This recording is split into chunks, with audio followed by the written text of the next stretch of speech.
since the moment he could remember. Uchiha Ryo had been acutely aware of the burdens he bore, and, more importantly, understood precisely what was expected of him, given his status. As the heir of his clan, he was compelled to excel beyond all his contemporaries to earn the right to succeed his father. Only by doing so could he inspire the unwavering loyalty of his kinsmen and lead the clan forward through these turbulent times toward a new future. In other words, he was a person to whom confusion was not permitted, and thus he had always held himself to the strictest standards. Yet, fate seemed to delight in playing cruel tricks on individuals like him, watching as they lost their way under the weight of such capricious trials. Feeling the pain emanating from his eyes, Uchiha Ryo raised his hand, his fingertips gently brushing the bandages covering them. He knew all too well the horrific wound hidden beneath injury that spanned across both eyes, utterly destroying his eyeballs and nearly damaging his brain itself. The cause of this grievous wound was none other than himself, driven to desperation by enemies a few days prior. Amidst the ceaseless strife among the feudal lords, shinobi, as elite military forces, were constantly hired to serve various noble houses. Assassinations, poisonings, and betrayal. If the price was right, shinobi would do anything. The Uchiha, as a distinguished ninja clan, were no strangers to such affairs. Yet no matter who or what power one faced, everyone inevitably encountered formidable adversaries during their growth. The Uchiha clan had one such relentless nemesis, the Senju clan. Their rivalry was so intense that whenever one side employed mercenaries, the other would invariably hire the Senju to counterbalance them. Over the course of countless decades, this bitter feud entrenched itself deeply. While the Uchiha established their foothold in this region, they also forged an unbreakable hatred with the Senju. Ryo's recent mission was no exception. Although his objective was simply to flank and prevent the enemy from obtaining intelligence, he unexpectedly collided with a Senju supply escort returning from a mission. At that time, their respective tasks bore no direct overlap, but given the ongoing conflict between the clans, the Senju commander immediately ordered Ryo's elimination upon detecting his presence. Ryo himself was at fault for drawing too close in his attempt to sabotage their mission. After confirming they were Senju, once discovered, the situation spiraled out of control. Ryo's interference thoroughly disrupted the Senju's operation and forced into a dead end. He resorted to a mutually destructive strategy, ultimately compelled to destroy his own eyes in a bid to end his life. A Uchiha who has utterly lost his sight. The argument outside the room drew Ryo's attention, halting his thoughts. Despite the searing pain, he managed to sit up, though the simple action caused cold sweat to break out on his forehead. Yet he chuckled softly. If only they knew I survived that final failed attempt to kill me. Those Senju would be furious. Once he returned to the battlefield, he mused, he would have to remind them of this jest. But for now, he needed to assess the situation. It would be problematic if his father quarreled meaninglessly with the elders because of him. Deprived of his sight, Ryo keenly sensed that his body had heightened its remaining senses to compensate, with his sense of touch becoming most pronounced.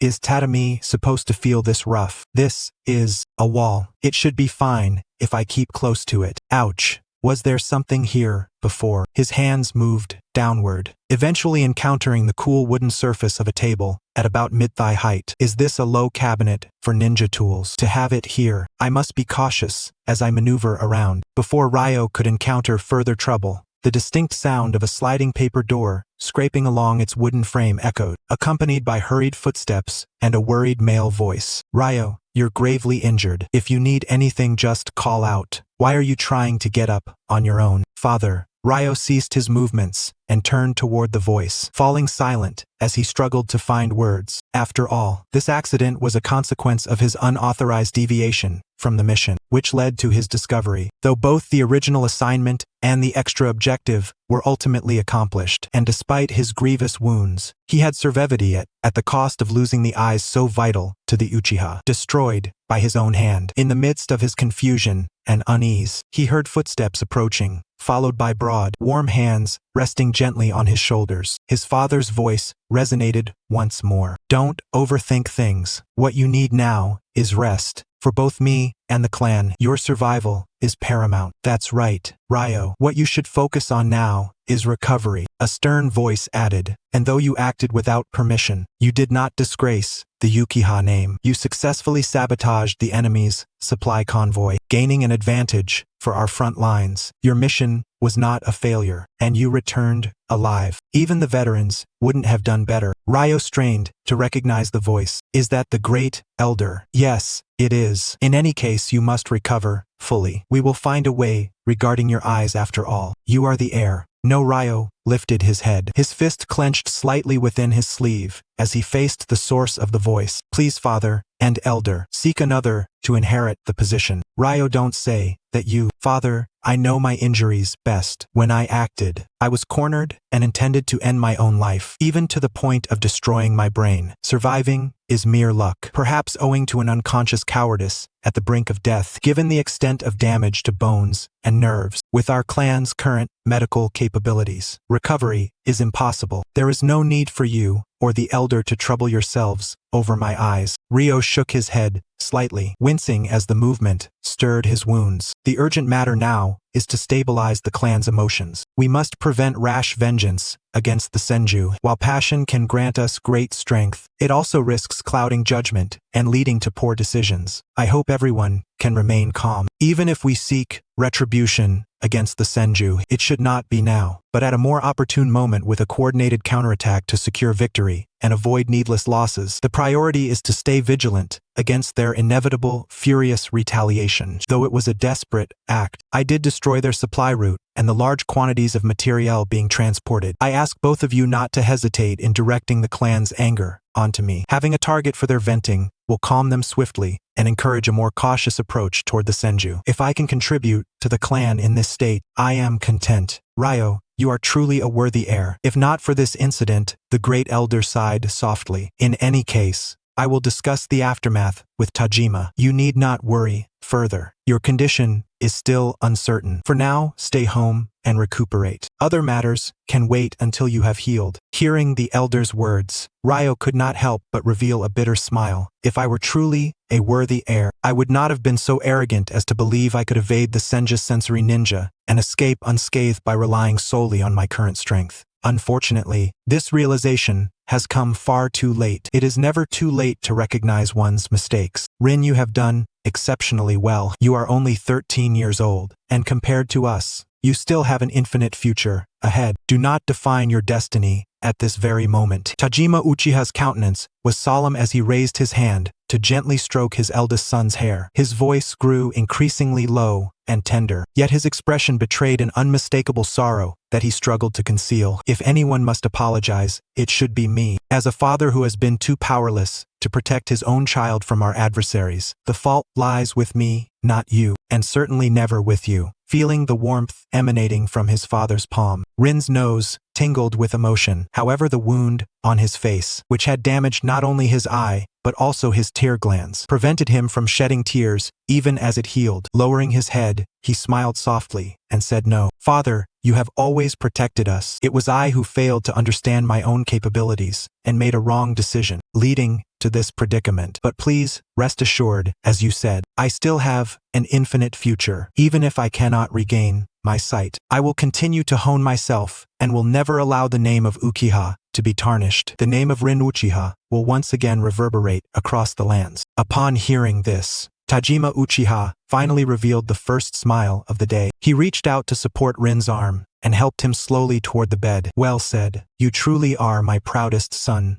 Rin, you must remember, no matter the circumstances, one must never give up on oneself. If you abandon yourself, no matter how much others strive, they will never be able to pull you out of the abyss." Rin was momentarily stunned, but soon smiled. "Yes, I will remember that. Good. Rest well. The elders and I will discuss matters outside. If anything arises before you adapt, just call for us." Rin respectfully acknowledged once more. Yet, after bidding farewell to the elders and his father, as the room once again became solitary, he could not help but feel a profound confusion. Though I have promised, Father, what future remains for an Uchiha who has lost his sight? Since the moment he entered the battlefield, this was the first time Rin found the days of convalescence unbearably arduous. Eating, changing, dressing himself, tasks that once could be accomplished effortlessly, now proved fraught with countless mistakes, still difficult to perform unaided. Even slight errors could aggravate his injuries. worsening his condition. Merely losing his sight seemed to have caused the world to abandon him, mercilessly revealing its cruelty. Rin slowly propped himself up against the wall,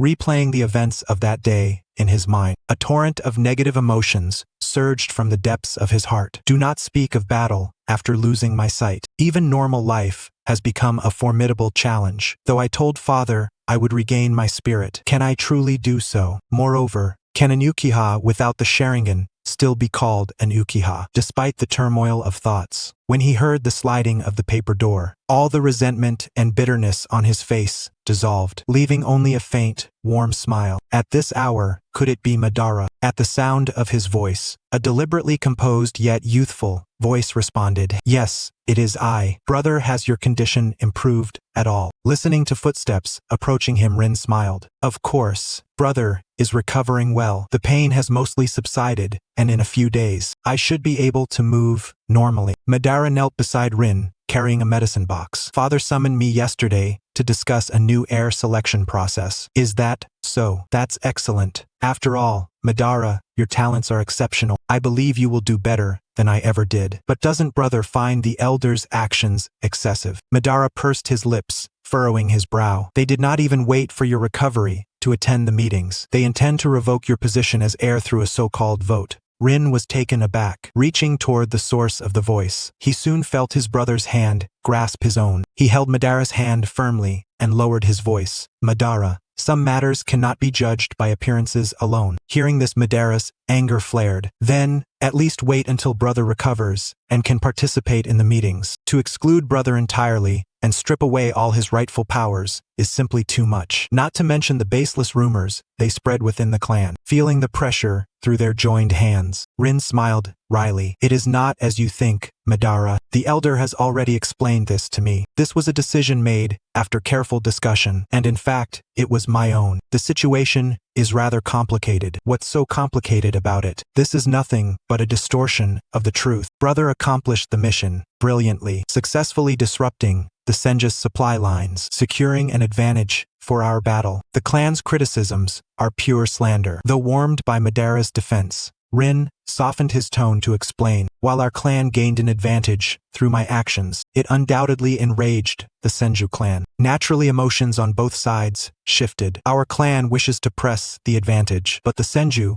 will not yield easily. A direct clash now would only cost more lives. However, by altering the narrative and spreading the concealed side of the story, the clan's attention will focus on my faults and remain wary of the Senju's conduct. Once the Senju's fury subsides, their momentum will wane, allowing us to secure victory at minimal cost. At the war's conclusion, we will reveal the truth, clearing my name while enhancing our prestige. All I must endure is a temporary tide of rumors. This is already a favorable outcome." Seeing Rin's gentle smile, Madara's frustration found no outlet. "But brother, aren't you angry at being slandered like this? To be an heir means prioritizing the greater good. You must learn to think this way as well, Madara." Madara opened his mouth to argue, but fell silent when he saw the warmth at the corner of his brother's lips. He pressed his mouth shut and lowered his head. "But I am nowhere near your level. Brother, at my age, you had already awakened the Sharingan and stepped onto the battlefield. Yet I have not even obtained the Sharingan. If it weren't for those damned Senju, brother would be the clan's greatest prodigy. You deserved a bright Fuling Weiwei," smiled gently, lifting her hand to search upward until she finally touched her younger brother's soft hair, her movements tender as she softly tousled it. "Besides," she said, "my eyes are destined never to recover. Just think, if the future clan leader cannot even read scrolls, wouldn't he be easily deceived? How could such a leader ever earn the trust of the clan? For the sake of our people's stability, this matter must be disclosed to them in advance, and a new heir must be chosen in a timely manner. We are merely bringing forward what should have been done eventually." "But what is it?" Ling withdrew her hand, a warm smile still gracing her lips. "Does Ban think that losing sight is the only hardship I face? For me, this is merely the beginning of an unending cultivation journey. Brother will adapt soon enough." Ban's rigid posture finally softened, his tense shoulders relaxing slowly. "Is that really so?" "Of course," Ling laughed gently. "Brother has never lied to you, has he? So Ban, could you please endure a little longer and give me some time? I promise you, brother will regain his strength soon and silence all those who doubt. Ban pressed his lips together, reluctantly nodding. All right, good boy.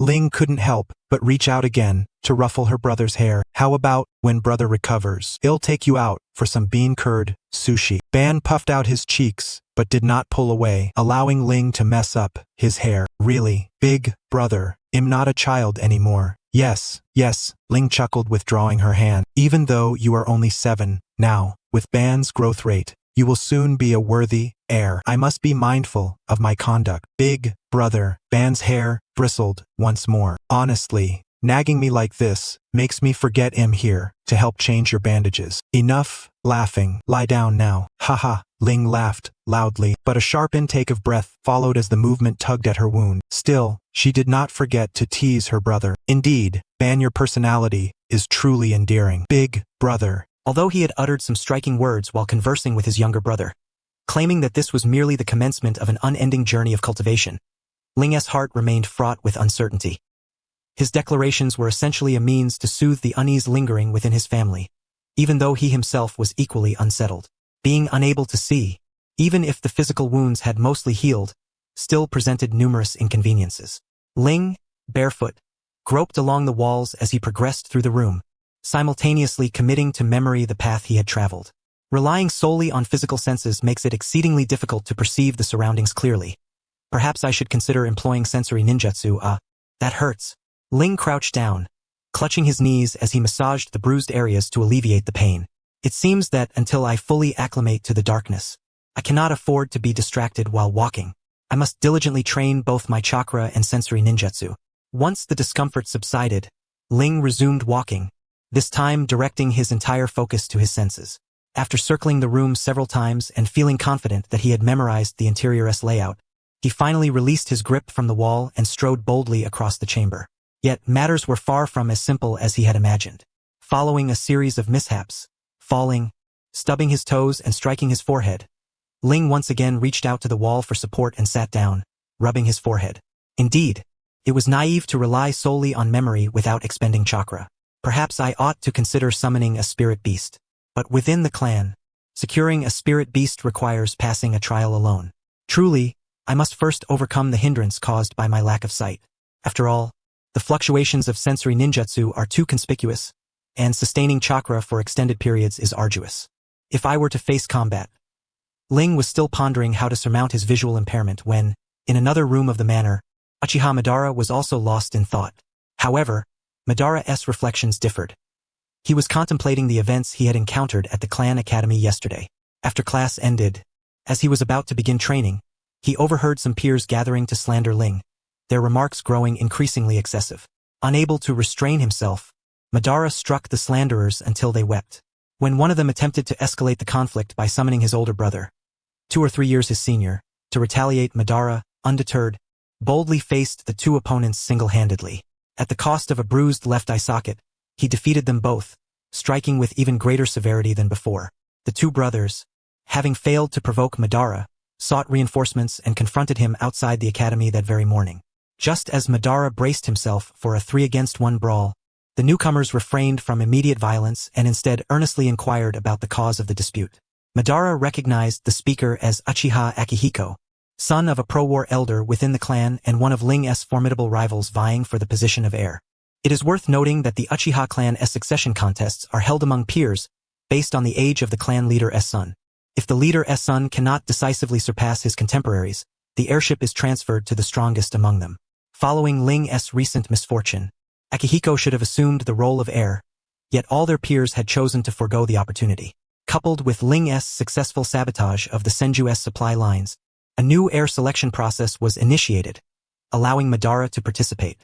Though sensing hostility from Akihiko, Madara candidly recounted the entire incident. He then observed the young man, who was about Ling's age and had initially worn a genial smile, suddenly turn around and deliver a sharp slap to each of the two who had been mocking Madara from behind. You have the nerve to ask me to find you a fight after your little brother got beaten for bad-mouthing others? How shameless! How utterly disgraceful! And you dare glare at me? If you weren't my own brothers, this wouldn't be a matter solved with just 2 slaps. Understand? Apologize to me.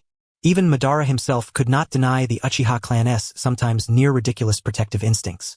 Thus, Witnessing Akihiko not only listen to his explanation but also chastise his own brothers left Madara utterly astonished. Yet the episode did not end there.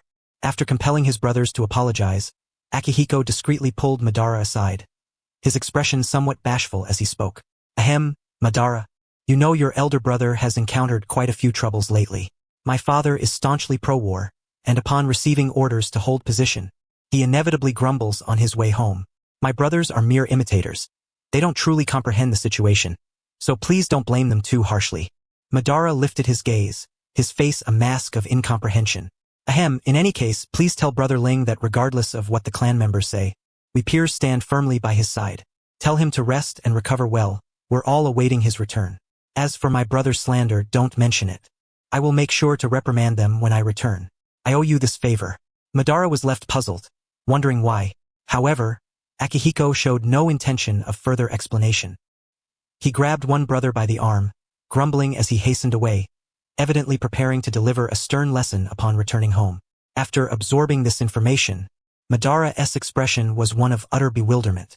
He felt as if he had perhaps uncovered a facet of his elder brother that had never been displayed before the family. While Madara pondered what secrets Ling might be concealing, the crisp sound of tapping interrupted his thoughts from outside the door. Curious, Madara opened it to find a small toddler clutching a branch nearly twice his own height, its bark stripped unevenly, wobbling as the child walked in. The crisp tapping was the branch striking the wall.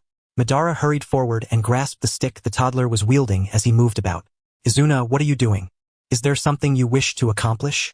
Your brother can help you. The toddler looked up, flashing a toothless grin. I want to find brother and then give him this. Brother?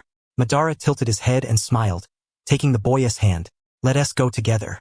It's almost time to change brother's bandages anyway. But why do you want to give brother a branch? I heard father and the elders talking today. They said big brother's eyes cannot be healed. But in stories, there are always blind swordsmen who use walking sticks to guide them. I want to make one for big brother. I searched the forest for a long time. Madara was momentarily stunned, then smiled wryly and took Izuna outside. You're very thoughtful, Izuna. But this branch isn't quite ready to be a walking stick yet. Let us refine it before we give it to brother, alright? Okay, I'll listen to you. Izuna beamed. Once big brother has a walking stick, he'll be as formidable as those blind swordsmen in the tales. Then we can train and go on missions together. Madara gripped the branch tightly, his smile fading and a trace of worry flickering in his eyes. Yet his voice remained gentle. Yes, Izuna is right. Brother will surely recover his spirit soon. Together, Madara and Izuna trimmed the branch to an appropriate length. In truth, Madara allowed Izuna to make just a symbolic couple of cuts. The rest was done by his own hand. After smoothing it until it was serviceable as a walking stick, Madara took it in one hand and led the visibly delighted Izuna toward Ling's room. However, just as they reached the doorway, the sound of running feet echoed from within. Madara froze and lightly knocked on the door. Brother? The running ceased immediately, but the room then echoed with the noise of something heavy falling and scattered belongings. Concerned, Madara pushed the door open. Before him sat Ling amidst a pile of clutter, silently groaning as he held the back of his head, with a toppled cabinet lying beside him. Brother, what happened to you? Upon hearing Madara's voice, Ryo finally stood up while rubbing his head. It's nothing, really. Since my injury has healed, I couldn't resist moving around a bit. I was running on the rooftop, but when I heard the knock at the door, I got a little flustered. Coming down, I forgot about the distance and accidentally knocked over a cabinet. Not being able to see is truly a significant problem. Haha. Madara sighed deeply, then extended the white cane he was holding to Izuna, signaling him to wait by the door. He then stepped into the room. If my elder brother wishes to adjust, there's no need to rush. I will tidy up here. You should take Izuna out for a stroll in the courtyard. The weather is quite pleasant today, and now that your injury has mostly healed, a rare outing might help lift your spirits. I'm sorry to trouble you again, Madara. There's no trouble at all. Today's lessons and training are already completed. Madara supported Ryo's arm, guiding him around the scattered debris on the floor. We can postpone the extra practice for later, and tidying up won't take much time. Meanwhile, Izuna couldn't help but run over with the white cane raised. Brother, this is for you. Ryo grasped the object Izuna pressed into his hand and, after careful exploration, looked somewhat puzzled. What is this? A branch? No, it seems polished. A wooden stick? It's a white cane. Madara and I just made it together. I helped too. Ryo's movement slightly faltered, and he naturally gripped one end of the cane. With his other hand, He gently stroked the top of Izuna's head and smiled warmly. Is that so? Our Izuna is so considerate. I really need this right now. Thank you both for giving me this. Let us try it out immediately, since I haven't used one before. Alright, let us go to the courtyard together. Izuna grinned and hugged Ryo's arm from the other side. Oh, and I've started learning chakra refinement too. Brother, please check if I'm doing it right. Of course. With how clever our Izuna is, I'm sure you'll have no trouble. Madara watched the two as they walked down the corridor, but he couldn't help clenching his fists involuntarily. Izuna was too young to notice, but Madara clearly saw Ryo's unnatural pause just now. As expected, elder brother still cares deeply. It's all because of those detestable Senju. Otherwise, elder brother wouldn't have. Madara was startled, shaking his head vigorously to dispel the malicious thoughts swirling in his mind. After opening and closing his hands repeatedly, he sighed softly while gazing at the scattered clutter on the floor. Elder brother neither lets his grudges breed excessive hatred nor wallows in self-pity over his losses. In contrast, it is I who have been struggling with these thoughts. Can I truly, like elder brother once did, successfully win over my peers and become the heir? Madara shook his head once more, forcing himself to stop dwelling on it. He fixed his gaze on the mess before him, his expression gradually firming. Although I am still far from elder brother's level, as he once said, all hardships are merely training for a new beginning. Elder brother has done his utmost for me. I must do the same. No, I must shoulder my responsibilities and never disappoint him. At the very least, I must match elder brother and win over all my contemporaries.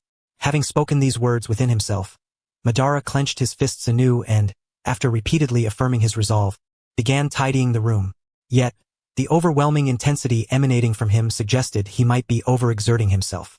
Meanwhile, Ryo, accompanied by Izuna, arrived beneath the corridor of the front courtyard. This was his first time leaving home since his convalescence, and the myriad sounds drifting to his ears filled him with a profound sense of novelty. Most striking among them was the rhythm of the wind, its mournful wailing as it swept past the eaves, the sparse and gentle rustling through the leaves, the fresh scent of earth carried along, and finally, the quiet brush against his hair. All seemed to silently carry away the burdens from his heart. Before losing his sight, Ryo had never experienced such sensations. This was also the first time he felt this dark, sightless world reveal a side devoid of any malice. After a brief moment of astonishment, Ryo chuckled softly. Perhaps things aren't so bad after all. One really should get out and walk more. Izuna glanced up at his elder brother, puzzled.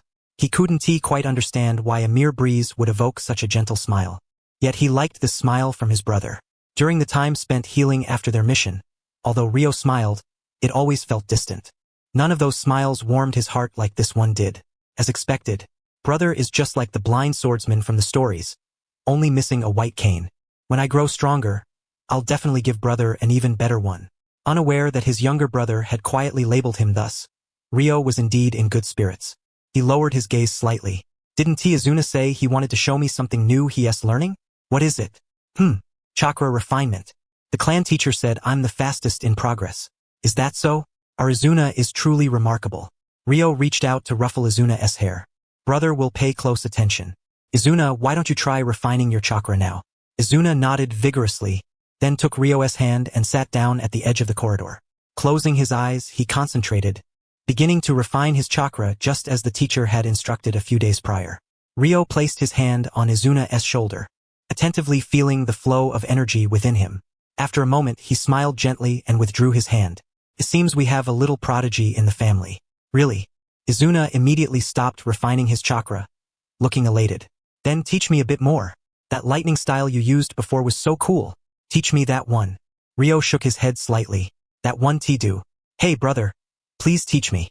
I tested my affinity before, and I have the lightning nature. I can learn it. Ryo could almost picture his brother's crestfallen expression. Amused yet somewhat regretful, he did not relent but softened his tone. It's different, little Izuna. It's not that I don't want to teach you. It's just that you're not ready to learn it yet. Izuna tilted his head in confusion. Different? Why can't I learn it? Izuna already knows that chakra is divided into 5 natures. Wind, fire, water, earth, and lightning.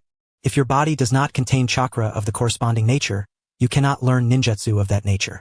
Ryo gently tapped Izuna's forehead, his voice calm. But beyond that, there's another crucial factor.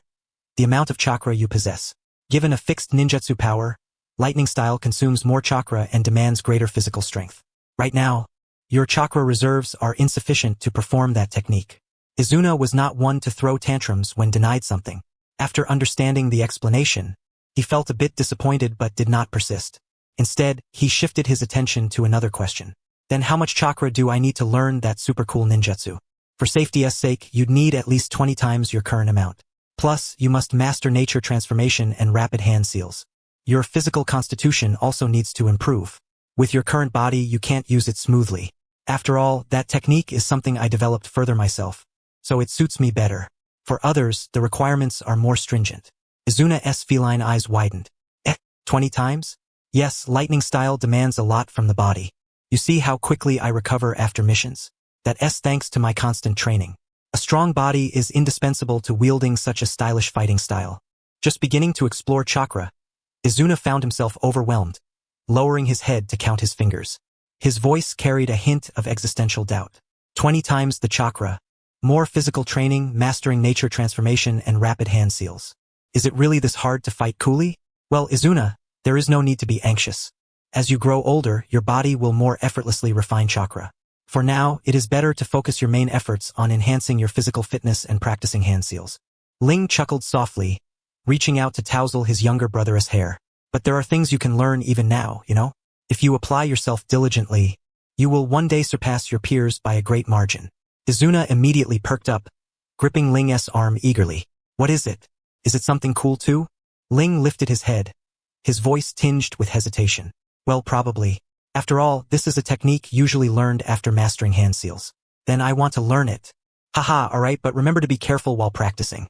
Okay? Ling rose to his feet, leaning on his white cane as he made his way to a nearby wall. Watch closely. After a prompt from Izuna, who fixed his gaze on Ling, he saw Ling step barefoot onto the wall. Then, Ling slowly advanced along the wall, his entire body parallel to the ground, until he stood steadily upon it. Izuna had seen other clan members climb a few steps up the wall and then sprint across rooftops, but it was rare to witness someone strolling nonchalantly along the wall at a perfectly horizontal angle. His eyes gleamed with wonder. Is this also achieved through chakra? Yes, but it requires very precise chakra control. You can find a mat to cushion yourself and practice near the big tree in the courtyard.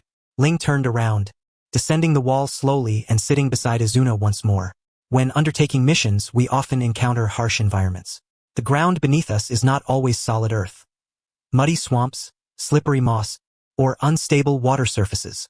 In such circumstances, we must condense our chakra beneath our feet to create a foothold, thereby enhancing our combat effectiveness. Izuna tilted his head. Why does using chakra allow one to defy logic and move steadily in such places? Is it because chakra forms a surface on which one can stand? No, more precisely, we use chakra to adhere to those objects, deceiving them into believing we are made of the same substance. Chakra evenly disperses the weight of our bodies, enabling stability and support.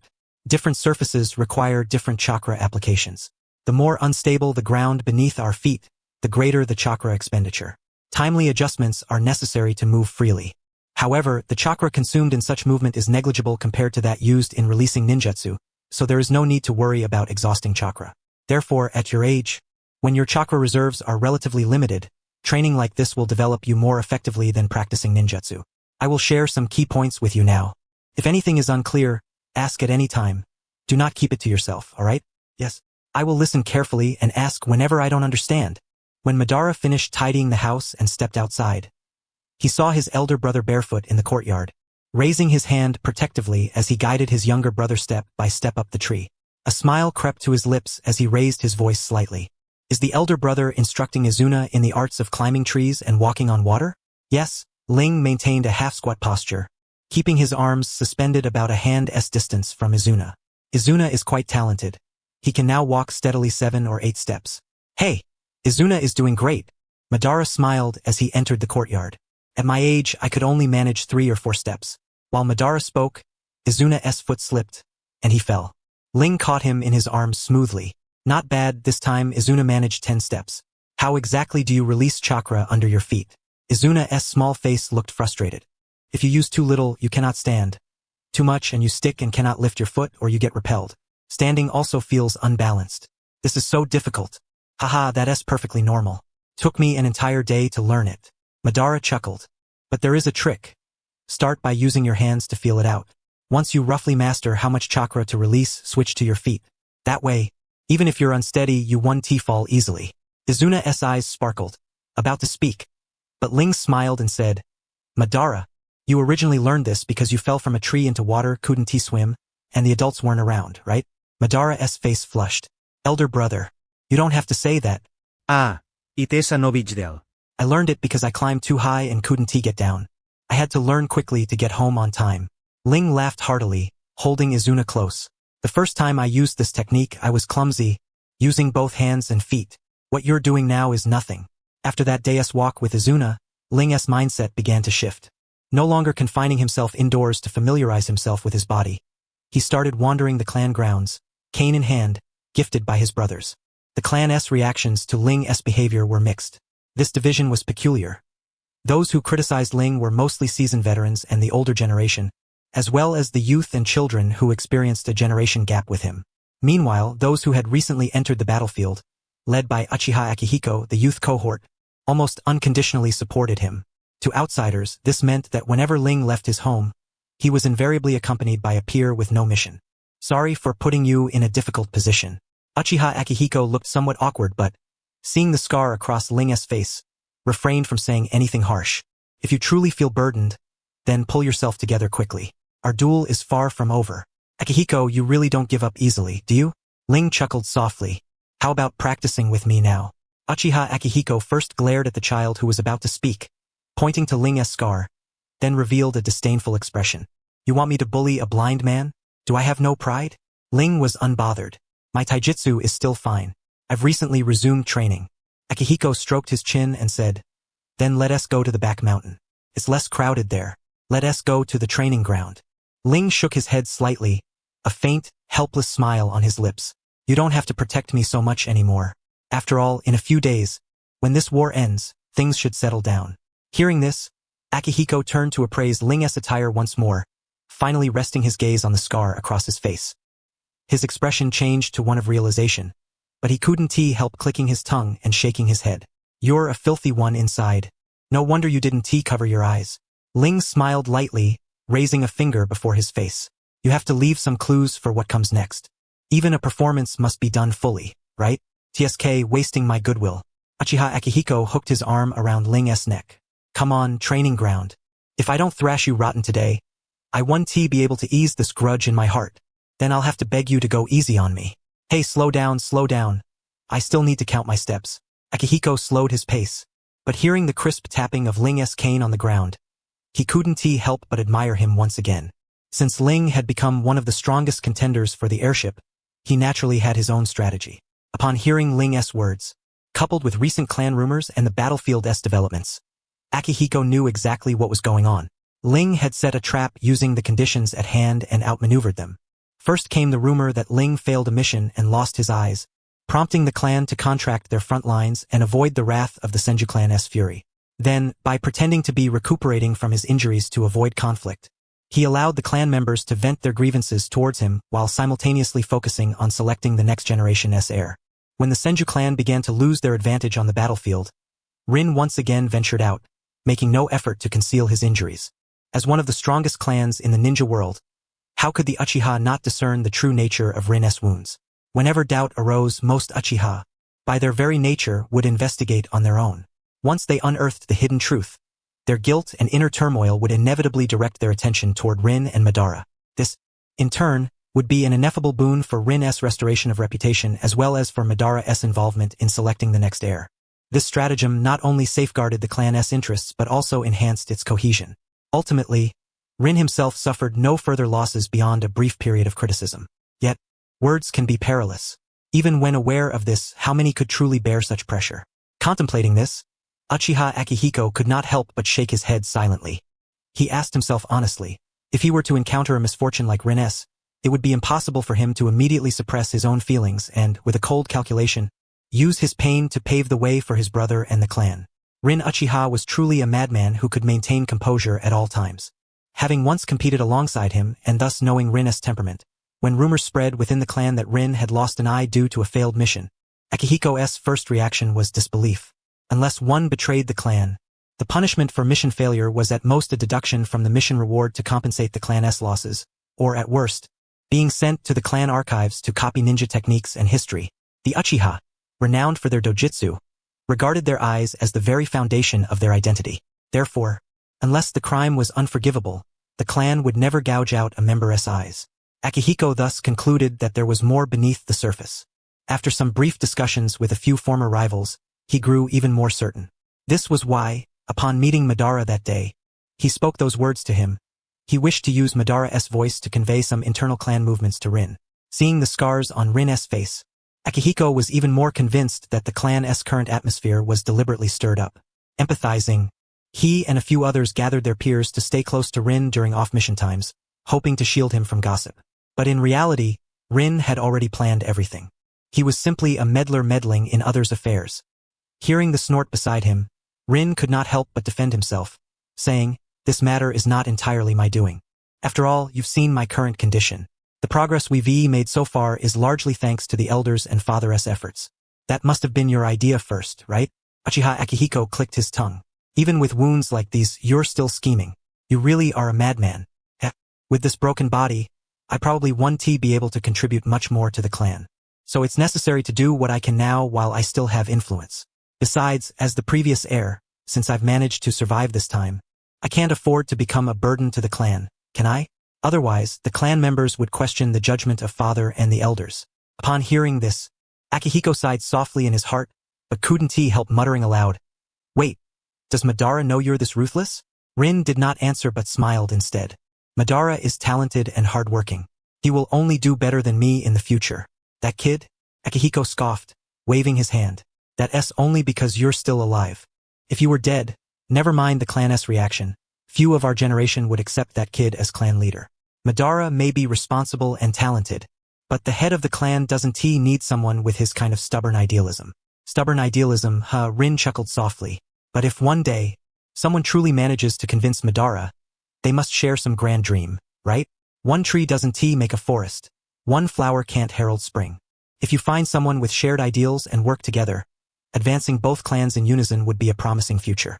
Indeed, there are still reasons not to slack off. Your brother obsession. Is there any hope for you?" Akihiko teased. "Sounds like you're just as bad." I remember last time Akihiko's eyes immediately widened, and he reached out to cover Rin's mouth. "Enough. If you want to talk, just talk. Don't dig up old dirt. Or don't blame me if I use a secret technique to surprise you later." Amid the rising clamor of battle nearby, Rin laughed and pulled Akihiko's hand away. "Then you better clear the field. I can't see now, and if a fight breaks out, I won't be able to tell friend from foe." Akihiko lay on the slightly uneven ground of the training field, utterly bewildered as to how he had lost. Though he had the upper hand during their combat, at the very end, when he tried to strike Rin's back to subdue him, Rin had accurately grabbed his wrist and collided into him, driving an elbow viciously beneath his ribs. Before Akihiko could recover, Rin's elbow flipped upward, striking his chin.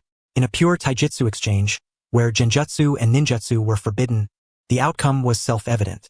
Akihiko propped himself up, looking quite vexed. "Tell me, are you really blind?" Rin, still searching for his cane he had placed aside before the fight, smiled wryly and pointed to the scars on his face. "With this condition, I can't even transplant the eyes left behind by our kin. Do you think I'm blind or not? Then how did you manage to catch me so accurately?" Akihiko sprang up like a carp flipping, picked up Rin's cane, and handed it back to him. "That angle should have been pretty tricky." "Ah, thanks." Rin took the cane and faced Akihiko. "If you had stabbed with your palm, I wouldn't have been able to stop it, but since you slapped, I could roughly judge the direction by the sound of the wind. I just got lucky catching you." "The sound of the wind? Huh?" Akihiko dusted off his clothes.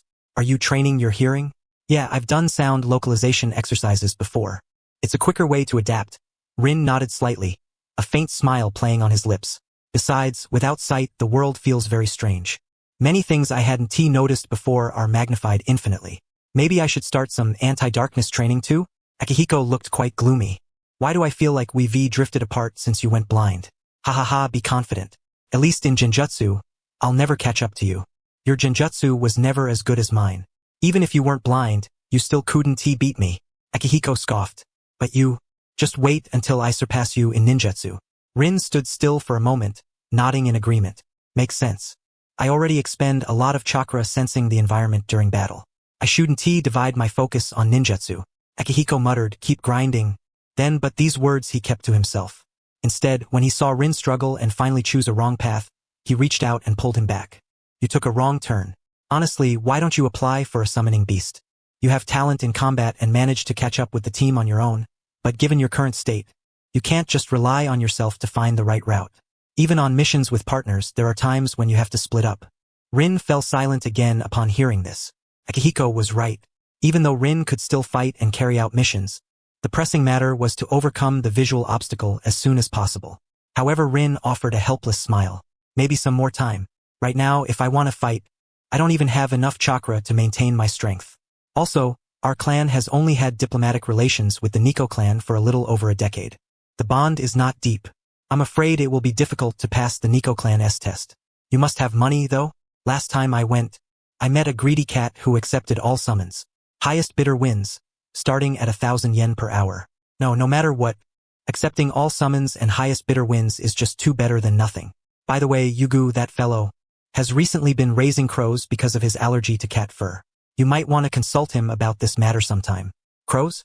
Indeed, they are remarkably intelligent birds. Once they master chakra, they can even speak. Thank you. I shall seek out Yugu later. Rin gave a slight nod in the direction of Uchiha Akihiko. By the way, have you heard any news from your father's side about the battlefield? I'll tell you gradually. However, as Rin listened to the intelligence relayed by Uchiha Akihiko, he couldn't help but furrow his brow. The elders assigned a flanking attack mission? Yes. The plan is to seize the opportunity to strike their encampment and eliminate the Senju clan's sensory and medical ninjas. Is this information reliable? Uchiha Akihiko nodded slightly, then quickly regained composure and said, it was obtained at the cost of Uncle Kenji's life. The Senju pursuit squad was also wiped out by us, so it should be trustworthy. However, to ensure the intelligence remains fresh and accurate, several assault squads are expected to depart from the clan tonight. What's the matter? After a brief silence, Rin halted his steps. You should volunteer as well, preferably to lead one of the assault squads. Uchiha Akihiko raised an eyebrow but said nothing, merely emitting a nasal sound to prompt Rin to continue. Based on prior assault experiences, the Senju usually establish another outpost within 10 to 30 ri of their main base. It typically houses sensory ninjas along with younger members undergoing training. You will be responsible for that reconnaissance team. What? You want me to steal the credit? No. It's to guard against potential traps. Rin shook his head slightly, his voice icy. Although you said the intelligence was hard-won by Uncle Kenji, the Senju and Uchiha have clashed for decades. It's inevitable that both sides know some of each other's habits. Setting ambushes based on this is not unprecedented. Unlike us, the Senju clan is a benevolent clan. If any of their people have informed the outpost personnel in advance, you won't be facing a lightly guarded base, but rather a group of fanatics willing to sacrifice themselves for their clan and the so-called greater good. I don't care what the Senju intend, but even if we, the Uchiha, die honorably in battle, we should never perish due to a moment's negligence in the schemes of our old rivals. If you are willing, I will explain in detail and let you lead the response. If you are unwilling, I will seek out the elders myself and entrust the task to others. I understand. Uchiha Akihiko finally assumed a serious demeanor. Let us move somewhere else to talk. After speaking with Rin, Uchiha Akihiko followed his advice and applied to join the reconnaissance squad. However, the atmosphere within this team during the operation was far from harmonious. Reconnaissance and sensory tasks are undoubtedly best handled by experienced clan members. The problem with this squad was that Uchiha Akihiko did not have a good relationship with the clan member responsible for reconnaissance. Oh, what's the matter? You said you wouldn't come before, but a fight with Rin at the training ground changed your mind? Uchiha Akihiko glanced at the speaker, expression unchanged. Hero, personal grudges. No matter how many times they follow us back to the clan, I will face them. But if you delay the mission, I'm not that short-sighted. Uchiha Hiro's lips curled into a mocking smile. At most, I won't give you pain relief when I treat you. That would be best. Uchiha Akihiko's mouth twitched subtly as he withdrew his gaze and looked at the others. If anyone else has objections, speak now. I am not Rin. I don't have his patience to take care of each of you one by one. The rest of the Uchiha shook their heads in silence. The feud between Uchiha Akihiko and Uchiha Hiro was no secret within the clan. As prodigies of genjutsu from the same generation, clan members naturally compared the two. Comparison inevitably revealed a hierarchy. Unfortunately, Uchiha Hiro was the perennial second best, not only in genjutsu but also across all fields among his peers. He couldn't T-match Uchiha Akihiko in Genjutsu, nor Uchiha Masaki in ninjutsu. In taijutsu and sensory abilities, he was suppressed by their previous young clan leader, Uchiha Rin. Only in medical ninjutsu did he surpass his contemporaries, mainly because the most talented among them lacked water or earth chakra and could not learn medical ninjutsu. This led to his resentment toward these three, but he could only challenge them repeatedly and occasionally make sarcastic remarks. He never outright disobeyed orders. Once everyone quieted down, Uchiha Akihiko spoke again. Our mission is simple. Locate the Senju clan's hidden outpost and eliminate the concealed threat for the main force. Hiro is a sensory ninja and also our squad's only medical ninja. Everyone must pay attention to his position during operations to prevent the Senju from gaining the upper hand. At this, Uchiha Hiro clicked his tongue in displeasure but did not refuse. Instead, he indicated his willingness to cooperate and stay within the protective circle. After all, it was an unspoken rule on the battlefield to prioritize sensory and medical ninjas as targets. He was not foolish enough to face a Senju squad alone. What happens after we find them? Do we kill them all? Uchiha Masaki leaned back with his hands behind his head, looking rather relaxed. Well, whatever happens, let us get it over with quickly. I promised Maki I'd accompany her to the town gathering the day after tomorrow. I want to finish early. Playboy who toys with emotions. Not at all. I take every relationship seriously, and I only date one person at a time. Uchiha Masaki immediately dropped his hands, turned around, and glared at Uchiha Hiro. Besides, I'm always obedient to my partner, and we part on good terms. What right do you have to call me a scoundrel? If you ask me, Rin is the real scoundrel. So many adorable girls chase after him, and he rejected them all, and so bluntly. I think that training fanatic deserves to be single forever. Uchiha Hiro sneered. Humph. What right do you, the eternal second best, have to mock me? Haha. One-on-one duel. When we get back, we must duel. Uchiha Hiro, I'm telling you, you're in for it today. Come on. I'll beat you until you lose your bearings. Uchiha Akihiko sighed heavily. Those two troublesome fellows. He said he didn't want to come. Given that the main assault team was already in place, this reconnaissance squad's impact on the battle would be limited at best, mainly just to provoke the enemy. With a sigh, Uchiha Akihiko clapped his hands to gather everyone's attention once more. You two settle your private quarrels away from me and stop arguing here. Listen carefully. There is one requirement for this mission. After finding the outpost, only injure, do not kill.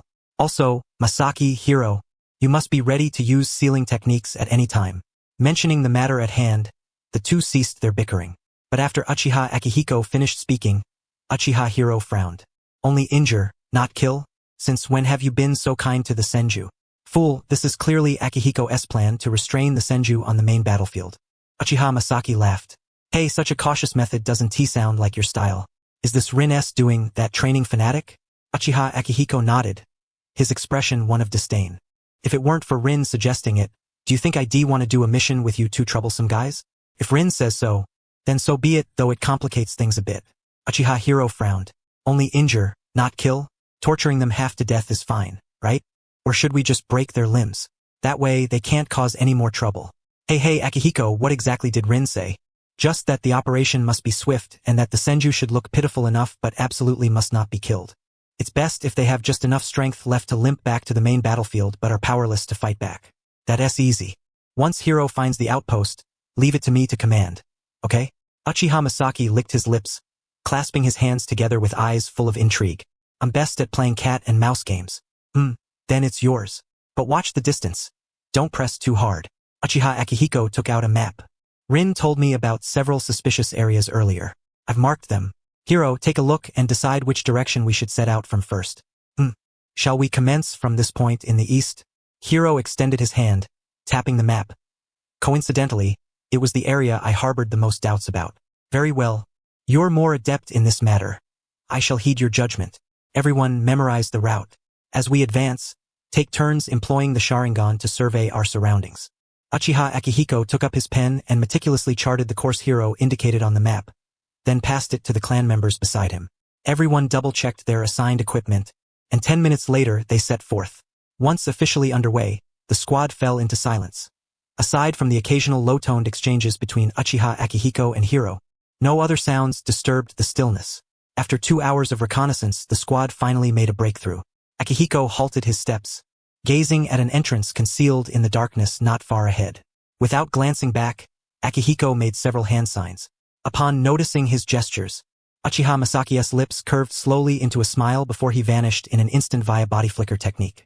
The remaining Uchiha dispersed in all directions, beginning to set traps in preparation for battle, subtly encircling Hiro at the center. They were not kept waiting for long.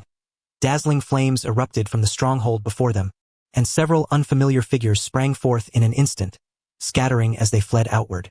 Yet what greeted them were razor-sharp steel wires and ignited explosive tags. Those few who escaped the explosive traps were swiftly subdued by Uchiha shinobi, who had long awaited their arrival on the sidelines.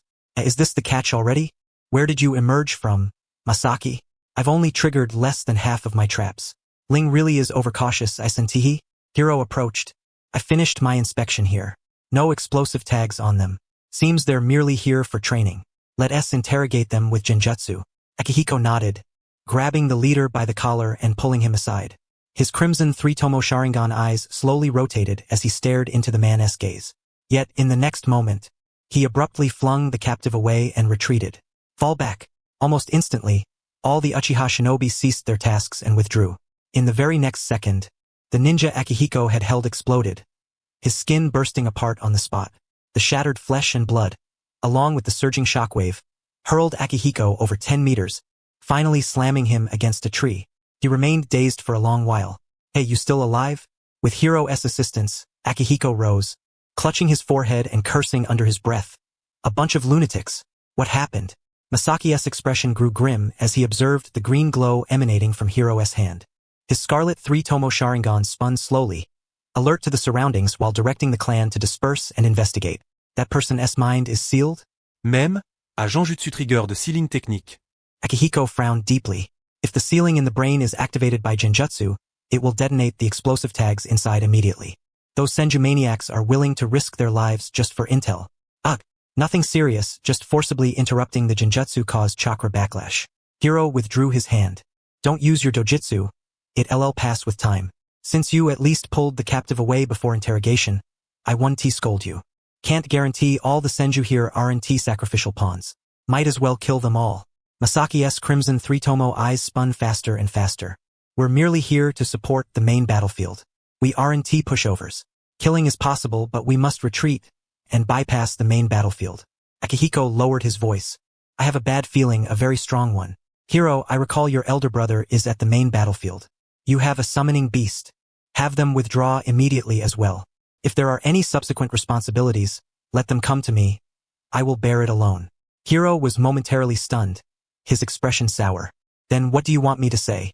That my leader was scared witless by a human bomb and ordered a full retreat? Whether to retreat or not, we'll decide later. Masaki glanced at a young Senju quietly rising, attempting to rouse his comrades and flee, then drew the short blade at his waist. First, kill them all. Before the words had fully left his mouth, he had already appeared above the group of Senju shinobi. With a swift swing of his short blade, he effortlessly slew 2 defenseless Senju. Yet at that moment, 2 voices rang out simultaneously. Wait! Masaki! Stop! Masaki's blade hovered over a man's throat, his head tilting slightly as he awaited an explanation from the 2. Unlike the visibly anxious Akihiko, Hiro's face was grave as he pressed both hands to the ground. There's movement underground. Don't kill those people yet. Masaki glanced at the younger Senju, then deftly cut the tendons in several of their hands without causing excessive bleeding. Having done so, he looked toward the dispersed clan members on guard. Tie them all up, then prepare to trigger the explosive traps. Those carrying sealing scrolls, follow me inside the stronghold to investigate and loot. The rest, set traps and maintain perimeter vigilance. Watching Masaki lead the search, Akihiko pressed his throbbing temple. Hiro, what's down there? An explosive tag array. Hiro withdrew his hand, his expression icy. Not fully activated yet. Seems linked to the lives of those Senju. Once they all die, it will detonate instantly. Moreover, the underground explosive array is cleverly designed, with many sealing techniques masking its presence. If a battle rages above, it's impossible to detect. Truly a sinister stratagem. Likely the work of the Uzumaki clan, huh? Our clans have always been closely allied. Akihiko pinched his temple. His brain still throbbed painfully. Notify the main battlefield urgently, then retreat. Hiro understood the gravity of the situation and immediately formed hand seals, employing summoning jutsu. As white smoke dissipated, a pure white short-haired kitten appeared yawning by Hiro's side, its voice still drowsy. Wasn't it agreed no work tonight, meow? Sorry, Yukamaru. I'll bring you dried shrimp later. Hiro's expression softened as he cradled the kitten in his palm. We've encountered some trouble here. Could you please inform my brother? Yukamaru stretched lazily, licking his pink paw pads, voice relaxed. Go ahead, meow. But don't forget the extra dried shrimp for overtime, meow. Hiro then earnestly recounted the situation as succinctly and clearly as possible. Yukamaru, recognizing the urgency, confirmed no details were omitted before vanishing in a swirl of pale smoke. He was entrusted with reporting back to the clan. Akihiko shook his head vigorously, suppressing his lingering unease. Such elaborate defenses even in seemingly trivial places.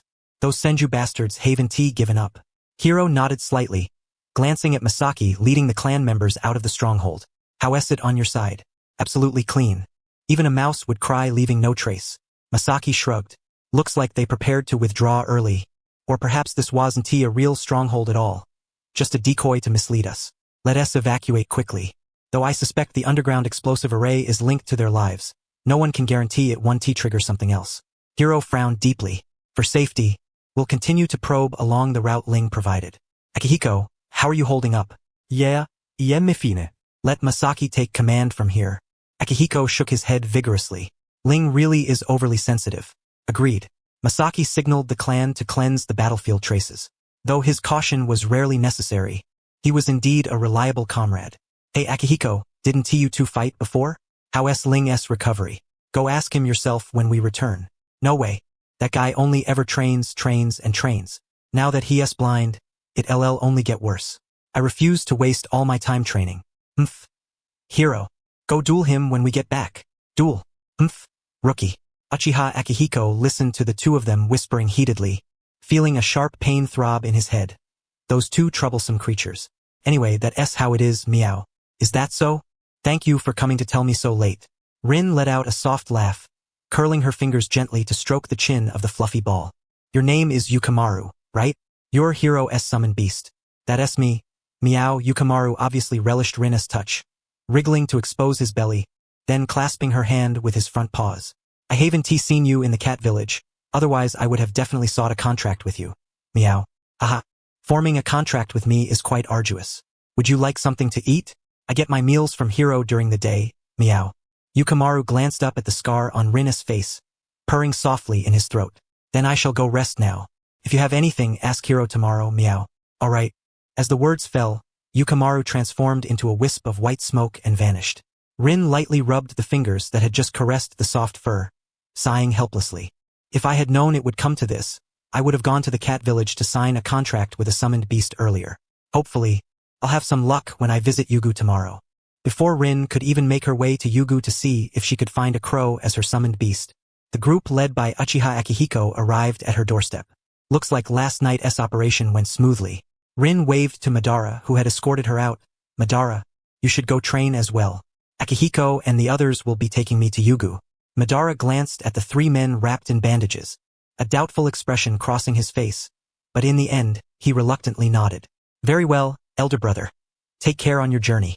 As expected, little Madara only behaves obediently and gently in front of you. Rin. Uchiha Masaki disregarded the murderous glare Madara shot his way. You have no idea what state my younger brother, who was the same age as little Madara, was scared into. Madara is a reasonable and well-behaved child. If he ever gets into a fight with someone, it's usually because the other party provoked him. Rin chuckled softly. Didn't Masaki also cause me trouble over some matters? Uchiha Masaki's movements froze instantly.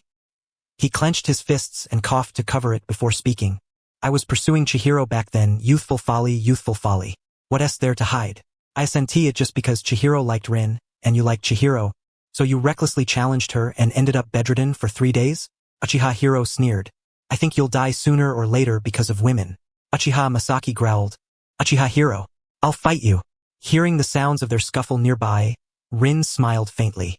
Those two are still the same, always ready to brawl. Haven't they ever gotten into trouble during missions? I was just about to tell you. Uchiha Akihiko doesn't go to see those two annoying people. The intelligence we obtained this time is indeed a Senju scheme. It turned out that after Yukamaru left to spread the news, Uchiha Akihiko and his team found another stronghold last night and engaged in a fierce battle. As a result, every member of the squad was injured to some degree. Thanks to their timely transmission of information, the main force avoided the underground explosive talisman formation but was still affected by the blast's aftermath, suffering some casualties. Moreover, the Senju forces stationed there were all prepared to die, and the stronghold was completely wiped out by the explosion. It could be said that in this confrontation between the two clans, the Uchiha only held a slight advantage, having killed more Senju shinobi than usual on the front lines, but gained no other benefits. The Senju clan's ability to entangle us Uchiha for decades without faltering certainly speaks to their skill. Rin smiled. Looks like the clan really needs to cultivate more sensory ninjas. Have you brought this up with the elders? Yes, I mentioned it when I returned early this morning. But don't get your hopes up too high. Sensory ninjas are even harder to become than medical ninjas. Among our generation, those with the aptitude for sensory ninjutsu can be counted on one hand, even including you and Hiro. Uchiha Akihiko sighed. That's when you really have to admire the Senju. They have at least 2 sensory ninjas out of every 10, and most of them can also perform medical ninjutsu. They mass-produce them in this regard. After all, they're the forest Senju. Each and every one is a physical powerhouse. Uchiha Masaki, holding his swollen face, limped over. Our Uchiha are still more proficient in genjutsu and ninjutsu. Uchiha Hiro, awkwardly clutching his lower back, gritted his teeth and agreed. Yeah, after encountering the Senju in the forest, that wasn't a battle, it was torture. Rin laughed softly. Is that so? I think it was fine. We're not freaks like you. Uchiha Akihiko folded his arms. By the way, are you really going to take credit for this? Because of the timely transmission of information, you deserve quite a bit of credit. Well, you were the executor after all, and there's not much else I can do to earn credit right now. Rin shook her head with a smile. So, why did the 3 of you come to see me so early this morning? Don't tell me it's to spar with me. No, I'm here just to discuss the mission details. I have no interest in being tortured twice in such a short time. Uchiha Akihiko showed a hint of disdain. My head hurts badly now. I just want to rest. You deserve it. I told you not to use your jujitsu, not to use your jujitsu. It was a wound that could have healed overnight, but now it'll take at least 7 days. Uchiha Hiro frowned and sighed, lowering his voice. My matters can wait. I'll speak after they finish. I'll take you to Yugu. Rin nodded slightly. Then what did Masaki want with me? I just came to check how your recovery is going. Uchiha Masaki hooked his arm around Uchiha Akihiko's shoulder. When do you plan to return? I think it'll still take some time. At least I have to make sure I won't get lost first, right? Rin's smile remained unchanged. Although I can use chakra to survey the surroundings, that would leave none for adaptation or combat, which would only increase danger. That's true. Uchiha Masaki stroked his chin. But you'd better hurry up, or I won't be polite about taking the title of the top of our generation. That comment won't go unheard. Uchiha Akihiko poked Uchiha Masaki back. Even if I'm not the top of our generation, it definitely won't be you. Let us go, I'm dying of a headache. Uchiha Masaki no longer lingered. Holding his stomach, he waved his hand and took his leave. Now, Hiro, you can speak. What did you want with me? Uchiha Hiro clicked his tongue and looked away, his voice faint. It's not a big deal. It's just could you teach me how to? Could you teach me how to pet a cat properly? Rin showed a helpless smile. Hiro, I'm not the same as before. I can't read lips, and your voice is too soft. Could you speak up and tell me exactly what you want me to teach you? Uchiha Hiro's face flushed deeply, and he tried to shake his head and walk away. But when his eyes caught Rin's helpless smile, his resolve faltered. Stammering and struggling for a long moment, his voice finally grew loud enough for Rin to barely hear. Could you teach me how to pet a cat properly? Huh? Rin nearly startled enough to drop her white cane. No. Why would you suddenly ask that? Since he had already spoken, Uchiha Hiro gave up resisting, his voice returning to normal. Yukimaru said your technique is very good, so I thought I'd come ask you. If you don't want to, just forget I said anything. As for petting cats, you just have to be mindful of the pressure and direction, right? Rin was momentarily at a loss for how to answer. Usually, I curl my fingers and use my knuckles to stroke the fur of small animals. Maybe cats like Yukimaru prefer that gentle, soothing touch? Uchiha Hiro's voice dropped again. And more specifically, how about you turn into a cat and let me try? Rin chuckled softly. I really have no idea how to teach something like that. Uchiha Hiroshi himself felt that he was posing a rather foolish question. Clearing his throat abruptly, he changed the subject. Let me take you to Yuko first. I'll speak with Yukimaru later. If that still doesn't work, I'll come to you as a cat. No, I'm just joking. With my level of perception, I wouldn't dare resort to that. Rin involuntarily took a step back. How about next time you bring Yukimaru over and learn by watching the scene firsthand? Alright, let us go. I'll take you to Yuko. Only then did Rin breathe a sigh of relief, tapping his cane as he followed behind Uchiha Hiroshi. It's quite normal for some people to lag behind others in certain areas. Hiroshi, you really don't need to compare yourself with others in everything. Look, your genjutsu is far superior to mine, I assent it. People should focus more on their own strengths. The so-called top of our generation always speaks without feeling the pain. Rin's expression grew even more helpless. But wasn't that talent passed down from your clan? If it's just genjutsu, all of you surpass me. What kind of top am I then? You and that detestable Masaki are equally annoying. No, you're even more irritating than him. Uchiha Hiroshi curled his lips. At least that guy admits his talent. You just keep competing endlessly. Every time we meet, it's nothing but talk about training. Doesn't that exhaust you? After all, since you're all chasing so hard, I can't afford to slack off. Rin smiled. Though I probably won't have to be so busy anymore. But Hiroshi, as I said, you should still focus more of your energy on your own advantages. Your talent is excellent with almost no weaknesses, but human energy is limited. It's impossible to excel in everything. Uchiha Hiroshi glanced back at Rin, snorting lightly as his tone softened. Do you need to teach me how to do things? Haven't you already asked me questions privately more than once? Rin tilted his head in puzzlement. I remember inviting you to train with me on the back mountain. You refused at first, then came to spy, and when I caught you, you even enough shut up. I was only advising you. Whether you take it or not depends on your own will. Listening to Hiroshi's frustrated voice, Rin couldn't help but smile slightly. After all, in his eyes, the one who is truly the best of their generation is someone like Hiroshi, who is not inferior in any aspect. Uchiha Hiroshi awkwardly scratched the back of his head without answering directly. We've arrived at Yuko's house. Should I wait for you? No need. I already spoke with Madara yesterday. After training at the clan academy, he'll come find me. Thanks, and sorry for the trouble today. Just leading the way. Uchiha Hiroshi knocked on the door for Rin. When you're ready to return to the battlefield, we'll have a rematch. You all seem more confident than I am. Rin shook his head slightly but couldn't help but chuckle softly. I'll be as quick as I can. Humph, a guy who is too modest. Uchiha Hiroshi smiled as well, then turned to look at the open door. Yawning, he said, I'll head back first. Yuko, Rin's in your hands. Uchiha Yuko, the one Hiroshi had called upon, merely nodded and stepped aside. Komein, what brings you here? Rin waved toward Hiroshi's direction, then stepped forward to follow Yuko. I heard from Akihiko that you're raising ninja crows, so I wanted to ask if it's possible to form a summoning contract with one of them. Uchiha Yuko tilted his head to look at Rin, pausing briefly. Not at the moment. There aren't any ninja crows that can accompany you all day long. Those require raising them yourself. I can give you a ninja crow's egg and teach you how to nurture it. How long would that take? Yuko pondered slightly. A year should be enough. A whole year? Yes. The ninja crows I sought out a few years ago are ordinary crows without stable chakra inheritance yet. To enable them to use chakra, you have to gently guide the chakra into them while they are still eggs. It's quite troublesome. Yuko led Rin into the house. Besides, your situation is more complicated. You need a ninja beast that stays with you around the clock and helps you see. But these ninja crows are all bred by me. If it's just to pass messages, it's fine. But having them follow you all day long is unlikely to please them. Yuko makes a good point. Rin sighed softly. I've been a bit impatient. You're already very composed. Don't be too hard on yourself. Yuko stopped walking, his expression still stern. I've already learned the whole story from Akihiko.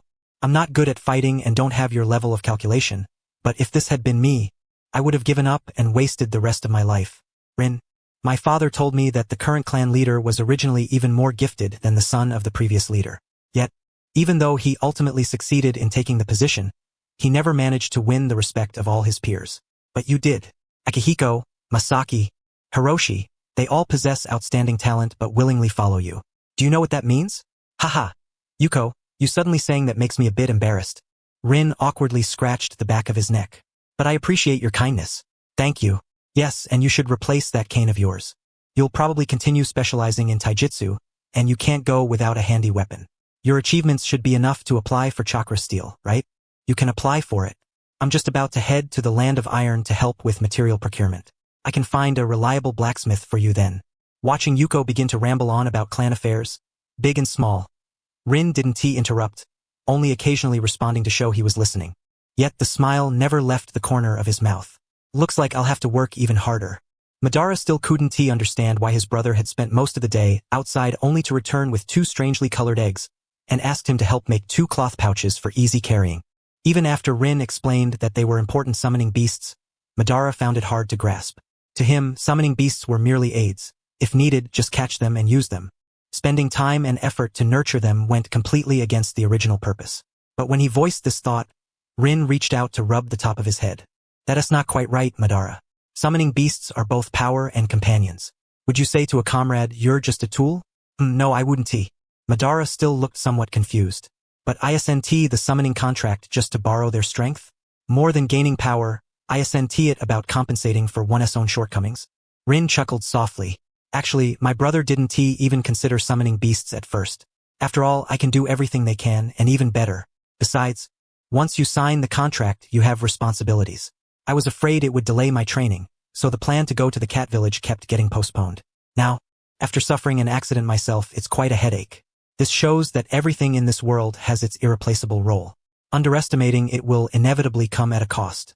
Madara should take his brother as a cautionary example. Madara frowned and didn't respond. Only after Rin spoke again did he reluctantly utter a reluctant He wasn't denying Rin's reasoning. He just didn't want to hear Rin use himself as an example, even if Rin didn't mind. Anyway, brother, tell me what I should pay attention to during missions. The clan academy is about to end soon, and I'll be going on missions with my uncle. Missions, huh? Rin stroked his chin. The first mission usually doesn't involve combat. Just be careful. What was your first mission, brother? My first mission? Rin looked up, frowning slightly. If I remember correctly, it was to steal intelligence at a casino. I used a transformation jutsu to provoke the target, then gambled with him. When he got riled up, I swapped the fake intelligence I had prepared for the real intelligence. Besides the information, I also made quite a bit of extra money. However, gambling posed little challenge for a shinobi. Victories came with casual ease. Should Madara ever find himself short of funds during future missions, a visit to the casino for a quick emergency gamble would not be beyond consideration, though ordinarily it was best avoided. After all, casinos were hardly reputable establishments. Beyond that, there were izakayas and the pleasure quarters, both invaluable sources of intelligence. Madara would need to pay close attention to these locales during missions. Madara paused in surprise. Has my elder brother ever undertaken missions in izakayas and the pleasure quarters? The pleasure quarters are frequented by many samurai, noble guards, and young lords and ladies seeking to experience the world outside, came the reply. Occasionally, the madams of the brothels issue tasks to recover debts. In short, many minor missions originate from these places. As for izakayas, Ling tilted her head slightly, her expression tinged with unease. Sometimes, after completing missions, I stop by for a few drinks, though on occasion, the owner has thrown me out for being too young. Madara, brother, didn't father say that before reporting back to the clan and confirming mission completion, we are forbidden from lingering outside? Ling cleared his throat lightly, his cheeks tinged with a faint blush. That's because the shop owners in the clan's protected market all know me. If I were to use transformation jutsu, things would become even more complicated. Anyway, Madara, if you have any questions, feel free to ask. This time, Madara's expression blanked for a moment, yet he did not immediately pose any inquiries. So even my brother engages in activities beyond the rules. Of course, I am human too. Ling smiled wryly, reaching out to ruffle Madara's hair. I had intended to personally take you on your first mission, but now, not witnessing your growth firsthand is somewhat regrettable. Rest assured, elder brother, I shall not disappoint the family's expectations and will return victorious. Madara smiled but soon rose to retrieve a scroll of ninjutsu. By the way, I have some questions regarding ninjutsu I wish to consult you about. Very well, Madara, do tell. Their discussion continued until Uchiha Taijima returned. After the evening meal, Taijima sought out Ling privately. The conflict with the Senju has concluded. Tomorrow, after escorting Madara to his mission, the elders and I will reveal the truth, Taijima said apologetically. Thank you for your efforts during this time. Ling knelt upright, shaking his head slightly in response. No, it is merely my duty and not an ordeal. Now that this matter is over, I can fully adapt to my condition. Taijima's face grew more somber, yet he refrained from voicing any objections. I understand. Should you need anything, do not hesitate to inform me. There is indeed something I must trouble father with, Ling said, resting his cane across his legs, fingers instinctively tracing its surface. Given my current condition, ninjutsu and jinjutsu are no longer suitable, so I require a reliable weapon. Although this cane is a token from Madara and Izuna, it remains unsuitable for combat. Taijima nodded slightly. Indeed, the team tasked with procuring ninja tools will depart in a few days. I will arrange for someone to bring you a staff sword forged from chakra steel. Shall we craft it to your usual length? No, perhaps a little longer. Ling hesitated. I am still growing, and through recent experience, a slightly longer cane is more convenient for probing the path ahead.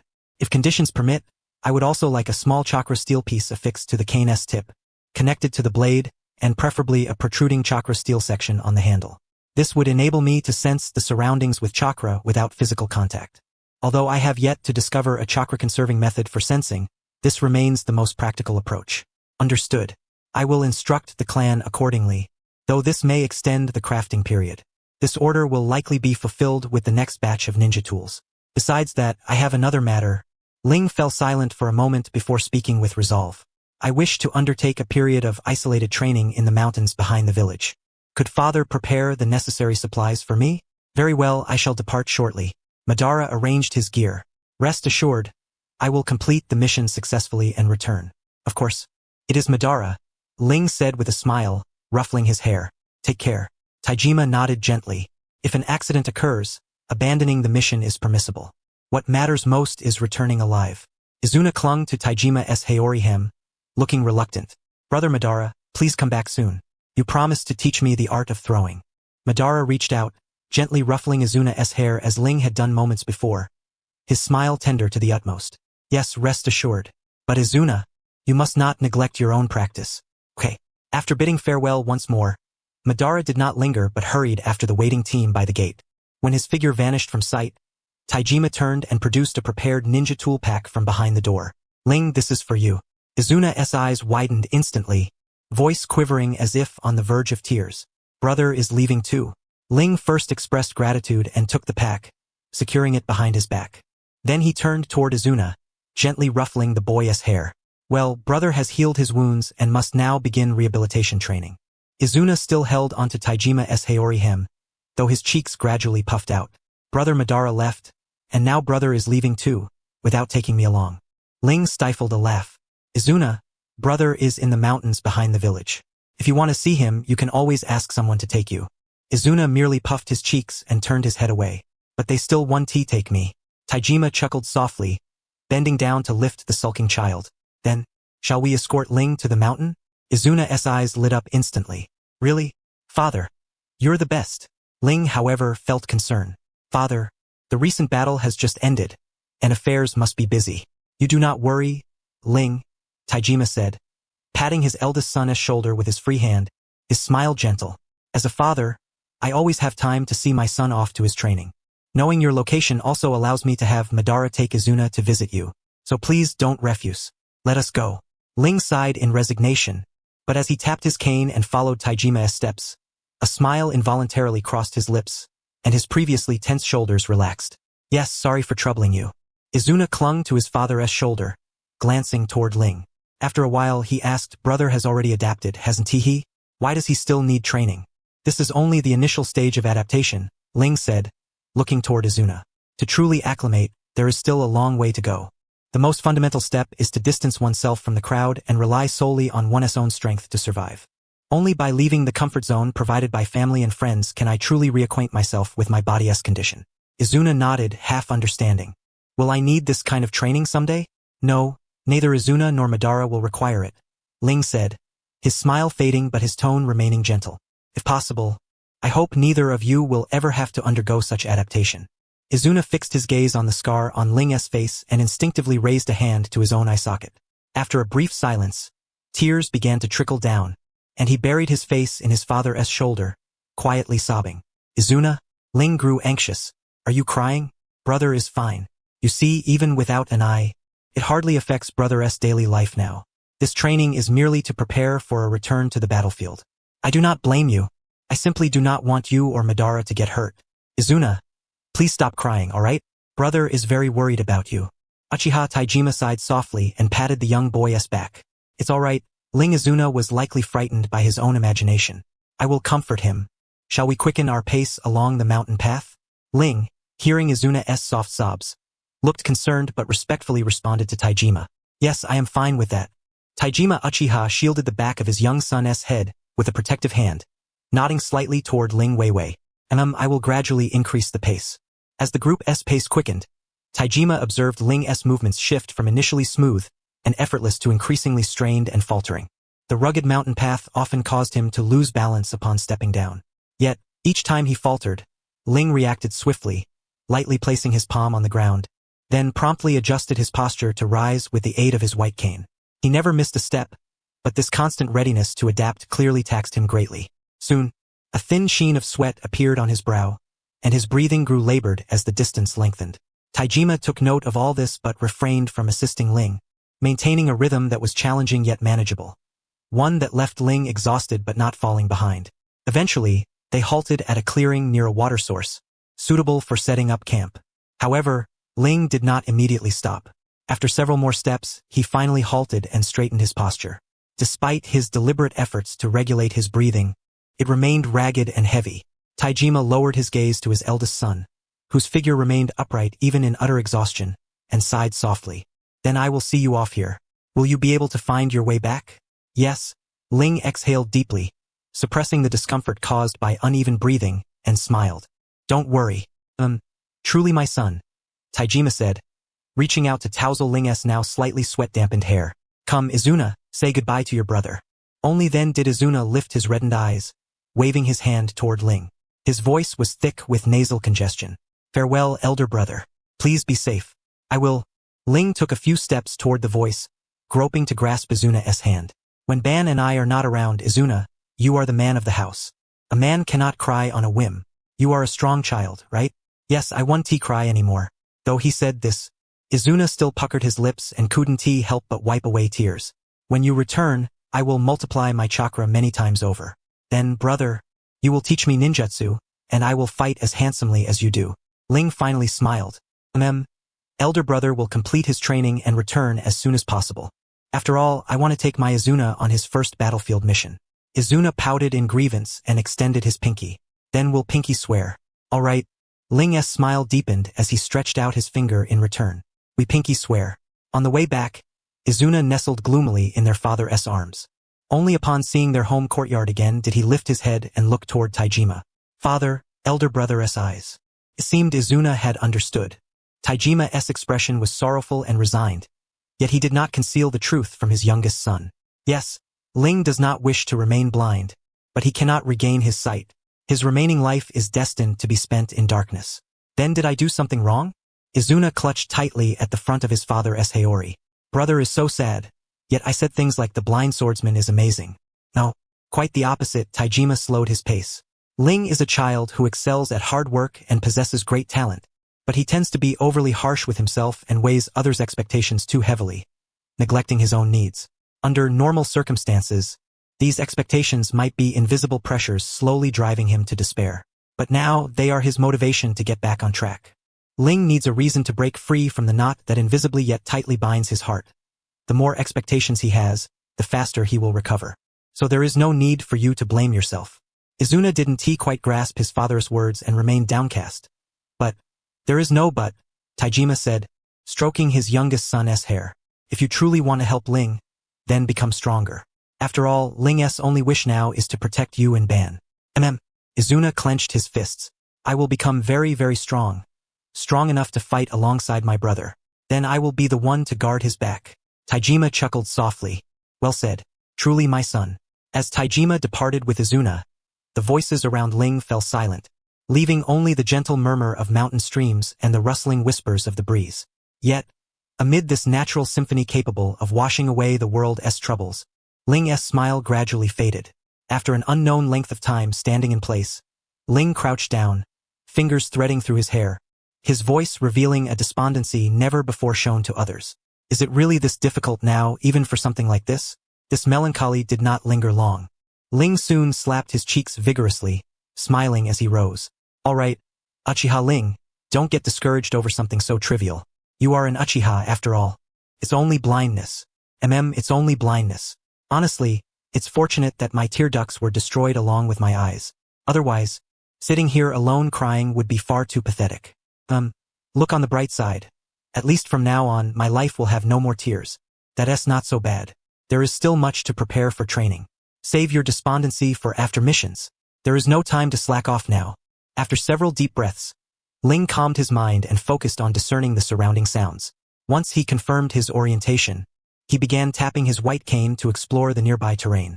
Yet, after roughly sketching the environment in his mind, Ling couldn't help but sigh again. As expected, father is worried about me. Realizing this, Ling fell into a cycle of self-denial, quickly rejecting his own doubts and summoning strength repeatedly. After several rounds, he took out the ninja tools pouch and carefully retrieved a sealing scroll prepared by Taijima. He gently traced his fingers over each of the jutsu markings. A long sword, ration pills, change of clothes, and emergency medicine. With these, I won't need to hunt in the short term. But if I want to return to the battlefield, I must be able to accurately sense the life around me. Hunting is unavoidable. Extracting the long sword and awkwardly fastening it on his back, Ling rolled up the scroll again and furrowed his brow as he headed toward the sound of flowing water. His father had chosen a site near a tributary of the Nanga River, close to their clan's territory. Wild beasts are scarce here. The place with the most living creatures should be this river nearby. Even while practicing, I have to work hard for dinner. Those ration pills really taste awful. But my cooking isn't much better. Hopefully, I won't poison myself before training is over. Ugh, I already miss Ban's side dishes. Thus, Ling finally began his training, though it proved rather humiliating.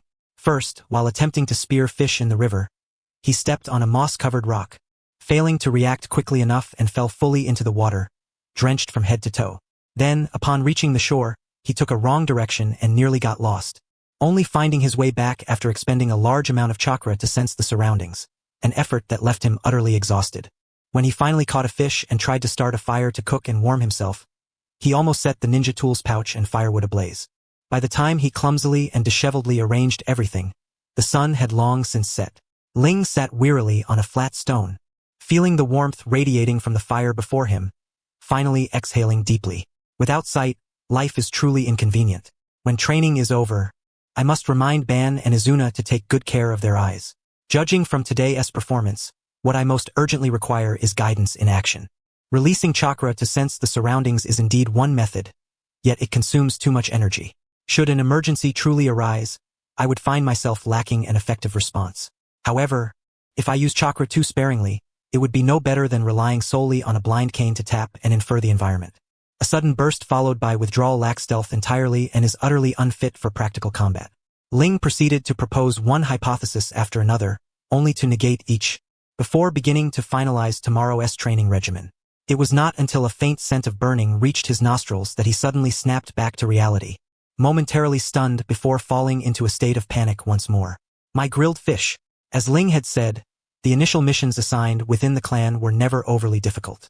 Within 5 or 6 days, Madara, under the leadership of his clan uncle, Uchiha Hiruzen, successfully completed his first ninja mission.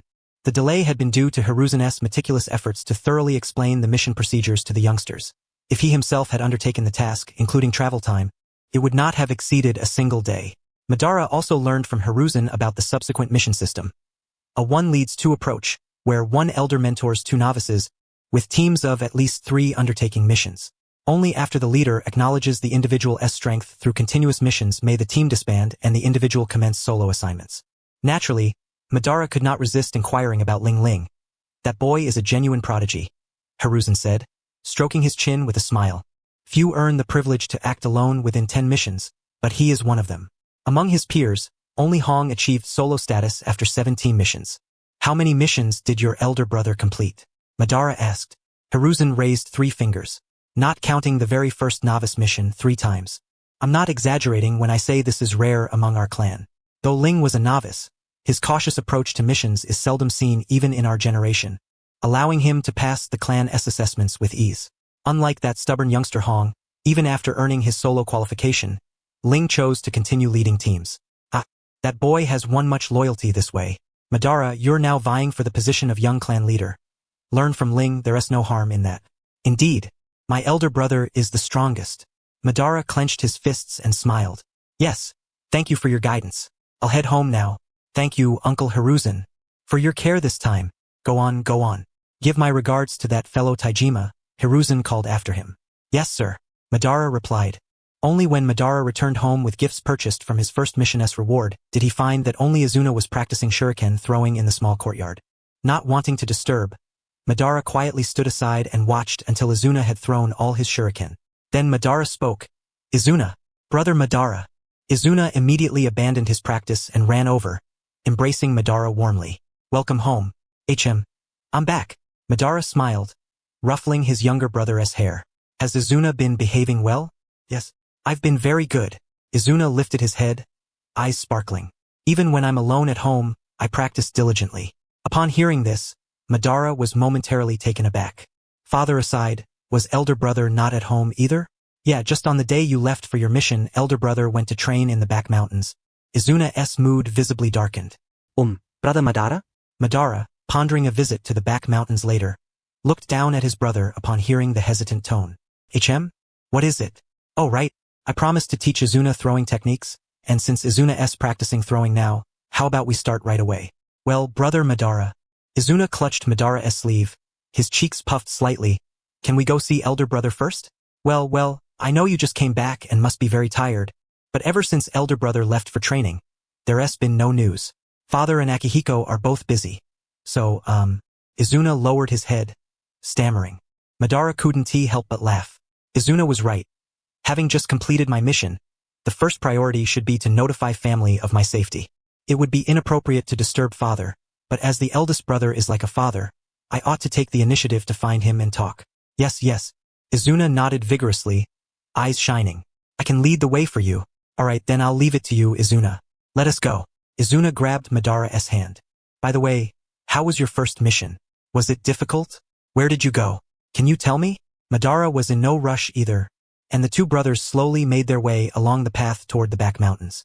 Along the way, Madara recounted the details of his mission, which made Izuna's eyes glow with admiration, as if eager to grow up immediately and undertake missions himself. Training must be done step by step, Madara said with a helpless smile. You're still young. Izuna immediately puffed out his cheeks. I'll grow up quickly. I know, Madara said, patting his brother's head. By then, your elder brother and I will take you on missions. Yes. Izuna brightened once more, pulling Madara to quicken his pace. Elder brother's training spot is just ahead. I wonder how he's doing now. If it's elder brother, it shouldn't be a problem. Yet Madara was still too naive. When, full of joy and anticipation, he followed Izuna to the training site, he found Ling sitting beside a fire, his clothing tattered and his appearance quite disheveled. Madara's shock was immediate, nearly letting out a startled meow. Our brother. Ling, roasting his outer garment by the fire, turned his head and smiled after sensing their presence. Madara, Izuna. Haha, I'm still a bit disorganized as I adjust here. Feel free to sit. Izuna paid no mind to the state of things, immediately rushing over to embrace Ling and excitedly recounting his recent training progress. Madara, however, was deeply concerned by Ling's appearance. That concern escalated to its peak when he saw Ling barefoot on the earth, with suspiciously charred debris near the fire. Brother, why don't you come home with me to rest and recuperate? At least get a new pair of shoes. No need, Ling laughed, scooping up Izuna. I took off my shoes because they hinder training. Do I look too shabby now? Never, Madara said, lowering his gaze and voice. You never look shabby. Brother, I'm just a little worried. Even by simply listening, Ling could feel Madara's worry. After a brief pause, a smile curved his lips. Since you're so concerned, how about a long overdue sparring match with your brother? A sparring match? Madara was momentarily stunned. Now? Yes, now. Ling patted Izuna's back, signaling him to step down, then rose and moved to a nearby clearing. Madara, you seem uneasy. There's no better way to vent than sparring. As for the rules, as long as you let me move my feet after the match starts, even if you win, I'll grant whatever wish you make. Conversely, if you drop your weapon or surrender, you lose and have to stay here to eat with me. Deal? Madara cast a silent glance at the suspicious charred items by the fire, his expression growing serious, worry still filling his heart. But brother, you don't have a weapon. Haha, why is that? Ling laughed heartily, resting his cane on his shoulder. Want me to use a weapon? Do you really want to test my skills? Madara looked again at the suspicious charred objects on the ground, then quietly drew the short blade at his waist. Then please instruct me, brother. Be careful. Yes, that's the spirit. Give it your all. Ling beckoned toward Madara. Show me your progress. Izuna, help us shout begin. Izuna sat on the stone where Ling had been, Watching the two opponents face off, his expression growing increasingly excited. Ready, begin. The moment Izuna's voice faded, Madara swiftly unleashed several shurikens, which, with a cunningly deceptive trajectory, encircled Rin at the center, each one aimed precisely at his vital points. Yet Rin remained utterly composed, his feet rooted to the spot, while his white cane swept with unerring accuracy toward the incoming shurikens. What puzzled Izuna was that Rin did not strike the shurikens themselves but rather the space behind them. Just as Izuna's concern grew, the shurikens altered their course entirely at the very moment the cane passed by. It was then that Izuna discerned the exceedingly fine steel wires attached to the shurikens. That was not the end. After using the cane to entangle the wires, Rin's movements became astonishingly swift as he twisted his wrist, winding all the wires around the cane. Then, with a forceful tug to tighten them, Madara, who was charging at Rin, staggered. Before Madara could recover, Rin smoothly transferred the cane to his left hand. Simultaneously, his right hand condensed chakra, slashing along the cane to sever all the wires wrapped around it. With a twist of his left wrist and the metallic clatter of shurikens hitting the ground, Rin deftly used the cane's tip to strike Madara's left shoulder, toppling him to the earth. Not bad, a clever tactic. Rin chuckled as he handed the cane back to his right hand. But my strategy for dealing with sensory ninja still needs refinement. Shall we go again? Madara somersaulted back to his feet, a spark of battle fervor finally igniting in his eyes. Again.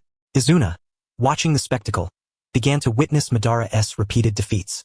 Throughout, Rin, just as he had claimed, never shifted his footing an inch, relying solely on his white cane for defense. When Madara resorted to ninjutsu attacks, Rin merely incorporated upper body movements, yet effortlessly evaded, even finding the energy to tap Madara's vital spots with the cane while offering verbal advice.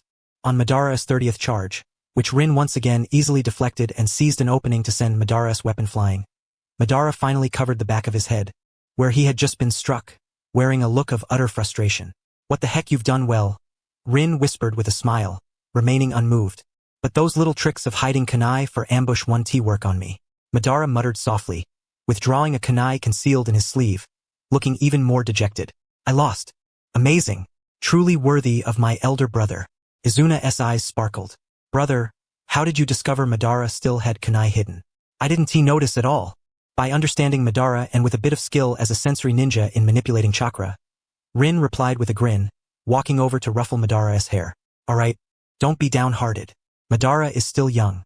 When he is allowed to enter the battlefield like I was, his abilities will surpass mine. Madara glanced up at Rin, mumbling in frustration. No way. Rin just smiled, then rolled up his sleeves with renewed vigor. Well then, the sparring is over. Now, let us test my skills. Unlike Izuna's excitement, Madara suddenly felt flustered. No, elder brother. Maybe I should go instead? Come on, Madara, have a little faith in your brother, Rin said, clearly understanding Madara's apprehension, his tone turning wistful. Besides, how could I possibly let my little brother eat that kind of stuff? Although I made plenty of terrible dishes when I first started training and even got a stomach ache from them, I'm not a demon. I wouldn't dare let you all eat something unsafe. But didn't you once burn down the kitchen while cooking? Madara asked. Rin, that is true. Don't worry, Madara. There's no kitchen here for me to burn down. After a brief moment of surprise, Rin gave a thumbs up. So no problem at all. Madara, I'm even more worried now. Watching Rin tap his cane as he walked toward the riverbank, Madara's unease only grew. He could never forget that day. They had been simply practicing ninjutsu at home when a terrifying surge of chakra suddenly rippled beside him. Then, a raging inferno swept before his eyes. If not for their father's timely intervention to control the situation, Madara would never have forgiven Rin for the fire he set in the kitchen that day. The most absurd part was that Rin somehow managed to salvage the final dish, which nearly caused Uchiha Taijima, who tasted it, to vomit on the spot. Since then, to prevent Rin from re-entering the kitchen, Uchiha Taijima, no matter how busy, always prepared meals for them. Madara also worked very hard to improve his cooking skills. Yet, the more he learned to cook, the less he understood Rin's earlier actions. What on earth in the kitchen required such a powerful ninjutsu?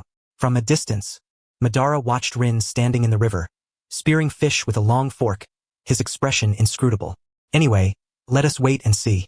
If the final dish is too dangerous, I'll just use an illusion to trick Izuna and eat it myself.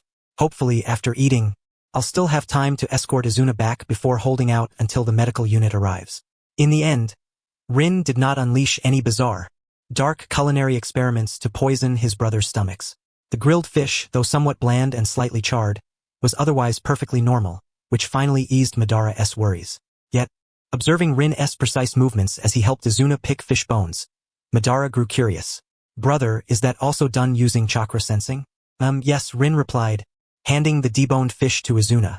Since I can't see my surroundings, I have to maintain constant sensory awareness. This method works quite well, though it does consume a bit of chakra. If you want to learn, I'll teach you once I've refined it.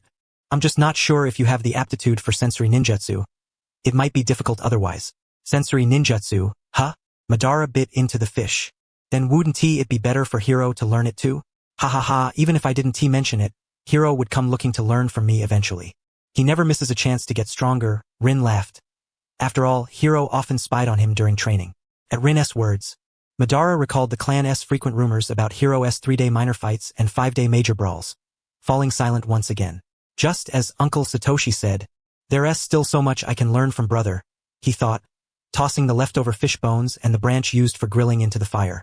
Though among my peers, there's no one as wild as him. Oh well, they're all so weak it's embarrassing, so better not to care. In the time that followed, Madara asked Rin several questions about training, then took Izuna to the river to wash up before bidding farewell. After Madara left, the smile on Rin's lips faded, his expression noticeably troubled. He had hoped Madara would inquire more about how to get along with their clan members, but Madara, too, had a personality not easily open to others. It was truly vexing. After mulling over his younger brother's development, Rin instinctively reached for the crow's eggs tucked inside his inner garment pocket and began his daily unwavering chakra guidance. Lately, aside from the demands of survival, Rin's foremost concern was the 2 crow's eggs he had obtained from Uchiha Yuko. According to Yuko, his own chakra nature, wind, fire, and lightning, was highly aggressive and ill-suited for guiding and nurturing a summoning beast. It was only because Rin was a sensory ninja, capable of finely controlling chakra, that Yuko entrusted him with the crow's eggs. Otherwise, Yuko would have preferred to help Rin procure a ready-made ninja cat from the cat village. Despite his allergy to cat fur, one must understand that if Yuko had raised those eggs himself, they would have become 2 formidable ninja crows, so there was absolutely no way he would hand them over to Rin to squander. After completing the chakra guidance and confirming that his chakra had not harmed the egg's vital signs, Rin finally breathed a sigh of relief and carefully placed the eggs back into the cloth pouch at his chest. Would this process really take at least 10 more days? Indeed, summoning beasts were a tremendous challenge. If I had known the outcome would be safe, I shouldn't have feared being picked clean by the Senju clan and having my eyes gouged out. Most of my old habits have to be overturned. And even though I love training, this is just unreasonable. No, pull yourself together. The current method of perception still harbors too many flaws. It consumes chakra and requires physical contact with the environment. Improvements are imperative. At the very least, it cannot continue to drain over 60% of chakra just for a simple meal with my younger brothers. This is untenable. Constantly dwelling on these issues is truly exhausting. Ling collapsed flat upon the earth, exuding an air of despondency. Perhaps today should be a day of rest? At least today, he did not wish to delve into researching new techniques. Without paper or pen, relying solely on contemplation and practice to deduce was utterly draining. Yet time could not be squandered idly. Perhaps engaging in something that does not require much mental exertion, such as refining chakra or training taijutsu, would be better. After all, I shall require both in the future. Yet, taijutsu still necessitates some form of perception. Yes, refining chakra it shall be. A moment to clear my mind. With that, Ling settled into a cross-legged position once more, and after several deep breaths, entered a meditative state, commencing the refinement of chakra. Meanwhile, after Madara escorted Izuna home, he reported to his father about his recent mission and Ling's current condition. Taijima Uchiha, upon hearing this, felt both relief and concern, though he concealed these emotions. He merely offered Madara guidance on a few training matters before dismissing him to rest. The ensuing days passed quietly. Madara began undertaking missions alongside peers of his own age, while those like Akihiko Uchiha, who had recovered from injuries, resumed accepting assignments. However, Madara noticed on multiple occasions that Ling's contemporaries, some familiar, others strangers, would stealthily venture to the back mountain, return muttering curses, and seemingly by mutual arrangement, each would stagger their visits so that someone went daily. Notably, among Ling's generation, the most rebellious Uchiha hero, upon learning of Ling's training, never once visited the back mountain. Instead, He silently resigned himself to working in the medical division, a place he usually loathed. Madara grew concerned for Ling's predicament, but one day, while accompanying teammates to resupply at the medical division, he overheard Hiro's sarcastic remarks about their peers, recklessly engaging in taijutsu, without regard for their lives. This eased Madara's worries. After all, when Hiro's barbs indiscriminately targeted everyone and none dared to retort, it was evident that these individuals gained no advantage from their elder brother. Since his brother suffered no loss, Madara momentarily set aside his concerns and focused on completing missions. Yet one thing irked him profoundly. His fellow peers were such a hindrance. These mistakes were glaringly simple and easily avoidable with just a bit of thought. Yet his teammates charged headlong as if their minds were filled with nonsense. Being inexperienced was one thing. Talent varied and could not be forced. But when the team leader explicitly instructed them and they still repeatedly blundered, Madara wondered if their brains had been devoured by the Senju clan. After suffering several setbacks caused by his teammates' foolishness, Madara instinctively mastered the art of a cold demeanor. His first act upon every mission was to thoroughly intimidate his contemporaries. Once granted permission for independent missions, he still patiently undertook a few tasks with his team. Yet, when exasperated to the brink of madness by their repeated foolishness, he decisively abandoned the team mode. He swore never again to team up with clan members, except for his elder brother and younger siblings. But those are tales for another time. For now, Madara was still striving to convince himself to tolerate his teammates and to salvage the situation, though in his heart he had already cursed them all thoroughly. During this period, Uchiha, who was not adept at combat and thus remained busy with logistics, also climbed the mountain to visit Ling. However, unlike the others, Yugo did not come to spar. After all, no one who wished to spar had yet succeeded in bringing Ling down from the mountain. Ling, following Yugo down the mountain, attracted considerable attention among their peers. Yet this attention was not focused on Ling himself, but on the two dark, fluffy creatures perched upon his shoulders. These two dark gray tufts of fur nestled close to Ling's neck, one on each side, crouched in the hollows of his collarbones. At first glance, they appeared to be a short fur collar Ling had somehow acquired. Ling had tidied himself neatly and tapped his white cane as he followed Yugo. Must the summoning contract be forged now? My training is at a critical juncture. Yugo maintained his perpetually icy expression and tilted his head to glance at Ling training. I only see a moving punching bag. A moving punching bag is excessive, Ling replied. Then shall I call them punishingly enthusiastic punching bags? Competing with you in taijutsu, Yugo's tone remained unwavering. You are the freak who can face the Senju and Kagaya clans head-on. Ling's voice bore a hint of helplessness. But I cannot see right now. The battles are not as exaggerated as you say. You are blind, not crippled. At least the habitual movements from your prior training remain. Those stubborn fools stand no chance competing with you in taijutsu. They might as well, like Hiro, wait quietly for your training to finish and then fight with full strength. Ling could not refute this. He sighed softly and shifted his neck, now slightly irritated by the two furballs rubbing against it. Is there anything I should pay attention to when forging the summoning contract? The only thing to consider is the direction you wish to nurture them, Yugo replied, opening the door and stepping aside to let Ling enter. Summoning a toad beast requires a contract, and contracts demand a price. Moreover, forming a contract merely establishes a link. It does not guarantee the toad beast's obedience. But these two ninja crows were birthed through your chakra guidance. So a natural trust and connection already exist between you. This greatly benefits the formation of the contract. First, they will unconditionally approach you due to the shared chakra origin.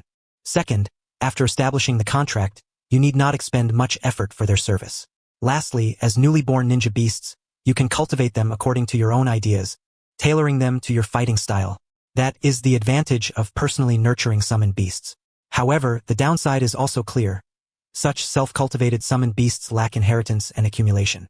Unless there is a serendipitous encounter, it will be difficult for them to offer substantial assistance in combat. Upon hearing this, Ling gently stroked one of the young crows curled in his neck hollow with his fingertip, his expression softening considerably. That is enough. I do not need them to fight for me. Hearing Ling's affectionate reference to the crows, Yugo's expression finally showed some change, though he said nothing. Instead, he approached with a blank scroll. Since this summoning contract is centered on you, you must first name the ninja beasts to forge the connection. Have you thought of names? Naming? I'm not very good at that. No matter. It will take me some time to prepare the summoning scroll. You can think it over slowly. Ling tilted his head and nuzzled the furballs in his neck again. Names will accompany you for life. They cannot be chosen lightly. Crows are auspicious birds. What should I call you? The furballs, oblivious to Ling's musings, squinted their tiny eyes, looking half asleep. Ling sat upright, waiting until Yugo approached with a small knife in hand. Is blood required? Have you decided on names? Yugo sliced Ling's arm, collected a vial of blood in a porcelain bottle, then tossed a cloth aside and turned to tend his own bleeding wound. Let us call them Yada and Mitsudomo, Ling said with a smile, tensing his arm as he pressed the cloth against the cut, seeking good fortune. When Ling left Yugo's place, night had already fallen. Though the darkness affected him not at all, he could have returned to his makeshift camp in the back mountain. He had been away training from home for over half a month. Once he descended the mountain, there was no question of not returning home. Of course, this was partly due to having grown weary of sleeping in the wilderness and growing increasingly dissatisfied with the food. The moment Izuna saw Ling, his joy was boundless. He practically leapt forward. Elder brother, it's been so long. Izuna, Ling greeted warmly. Ling smiled as he gently ruffled the crown of Senna's head, then turned toward the interior of the house. Father, I have returned. Uchiha Taijima nodded faintly, a trace of a smile curling at the corner of his lips. It appears you have gained quite a lot. Indeed, though deducing new techniques proved somewhat arduous. Is Madara not here? Brother Madara is still out on a mission and has not yet returned. Senna clung to the hem of Ling's outer robe, her eyes wide with concern. Brother, will you be leaving again after coming back this time? Yes, most likely. After all, I am still far from being adequate. I'm sorry, Senna. I cannot stay and practice with you. Senna puffed out her cheeks and muttered. Why am I not growing up yet? Uchiha Taijima watched Senna's expression and could not help but shake his head, a chuckle escaping him. Now that you're home, rest well. Though the war is intense, there is no need to rush. Yes, father. Ling leaned his cane against the side and bent to lift Senna in his arms, walking inside. I will be mindful of balancing work and rest. Senna, cradled in Ling's embrace, gazed with wide-eyed curiosity at the two fluffy creatures perched in the hollow of Ling's neck. Yet before long, those inquisitive eyes met a pair of tiny, scrutinizing ones, prompting her to stare back even more intently. As a sensory ninja, Ling naturally reacted to such a direct gaze at his vulnerable spot, even if the look bore no ill intent. Understanding what Senna was observing, Ling smiled and spoke gently. These are Yada and Sanzoku, my summoning beasts. Judging by their ages, they are about the same age as Senna. You must get along well with them. At Ling's words, the two fledglings chirped in unison, as if affirming his statement. Senna blinked and reached out to poke the fluffy bodies of the chicks, somewhat puzzled but intrigued. So, does that mean I am a big brother too? After a brief silence, both Uchiha Taijima and Ling laughed, Ling affectionately tousling Senna's hair. Yes, they are family members as well. Senna, you are a big brother now. As days passed, Yada and Senzoku's wings grew strong and full, and Ling's mastery over his body became increasingly adept. Once his staff and sword were completed, he even descended the mountain to spar with Uchiha Hiroshi, testing his current strength. Because the duel was private, no rumors spread. All that was known was that after that day, Uchiha Hiroshi resigned from his medical division position with a sour expression and resumed taking missions. Judging from his irritable demeanor, it seemed he had not gained the upper hand. Yet Madara was evidently not an outsider. He was fully aware of what others did not know, having been present during the fight. Perhaps due to his limited perspective, Madara found the techniques employed in the duel remarkably brilliant. What struck him was a difference from clan training and sparring with others. From the moment the match began, both combatants treated each other as mortal enemies. Every move was an unabashed strike aimed at the opponent's vital points, and it was a battle fought with real blades and real intent, as if the other were a blood enemy beyond reconciliation. Watching this, Madara could not help but shudder, even though the lethal intent vanished immediately after the duel, leaving him unable to shake the impression for a long time. Finally, Ling led him home, helping him regain composure. Taking advantage of the moment, Ling began analyzing the fight with Madara and taught him how to precisely evade attacks and counterstrike the opponent's vulnerabilities. Madara studied earnestly but could not suppress his curiosity. Brother, do you usually spar with your peers like this? Only when testing our strength do we bring such lethal intent. Otherwise, it's just ordinary sparring. Ling shook his head. Moreover, this kind of lethal sparring is limited to only a few of us. Myself, Hiroshi, Akihiko, Masaki, and Kenshiro. Kenshiro? Madara tilted his head. I don't recall him among the people you usually interact with. Kenshiro mostly focuses on missions. It's normal that you haven't seen him. Also, Ling seemed to recall something troublesome. Kenshiro's personality is somewhat polarized. Though his intentions are good, He is rather naive and can be hard to handle. Madara nodded but soon grew curious again.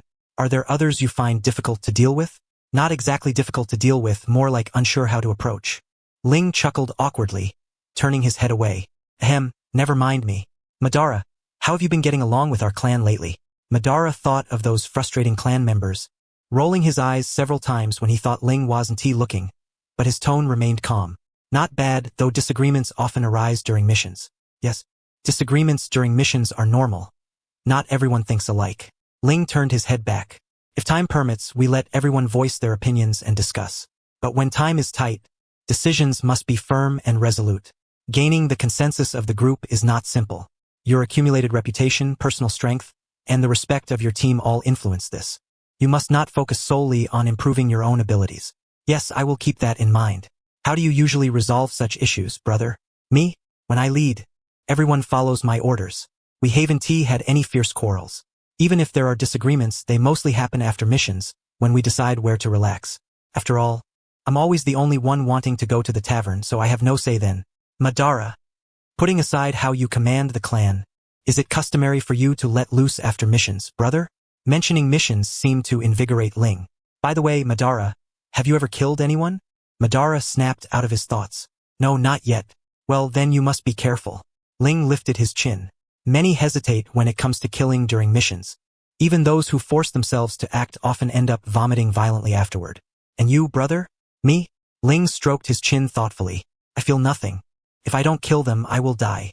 A ninja's essence is as a tool. Using a tool to take life is only natural. But, Madara, remember, before being a ninja, you are first and foremost a human.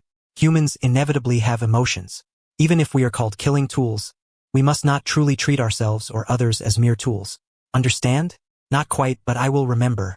Madara lowered his head after speaking.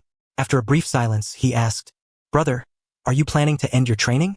Ling nodded slightly, a faint smile touching his lips. Yes, Yada and Senzoku can now guide me by direction.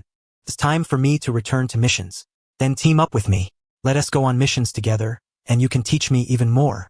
Madara's sudden outburst startled Ling, but he quickly nodded in agreement and asked Madara to prepare an outfit for him as well, planning to take on missions together starting tomorrow. With Ling's approval, Madara grew even more jubilant, finally relieved from enduring those foolish teammates. Yay! Humming a cheerful tune, Madara's spirits lifted. Ling shook his head with mild helplessness. Still just a child, after all. Well, I'm not exactly old myself. Speaking of which, Ling couldn't help but smile at his own words, though the smile soon faded into bitterness. I went to the battlefield at 9 years old, but Madara is even younger now than I was then. Is the war still spreading? Why is peace always so fragile? I don't want my little brothers to go to war. Then don't let them, caw. With the sound of wings flapping, a jet-black crow descended from the beam. If they're disobedient, tie them up, caw. Yada, though speaking thus, was still a brother and family just like them. When I say I don't want them to go to war, I mean I want to protect them. Ling reached out and lifted the crow, his expression full of helplessness. If I did what you suggest, wouldn't I become the #1 threat to my brothers? Caw. Yada is a fool. Another raven with fully developed wings descended from the beam above, brazenly perching atop Ling's head. If you truly wish to protect someone, you ought to break their limbs outright. Lock him up. Lock him up. Sansoku, you're the fool. Caw. The volume of Yatagarasu, cradled in Ling's arms, rose in tandem. Breaking limbs is nothing but an act of harm. Caw. You're putting the cart before the horse. Caw. Caw. If you don't break the limbs, you'll run away. I overheard the Master's conversation with those losers before. That's exactly how they treat the so-called Senju friends. Being treated like that is not friendship. Caw. Caw. Nonsense. The Master himself said we must treat this group of Senju friends well. Friends, relatives, and kin should all be treated equally. You do have a point there. Calling. That's wrong everywhere. When you learn something, don't just listen to half of it. It seems I'll need to watch my words and actions from now on, or perhaps explain how tone affects meaning. Ling raised his hand and plucked Sansoku from atop his head, stroking the feathers of both quarrelsome ravens, his expression tinged with vexation. As expected, raising spirit beasts myself is quite the headache. Ling spent a full 2 hours painstakingly clarifying matters with Yatagarasu and Sensoku, emphasizing that some things must be understood through tone and context, not merely by literal interpretation. Humans are truly complicated, caw. Caw. Indeed, truly complicated. Ling's lips twitched slightly. Alright, I have a mission tomorrow, so I'm gonna sleep now. You both should rest as well. There's no need to cling to me constantly. Sensoku nodded, gently tapping Ling's palm with his beak. Caw. Remember to spirit connect if needed. After all, master, you cannot see. Though eager to assist the master, Sensoku clearly disliked being spirit connected. Caw. Yatagarasu spread his wings, looking as if he might vomit last night's meal. Caw. I wholeheartedly agree. Awful. Absolutely dreadful. My apologies. Ling stood and headed toward the bed. Once your chakra reaches a level capable of reverse spirit connection, I'll try to improve the method. Asking me to refine something I don't understand is overly burdensome. Caw. Yatagarasu, the master is an idiot. He actually thinks avian chakra surpasses human chakra. Kahaha. Fool. You can't say such things outright. The master would be hurt. Caw. Kahahaha. The master is far too naive. Kahahaha. Ling, changing clothes and preparing to sleep, thought. It's probably a blessing I can't normally hear animal thoughts. With that notion, Ling slipped into a deep slumber. The following morning, after confirming the ninja tools to carry with Madara, Ling accompanied him to the clan's mission distribution point. Since Ling could not see, only Madara entered the mission office alone, intending to note down a favored mission before returning to discuss it with Ling. He happened upon a pier and exchanged a few words, but before finishing, Madara suddenly stiffened, sensing the gaze of a fierce beast. Instinctively drawing his sword and turning around, he came face to face with a pair of crimson, 3-tomo Sharingan eyes. The man, noticing Madara's reaction, seemed to realize his misconduct, averting his gaze slightly but still watching him intently, his expression agitated. You're called Madara? What is your relation to Ling? Madara furrowed his brow instantly. None of your business. You're Ling's younger brother. The one who called out grew increasingly agitated, even stepping toward Madara. Finally, I found you. Now not only Madara was tense, his peers also grew uneasy. Clan members nearby halted, turning to look, though some of Ling's contemporaries smiled upon seeing the man confronting Madara.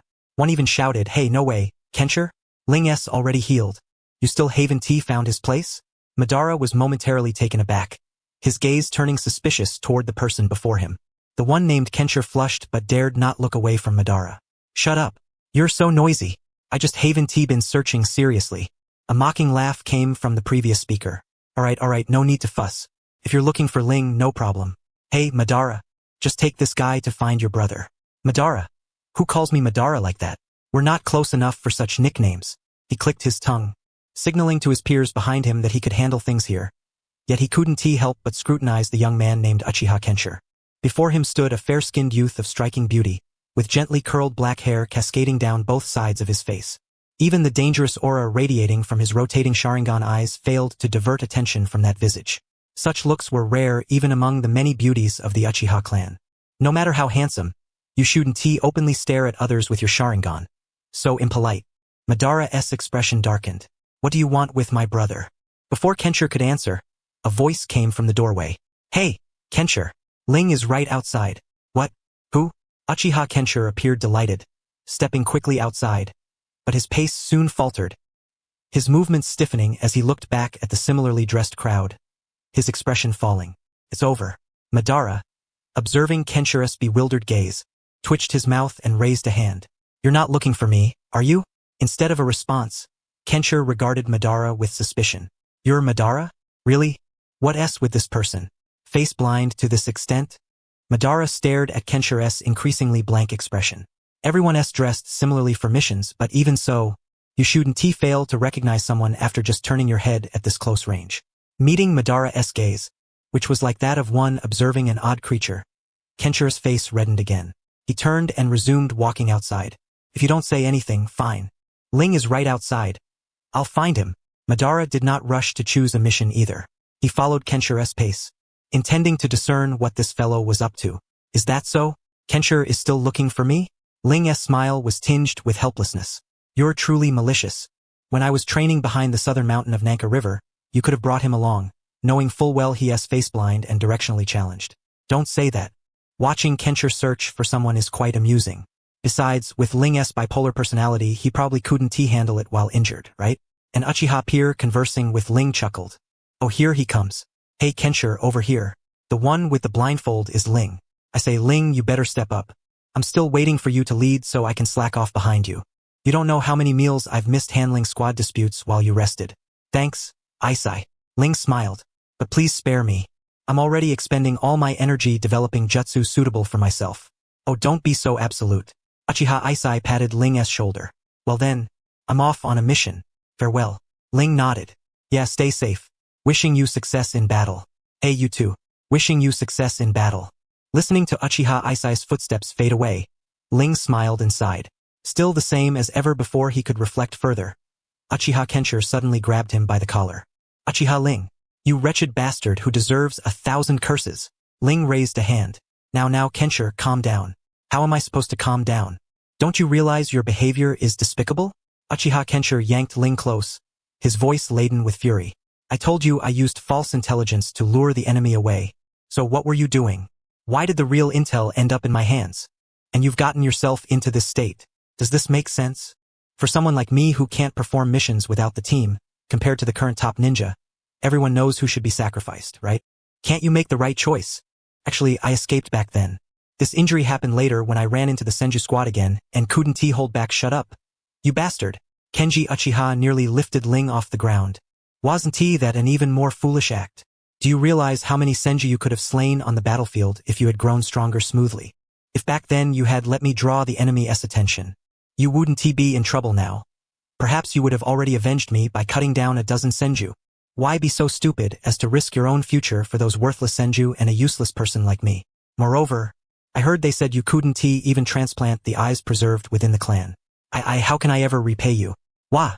Madara, who had pursued them, was completely stunned, utterly unable to comprehend why this man, who looked even more beautiful than a woman, would immediately cling to his brother's waist and wail in tears after anger, appearing far more heartbroken than his brother. Standing at the entrance of the mission office, Madara watched Kenji Uchiha, who ignored the gazes of their clansmen and sobbed while clutching Ling, his eyes filled with both sympathy and astonishment. So many eccentrics of the same generation, truly not easy, elder brother. Wait, Kenji, stop crying. Ling didn't know where to begin for a moment. At least don't cry here or let go of my belt while crying. Alright, even though I'm stronger and can keep my balance. The belt's material isn't that durable yet. I want tea. Kenji Uchiha's sobs grew louder, but his hands silently released Ling's belt and instead grabbed the hem of Ling's outer robe. You know very well I can't remember faces. The only reason I can recognize my relatives is because I've spent a long time remembering their voices. Besides, I can't remember the way either. If I go blind, you're the one who made me blind. What does this make me now? Another useless blind man added to our generation. No, Kenji. Look at me. I'm easy to recognize now. Ling relaxed and raised a hand to point at himself. See, I have a silk band covering my eyes, right? I'm the only one in the clan who dresses like this, so I'm easy to identify. Anyway, at least stand up first, okay? We're blocking the mission office's entrance. Kenji sniffled, glanced at the onlooking clansman, and finally rose from the ground, though one hand still clutched Ling's clothing, looking like a frightened little animal afraid of being abandoned. What do you want me to do? I haven't even repaid my debt of gratitude yet. Wah? Kenji, don't always take on imaginary debts yourself. Ling sighed and faced Madara. Madara, have you selected a mission you desire? Not yet, I haven't had the chance. Madara looked at Kenji Uchiha with a subtly disdainful expression. That elder brother, this way? It's alright, I can handle it. Madara should go pick the mission. Ling waved at Madara, but his smile was somewhat weak and feeble. As long as Kenji calms down. Yes, just as long as he calms down. Madara stared at the two with a complicated expression for a while before turning and entering the mission office again. Are you going on a mission? Kenji sniffled. Then I want to go too. Ling immediately chuckled. The two of us going on one mission might be a bit of overkill, don't you think? Overkill. Kenji Uchiha's eyes widened, the crimson three-tomo Sharingan unconsciously manifesting again. If it's just you and your little brother going, wouldn't that be a disaster? A blind man plus a kid just starting missions. Do you find that kind of heroic self-sacrifice amusing? No, Shut up. You idiot. Imbecile. Taijutsu maniac. Being a ninja is a life precariously balanced on the edge. Do you want to find a chance to die and have me bear your debt of gratitude for life? I will cry. I really will cry. Even as a ghost, I want rest easy. Ling sighed and raised both hands in surrender. Alright, I get it. I agree to do the mission together, so let us put aside this debt of gratitude topic for now. By the way, why do you cry better than Chiho and the others? Humph. Kenji Uchiha's eyes returned to black. After a brief silence to calm his emotions, he spoke again. Hey, Ling, you're sensing the surroundings with chakra now, right? Haven't you noticed anything different about me? Huh? Different? Ling tilted his head. Stronger, maybe? I'm serious. Behave properly. Hearing Kenji say this, Ling reached out and grasped his wrist, then concentrated to sense again. Your brain chakra has become more active. Could it be that you've awakened the Mangekyo Sharingan? Well, I'm not exactly sure, but after our last mission, the Sharingan often activates unconsciously. I even had someone take me to the medical department to check, but they couldn't find anything. That should mean it's close to awakening. Ling stroked his chin. Also, speaking of which, the brain chakra of Hiro and Akihiko was very active when I saw them before. I wonder which of you three will be the first to obtain that power. I truly look forward to it. Then you can rule out Hiro. Kenji Uchiha finally calmed down completely, clutching Ling's robe to confirm that only Ling wore the blindfold before releasing his grip. That guy, although powerful, seems to be cursed in these matters. No, calling it a curse is a bit much. Then what do you call it? An Uchiha who mainly uses water and earth elements, that's already half ruined. Kenji Uchiha crossed his arms. But he still ranks among the top few. Hiro's talent is truly terrifying. His sensory ninjutsu is getting stronger and stronger. Last time, I almost couldn't fool him. Yes. I barely won our sparring match last time. Ling raised a hand to scratch the back of his neck and laughed heartily. I feel like you guys are gonna leave me behind. It's quite the pressure. That's why last time you should have let me be the bait. Kenji Uchiha muttered. Even if it means destroying your eyes, you could have just dug them out and crushed them. Didn't you consider the possibility of surviving at all? The battlefield is ever-changing. It would be much worse to be captured alive by the Senju clan. Ling's smile turned helpless as he patted Kenji on the shoulder. So don't say such gloomy things about using you as bait anymore. Besides, it was my choice of mission and I brought you all out. As your appointed leader, my priority is your safety. Bringing you all back is what I should do. If I really sent you to die for me, wouldn't I be betraying your trust? But, Nobats, I believe in you, Kenji, just as you believe in me. Ling smiled. If you truly feel guilty toward me, then surpass me tenfold, 100-fold. At that time, I will be at the rear cheering you on. During the time Kenji spoke with Ling, Madara also selected several preferred missions and emerged from the mission office. Elder brother, I have chosen my mission. Ling turned toward the voice's direction. What did you choose? There are 4 missions. Bandit suppression, assassination, intelligence theft, and reconnaissance. Madara's gaze landed on Kenji with curiosity tinged by a hint of disdain. I thought, since I'm going on a mission with my brother this time, I might as well get some experience with killing and the like. The mission types are quite comprehensive. Ling lightly tapped the blade of his staff sword. But let us forget about reconnaissance for now. I can't do that mission at the moment. Kenji, any opinions? Let us skip assassination too. Kenji glanced at Madara, who was wary of him, and scratched the back of his head. It feels like your brother doesn't really want to cooperate with me. The remaining 2 missions shouldn't be too problematic, I guess.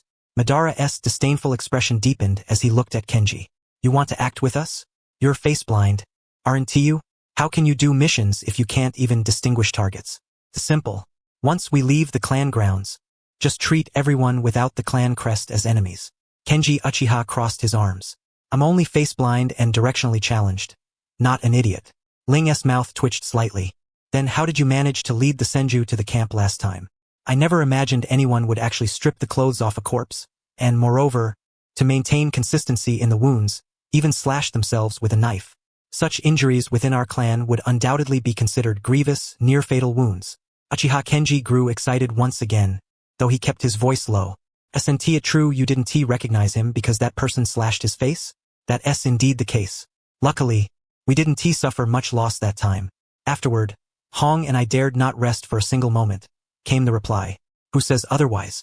For a while, I even felt physically uneasy around anyone wearing clan attire, Uchiha Kenji remarked. Seeing the two about to continue their conversation, Madara hastily interjected. So, which mission should we choose this time? Suppressing bandits or stealing intelligence? Let us take on both. Suppressing bandits isn't difficult. Consider it a warm-up, Ling said with a smile. It's been a long time since I've actually killed anyone.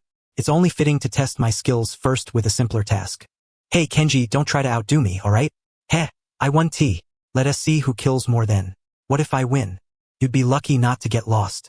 By the way, do you want to come to my place first and sign a temporary contract with a summoning beast? Should I have the three-legged crow and Yatagarasu guide us, or... I do not need. Don't underestimate me. No matter how lost I get, I certainly wouldn't remain unaware after escaping the bandit stronghold. Alright then, Ling shrugged. Madara, please register both missions, and don't forget to include Kenji. Madara glanced at Uchiha Kenji, clearly displeased by his forceful midway inclusion, but he still nodded and returned to the mission office to register the tasks. Madara found it utterly baffling how this Uchiha Kenji managed to participate in such a dreadful sparring session. Was it because of his delicate appearance, his foolish demeanor, or his face blindness that caused him to lose his way? Yet, as the three departed the clan lands and journeyed toward the mission site, Kenji's utterly silent way of traveling captivated Madara's attention. Though ninjas are said to be assassins concealed in shadows, killing unseen, this was the first time Madara had encountered someone truly as silent as a shadow. He could even sense his brother's faint presence. Yet he could not pinpoint Uchiha Kenji's location. Instead, Kenji's breathless following made him feel uneasy all over. Kenji, don't hide yourself so well and then follow right behind me, or I'll have to cut you down. Ah, sorry, it's a habit. Uchiha Kenji caught up with Ling in a few strides. But you're really impressive. Even without sight, you can still move as freely as before. Don't you slip? Not at all. After all, to maintain normal movement, I almost constantly release chakra throughout the day, ready to adapt instantly. Is there still enough chakra left for battle? Ling paused briefly. It depends on the situation on site. After all, this is my first real combat since losing my sight, so I'm being a bit cautious. Your call then. Their quiet exchange was not deliberately hushed from Madara, so he slowed his pace slightly. What was that just now? Oh right. Madara, your instincts are sharp. It must have been uncomfortable having that shadow following you so closely. Ling chuckled. Kenji is very skilled at concealment. On previous missions, he even infiltrated enemy squads without detection. What? Didn't I get exposed then? Uchiha Kenji clicked his tongue, clearly embarrassed by having exhausted his chakra. That's still impressive. Those were sensory ninja squads. Even if they were resting, Ling's laughter carried a teasing tone. Hey Madara, let me tell you, whenever Kenji was on night watch during our missions, I always felt something missing beside me, yet also sensed someone's gaze upon me. I couldn't sleep at all. Madara tilted his head. An invisibility ability even your brother can't detect? Don't listen to Ling's nonsense. It's nowhere near that level. I'm an Uchiha without any peculiar bloodline limits. Uchiha Kenji said awkwardly, rubbing the back of his neck. If a perceptive sensory ninja seriously senses me, I wouldn't be able to hide at all. What level would such a sensory ninja have to be? Level? Uchiha Kenji frowned. Well, they have to have at least a year of battlefield experience and survived ambushes. I'm talking about the Senju family's sensory ninjas. Madara. Isn't that ridiculously impressive? What exactly is this guy trying to do? Show off? Wow, Ling, your brother is giving me a seriously harsh look. Didn't you say your brother was gentle? That look could kill. My Madara is very gentle. Ling stretched out the word. Isn't it your fault? If only you admitted your strength sooner, you wouldn't be so reserved. After a brief silence, Uchiha Kenji raised his voice. Are you blaming me? The bandit suppression mission site was not far. By ninja standards, it was just a half-day's journey. Thus, the group that departed in the morning reached a nearby village by dusk. However, the three did not enter the village. Ling stopped them in the woods surrounding it. Why stop here? Madara looked puzzled. Didn't you say bandits often harass the village? Shouldn't we investigate now? Yes, that's what Madara thought. Ling smiled gently. It's a method, but somewhat reckless. Kenji, can you handle reconnaissance? Sure. Wait, I'll get something. Uchiha Kenji reached behind to retrieve a ninja tool pouch, eventually producing a small spray bottle filled with a pale green liquid, which he handed to Ling. Use it sparingly. Hong charges way too much. What's this?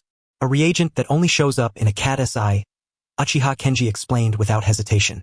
I have slight difficulty with navigation, so when we split up, I usually have my teammates carry this reagent. After reconnaissance, we ask the summoning beasts to help find the way. I have a bottle myself. The effect lasts about half a day. Madara's thoughts became complicated, but he merely nodded coldly, signaling he understood. Then he looked at Ling. What exactly are we investigating? Reconnaissance on the village and its possible ties to the bandits. Ling replied calmly. According to known information, this bandit group has lingered near the village for quite some time and can distinguish merchants from disguised government troops very well. Madara, do you understand? Madara glanced at Uchiha Kenji, who had quietly slipped toward the village, and he nodded in comprehension. So, There might be bandit informants inside the village?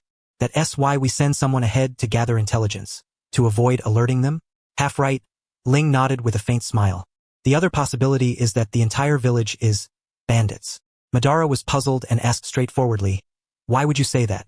Because the lord governing this village imposes harsh taxes and laws. I've even seen peasants send secret messages to mountain bandits to raid their homes, hoping to avoid losing everything to taxes. There's a tax law stating, those robbed by bandits are exempt from taxes for that month. The local officials must cover the shortfall. Ling paused. I'm not sure if this law has been amended, but it's better to be cautious. Madara nodded thoughtfully. Looks like I need to pay more attention to hidden information from now on. If only my brother and I came, investigating might be tough. After all, I'm better at frontal combat. No, two people have their own methods. Ling shook his head. Missions are fixed, but people are alive. There are no absolute rules in completing a mission. Flexibility is key. Alright, let us scout the bandit hideouts in the surrounding mountains. Madara fell in step behind Ling, who took the opportunity to teach him many techniques for concealing chakra and identifying traces. Many differed from the clan's teachings but were swifter, though the margin for error was smaller. Shortly after the two of them located the bandit lair, Kenji Uchiha returned, accompanied by his ninja cat. The village was predominantly inhabited by the elderly and children, with few able-bodied adults. Each household's food supplies would not last beyond 10 days, yet every family's farmland was meticulously tended. How about your side? Quite the opposite from yours. Ling turned his head slightly, the faint smile upon his lips diminishing considerably. Indeed, this was precisely the scenario he least wished to encounter. Conceal yourselves and rest. We move at dawn. Anyone within the bandit stronghold must be eliminated without exception. Kenji Uchiha nodded silently, offering no further comment. It seemed that Madara also grasped the situation, yet he paid it no mind. Whatever connection those bandits had with the villagers was of no concern to him. After all, this was merely an utterly routine mission. As the moon vanished and before the sun had risen, the three who had been resting stirred almost simultaneously. Ling lowered his voice. Kenji, take the watchtower. I will check the houses. Kill anyone you encounter on the way, but minimize noise. Madara, follow behind to finish off any feigning death. Concealed by the night's shadows, the three crossed the bandit encampment's walls with ease. As blades flickered in the dark, one by one, crimson blossoms, silent markers of lives extinguished, bloomed without sound.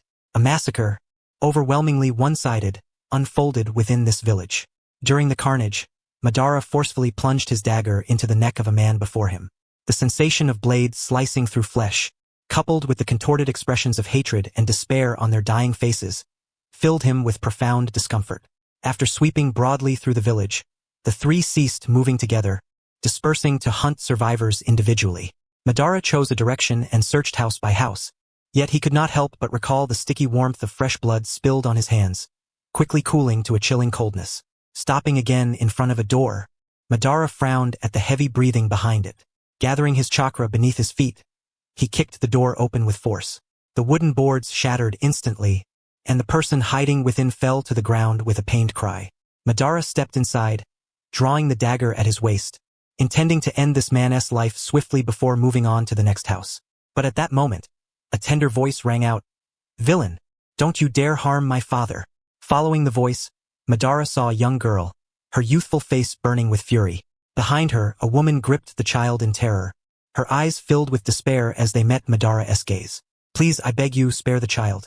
She is too young to understand anything. Soon, she will forget all of this. I beg you, have mercy." The woman's tearful plea made Madara hesitate. His gaze involuntarily swept over the humble yet warm decor of the room. He lowered his eyelids, but the grip on his dagger tightened. "I am sorry. This is my duty. I will make it quick for you." With those words, Madara's blade twisted in his hand and plunged directly into the chest of the man he had just kicked aside, who now attempted a desperate attack. Warm blood spilled forth, and the room fell into silence. Madara felt the lifeless blood slowly trickle along the blade into his palm, the fading heartbeat of the man vibrating faintly through the knife's steel. Frowning, Madara withdrew the dagger, flicking the blood from its edge. The lifeless body, no longer supported by the blade, collapsed in a twisted heap upon the floor. At the sound of the corpse hitting the ground, the little girl broke free from the woman's grasp and ran toward Madara, her tiny fists pounding again and again against his body. "Villain! Villain! Don't hurt my father! Why do you bully us? Villain! I'll beat you!" "Daddy, Wake up. I'll help you drive the villain away. Please get up. Wah! The woman finally regained composure from her panic, dropping to her knees and pleading with a choked voice for Madara to spare the child. Madara lowered his head and looked at the sobbing girl. He raised the dagger once more, but as he met the fury-filled, tear-streaked obsidian-like eyes of the child, his hand refused to strike. Should I spare them? No, if I only spare the child before Madara's thoughts could settle. A line of blood appeared on the girl's neck. Her tender face was marked by both anger and shock, as if reproaching someone. The obsidian depths of her eyes faded entirely. Before the girl's head could roll to the floor, the woman's desperate cries abruptly ceased. Instead, Kenji Uchiha's slightly deep voice broke the silence. I was wondering why you took so long to get here. So, you ran into women and children. Madara bowed his head, staring at the lifeless small form, his voice dry and stiff. I am sorry. I hesitated. No worries. It's your first time drawing a blade to kill today. You'll get used to it, Kenji said, flicking the blood from his own blade. He stepped forward and placed a hand over Madara's eyes, preventing him from looking at the corpse any longer. If it's too hard, go stand guard at the bandit camp entrance. Ling and I will handle the cleanup. Madara nodded in a daze, his movements stiff as he turned to leave. When Ling and Kenji approached him, their garments stained with blood, his mind remained a fog. Only when the scorching heat washed over him did Madara shift his gaze to the two who were incinerating the scene with fire-style ninjutsu. Ling cleared his throat a few times and produced a scroll of sealing techniques. His fingertips traced the symbols, producing 2 bamboo tubes filled with water. His voice was slightly hoarse. Kenji? Madara? Ah, thanks. Kenji took a water cup and tossed one to Madara, his voice similarly rough. Fire-style ninjutsu is convenient, but it does strain the throat. Ling took another bottle, sipping lightly before speaking. Kenji, how's the fire? No problem. Given tonight's wind direction and the camp's location, the forest is safe. We can withdraw. Alright, then let us go. I recall the intelligence-gathering mission is not far. In a nearby city. We'll rest there tonight, or rather, during the day. Ling turned to Madara. How about you? Can you still lead the way? Yes, I'm fine. Madara attempted to move forward, but Ling grabbed his wrist. Brother, you don't seem yourself. I think we need to talk. The plan changes. We'll find a suitable campsite nearby. Before Madara could refuse, Ling bit his right thumb, drew a horizontal line on his left palm, formed the seals in sequence and pressed his hand to the ground, summoning jutsu. White smoke rose as a black-winged crow appeared before them. After shading its head with its wings in a rather human-like manner, it flapped its wings and settled on Ling's shoulder. Ga. Being summoned in my sleep is no fun. What do you need, Ga? Sorry, Yatagarasu. Ling tilted his head slightly. Can you help us find a suitable camping spot nearby? No problem, Ga. Yatagarasu nodded. But I think we need to discuss working hours later, Ga. Alright, once I finish the mission and return, we'll take Mitsudomo and have a talk. For now, I entrust this to you. Don't worry. Follow me. Ga. Kenji. I'm counting on you too. Kenji glanced at the still-stunned Madara and wasted no words. The 3 tomo in his eyes quietly activated as he looked up at the crow circling above. Good. Ling led Madara to follow Kenji's pace. Madara, what happened? Nothing, Madara replied, now fully alert and walking with them, though his heart remained unsettled. I just had a hesitation unbefitting a ninja. Are you reluctant about killing? Madara shook his head but quickly corrected himself. No, though it's awkward, it's not reluctance. I'm unsure if what I'm doing is right. Let me explain. Kenji slowed his pace slightly. Simply put, this kid has compassion for women and children. He can't strike cleanly. Seeing me kill shook him. I see. Upon hearing Rin's voice, Madara involuntarily pursed his lips, his thoughts once again descending into turmoil. Surely I must have disappointed my elder brother, Haven Ti, failing to independently complete even a task of this magnitude. As a shinobi, I must resolutely cast aside such uselessness from now on. It seems our Madara is truly a kind-hearted child. Startled, Madara looked toward Rin, and upon seeing the gentle smile at the corner of his mouth, the defeat and tension within him eased significantly, though his words still carried doubt and self-reproach. Brother need not concern himself with my feelings.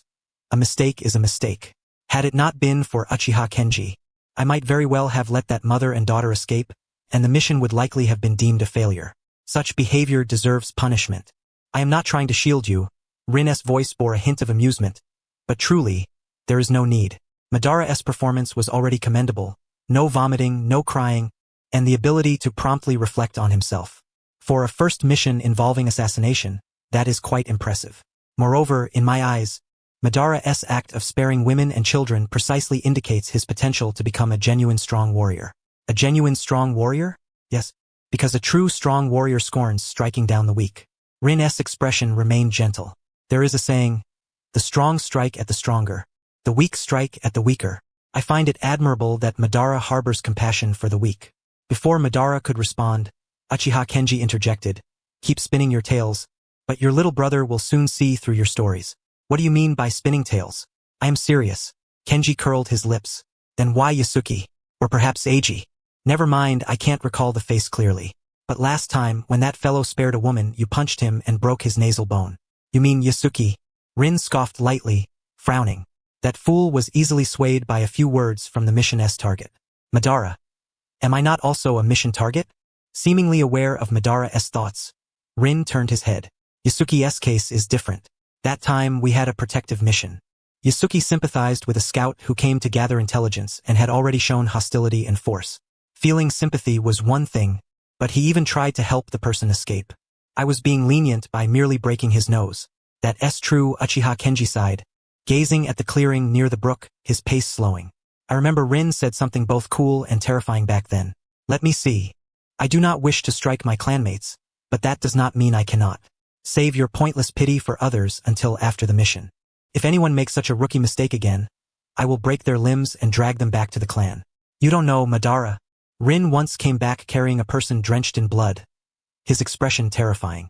Coupled with those harsh words, we all thought he might have killed Yasuki in anger. Madara blinked in surprise. Brother, he actually said that? Yes, indeed I did. Rin allowed Yatagarasu to settle on his shoulder, then took out some beans from his pocket to feed the bird. Once it had finished, he dispelled the summoning. For me, I only protect what I wish to protect. Those I ought to protect already consume all my energy. So when someone's existence threatens my boundaries, I will act without hesitation, regardless of who they are or what their reasons may be, even if I know my actions may lack moral justification. Madara withdrew his gaze from the white smoke dissipating above Rin's shoulder. Lacking moral justification? Simply put, that means when I put myself in their shoes and evaluate the matter, I find their stance justifiable. The smile on Rin's lips remained gentle. Let us judge by this mission. Madara must have noticed that those so-called bandits were merely villagers compelled to seek other paths due to excessive taxation. They acted according to legal loopholes because they could not survive otherwise. If it were me, I might have done even worse. Yet, despite pitying them, I still would not hold back, because that good father is likely seen as a parasite by the Lord, a villain by passing merchants, a mission target easy to handle and profitable for us, and a hero daring to resist in the eyes of many villagers. Madara was stunned, his confusion deepening. If he is a hero in most people's eyes, then aren't we doing the wrong thing? Have you considered what would happen if many villagers were to imitate this? Madara, not lacking in insight, quickly realized that such imitation would lead to war. Indeed. Va. And a rebellion destined to be vast in scale. Rin's smile faded slightly. Though we shinobi owe our existence to war and conflict, and should be grateful for the work war provides, until someone can look beyond this era to the future, such rebellious wars only serve to drain the nation's foundation and manpower meaninglessly. Madara, this world is not a fixed page of information with a single answer. Human nature is complex, making it impossible for every matter to be perfectly balanced. When one side gains, another's interests are inevitably harmed. All we can choose is to protect what concerns us and adapt to the changes of the times. At this point, Rin reached out to ruffle Madara's hair. Brother lacks ambitions for world peace and the strength to match such ambitions, but if you wish to pursue that path, I will support you. Enough, enough. Don't take this chance to lecture your brother. Uchiha Kenji, having completed a brief reconnaissance of the surroundings, returned. I checked. The water in the brook is good. You should go clean the blood off yourself. Rin turned his head and smiled. All right, I'll leave the camp's construction to you then. Kenji did not rush to build the camp. Instead, he looked toward Madara, who stood with clenched fists and pursed lips off to the side. What's wrong? Still feeling uneasy? Yes, a little. Madara lowered his head, glancing at his hands. Although brother said so, I still don't know if what I did was right or wrong. And some things are just common troubles for novices. I'll share some wisdom. Kenji stroked his chin. Show mercy to your enemies, and your family will perish. Remember that and act accordingly. Madara looked up at Kenji with a hint of speechlessness. I understand that without you telling me. Then what's there to agonize over? Kenji asked. Madara withdrew his gaze, his expression awkward. I just didn't expect brother. Kenji's expression suddenly brightened. You didn't expect Rin to actually strike his own clanmates, did you? Madara stiffened and nodded slightly. I recall brother always being very gentle. And if I'm not mistaken, our code forbids striking clanmates. Yes, it does say that. But Rin has never rigidly adhered to those rules. When he realized some of us struggled with certain missions, he broke the rules to take us to places like the Pleasure District, casinos, hot springs, and taverns to relax, sometimes even hiding it from the clan. Madara seemed somewhat dazed, but he recalled hearing from Akihiko and others that Rin was very tolerant of clanmates. Even if they erred during missions, he would not be overly harsh. That tolerance refers to Rin's acceptance of clanmates who cannot perform fully due to lack of strength or psychological issues.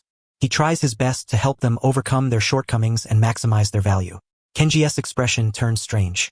Madara, you don't really think Rin is the kind of person who tolerates others without limits, do you? If you think that, even though you're Rin's brother, I'd still laugh at you. To be unanimously acclaimed as the foremost among one's peers surely cannot rest solely on the power of personal charisma to sway contemporaries. Among our generation, save for a few who genuinely eschew combat, most have at some point been overshadowed in martial prowess. In a clan such as ours, whose very livelihood hinges upon battle, strength is the ultimate currency of influence. Without power, even the most compelling charisma amounts to mere empty rhetoric. Is absolute strength truly the measure of authority? Madara nodded thoughtfully, having grasped the implication. Uchiha Kenso, oblivious to Madara's contemplative demeanor, seized the opportunity while Rin was occupied with his own affairs to inundate Madara with a torrent of sordid tales about Rin's past. Stories such as his stubborn insistence on going to an izakaya only to be overruled and carried off to a casino by others, the time he was so startled by a confession from a girl of his generation during a mission that he fell from a tree, and how he would forcibly drag people into singing after drinking too much. Most notably, Kenso emphasized Rin's first kill, how decisive and cold-blooded it was, summarizing it all with a blunt declaration. Your brother is not a good man, at least not in the strictest sense. Yet Madara could not help but harbor doubts. After all, Kenso himself admitted to having a poor memory for faces, giving Madara reason to suspect that Kenso might be attributing the glorious deeds of others to Rin. Kenso, intolerant of Madara's skeptical gaze, immediately raised his voice and called out toward the brook. Rin, wasn't it you who dragged people into singing when you got drunk last time? Rin's voice promptly responded. Wasn't I just tone-deaf when drunk? Can you drop it already? Kenso turned back triumphantly, casting a self-satisfied look at the dazed Madara. See? My words hold some credibility, don't they? Madara wore a stern expression and averted his gaze, clearly unwilling to believe it. At that moment Rin, having changed into fresh clothes, approached with an expression of resigned helplessness. What nonsense have you been telling my brother again? Because he's your brother. That's why I say it, Kenso replied with a sly grin. Madara's aiming for clan leader now. Excessive admiration for you isn't exactly beneficial. There are plenty of other things you could talk about, Rin sighed. Don't tell him about those forbidden matters. Kenso nudged Rin's arm with his elbow. What? You allow me to be straightforward, but not your brother to be bold and unrestrained? Rin shook his head, utterly exhausted. Just go clean yourself up quickly. Come on, Madara. I'll tell you more of your brother's glorious exploits. Kenso, without waiting for Madara's protest, slung an arm around his neck and pulled him away. Though Rin was cold and indifferent during missions, disregarding personal ties, his demeanor in downtime was exactly as you remember, the endlessly tolerant, good-natured fellow. I recall after our last mission enough. I don't want to hear it. Madara interrupted, utterly drained after being force-fed a barrage of trivial tales. He no longer had the energy to ponder the morality of killing. All he wanted was to piece together the shattered image of Rin in his mind, battered by explosive revelations. As Madara endeavored to reconstruct his impression of Rin, Kenso stealthily found Rin and lowered his voice. How's that? My tactic worked, didn't it? Feeling the chaotic chakra emanating from Madara, Rin's tone brimmed with exasperation. Maybe a bit too effective. Let us drop this. I'll leave the intelligence-gathering mission with Madara to you.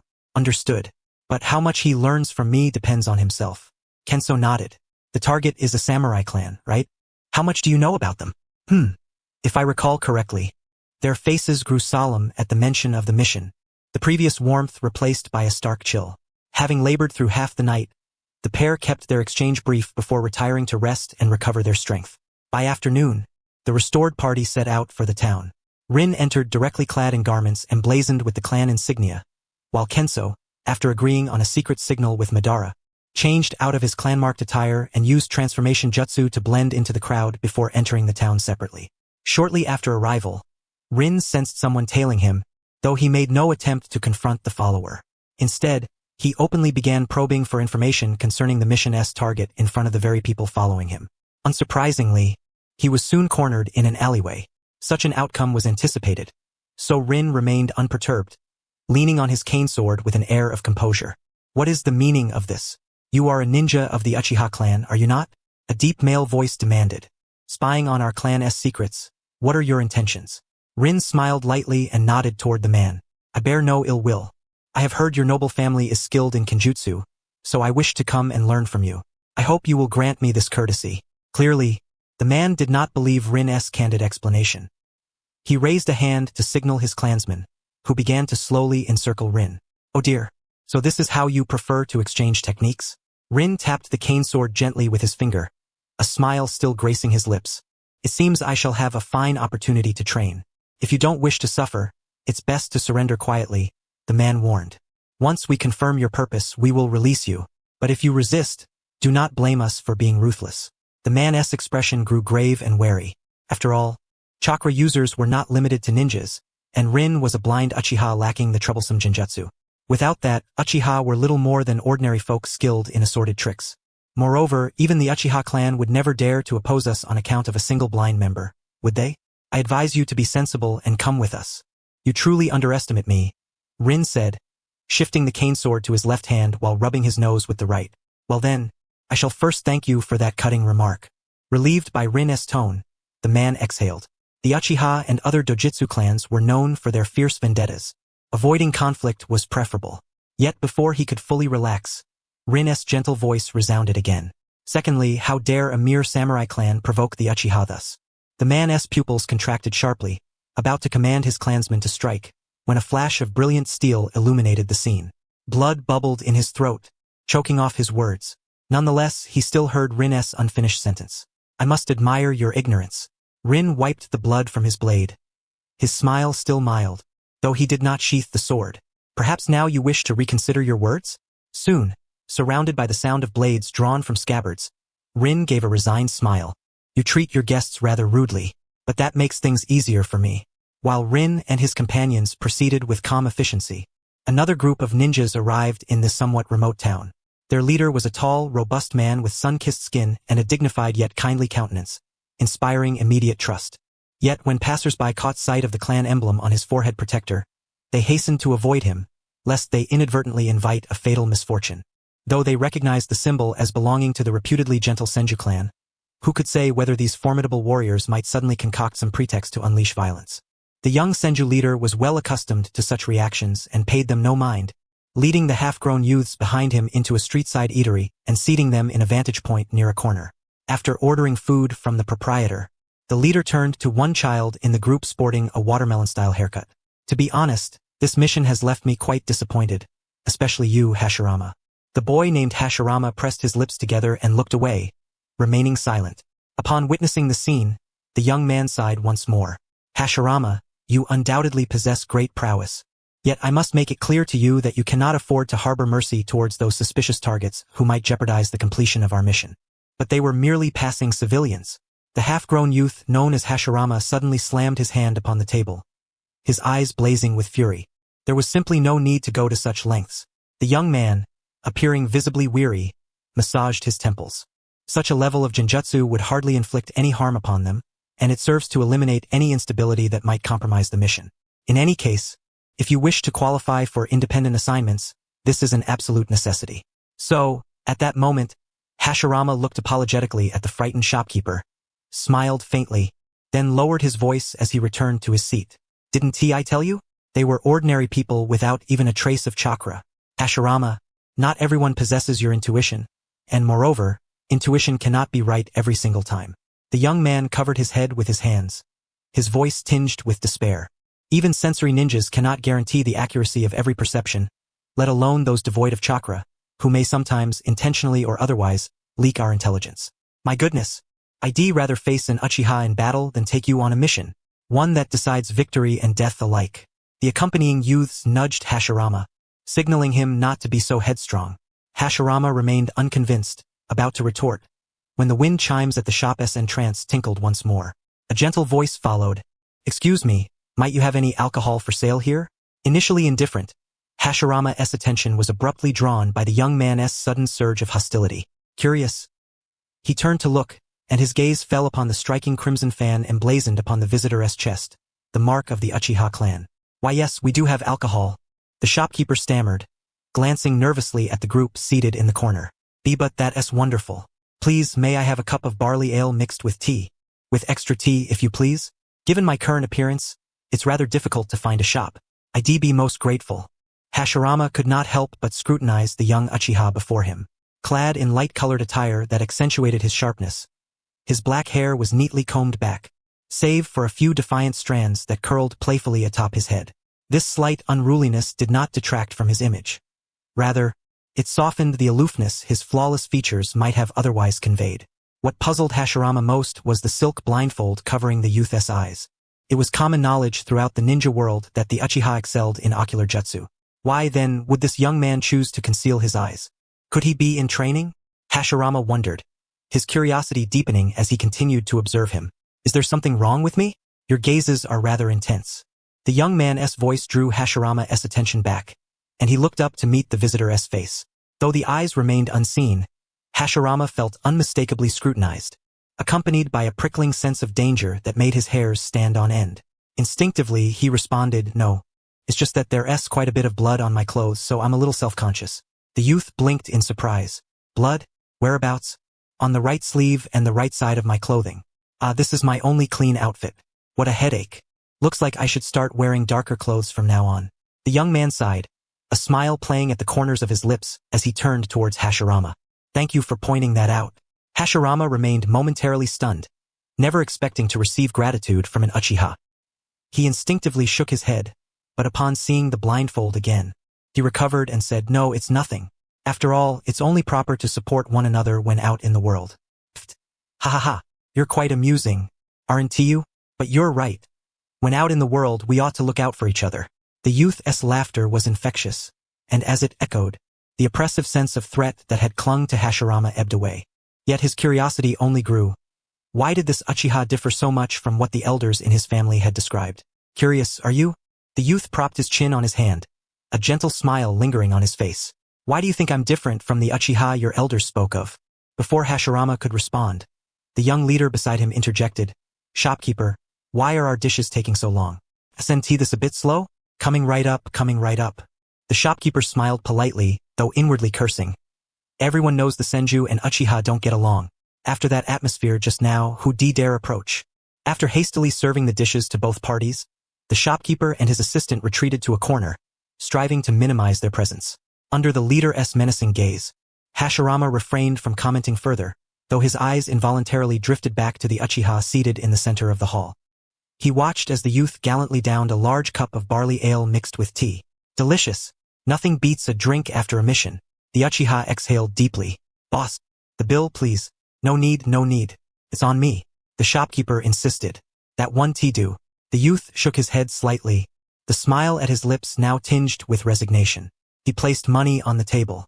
"There are still other friends here who didn't get to enjoy themselves today, but they're just making a living. I have no reason to make things difficult for you. Oh, by the way, those friends in the corner, though I'm not sure if you're from the Senju or Uzumaki clan, next time you bring the clan's children out for training, it's best not to show hostility casually. This time, I'm letting you off because your kid was interesting, but the next Uchiha you meet might not be as good-natured as I."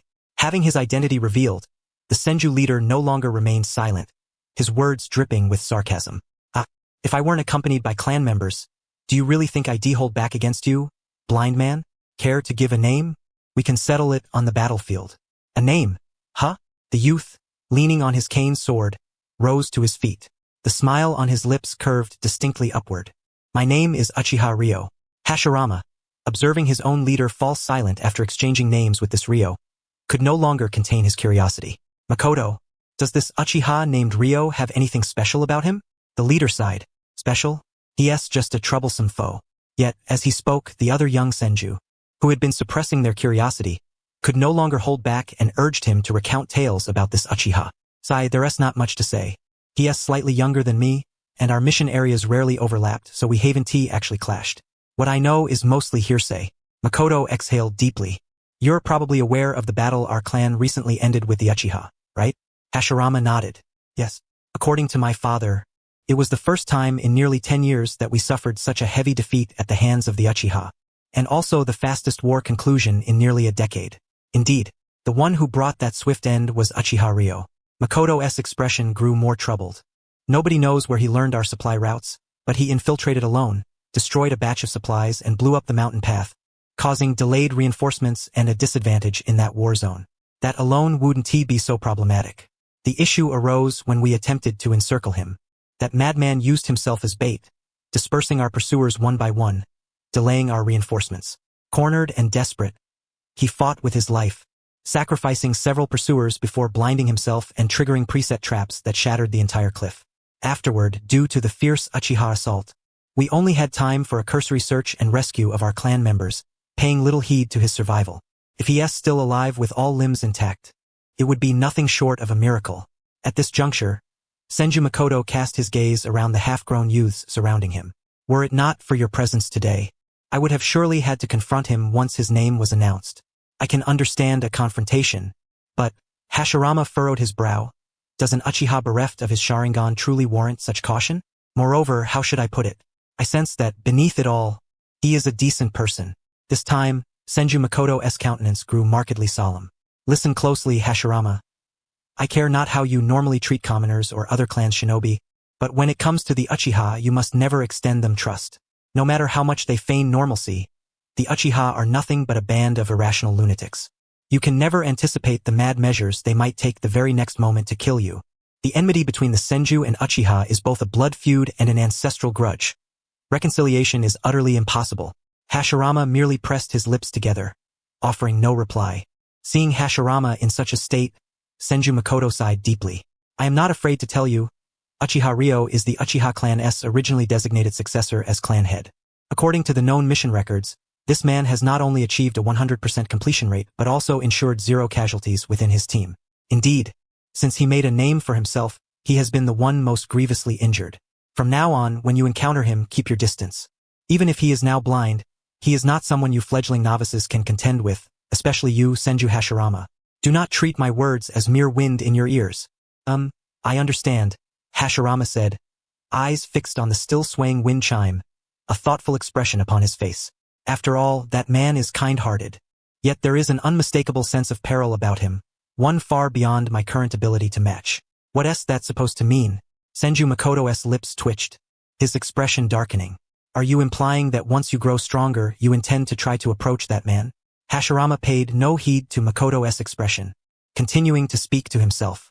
After all, he seems reasonable. If only, ouch! Senju Makoto withdrew his fist, ignoring Hashirama's silent scream as he clutched his head, and glared fiercely at the other young Senju. Who else shares his foolish notion? The young Senju glanced at the swelling lump on Hashirama's head, and immediately shook their heads vigorously, as if to say, no matter how strong your regeneration is, getting hit still hurts. You'd better feel that way, Senju Makoto snorted, lightly tapping the table with an air of impatience. Eat quickly, and once you're done, get going. The appearance of the Uchiha in this area means it's no longer safe. I have no intention of bringing you deadweights into a knife fight with them. With that, the bruised Hashirama fell silent and began to focus intently on his meal. Some thoughts are fine to entertain, but to truly act upon them would be like an old man taking poison, yearning for death. Still, Hashirama bit down on his chopsticks. That Uchiha is truly strange, almost suspiciously so. Indeed, working missions with Ryo is quite convenient. Uchiha Kenji toyed with the recently acquired intelligence report. What did you do? Not much, Ryo replied. Just a slight act of provocation followed by killing a few people. At that level, the other side will swallow the loss quietly. Suspicious indeed. Uchiha Kenji handed the tiny bamboo tube, less than a finger's length, to Ryo. You didn't used to smile so gleefully after killing someone. Have you been bottling things up too long? Gone a little mad? At the remark, Madara, who was cleaning his blade, also looked up at Ryo. True enough. Ryo wore a pleased smile, with a faint trace of alcohol on his breath. Madara silently withdrew his gaze, banishing from his mind the absurd thought that Ryo's joy was simply due to having succeeded in drinking wine, before he pricked up his ears to listen to the two's conversation. Though being a shinobi for a long time causes some issues. I'm not quite at that level yet, Ryo chuckled softly. But if I told you why I'm happy, you might not believe me. Uchiha Kenji frowned. What is it? Is there something I shouldn't believe? Hehehe, I'm so happy because I met the Senju clan. Madara nearly jumped in surprise, while Uchiha Kenji covered his mouth, his expression one of utter shock as he muttered repeatedly. It's over. It's over. Ryo-s finally lost his mind under the pressure. Hey Madara-san, Ryo said with a smile, if a fight breaks out later, you absolutely must stop your brother for me. You know how much he dotes on his little brother. Even if he goes mad, he'd never lay a hand on you. But my chances wouldn't be so fortunate. Madara, who had just opened his mouth to ask something, froze. So who exactly is Madara-san? I told you, you wouldn't believe it. Ryo laughed, shaking his head. How should I put it? I really did meet a very interesting Senju. Haha. A bunch of troublesome muscle-bound gorillas can be interesting? Uchiha Kenji crossed his arms behind his head, disdainfully curling his lips. Ryo, you haven't really lost your mind. Have you? Who knows? Ryo drawled, elongating his voice. I truly hope never to meet that interesting Senju brat again, because if he grows up, the world will surely become far more interesting. Madara blinked, puzzled. If yes interesting, shouldn't you want to meet him again? Why say you don't want to? Because, unsurprisingly, Senju and Uchiha only meet on the battlefield. Ryo said. His words implied both a murderous intent and an acknowledgement of the boy's potential. Uchiha Kenji's face twisted into a wicked grin. TSK. Looks like you really fancy that so-called interesting Senju. If you remember him, then if you meet him on the battlefield, he probably won't even be able to escape. If he manages to drain my chakra until I can no longer sense, then maybe. Ryo did not deny Kenji's statement. That would be his luck. Yet Madara grew even more perplexed. Then why don't we just kill them outright now instead of waiting? Why leave it for later? I have no desire to fight a battle that yields no benefit regardless of victory or defeat. Besides, the leader who plastered himself with explosive tags should be retreating now, right? Ryo smiled. If it weren't for the young Senju following him for experience, he'd have already tracked me down by now. Given how strong his killing intent is, Madara's eyes widened. He plastered himself with explosive tags? Seriously? No need to be too surprised, Madara. It's indeed a common tactic of the Senju, Uchiha Kenji explained. Though I hate to admit it, with an adult Senju's physical constitution, that level of injury is at worst severe but not near death. Plus, their medical ninjutsu is relatively more advanced. Well, in any case, Madara, when you encounter a Senju wanting to get close, just keep your distance. Last time I was caught off guard. I was bedridden in the clan for over a month before I could stand again. Madara nodded, making a mental note, though still wearing a puzzled expression. But brother, if you know about this, then the Senju shouldn't be able to harm you, right? Indeed, Ryo nodded slightly, though I can't see now. Dealing with a Senju of similar age is not a big problem. However, there is also an unspoken or tacit rule between the Senju and Uchiha clans. That is, Ryo continued, unless the mission conflicts, they will not deliberately attack teams bringing children out for training. In fact, this is generally accepted among all shinobi clans. After all, for any species, ensuring the survival of the next generation is paramount. So unless the goal is to completely eradicate the other side and preparations have been made, shinobi rarely harm each other's children. Moreover, unnecessary killings outside of missions only breed needless hatred, offering no advantage. So I always try to avoid it. But avoiding conflict doesn't mean showing weakness, you understand? Madara grunted. So complicated. Alright, don't tell Madara too much. The little guy has just started missions and has never been to the battlefield. Can he even understand this? Uchiha Kenji ruffled Madara's hair vigorously, but withdrew his hand after receiving a glare that could kill. Let us head back, submit the mission, and get on to the next one. Ryo tilted his head toward Uchiha Kenji. Are you still constantly taking missions, Kenji? Well, after all, whether I watch the road or the people, it all feels the same. Staying within the clan all the time is rather pointless. It's far better to take on a few more missions and have some fun. Uchiha Kenji grasped the hair at the nape of his neck and sighed deeply. At least he could catch some interesting gossip. A faint smile played on Uchiha Ryo's lips. Then how about you put the missions on hold for a while after we get back and train with me? You're not short on money, are you? I wouldn't want to, Uchiha Kenji replied with an indescribable look of disdain. Anyway, you're bound to be sought out by Chihiro once you return, right? I'll pause my missions to train with you after the next, the one after next, and the one after that. Until then, you'd better go deal with that troublesome woman first. Chihiro, huh? Uchiha Ryo's mouth twitched slightly. Could it be that even now she hasn't given up on me? Who is Chihiro? She is one of your brother's ardent admirers, Uchiha Kenji said with a twitch at the corner of his mouth. The reason you haven't encountered her is that she took on missions in the first few days. Otherwise, with that lunatic around, whether you get your brother's precious first time is another matter altogether. Upon hearing this, Ryo immediately furrowed his brow. What are you saying? Don't lead my brother astray. So, Uchiha Kenji simply nodded solemnly to the utterly shocked Uchiha Ban and refrained from mentioning the topic any further. Ban, too, harbored a curious fascination toward Uchiha Chihiro, as the two of them returned to the clan. Yet, contrary to Uchiha Kenji's expectations, they were not intercepted by the one called Uchiha Chihiro at the mission office. That is odd. How could Chihiro not be here? Uchiha Kenji dramatically shook Ryo's shoulder. Oh my god, Ryo. Chihiro actually didn't stake out on you this time. Oh my god. There was no need to paint Chihiro as such a terrifying figure. Yet despite that, Ryo inwardly breathed a sigh of relief. Among their peers, besides Uchiha Kenji, only Uchiha Chihiro could leave him at a loss for how to respond. Unlike Uchiha Kenji, who expressed all his emotions bluntly and acted out due to his excessive emotionality, Uchiha Chihiro was a remarkably capable kunoichi, prudent and tactful in her conduct, her foresight surpassing many of her contemporaries. If not for the clan elders excluding Uchiha Chihiro on the grounds that women become vulnerable during childbirth, and the clan leader must never show weakness, Ryo believed her abilities would certainly qualify her to contend for the position of the next clan head. Thus, during his time as the heir apparent, Ryo deliberately invited Uchiha Chihiro to train alongside him, hoping to cultivate a reliable right hand for the future. However, alas, Ryo never anticipated that his purely professional and emotionless mentorship would be mistaken by Uchiha Chihiro as romantic pursuit. Even after he clarified the situation, rather than feeling awkward, she openly declared that she would henceforth use him as the standard for selecting a partner and confessed to him more than once.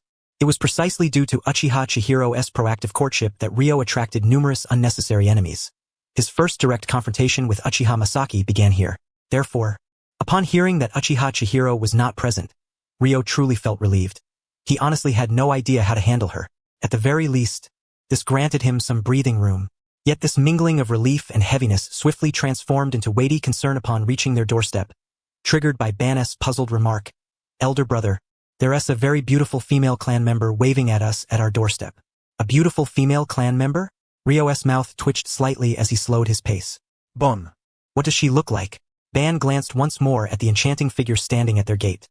A young woman clad in a pale kimono adorned with iris patterns, draped in a pristine white long haori, appearing modest and reserved.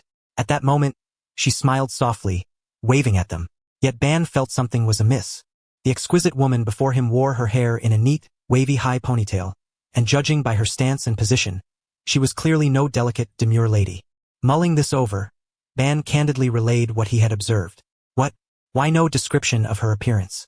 Is there any need beyond the usual few adjectives everyone in our clan uses? Bon replied. Evidently, Ryo saw no fault in Ban's omission of her beauty's description. Hearing this, he only smiled wryly and nodded. It really is her. Let us go. Ban intended to ask more questions but, seeing the distance between the two parties, silently kept his mouth shut. He had already witnessed Uchiha Kenji's difficult nature, and until he confirmed what made this woman, also judged by his brother as the hardest to deal with, so challenging, he preferred not to expose himself. Long time no see, Ryo-kun. A long time no see, Chihiro. A resigned smile tugged at Ryo's lips. You should probably give up by now. Good grief. Give up is a phrase that can never be found in the Uchiha dictionary. Uchiha Chihiro tucked a stray lock of hair behind her ear, her smile gentle. Besides, I want to hear what excuse you'll come up with this time to reject my confession. The first time you confessed, Ryo-kun said you were just like a sister and a potential reliable comrade for the future. So I worked harder and harder, hoping you'd acknowledge me. But once I gained the strength to converse with you, you said you bore the clan's great responsibility and couldn't make such a momentous decision based on personal desires. I understand the significance of arranged marriages for the clan, so no matter how unwilling I was, I had to let go. Still, I truly want to try. Even if everyone says I will fail, Ryo-kun, may I pursue you? The atmosphere among the three fell into silence. Bon stiffened. His gaze fixed obediently on the tips of his shoes, inwardly feeling that his presence was rather inappropriate at that moment. Just as he wrestled with whether to find an excuse to slip away, Ryo spoke up. I am sorry. If before I refused you solely for the sake of the clan and the greater good, This time it's purely for personal reasons. Given my current situation, I find it difficult to say things like I can be responsible for a family. I don't mind. If Ryokuen can't do it, I will. Uchiha Chihiro stepped forward, her obsidian eyes shining brightly, her tone more earnest than ever. Wasn't it you who said even as a kunoichi, I was no less capable than the men, even more outstanding? You said gender is neither a measure of one's ability nor a limitation. Since that moment, my heart has belonged to no one but you, Ryo. Sorry, Chihiro. The three fell silent once more. Ban was nearly finished counting the grains of sand on the patch of ground before his toes. When he heard Uchiha Chihiro sigh after the pause, he began contemplating whether to run away with his brother or leave his brother behind and seek out their father to resolve this matter swiftly. What surprised him was that after that sigh, Uchiha Chihiro seemed to flick some strange switch. Her tone became far more casual, even tinged with a sense of release. Really? Ryokuen, a wonderful woman like me won't wait for you forever. You know? Ryo smiled in return. Precisely because you're such a wonderful woman, I'm afraid of holding you back. Humph, your mouth hasn't changed one bit. Uchiha Chihiro raised her hand and slipped it through her hair, unfastening the ribbon that bound it, allowing her wavy locks to cascade freely. And to think I went all out dressing up as a noble lady early on, just like Maki and the others suggested, to show how seriously I take this. Haha. Could it be that Chihiro dressed up just for me to see? Exactly. Uchiha Chihiro lamented with a drawn-out tone. I regretted it the moment I stepped out. Dressing so formally to find you makes me look like a fool, just handing out favors to others. That must have stunned quite a few people, Ryo said, curling his fingers beneath his chin, laughing lightly. After all, you did unwittingly attract quite a few challengers for me back then. Can't help it. Uchiha Chihiro smiled alluringly, her earlier gentleness completely replaced. Who doesn't love a beautiful Uchiha? It must be understood that even Senju, who engage with us most fiercely in battle, when occasionally exchanging insults with us, never utter words like ugly monster.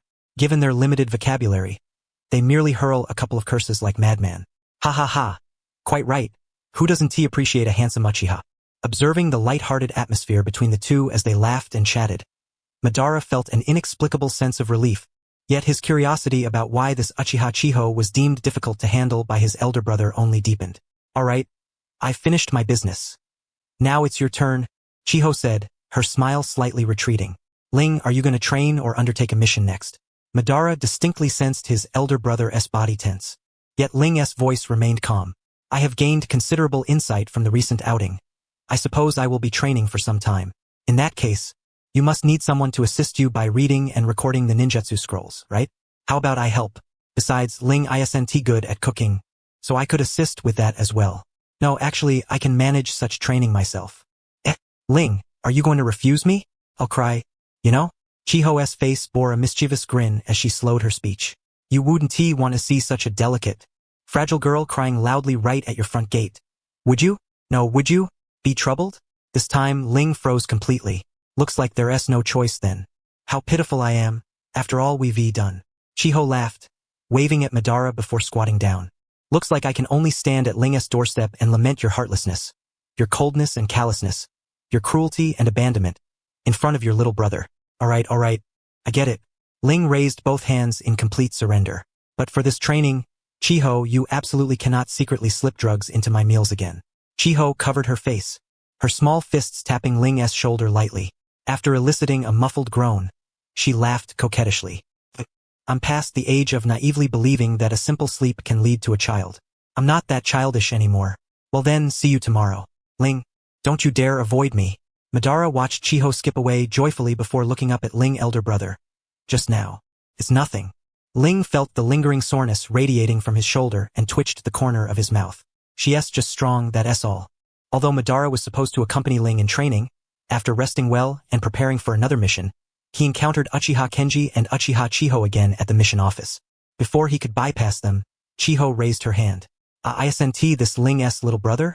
Over here, come quickly. After a brief silence, Madara obediently approached. After all, this might well be his future sister-in-law. Though troublesome, it was necessary to maintain good relations. Wow, just as Ling said, you really are quite handsome, Chiho said with a charming smile. I didn't get a proper look at you yesterday. Madara awkwardly turned his head away. Hello, Shihone. There. I'll buy you some candy later. Chiho reached out to ruffle Madara's hair. You just got back 2 days ago, right? Already taking on missions so soon. Aren't you tired? You don't have to push yourself too hard at the beginning. No, missions are also a form of training. I learned a lot from the last mission with Kenji and elder brother. Madara lifted his eyes. But Chihone, didn't you say you were going to train with my elder brother before? Why are you here now? Well, Ling doesn't really need me that much. Chiho withdrew her hand. I had hoped to find an opportunity to slip in, but Ling didn't give me a chance at all. It's really frustrating. Chiho, you crazy woman, shouldn't you give Ling a break? He wasn't interested in you when he wasn't blind, and he certainly won't be now he is. Uchiha Kenji pursed his lips. I've known that for a long time, Chiho snorted lightly. But how can I be content with that? Honestly, flirting with someone and then abandoning them, Ling is really a cruel man. Besides that, are you going to form a team or not? If not, I'll find someone else. Kenji clicked his tongue. I promised him I'd train with him after the next mission. Madara was taken aback and couldn't help but interject. SNT at the mission after the next one? HM? Kenji raised an eyebrow. How long do you think a mission lasts? 3 missions ago was already the mission after the next. Madara had only recently started missions and was unaware of their frequency. Chiho rolled her eyes disdainfully. And you're training with Ling, is it going to be that crazy stuff you all do? Well, that kind of training really does improve you a lot. You've seen Ling's condition. This time, the training is probably about developing some sensory ninjutsu. Since I'm good at concealment, we'll definitely have a round. Kenji stroked his chin. I just don't know what terrifying fighting style he'll come up with next. I already had a hard time understanding his combined technique with the Kagaya clan. This is really becoming less and less like Uchiha. But then again, it's a good thing his fighting style isn't like the Uchiha's, since I don't usually fight clan members. Even when in the abyss, he continues to struggle tenaciously and never gives up. Truly the man I have my eye on. Chiho cupped her face with both hands. By the way, Madara, are you joining our team for missions? If you come along, I'll show you some interesting things. Madara recalled Kenji's relentless recounting of everyone's embarrassing past and immediately shook his head vigorously. Enough, stop teasing the kid. Kenji reached out to pull Chiho along. Hurry and accept the mission. Although Ling has 3 missions worth of time to mull over his strategy. If he thinks too deeply, I'm the one who'll be in trouble. Letting Kenji lead her onward, Chiho said, then why didn't you just go train with Ling on the day you went to find him? Wow. Following you to find Ling on his very first day. I've had enough of life already. Even people who like excitement need to know when to stop. Don't say such foolish things. You're usually the one who talks too much. Am I some violent person? Why does it become impossible when I'm around? I'll give you a chance to reorganize your words, Kenji-kun. Don't you know why it's impossible when you're around? Your level of violence is practically on par with those Senju apes. Oops. Wrong. Hands. Madara, who had witnessed it all, suddenly felt that his peers weren't so detestable after all.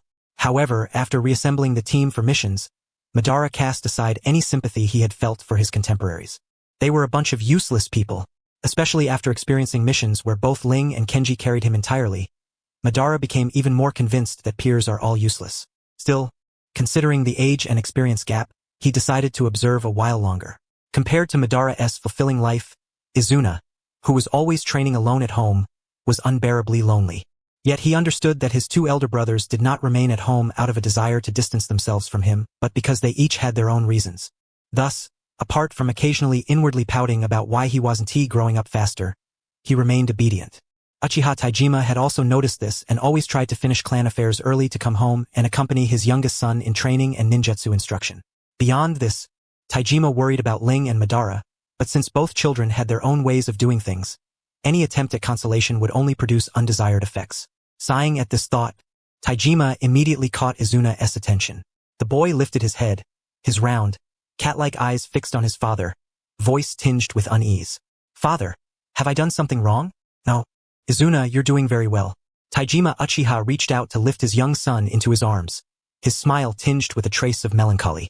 I was merely pondering how Rin's training and Madara's mission were progressing. Even though I am well aware that both of them possess abilities far beyond their peers, as the clan head, I must place my full trust in them. Yet, as a father, I cannot help but feel a lingering worry. Izuna nodded, half understanding, and reached out to wrap his arms around Taijima's neck, eyes glimmering with anticipation. Then, may we go see them? Taijima chuckled softly, extending a finger to gently tap Izuna's nose. That one do. Didn't Rin explicitly say before leaving that the technique he is developing is very dangerous and requires a quiet environment? so he must train in seclusion? When he finishes his training, Sanzo and Yada will inform us. Izuna's face fell, his voice slightly muffled. I really want to know how far brother has advanced in his training now. Yes, indeed. Taijima lowered his gaze, uncertain of Rin's current progress. What Taijima did not know was that at this very moment, Rin was training in seclusion on the back mountain, troubled by an uninvited intruder who had unwittingly crossed into his sensory field. The Uchiha and Senju clans were ancestral enemies, yet they coexisted along the banks of the Nanka River, living as neighbors separated only by the river's two sides. At times, members of each clan would even venture into the other's marketplace to purchase goods, though if caught by an enemy during such outings, the consequences were theirs alone to bear. When Rin was just beginning to grasp the world, he once asked Taijima why they didn't simply move elsewhere instead of staying here and constantly clashing with the Senju. To this day, Rin vividly recalls his father's expression, like someone who had just been fed something foul. It wasn't that he didn't want to, but that he simply could not. With the passage of time, Rin came to understand why Taijima had spoken so, or rather why his expression had been so conflicted. To truly comprehend this matter, one must trace back to when the Uchiha ancestors migrated from the land of thunder to the land of fire. At that time, due to a calamity in their ancestral lands, the entire Uchiha clan relocated. The elders, eager to settle quickly, chose to establish themselves along the Nanka River without thoroughly inspecting their new neighbors. This in itself was not unusual. However, after settling, their haste to carve out a foothold led them to regard their neighbors, now the Senju clan, as rivals. Only after both clans had firmly established their roles as adversaries did they realize that the vexing rival lived just across the mountain. This resulted in both clans, while deliberately trying to avoid each other, also fearing betrayal if they moved away, grudgingly enduring their proximity. Having mortal enemies as neighbors, indeed, this was the greatest blunder in ninja history. But ninjas are hardly known for their good temperaments. Who could bear such an injustice? Both sides sought ways to drive the other away. Hence, poisonings, verbal assaults, raids on clan territories, and a myriad of other hostilities became routine acts whenever the clans discovered their neighbor was their foe. Rin still vividly remembers when the Senju launched a sudden attack while his mother was pregnant, causing a miscarriage that claimed both her life and the unborn son she carried. Shun, Rin's younger brother, was assigned to patrol the clan lands that day and was ambushed and killed by Senju ninjas. Madara, meanwhile, survived only because he was at the medical corps due to a high fever that day, an ironic twist of fate. Strictly speaking, Rin lost 3 close family members that day, yet when they most needed him, he was not by their side. To deny sadness or resentment would be false. Yet Rin understood clearly that the Senju's actions stemmed not merely from hatred, but from overlapping missions and the prohibition against ninjas engaging in production work, which squeezed their living spaces and escalated clan conflicts. From that moment onward, Rin devoted himself to mastering taijutsu and focused on those who dared assign missions to the Senju. After all, no matter how strong the Senju were, they could not continue to propagate without missions or permission to engage in production. As a sensory ninja, Rin should have continued to refine his ninjutsu and jinjutsu, since he awakened his Sharingan at a young age, which naturally enhanced his genjutsu. Given the Senju's weakness in this area, choosing genjutsu to retaliate would have been the logical path. Moreover, specializing in genjutsu and ninjutsu would have allowed him to avoid direct confrontations, greatly increasing his chances of survival. Yet he deliberately disregarded others' advice and chose this path, because genjutsu could not help him achieve what he truly desired. This was not arrogance nor familial bias. At least 90% of Uchiha with Sharingan are born genjutsu prodigies. The remainder either lack genjutsu talent or are too straightforward-minded to master the art of manipulating others. Rin's goal was to eliminate those who assigned missions to the Senju, so he could not leave behind any genjutsu-based evidence pointing to the Uchiha. But a blade was different. What ninja clan, big or small, would not wield a sword? Though the Senju clan enjoyed a reputation for generosity and boldness in the ninja world, profit and conflict are inseparable. Those who favored the Senju existed alongside those who despised them. When those who hired Senju suddenly found their families targeted by inexplicable assassinations, the Senju would launch investigations even without being asked. Yet what connection did those silently slain contractors have with the Uchiha, who preferred to flaunt their flashy sword skills and humiliate opponents with theatrical techniques? Recalling this, Rin raised his hand to touch the blindfolded ribbon around his eyes and smiled softly as memories of that day surfaced. The impulsive choice born of hatred ironically granted him the chance to survive the Senju's wrath. Fate is truly ironic sometimes, Rin mused, tilting his head slightly, his expression tinged with distress. I did expect to encounter the Senju after venturing deeper into the Nanka River area, but this is far too soon. I assent it. Rin settled beside the campfire, carefully placing the freshly caught and prepared rabbit onto the makeshift grill. His other hand gripped the hilt of his tanto, sensing the chakra-infused steel blade. This chakra signature, it must belong to an undeveloped child. Rin frowned. Allowing a child from the clan to roam these mountains where Uchiha might appear, Senju are far too careless. As the chakra's owner drew nearer, Rin sighed. Forget it. I'll try to avoid conflict unrelated to missions. If he chooses to hide or retreat after discovering me, I'll let him go. It's just a pity to lose such a good spot. Sure enough, the emanating chakra paused at a certain distance. Feeling the chakra constricting, Rin knew the child had discovered him. Not bad, not too foolish. Once he leaves, I should move on too. Wait, no, why is he coming closer? Kin Senju disliked training within the clan. Compared to other robust peers, he was like a counterfeit Senju, lacking their powerful regenerative abilities and quick reflexes. In short, he was an unqualified ninja. Perhaps due to his innate shortcomings, Kin detested combat and had no desire to become a ninja. But there was no choice. As long as one could harness chakra, they qualified as a ninja. In this era of fierce clan warfare, the clans cared little for individual will. The weak were destined to be bullied. So no matter how unwilling, they had to learn to fight, and even become accustomed to it. Still, Kin could not bear training alongside his clanmates. After all, who enjoys training that involves taking blows one-sidedly? Thus, most of the time, he would avoid his clansmen and retreat alone into the remote mountains upstream of the South Naka River to cultivate in solitude. Yet today, upon arriving at his usual training spot, he discovered that the place he habitually used had already been occupied by an unfamiliar young man. Senju Tsutomu instinctively reined in his chakra, directing his gaze toward the blindfolded youth. No clan emblem. Chakra fluctuations are faint and lack any shadowy aura. He likely does not belong to the Uchiha clan. His attire and weaponry appear heavily worn. Could he be a wandering blind samurai merely passing through South Naka River? Tsutomu furrowed his brow. If other clansmen or that troublesome Uchiha faction were to encounter him, it would spell disaster. I must drive him away. Having resolved this in his mind, Tsutomu steeled himself with several rounds of inner preparation before approaching the youth. As he felt the chakra drawing nearer, Ling's thoughts grew muddled. Logically, upon spotting a stranger near clan territory, one should first analyze the target's information and then report back. Why then, after analyzing, was he advancing toward the suspicious figure? Today, I finally understand the true meaning of there is a path to heaven but none to hell. Ling sighed inwardly, quietly switching his staff sword to his left hand. What a waste of my rare goodwill. Tsutomu made no effort to conceal his presence. Upon sensing Ling's reaction, he immediately halted. I bear no ill will. You are a wandering warrior, yes? This place is perilous. You should not linger here. Ling's poised attack faltered, and he lifted his head to face the newcomer. Why do you say that? The murderous intent enveloping him plunged Tsutomu into a frigid abyss. His vocal cords tightened, legs weakening, yet he stubbornly pressed on. In any case, it's dangerous. I have an appointment with others here for training. Once they arrive, you won't be able to leave. Follow the river downstream to exit South Naka River. Ling laughed softly. Heh. I may be blind, but I'm not foolish. With your voice trembling like that, don't bother using such clumsy lies to deceive me. But you mentioned the two clans of South Naka River. Doesn't that make it even less advisable for you to stay? After all, ninja tracking techniques are formidable. In the ensuing silence, Tsutomu could no longer restrain himself. He did not flee but instead sat down on the spot, hugging his knees and burying his head like an ostrich. Then strike me. I'm no match for you anyway.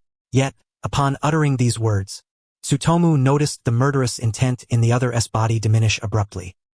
He instinctively looked up to find the youth tilting his head, expressionless yet conveying a palpable sense of confusion.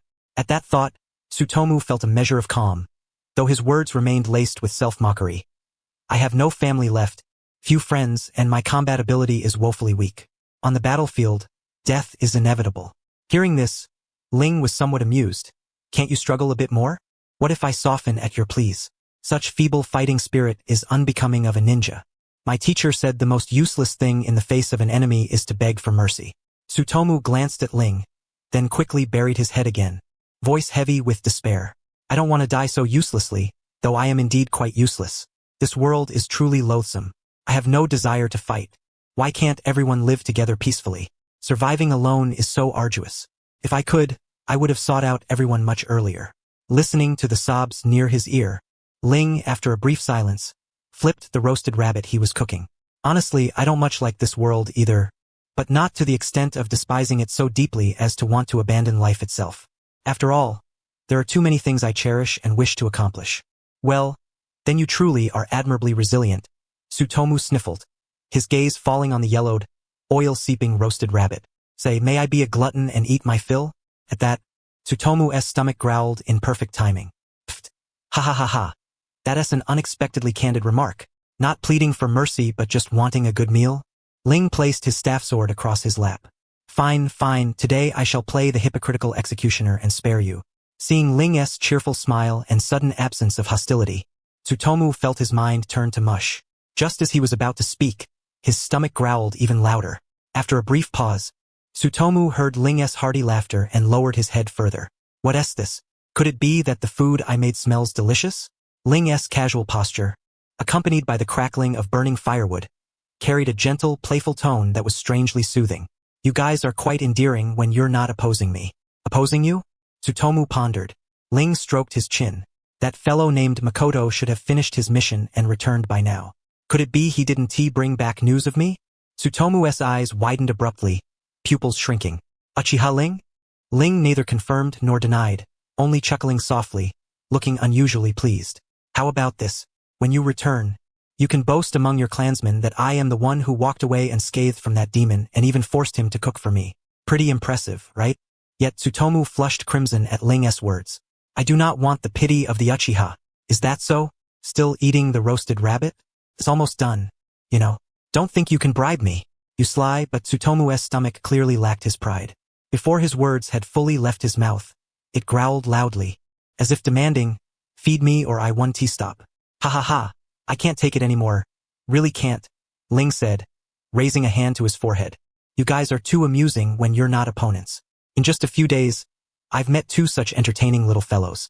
Well, amusing as you are, it's best to run when you see me on the battlefield. Tsutomu, somewhat vexed, clutched his belly, puffed up his cheeks, and tried to look fierce. But upon seeing the cloth covering Ling's eyes, his spirit deflated again. Senju and Uchiha are enemies, right? Why did you spare me? Or are you implying I am not even worth killing? Didn't I say? Today even I, the executioner, am showing mercy. Ling continued smiling. And don't speak nonsense. There's no Senju or Uchiha here.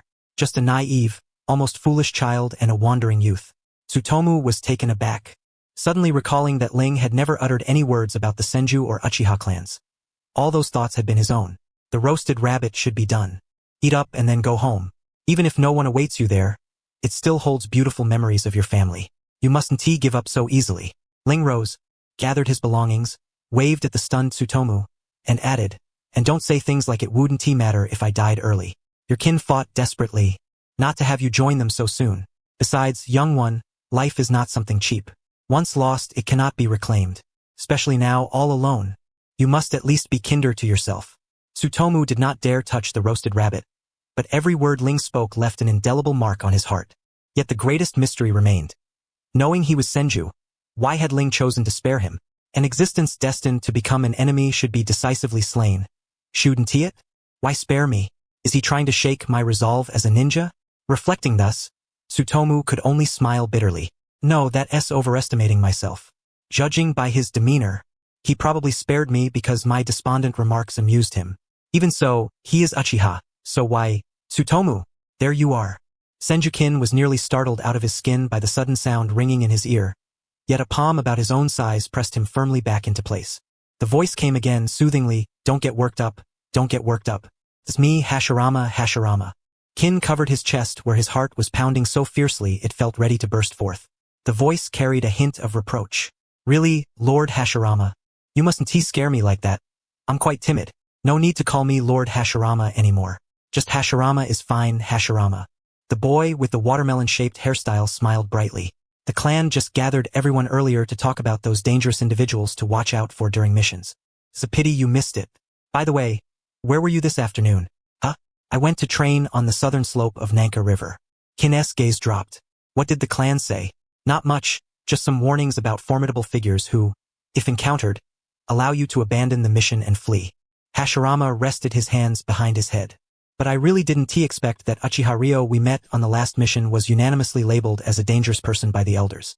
They even said he's the most dangerous. Huh? Kin was taken aback, lifting his head. Why would they say that? Well, Hashirama crossed his arms, his expression troubled.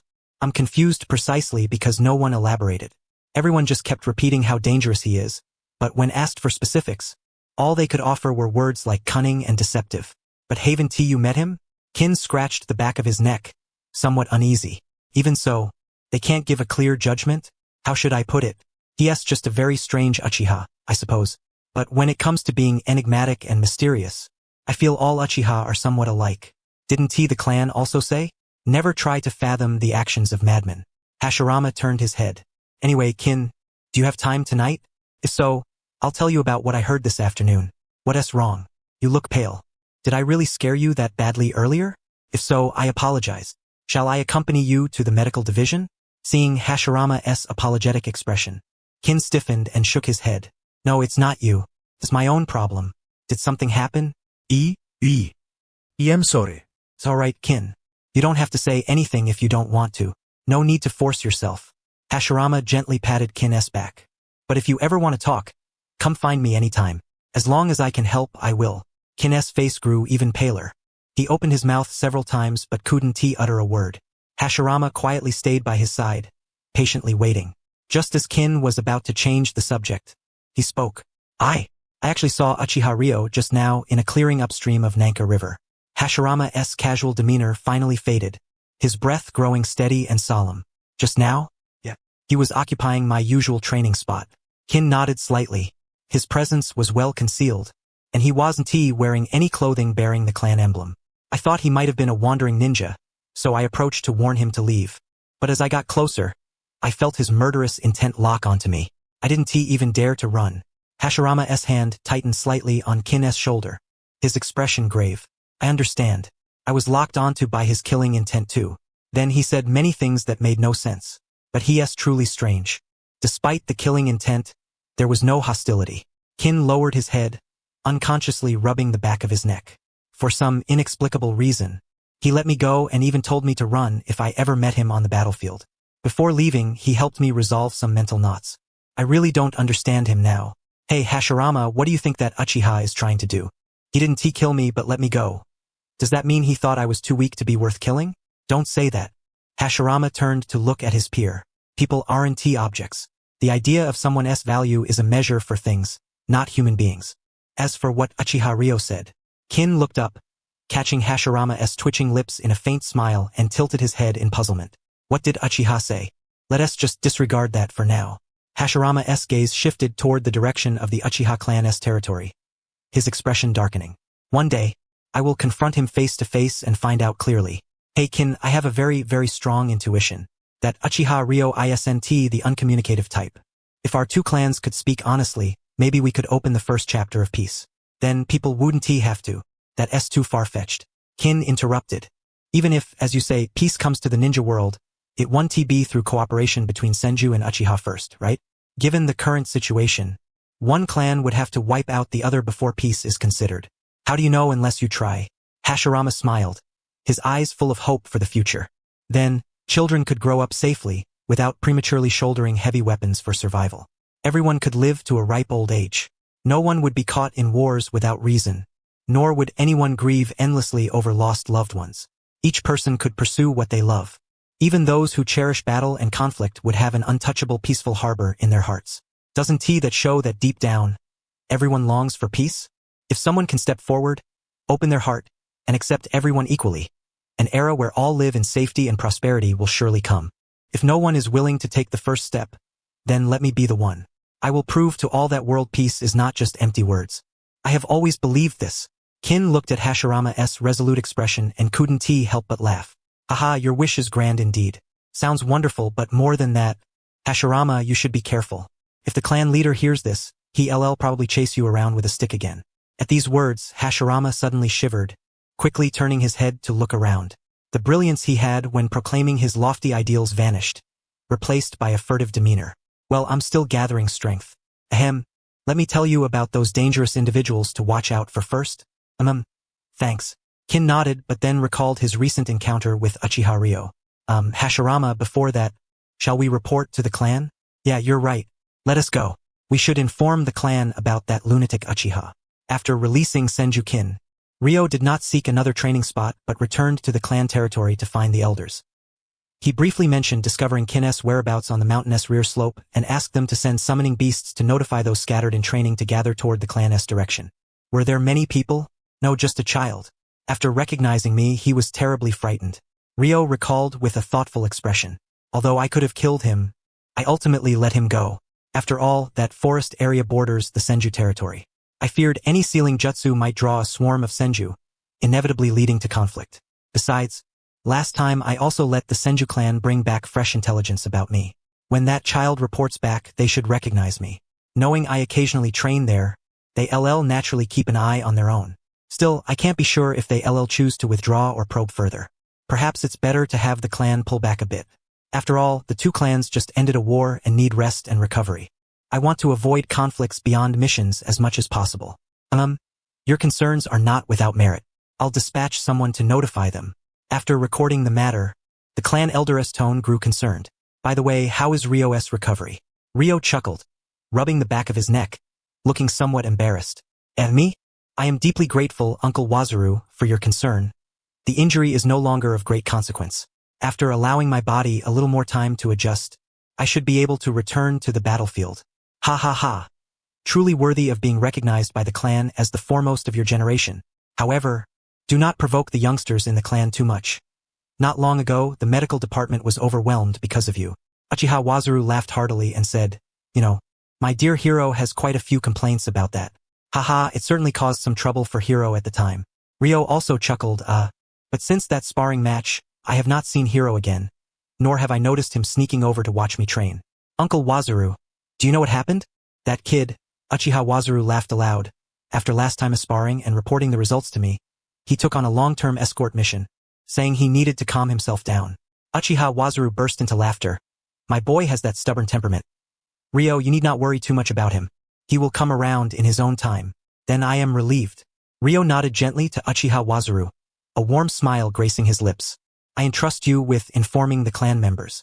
I have not yet had the chance to notify my family about finishing my training, so I shall take my leave now.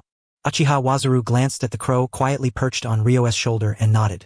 Yes, go ahead. But given the present circumstances, Ryo, you need not push yourself so hard. Do not burden yourself with too much pressure. Haha, not to make you laugh, but even setting aside other matters, I am quite eager to return to the battlefield.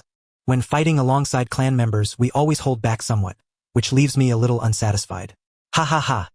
Ryo, you truly are a born ninja. Well done. Uchiha Wazuru patted the empty shoulder beside Ryo and laughed heartily. Alright, off you go. If you linger outside in that state for too long, the children in the clan who grew up hearing your stories will be disillusioned.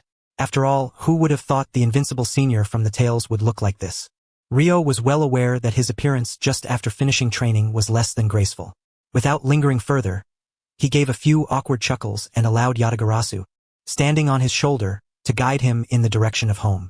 Master, there is something I must remind you of. Yatagarasu turned his head slightly. That three-legged fellow is simply not fit to stay at home. He has repeatedly tricked young Izuna and succeeded every time. Really? Is that so? Ryo furrowed his brow. When I was home, Three Legs was quite well behaved.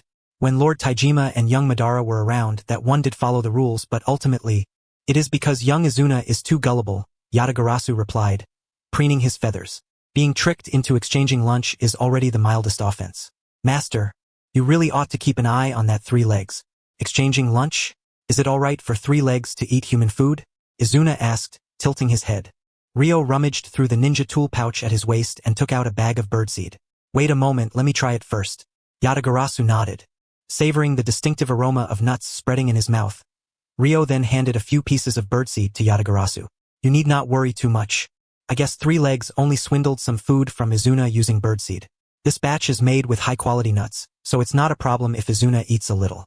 However, when we return, we should take Three Legs for a checkup. After all, Yuko has told me several times not to feed you human food. And we must also tell Three Legs that from now on, birdseed-containing insects cannot be used to trade for food. Nuts are fine, but insects must not be eaten by Izuna. Yatagarasu silently picked up some birdseed. Don't you think Three Legs' behavior is excessive? Haha, hasn't Izuna also said, you and Three Legs are family to us? Since we are family, Such harmless jokes are acceptable. It is a symbol of closeness. Ryo popped a piece of birdseed into his mouth. This tastes quite good, even better than ninja rations. What do you think? Should I ask Yuko to order an extra batch as snacks? Yatagarasu stared at Ryo's profile with his glossy black eyes for a moment before turning his head away. So it seems that young Madara is truly the only one reliable at home. Wow, that's rather harsh. Father is very reliable too, you know? When your summoning beast says that, you should first reflect on whether you, as master, are lacking, rather than trying to find someone more reliable to convince your summoning beast. Yatagarasu ruffled his feathers, flapped his wings, and took flight. We're home. Upon returning, Izuna was the happiest. Knowing that Ryo would be staying home to reorganize rather than heading back to the mountains again made him even more excited. The next day, after returning from clan school, he chased after Ryo with ninja scrolls, bombarding him with questions about new ninjutsu. Although Ryo rarely used ninjutsu now due to his lack of sight, Izuna's current studies were all things he had learned before, so teaching was not a problem. Izuna's enthusiasm reignited Ryo's own interest in learning ninjutsu. Always action-oriented, he went to the clan's ninja scroll repository that afternoon and asked the clan member on duty to find several relatively basic lightning release scrolls he had never read before. Feigning the pretense of teaching Izuna, he had Izuna read the scrolls aloud to him, combining his own experience to attempt mastery. This indeed allowed him to learn new ninjutsu. However, because he could not see the chakra meridian diagrams recorded on the scrolls, he wasted considerable effort and realized that if he wished to study ninjutsu now, it would be better to develop techniques on his own rather than rely on others to read scrolls for him. During this period, Ryo also sought out Uchiha Taijima, asking him to help record the sensory ninjutsu he had recently developed. While recording, Uchiha Taijima pointed out the most challenging problem Ryo now faced: insufficient chakra. To ensure accurate results, sensory ninjutsu has always consumed a considerable amount of chakra. However, Uchiha Taijima did not regard this as an advantage. Innate, excellent sensory ability could only help Ryo reduce chakra consumption during sensing, but even with reduced consumption, sensory ninjutsu could not be maintained all day long. I have considered this as well. But at present, aside from training, I cannot think of a better way to improve, Ryo said, sitting upright on his knees. Besides, I have already adapted to the darkness. I am not maintaining sensory ninjutsu all day, so I can still handle battles of moderate intensity. But just as you suspected, until I solve the chakra deficiency problem, I probably cannot return to the battlefield. I am sorry. Cannot return to the battlefield? Then do not return. Uchiha Taijima chuckled softly. The latest intelligence I have gathered indicates that many from the Senju clan who were fortunate enough to have faced you before are desperately trying to track your whereabouts, intent on killing you to avenge their past defeats. So even if you no longer participate in battlefield missions, it is all right. Your reputation can still be maintained. At this, Ryo smiled as well. Indeed. After all, they dispatched so many people to corner me and yet I escaped with my life. They must feel as if their necks are crawling with spiders now that they know I am still alive. Don't say spiders. It might as well be slugs crawling all over, Uchiha Taijima said, laughing. But after laughing at the Senju clan, he pinched the corner of his eye, his voice tinged with melancholy. When Madara returns, go and talk with him. That boy has always listened to you. Is something wrong with Madara? Ryo tilted his head. Could it be because of a failed mission? But with Madara's abilities, he should be able to assess the difficulty of a mission and not choose tasks beyond his capacity. Ryo's words were not without reason. Given the current mission acceptance system, tasks range from fetching goods at some place to beheading someone in the midst of 1,000 troops. Even fledgling ninja who have just begun accepting missions are quite likely, upon venturing out independently, to unwittingly select tasks beyond their capabilities, leading to fatal consequences. After all, the mission acceptance system is clan-based. All assignments are entrusted by clients who deliver messages to concealed intelligence points operated by various clans. From there, clan representatives unify and consolidate the information before passing it along.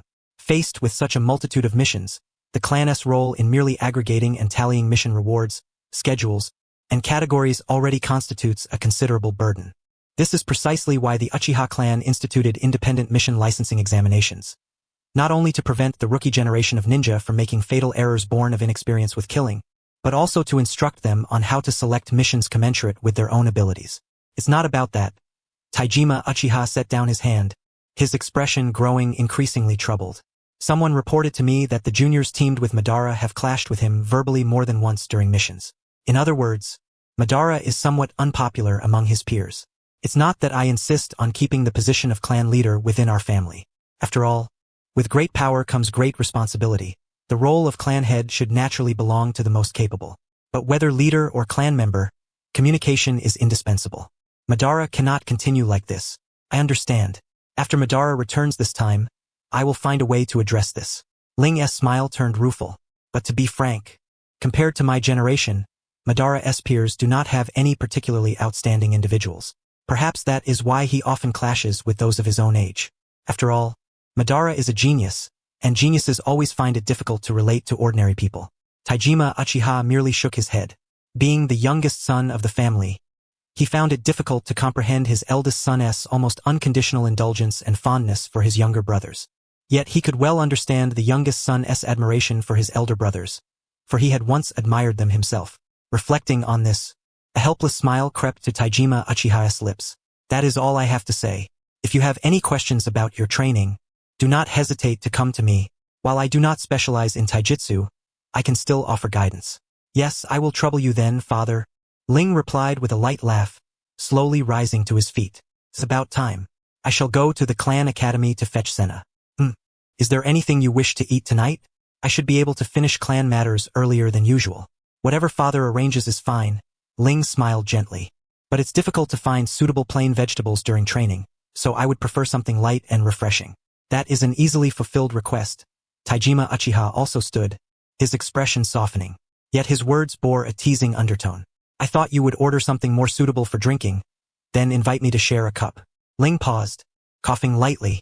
If you wish me to accompany you for a drink, that is not impossible, but Taijima Uchiha gently tapped Ling's forehead with his hand. That was before. From now on, no drinking outside.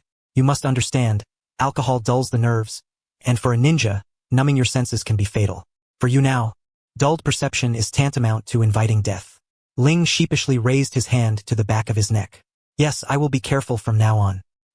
You are no longer a child. If you want to drink, do so within the clan or at the clan's marketplace.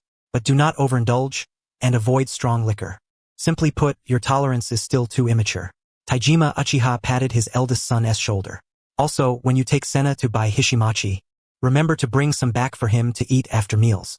He is still growing, and no matter how delicious sweets are, they must not interfere with his main meals. And when you go to buy sweets today, remember to bring me a portion of red bean yokon. Also, if there is anything you wish to drink, you may purchase it in my name. Alright, that is all. Go now. Listening to Taijima Uchiha's footsteps fade away, Ling rubbed his nose with his hand, thinking, I thought I had hidden it well enough. It seems I will have to be more discreet if I break the rules again. Although Taijima Uchiha had said Ling could buy alcohol to bring home, Ling found himself unable to muster the courage to step into a tavern with Senna. In the end, he simply went to the confectionery to buy Senna's favorite hishimachi and the red bean yokon requested by Taijima Uchiha, then headed home. However, upon reaching the doorstep, Ling was stopped by someone. Ling, do you have a moment? I wish to speak with you. Ling slightly turned his head, sensing the chakra. Is that you, Akihiko? Yeah, it's me. I see. Ling nodded gently. Sorry, Senna, you and father may have to wait a moment. Take the sweets inside first. Senna obediently accepted the exquisite box containing the sweets, but could not help glancing toward Akihiko Uchiha. He appeared dust-covered, his body wrapped in bandages in multiple places, some of which still oozed blood. A scar marred the right side of his cheek, grotesque even after stitching. Clearly, he had just completed a mission and had no time to properly tend to his wounds before coming here. Perhaps noticing Senna's gaze, Akihiko Uchiha turned his head stiffly and forced a smile. His voice was hoarse. I won't keep you long. Go inside quickly. When Senna's eyes met those dark, somber orbs, he shuddered involuntarily. Those eyes, which had always carried warmth and resignation, were now filled entirely with coldness and numbness. Senna instinctively took a step back, but soon realized this was inappropriate. He bowed slightly and whispered an apology before turning to run inside. As the sound of the closing door reached his ears, Ling's smile faded. You have awakened. Akihiko Uchiha lowered his head, his voice dropping further. Yes, the Manjikyu Sharingan, a tremendously powerful force. Who died? This time, Akihiko Uchiha could not answer immediately. He sank into a state of chaos, unaware of himself. I do not want this power. No, rather, I regret ever seeking it. Ling sighed softly, tapping his staff sword as he turned away. Let us walk around for a while. Akihiko followed stiffly, his low voice barely audible but clear enough to be heard. Ling, can you imagine the despair of that scene? The person you have always wanted to protect, gutted by the enemy before your eyes, howling in hopeless agony. And you, exhausted, your pleas and struggles utterly ignored. Even trying to turn your gaze away is impossible, as they grab your hair and force your eyelids open to witness such a scene. Ling halted and turned to face Akihiko, whose chakra was in utter turmoil. He repeated his earlier question with the same resolute tone, so, who died? But these words seemed to strike a nerve. Akihiko suddenly stepped forward, gripping Ling's outer robe by the collar. His jet-black eyes instantly tinged with crimson. You knew all along, didn't you? You're the clan leader's son and the heir. You must have known this power inevitably brings misfortune, right? Why didn't you tell me? Why hide it? If you had told me, tears poured uncontrollably from Akihiko's eyes. He released Ling and collapsed to his knees, his voice choked with despair and regret. If you had told me, I would have been more vigilant, more careful. Akihiko wouldn't he have died? He was just about to have a birthday. He had a future. If Ling had still been able to see, he would have noticed the tomo in Akihiko's eyes spinning rapidly, eventually tracing intricate and mysterious patterns. As the strange designs slowly rotated, an imperceptible hallucinogenic power spread outward, invisibly influencing the mind. To Ling's perception, this manifested as the chakra around Akihiko's head growing more active, emitting an intensely chilling chakra fluctuation that radiated mercilessly in all directions. Ling heaved a long sigh. Akiyoshi was the younger brother of Uchiha Akihiko, and if his own second younger brother, Shun, had not perished, he would now be about the same age as Akiyoshi. Yet, regrettably, the time for both had ceased to flow, frozen forevermore. With this thought, Ling cast aside the swirling musings in his mind and reached out to pull Uchiha Akihiko to his feet from the ground. Akihiko, I have yet to awaken the Mangekyo Sharingan, so I am unaware of what must be sacrificed or endured to obtain this power beyond the 3 tomo. Nor can I see what you look like now. Yet that does not mean I cannot discern the truth. Even without knowing these details, the scent of blood upon you, your mournful voice, and the chaotic chakra unlike anything before all reveal everything. The depths of your despair, your regret, and your wavering resolve.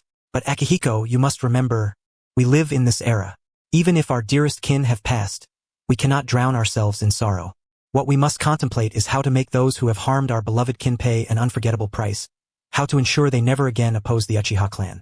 Only then can we protect those family members who remain. You came to me for a reason, you must have a request. Calm yourself now and tell me, what is it that you need my aid with? Drawing upon Ling's strength, Uchiha Akihiko steadied himself, though his expression remained dazed. He raised a hand to cover his forehead, his voice growing fainter as the pattern in his eyes swirled faster and faster. Ling, this is a curse upon our clan. No, Akihiko, the Mangekyo Sharingan is not a curse. It is, how can it not be a curse? A bloodline limit awakened by sacrificing the life of a beloved. How could that be a blessing from the gods? Akihiko's voice surged sharply, his expression twisted into a ghastly snarl. If the so-called gods insist on granting power through suffering, then such gods are better discarded. Hearing Akihiko's voice on the verge of collapse, Ling furrowed his brow. Akihiko, your heart is troubled. My heart troubled? Akihiko scoffed hoarsely. How could it not be? I can even foresee my limited future. Fighting with this cursed power until the very last moment, then dying before Akiyoshi, who will inherit this strength and repeat my tragedy. Ling, don't you see? Pursuing this so-called higher-level power will only lead the Uchiha to ruin. Our clan has no future at all. Is that so? Ling exhaled after a long silence. No wonder. The awakening of the Sharingan is always accompanied by intense emotional upheaval, and tragedy is all too common among us. But Akihiko, the clan's future has never been bound to any bloodline limit. The Uchiha can still demonstrate their strength without the Sharingan. While the Sharingan outside the Uchiha is at best a beautiful eye that consumes chakra and turns against its wielder. No matter how the world changes, the name resounding through the shinobi world will always be Uchiha-s, not the Sharingan-s. Akihiko, do not let the power granted by the bloodline limit sway your will. It is the person who controls the bloodline limit, not the bloodline limit that controls the person. This time, Uchiha Akihiko quieted, but after a brief silence, his voice took on a tone of bitter mockery and sorrow. I was such a fool. Like a complete idiot trying to explain these things to you, someone who cannot comprehend the Mangekyo's power. That is divine power, after all. How could there be no difference between gods and men? Well, enough of that. After losing my eyes, I am no longer the one who can lead us ahead by far. Go home and continue immersing yourself in that false happiness. I have already surpassed you by far. Akihiko, you place far too blind a faith in the power of the bloodline limit. Akihiko's step faltered, but this time his voice turned utterly cold. Are you mocking me? Mocking these Mangekyo Sharingan eyes that embody power? No, I am merely stating a fact. Ling's expression remained calm. You have been blinded by Akiyoshi's death and the sudden power that came with it. Without maintaining composure, no matter how great your power, you cannot surpass me. Then come and try. Uchiha Akihiko's scarlet eyes scattered into 3 tomo patterns before converging once more. His hoarse voice squeezed through clenched teeth. Come and test this power born of despair. I will show you the true gulf between men and gods. Very well. Then once your wounds have healed, right now, to the training ground. Akihiko fixed Ling with an unyielding gaze. Don't think of running away. Under these eyes you 1T get the chance. Ling sighed again, this time with a trace of weariness and resignation. If you insist. Akihiko snorted coldly and led the way, Ling tapping his sword cane as he followed. One after another, they passed through their clan's territory, their mutual hostility, unhidden though not overtly displayed, drawing many clan members' attention. Those unfamiliar with them glanced and looked away, thinking, just a quarrel between peers. Nothing unusual. It's just 2 kids. What harm could they cause? But those who knew them well wrestled with whether to follow and observe. Those more politically attuned hurried toward the elders to report the incident. For the tension between these 2 was clearly no ordinary sparring match. Akihiko had once been a strong contender for the position of clan leader. Choosing to clash with Ling at this moment, when Ling's eyes were blinded and the clan was reselecting its heir, was undoubtedly a signal for factions within the clan to take sides, even if neither combatant had intended it. Naturally, Uchiha Taijima, the clan leader, received the report. Upon hearing the news, his brows knitted tightly as his face grew grave. Rising to his feet, he said, Izuna, I'm sorry. You should start eating. I must go see for myself. Izuna was momentarily stunned but obediently nodded. After watching Taijima leave with the clan members, he sat alone at the table. Though the meal before him was sumptuous, he had lost his appetite. Silently curling his legs beneath him, he shrank into a ball. He disliked eating alone. More and more clan members gathered behind Ling and Akihiko, but it was evidently too late to change location now. Ling instinctively raised a hand to rub his temple, pondering the myriad possibilities once the fight's outcome was decided. Before he could delve deeper, Akihiko's cold, stiff voice rang out. Make your move. Don't say I didn't warn you. Ling slowly drew his staff sword, its tip barely touching the ground with a nearly imperceptible sigh. Come then. Hearing their exchange, those still training in the clan yard instinctively retreated to give them space. With the entire training ground cleared, Akihiko's gaze returned to Ling. Now somewhat calmer, he began considering how to steer this disastrous situation toward a favorable outcome. Yet when he saw Ling standing there calmly, as if waiting for him to strike first, an anger born of being misunderstood flared anew. Indeed, Ling could never comprehend what Akihiko had endured, nor could he ever understand the nature of the power he had gained. If only I could use this to drag him down from his pedestal, that would be something. The fleeting thought surfaced but could not be suppressed. Akihiko licked his cracked lips, his blood-red eyes growing even more striking beneath the twilight's embrace. That's it. The Uchiha have always revered strength. If I defeat Ling, I will command absolute authority among our peers. More than that, why should I yield the clan leadership to Madara? If I become clan leader, I can dispatch our people to avenge Akiyoshi. Yes, as long as I seize power. At this moment, the patterns reflected in Uchiha Akihiko's eyes ceased their shifting, freezing upon those resplendent yet subtly eerie markings. As Akihiko resolved his decision, Ryo, standing opposite him, sensed a palpable hostility as if it were a tangible force, compelling him to exercise even greater caution. Thus, the 2 stood opposed in the arena, neither of their clan members uttering a word to hasten or question why the confrontation had yet to commence. As dusk deepened, Akihiko finally recognized that this stalemate would only plunge his already weary self into an increasingly precarious position. With a soft click of his tongue, he reached behind his waist, extracting several shuriken from his ninja pouch. A flick of his wrist sent the shuriken arcing through the air at a sharp angle, hurtling toward Ryo. Accompanied by a series of crisp metallic clashes, Ryo deftly cleaved each shuriken in 2, sending them clattering to the ground. This outcome was no surprise to Akihiko. Indeed, it was precisely his intention to compel Ryo to shatter the shuriken, thereby denying him any further opportunity to sense chakra. After all, Ryo's eyes were blind, leaving him reliant solely upon chakra perception to sense his surroundings.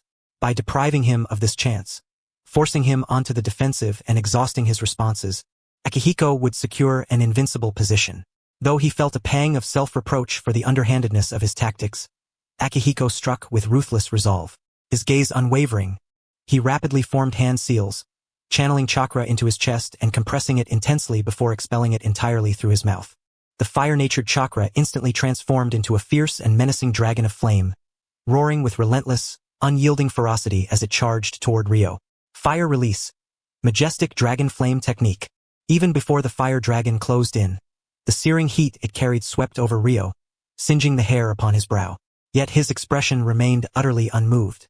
In fact, his body responded even before his mind could fully process, his right foot retreating slightly, lowering his center of gravity. The blade in his hand shimmered with a faint azure glow as imperceptible currents of air coiled around it. Then, with a sudden upward slash, he swung toward the formidable fire dragon. At the moment the dragoness form met the blade, it engulfed the wind-natured chakra entwined around the sword. The size swelled anew, yet like a hooked fish, it began to follow the arc of Ryo's swordplay. Ryo did not attempt to divert the dragon's trajectory outright. Instead, he gripped the hilt with increasing force. As the blade reached its apex, the long sword traced a curved arc before snapping back fiercely, sending the even mightier fire dragon hurtling back along its original path toward Akihiko. Naturally, Akihiko dared not confront this now uncontrollable fire dragon head-on and swiftly evaded. However, his evasive movement inadvertently endangered several clan members standing behind him, who scrambled to avoid the fiery onslaught, cursing as they retreated further. A few of the unfortunate ones even discarded their scorched outer garments onto the ground. Recognizing the intensity of the battle, the earth-natured clan members united, forming thick earthen walls around the training ground to shield themselves from any further collateral damage. Yet these precautions did little to influence the two combatants within. Concealed by the fire dragon, Ryo suddenly surged forward, sweeping his long sword horizontally and forcing Akihiko's leap into a backward arch. Having landed a successful strike, Ryo pressed his advantage relentlessly, stepping forward to corner Akihiko in the direction he intended. The blade, wrapped in faint sigh and air currents, sliced downward toward Akihiko's throat, aiming to settle the contest with this single decisive strike. But then, an unexpected turn of events unfolded. A massive, pale blue skeletal structure materialized from thin air, deflecting Ryo's long sword. As Ryo registered his astonishment, a rushing gust of wind approached from his left, and a fist formed from the same pale blue bones slammed heavily into his body. The blow came so swiftly that Ryo barely had time to curl inward to mitigate the impact. Sent flying by the bony fist, Ryo tumbled, crashing into the earthen wall. Half his body was embedded within the structure, which the clan had erected to allow the fighters free rein but now became the very cause of his aggravated injuries. Struggling to regain footing, Ryo coughed up a mouthful of fresh blood, his left arm hanging limply at his side. At that moment, the pale blue ribcage and skeletal arm shielding Akihiko drew far more attention than the wounded Ryo. The onlookers buzzed with speculation about what kind of ninjutsu this skeletal formation could be and how to counter it. This discussion naturally included appraising Akihiko, the central figure of the duel. Some clan members, having activated their 3-tomo Sharingan, clearly discerned a bloodline at Akihiko's throat. They halted their scrutiny, shifting their gaze toward Ryo at the edge of the arena, who was now resetting his dislocated arm. While admiring his resilience, they also felt a pang of sympathy. Though their confrontation was lengthy in narration, from the moment Akihiko threw the shuriken to Ryo being struck by the pale blue skeletal blow, less than 2 minutes had elapsed. Such was the life of a ninja. Unless deliberately restrained during training, battles to the death or decisive victory transpired in mere instants. Clutching the bleeding wound at his throat, Akihiko emitted a bitter chuckle as his mind finally cleared. He had believed that upon acquiring the Mangekyo Sharingan, he was unquestionably the strongest of his generation. Yet now, with a complex expression, Akihiko peered through the gaps in the pale blue ribcage at Ryo, who was rising once more, and admitted, "I have lost. Though my condition is far from ideal, defeat is defeat. But, Ryo, you have felt it. Haven to you, this absolute power, whether in strength, speed, or defense, it can accomplish all. With it we..." Facing Akihiko, Ryo gritted his teeth, reattaching his left arm and falling silent. Akihiko ceased speaking, turning his gaze to Ryo, who had again collapsed to one knee. "Ryo, admit it. This power is irresistible." I said. "Shut up." Ryo steadied himself with his long sword, coughing up more blood despite the effort. Yet the smile on his lips grew wider. "This battle is far from over. Don't hide behind excuses of poor condition or unequal strength. Among ninjas, no one ever holds back for such reasons. I had intended to sever your windpipe and then let the medical ninja treat you. But now, it seems there's an additional layer of things I need to cut through. Akihiko furrowed his brow once more. Very well, then try as you might. I have lost. So attack to your heart's content. If you can breach this Susanoo and strike me, I will obey your every command without question. You may even gouge out these eyes and present them to me. Tempting as that is, Ryo replied, wiping the blood from his mouth with his trembling left hand and lowering his stance like a beast about to pounce. But as for obeying, that's your word, not mine. As Ryo's words fell, the long sword in his hand once again became enveloped in azure wind-natured chakra. However, this time, the wind chakra no longer swirled lightly but took the form of a thin yet razor-sharp blade, as if it could slice through anything. Simultaneously, faint blue sparks of electricity began to dance across Ryo's body. The muscles of his exposed forearm became distinctly defined as the tingling pain of lightning-natured chakra coursed through him. The madness in his smile grew more pronounced as he lifted his gaze toward Akihiko. Here I come. Ready or not. The instant Ryo's voice fell, he vanished from Akihiko's sight. In the brief moment Akihiko was stunned and searching for him. A piercing sound of cutting sliced through the air above. Alongside it came Ryo's voice. Quite tough, this Susanoo. Akihiko stared in astonishment at the pale blue skeletal mark freshly scored by Ryo's strike, momentarily unable to comprehend. Yet soon, a wave of admiration swept over him. To think he could reach such a level, that Guy Ling truly becomes more and more of a monster. Yet, it is regrettable, the power granted by the Mangekyo Sharingan is absolute. No mere human strength could ever suffice. At that moment, the piercing roar of thunder snapped Uchiha Akihiko back to reality. He halted his thoughts and fixed his gaze upon Ling, only to find the electric light enveloping him growing ever more brilliant. The thunderclap intensified as well, and the violently fluctuating chakra shattered the hairband he used to tie back his hair. Freed from restraint, his black locks scattered wildly, adding an indescribable hint of madness to his already fervent battle spirit. Compared to the increasingly potent electric aura, the long blade in Ling's hand seemed to dim. The wind-nature chakra originally enveloping the blade compressed further, leaving only a thin layer of azure light, so faint that no ripples could be discerned. Yet, the faint but sharp whistling sound emanating from the edge of the blade testified that this azure glow was far from harmless. Hey, Akihiko, I'm going all out now, you know? Ling lowered his body, his voice tinged with an indescribable excitement. Though this was an incomplete technique, fighting with full exertion was the only way to truly savor battle. Seemingly in response to these words brimming with fighting spirit, the surging blue electric light around Ling gradually deepened into a scarlet hue. The clan members who had yet to awaken their eyes might not discern the true nature of this phenomenon, perceiving it merely as a new ninjutsu under the dim sky. However, those with the Sharingan wore solemn expressions, whispering quietly among themselves. That's blood, I senti it? Yeah. The muscles couldn't withstand the explosively overwhelming chakra, causing the capillaries to rupture and steam up the blood mist. A truly chilling manifestation of fighting will. Ling had always been somewhat reckless when it came to combat, so this was hardly surprising. But after unleashing the strike, he would be left with no strength to spare, right? Too reckless and impractical for real combat. Moreover, manipulating two conflicting chakra natures, wind and lightning, in battle was already perilous, yet he deliberately chose these opposing elements. TSK, can't this kid give our medical team a break? Playing this recklessly, does he really think he is a Senju? Youthful impetuosity is inevitable. If I weren't so old now, I'd really want to inquire about this ninjutsu later. Voices buzzed with speculation, but none of it distracted the two figures locked in combat. What the onlookers with their Magatama Sharingan could discern was but a shadow of the truth. Uchiha Akihiko, bearing the Mangekyo Sharingan, naturally had no excuse to fail in recognizing the reality. Yet unlike the others, he felt the oppressive force more acutely.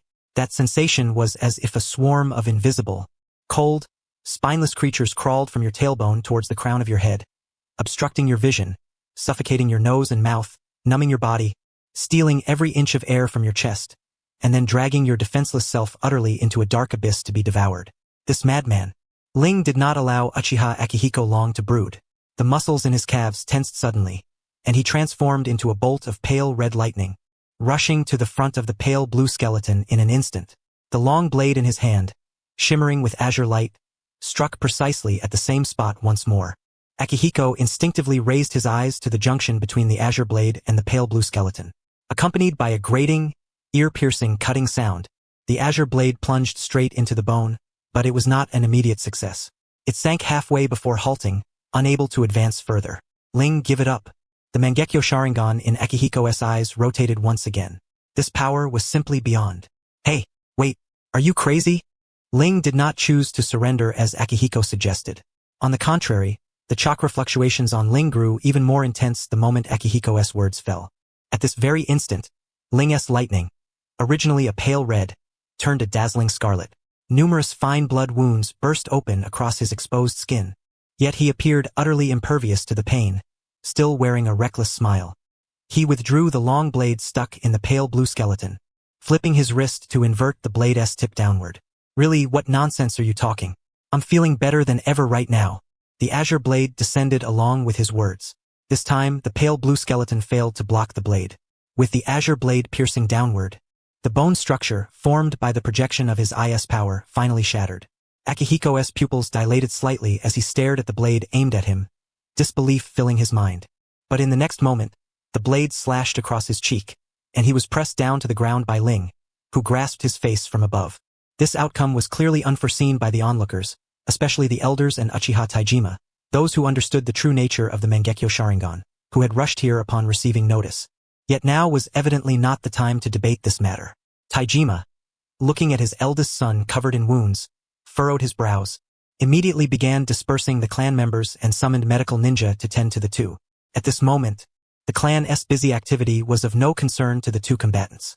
Ling released his grip on Akihiko, propped himself up on the long blade, and stood, his voice still carrying a smile. Hey Akihiko, I won. Akihiko, feeling his body at the limit, remained on the ground. He merely turned his head to look at Ling's blood-soaked yet steadfast figure. After a brief silence, the Mangekyo in his eyes quietly faded, and he let out a soft laugh. I know, you won. The smile on Ling's lips softened once more. He opened his mouth to say something but suddenly coughed violently. Scarlet blood trickled from the corner of his mouth, and he nearly collapsed. Yet Ling stubbornly remained standing. Haha, I told you, didn't I? Don't rely too much on your bloodline limit. In normal circumstances, you wouldn't even need me to divert the blade. You're the one. Huh? What kind of madman-s fighting style is that? Akihiko propped himself up and coughed a few times. There's no need to gamble your remaining years to prove some baseless point. Haha, no choice. Ling tilted his head back, struggling to maintain his stance. The blindfold also finally gave way under the strain, unraveling to reveal a grotesque scar crossing both eyes. Who told you I always enjoy a good fight? If I don't give it my all this time, who knows if I'll even get another chance? You really are crazier than me. Weren't you the one to awaken your eye further? Yet you fight even more recklessly than I do. No, I should say your methods have always been terrifyingly strange. Akihiko muttered, receiving no reply for a long while. He looked up at Ling. Hey, are you still listening? Hey, Ling, you can't fall asleep now. Hey, medical ninja. Where are the medical ninja? Enough with the scheming. Save them first. Hey, Ling, you madman, don't lose consciousness now. Hey, indeed. It seemed that even though the protracted war with the Senju clan had temporarily ended, the Uchiha medical division had no chance to rest. After toiling until late into the night, the Uchiha medical team finally stabilized the injuries of both men. Yet due to the severity of their wounds, they both had to remain in the medical ward for short-term observation. Akihiko, already bearing injuries, worsened due to the intense battle, but his condition was not grave. Once stabilized, he could return home to rest. Ling's situation, however, was far more precarious. Multiple muscle tears were the least of his troubles. The gravest problem was that the lightning nature chakra he used to strengthen his body did not quiet down with his unconsciousness. Instead, it became more active and fiercely rejected the healing chakra of the medical ninja. After exhausting 6 medical ninja, Ling's condition finally showed signs of stabilization. Yet as he remained unconscious, a medical ninja had to stay close at hand, prepared to assist with treatment at any moment. Ling's unconsciousness also caused Uchiha Akihiko, who shared the same hospital room under the borrowed light arrangement, to endure numerous disdainful glances from Izuna. This was especially true the following day, after Madara returned from his mission to the clan's territory and came to visit upon learning of the situation. Akihiko felt as if the room's temperature had inexplicably dropped by 2 degrees. This state of affairs persisted until the 3rd day after the confrontation, when Ling regained consciousness, which could be considered a tentative resolution. Yet, Akihiko, still hospitalized alongside Ling, continued to be met with cold stares from both Madara and Izuna. However, Upon witnessing Ling's successful recovery and cooperation with treatment, Akihiko chose not to linger any longer and applied for discharge to recuperate at home. Yet, before leaving, he could not resist complaining to Ling about how those two younger brothers had subjected him to relentless cold shoulders and glaring eyes these past few days. Well, you can't really blame Madara and Izuna for that. After all, it was a family dinner that day, and Izuna was very much looking forward to it. Ling, propped up on the hospital bed and swathed in bandages, remarked casually, while Madara was simply angry in a very ordinary manner. "Snt it because you overdid it?" Akihiko curled his lips. "If you couldn't take it, couldn't you have just said so?" "Ah, it's been a long time since I fought with full strength, so I was a bit excited." Ling chuckled softly. "Once you're healed, we should spar again. This time, I have experience. I'm confident I can cut through with a single stroke if it's the same hardness. No, let us just skip that. I don't want to endure the cold stares again. If it weren't for the fact that Uchiha clan lacks the ice-release Kekkai Genkai, Madara would have frozen me solid by now." At these words, Ling couldn't help but laugh once more. But after the laughter, his expression turned serious again. "Alright, enough idle talk. Now on to your matter. Akihiko, I stand by what I said. You may harness the power of the Kekkai Genkai limit, but you must never let it control you." Observing Ling's solemn demeanor, Uchiha Akihiko clicked his tongue. "Don't worry, the nonsense that got into my head has been knocked out by you. I won't abuse this power. Besides, compared to me, you should be more concerned about yourself, right? Rest assured, although I can't move freely just yet, my condition is far better than before." Ling raised his hand, and a faint arc of electricity danced at his fingertips. "Perhaps this misfortune has turned into a blessing. You're truly mad," Akihiko said, then decided to take his leave. Though Akihiko's remains have been buried by the family, I haven't had a chance to add a handful of soil to his grave. Tomorrow is the boy's birthday. I had promised to take him to the Flower Country Festival, but now all I can do is lay a white flower for him. Which clan's ninja did this? It was those maniacs under Kaguya who slash at anyone they see. You don't need to concern yourself with this. I'll retrieve it myself. Ling nodded, making a mental note of this. If you need help, just say the word. I won't need long to heal. This time, Uchiha Akihiko remained silent, only giving a low hum before heading toward the door. Yet, at the entrance, he encountered Madara and Izuna coming to visit Ling, immediately earning 2 more sets of disdainful glares. Akihiko sighed. "Forget it, don't get angry with the kids." Izuna puffed out his cheeks, glaring fiercely at Akihiko's departing figure until he disappeared around the corner, then let out a forceful huff and followed Madara into the ward. "I heard the noise," Ling smiled, turning toward the doorway. "It's Madara and Izuna, right? Sorry for worrying you again." Hearing this, Izuna instantly turned as furious as a blowfish. "It's all that guy's fault. He said he wouldn't be delayed long, but he ended up dragging you into the hospital too. We didn't even get to have the reunion dinner. I'll never trust him again. Big liar." Well, Akihiko had his reasons, and brother's perfectly fine now. So Izuna, don't be too hard on him. Ling opened his arms, his smile gentle. Alright. Brother will give you a hug if you stop being angry. Okay? Hearing Ling's warm and amused tone, Izuna's anger dissipated immediately. He silently approached the bedside, grasped the edge of the bed, and then leaned his head toward Ling's hand, looking rather sullen. "I'm not going to forgive that guy. Oh dear. Ling let his hand fall and gently stroked Izuna's hair, a look of helplessness on his face. "Looks like Izuna is very worried about his brother. Huh? Then brother will be more mindful during sparring next time. Let us just let this one slide, alright? Izuna is the kindest, isn't he? Sparring? Brother, do you really think a fight that nearly kills both sides is sparring?" Madara placed the food box he had brought on a nearby table and snorted coldly. "If that's the case, then when I meet Akihiko again, I'll have a proper spar with him." "Madara, didn't brother tell you? You can't take out personal grudges on others." Ling sighed and turned his head. "Besides, although I was seriously injured in that spar, I gained a lot from it. At least my understanding of lightning chakra improved significantly." Madara gave a subtle sneer, though he had no real intention of retaliating. "I heard from the clan outside that brother used a powerful red thunder attack. What was that? A new Kekkai Genkai? No. Don't listen to the clan's rumors.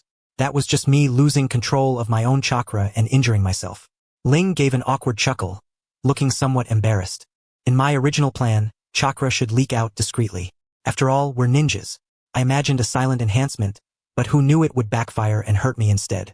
Well, after this experiment I found some thresholds. Next time I shouldn't get hurt, hopefully. I will grow quickly so brother doesn't need to work so hard." Madara moved the low table beside him onto the bed, then opened the food box and began placing the food onto it one by one.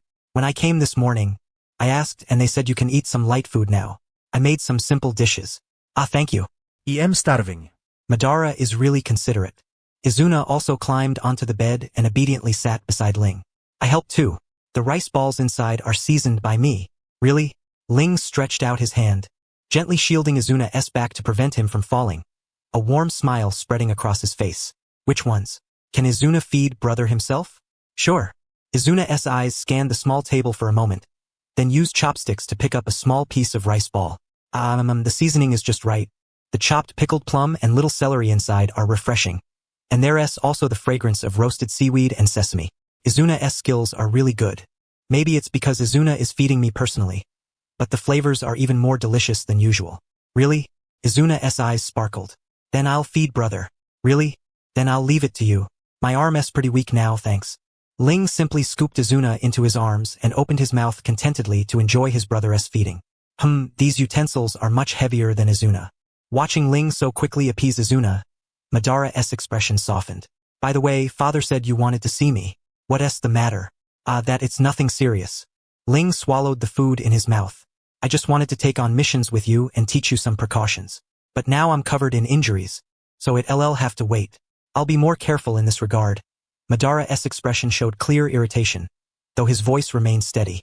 Although I've earned the qualification for independent missions, there are some tasks I haven't yet encountered. So I want to stick with the team for a while longer to gain experience. Ling lowered his head to eat the sushi Izuna fed him, then smiled and waved to Madara. Madara approached with some puzzlement, only to be flicked on the forehead by Ling's bent finger, causing him to raise a hand to his brow with an even more bewildered look. Really? Does Madara no longer want to be honest with brother? Ling withdrew his hand. You have to say what you like and don't like directly so others know your attitude and try to improve. If you say nothing to those around you, you can't go far alone. Madara snorted softly, turned his head away, and muttered quietly, I learned from Lord Brother. Wah! That's so hurtful. Ling dramatically clutched his chest, his expression laden with sorrow. Brother, when have you ever deliberately hidden anything from me? Saying that is truly heartbreaking. It seems that growing up makes one less endearing. You used to always cling to me, wanting to be lifted high when we were kids. Izuna tilted his head, somewhat puzzled, glancing at Ling, then at Ban. Lifted high? Ban pursed his lips and turned his head away, a flush creeping from his neck to his ears and spreading across his cheeks. No. How could it be no? I remember it clearly. Every time I finished a mission and came back, Ban, you would run over to give me a hug, then tilt your head back and reach out your hands to me. Ban raised his voice a notch. No, you've got it wrong, brother. Izuna blinked, staring at Ban's reddened ears for a moment, then reached out his hand in Ban's direction. Ban, I want to be lifted high too. Only then did Ban turn around, grumbling as he picked up Izuna. Take out the word too. I never asked for that. Suspended in midair, Izuna tilted his head, a mischievous glint sparkling in his dark eyes. Yet if Ban never wanted to be lifted high, how did he know the motion? Bon Stiefened. It just didn't happen. He awkwardly set Izuna back down on the bed. I haven't finished my mission report yet. I'm leaving now. I'll come back to collect the food box when I bring dinner tonight. Izuna burst into delighted laughter. So Ban likes being lifted high just like me. Hee. By the way, brother, did you like being lifted high when you were little too? Ling stroked his chin thoughtfully. To be precise, I preferred being tossed up high. That was quite fun. But after one time when father threw me too forcefully and I hit the beam above, I only asked to be lifted high after that. What? You hit the beam? Izuna instinctively covered his head. That must hurt terribly. You bet.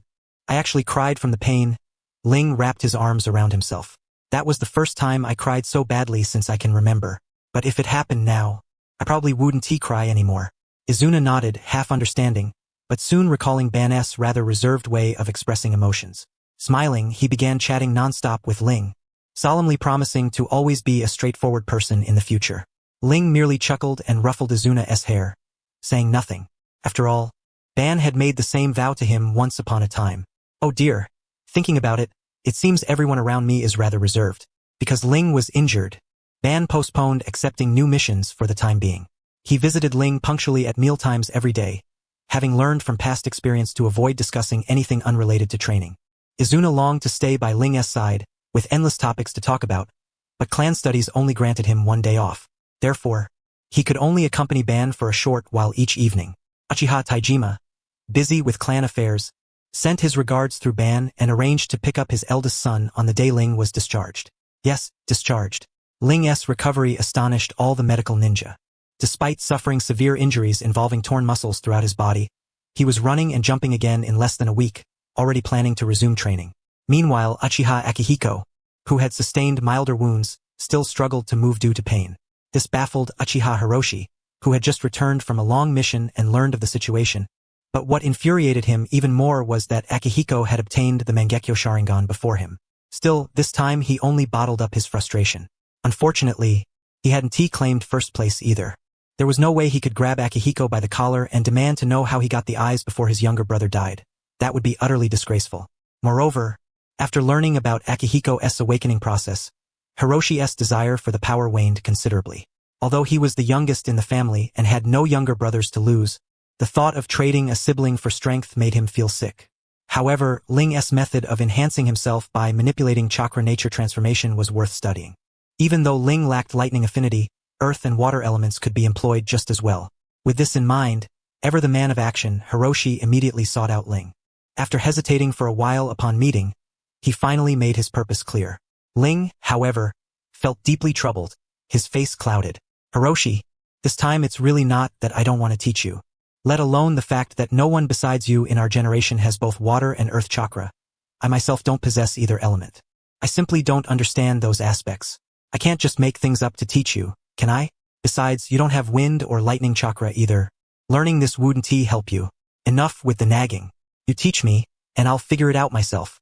Hiroshi snorted, clearly frustrated. I've been behind you all along because of this damn chakra nature difference. At this, Ling raised his hand to the back of his neck and sighed. Fine, but my body hasn't fully healed yet. For now, I can only demonstrate the nature transformation of wind chakra. Is that all right? Yeah, go ahead. Then, the first stage. Ling drew his staff sword, and as he did, a light whirl of wind chakra coiled around the gleaming blade. This was the most basic form of wind chakra attachment, offering little additional lethality but proving highly effective against fire-style jutsu, easily diverting the opponent's flames away from their target. To achieve this, you just need to extract chakra from within and apply the nature transformation upon release. You don't even need to convert all your chakra. The transformed wind chakra naturally envelopes and converts the ordinary chakra. Our clan doesn't have scrolls teaching wind nature transformation. I learned by studying the clan's scrolls on lightning nature transformation first and then gradually deducing the rest by analogy. If you want to learn nature transformation, it might be even harder for you than for me. After all, there are very few of us in our clan with earth and water chakra. There aren't many ninjutsu recorded for those elements, let alone advanced training methods. And you know, our clan originally moved from the land of lightning to the land of fire because there were too many clan members with both lightning and fire chakra. In fact, those with fire chakra outnumbered those with lightning, causing many ninjutsu to underperform in the damp climate of the land of lightning. The neighboring Senju clan might have scrolls on this, but the fact that our two clans meet without fighting is already fortunate. Borrowing ninjutsu scrolls from them is just a pipe dream. Hiroshi frowned. But isn't chakra nature transformation already performed when using ninjutsu? Yes, that is true. But simply releasing chakra after nature transformation is different from using that transformed chakra to perform ninjutsu. Watch. Ling pointed the sword's tip downward. The wind chakra wrapped around the blade gradually shifted from a light, swirling vortex into what appeared to be a soft wrapping, then compressed until it became an extremely thin layer of pale blue light emitting a piercing whistle. Hiroshi furrowed his brows, studying the layer covering the blade. After a moment of silence, realization dawned. I get it. When using ninjutsu, chakra is extracted all at once, and nature transformation happens only once, making it simple to learn. But your method requires maintaining the wind chakra transformation continuously, a sustained output that also demands ongoing chakra flow, similar in principle to medical ninjutsu. Ling dispersed the chakra from the sword and sheathed it, a smile in his voice. Is that so? Then all the better. With relevant experience, learning it will be much easier. However, I must apologize. I do not possess water-natured chakra, nor have I ever studied water-style ninjutsu in depth. I truly cannot fathom what water-natured chakra, after undergoing nature transformation, is capable of achieving. Yet, Hiro has always been formidable. I have no doubt that he will accomplish it. Uchiha Hiro's lips twitched involuntarily as he punched forward irritably. You're always spouting apologies and self-doubt, but when it comes to a duel, you win far more than you lose. Who exactly are you trying to outdo every single day? Ling raised his hand to block Uchiha Hiro's fist and smiled. I'm simply speaking the truth. Yet, this casual gesture drew Uchiha Hiro's attention. I heard from the medical ninjas that you were severely injured, right? Yeah. Torn muscles all over my body and 2 ribs broken by a hammer blow. What's the matter? What's the matter? Uchiha Hiro's lips twitched again as he reached out to press Ling's chest. Then, sensing something amiss, he pulled up Ling's shirt to inspect more closely. When Ling tried to step back, Hiro grabbed him firmly. Enough, don't move around. Let me take a proper look. Ling maintained a retreating posture, his body stiff as a board. Hiro, if you're gonna check my injury, could you let me just take off my shirt completely?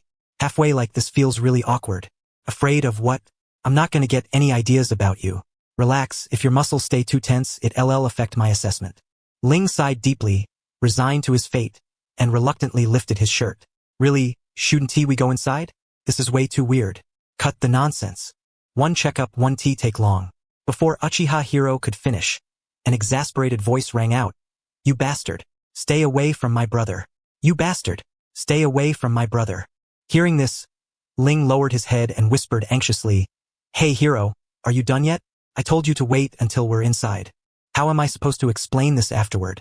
Uchiha Hiro glanced back at Madara, who was covering Izuna's eyes and looked unusually furious. He scoffed and turned his head away. Explain what? Yes, a ninja, not blind. He can tell what I'm doing to you. Pull your shirt up a bit more and turn around. Ling sighed again and cooperated as if resigned. That's why I said, just let me take my shirt off properly. Seriously, big brother. Stop cooperating with that guy. Izuna, who had just arrived at the doorstep and had his eyes covered so he saw nothing, now looked bewildered. Tugging on Madara's sleeve, he whispered, Brother Madara, what's going on? What happened with big brother? Cooperate with who? Madara glanced down at Izuna, then looked up at the 2 utterly unconcerned figures. Gritting his teeth, folding his arms, he scooped up Izuna and dashed inside. Just you wait. Listening to the deliberately heavy footsteps, Uchiha Hiro showed a look of disdain. Your little brother sure loves to get angry. That's nothing like you. When you're not on missions or training, you're basically like putty in people's hands. No, I just don't want to waste time on useless arguments. You're the type who won't give up until you achieve your goal. By the way, are you healed yet? Ling sighed. Let us at least finish before Madara comes out throwing a tantrum again. Alright, stop nagging, Uchiha Hiro pouted, withdrawing his hand. Your ribs only have minor cracks now, and your muscles are in perfectly normal condition. But how to put it? You're a bit resistant to healing chakra, so future injuries might be harder to treat. But what concerns me most is how fast your wounds are healing, abnormally fast. Almost as fast as that Senju I interrogated last time. I suspect you accidentally triggered a small evolution by stimulating your cells with lightning-natured chakra. However, this kind of acquired physical activation, Madara was nearly infuriated by Ling's peers. They constantly clung to their older brother, and now they even dared to be so disrespectful to him. The most infuriating part was how indulgent Big Brother was with them. If any of his peers treated him like that, Madara would have slapped them twice without hesitation. I can't let Big Brother keep tolerating them like this. Goodness is often taken advantage of. Big Brother is just too lenient. Having quickly settled the confused Izuna, Madara dashed toward the door like a gust of wind, pondering how he might successfully land a blow on that second of the peers. But just as he reached the entrance, he overheard their conversation. But this kind of acquired physical activation drastically shortens one's lifespan. Compared to your original body, you've probably lost at least 5 or 6 years of life. Haven to you? Madara's forward motion froze instantly. Lost lifespan? Big Brother? Could it be because of that sparring session? But why like this? A faint crimson glimmer appeared in Madara's eyes, and the blue veins on the back of his hand pulsed visibly with increasing pressure from the hand holding the blade. Just as a black dot began to form in his pupil, about to become a comma-shaped tomo, Ling's voice followed immediately. Ah! I never expected this. No wonder my body adapted so quickly this time. SNT, this a blessing in disguise? TCH, shamelessly taking advantage of the situation. Heck, gaining so much this time. I almost want to brag a little. The crimson in Madara's eyes faded instantly, replaced by utter bewilderment. Why are you so cheerful, even eager to show off? After learning you've lost part of your lifespan? SNT, Big Brother at all angry or regretful? Outside, Ling smiled gently and tilted his head toward Madara's direction. Madara, if you want to listen, come out and hear it openly. I have nothing to hide from you. Uchiha Hiro glanced at the confused Madara, Then couldn't he help but grab Ling's arm again, examining the changes in his body. TSK, if I had lightning-natured chakra, I'd want to try this myself. The benefits outweigh the risks. Madara's brows nearly knitted into a knot. Why? Doesn't it shorten your lifespan? Why would anyone do it? Aren't people afraid of death? Uchiha Hiro sneered. Afraid of death? Go ask around. If using lightning-natured chakra to tear your muscles to shreds and suffer agony just once can grant you healing abilities comparable to Senju's, no, comparable isn't quite right. Double the original recovery speed. How many clan members do you think would try it? I don't even have to guess. At least 90% would jump at the chance without hesitation. Ling laughed too. Hiro's right. If losing 5 or 6 years of life can buy you such incredible physical recovery, the clan would definitely want to try.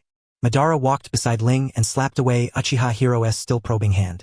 Big brother, I still don't understand. Doesn't Big brother always say that life is precious? But this is sacrificing life, isn't it? Ling reached out to ruffle Madara's hair, his smile warm. Do you know the average lifespan of us ninjas? No, not really. But a person generally can live to 50 or 60, right? That's both right and wrong. Human lifespan can indeed reach 50 or 60, but the average age of ninjas like us is less than 30. Ling withdrew his hand and sighed softly. And that's not just our clan's average lifespan, but the average for all ninjas in the ninja world. It's not that we have insufficient lifespan. It's that the intense conflicts make it impossible for us to live long. Only 30? Uchiha Hiro spoke up again. Less than 30, actually. Once ninjas reach a certain age, their bodily functions decline. With the current intensity of conflict, physical deterioration is essentially a death sentence. Losing 5 years of life is unfortunate. But this small loss might help us survive until 40 or even 50. Compared to worrying about a hypothetical lifespan, surviving is far more important. Isn't it? Madara opened his mouth, attempting to retort, but after a long moment, he couldn't find a fitting word. Compared to worrying about a hypothetical lifespan, surviving is more important. Isn't it? Observing Danzo's dazed expression, Uchiha Hiro once again broached the subject. By the way, Ryo, have you managed to organize your techniques? I believe that, with proper preparation, they could be disseminated more widely. Ryo stroked his chin thoughtfully. It's hard to say. At that time, my chakra was already out of control, so replicating it now poses quite a challenge. But I'll give it my best shot. Even if only those with lightning affinity in our clan benefit, it would still be worthwhile. Speaking of which, Hiro, would you like to accompany me to the land of lightning sometime? I don't mind, Hiro replied. But what would you be doing in such a godforsaken, desolate place? Hey, don't speak ill of our ancestral lands, Ryo retorted. I recall reading in the clan scrolls that there's a ninja clan there who constantly reinforce their bodies with lightning chakra. I want to try learning from them. Besides, don't you also lack water nature jutsu? The environment there is quite humid, so many people have water affinity. Stop spinning these tales. I don't believe your intentions are so pure, Hiro said, pursing his lips. What exactly are you planning? Well, how can I put it? The situation there seems too peaceful, Ryo chuckled. Where the Kagaya clan resides, peace is hardly the norm. That's just not their style, right? Humph, you're a madman, Hiro scoffed. But I'll take on this task. A mocking smile spread across his face. Daring to provoke the Uchiha? Such reckless fools. Now, calling them fools is a bit much. Ryo shook his head gently. Those fools are quite endearing, you know? They'd be pitiful to hear you say that. You're the one being unreasonable, Hiro snorted. Whatever, they're either fools or worse. It's none of my concern. I'll be in the medical division. When you're ready, come find me. As the two sealed their plan to stir trouble for the Kagaya clan in the land of lightning with a few words, Danzo remained momentarily stunned. After watching Uchiha Hiro depart, he turned to Ryo. Are we about to go to war with the Kagaya clan? No, Ryo replied. They're quite formidable. We have no reason to pick a fight with them. I'm simply heading to the land of lightning because I happen to need some secret lightning techniques. It just so happens that the Kagaya clan is causing a ruckus there, and by unfortunate coincidence I got caught up in it and ended up killing a few people. Danzo, that's some heavy-handed coincidence. Yet Danzo sensed nothing amiss, merely nodding before forcibly dragging Ryo back inside to cease his training and get some rest. As evening approached, Uchiha Akihiko arrived. Izuna, who opened the door, wore a scowl. Why do you always show up at our house right when we're about to eat? What are you planning to do to my brother this time? Akihiko managed to lift Izuna's spirits enough to enter, but recalling recent events, he felt a twinge of guilt and cleared his throat. I promise this won't take long. Really, I swear on my Sharingan. Izuna, pouting, stared at Akihiko for a while before stepping aside. Come in. Just so you know, father is home today. If you dare lay a finger on my brother, I'll go to father and have him deal with your father. Upon hearing this, a faint smile crept onto Akihiko's lips as he raised his hands in surrender. Yes, yes, I swear I won't touch Ryo, not even a finger. Humph, you'd better not. Yes, in his room. Want me to show you the way? No need. I've been here before, and I'll leave as soon as we finish talking. Won't keep you long. Akihiko's smile turned bittersweet as he crouched down to ruffle Izuna's hair. You know, Izuna, your brother is truly remarkable. Once again, he is ahead of us all. Izuna watched Akihiko's retreating figure with a puzzled expression, muttering, what? Of course I know my brother is amazing. Ridiculous. Suddenly, she exclaimed, ah, Brother Danzo is still in the kitchen. I have to go help. With that, she swiftly closed the door and dashed toward the kitchen. Meanwhile, Akihiko knocked before opening Ryo's door to find him seated upright at his desk, holding a rolled bamboo scroll and reading its contents by touch. Hearing the noise, Ryo looked up. Danzo, I'm just about done with this section. Give me a moment. No, it's me. Ryo paused, then released his chakra to sense the outside world. A broader smile appeared on his face. Akihiko, is your injury better now? No, I don't have your strange healing abilities. My wound still hurts like hell. Akihiko took a seat opposite Ryo. I came to talk to you about the Mangekyo Sharingan. I see. Ryo closed the bamboo scroll and straightened his posture. Go ahead. I am listening. Yesterday, the elders summoned me to view a stele said to contain our clan's secret history. To be honest, after learning what was written, I felt uneasy. Akihiko exhaled deeply. It states that the ocular power of the Mangekyo Sharingan cannot be replenished.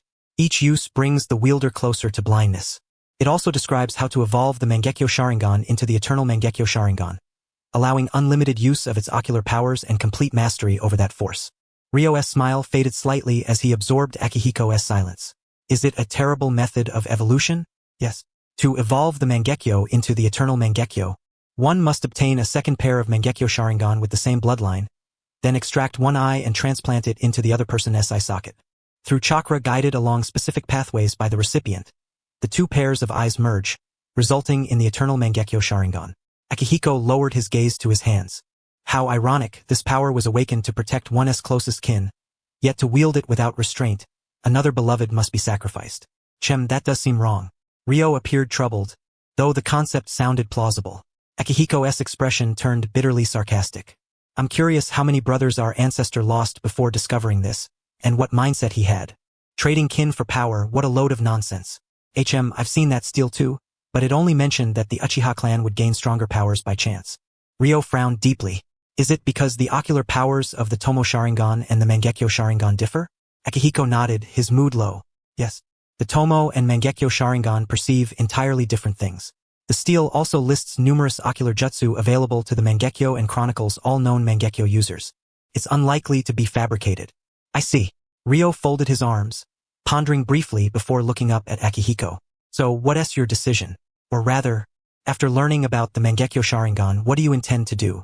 Akihiko's gaze drifted off before he averted his eyes.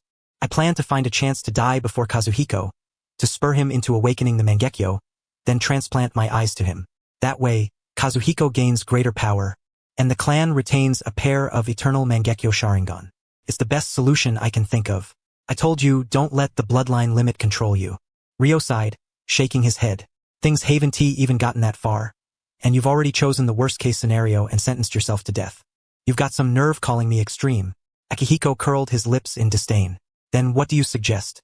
As I said, the stele only mentioned that the Uchiha clan gains stronger power by chance. Now it seems that power is undoubtedly the Mangekyo Sharingan, but the chance part remains questionable. Ling raised his hand and gently stroked his chin. If it were true that we could only acquire power through the loss of our closest kin, then surely our ancestors would have inscribed words along the lines of, in moments of profound grief and despair, a turning point is born, rather than simply by chance and coincidence.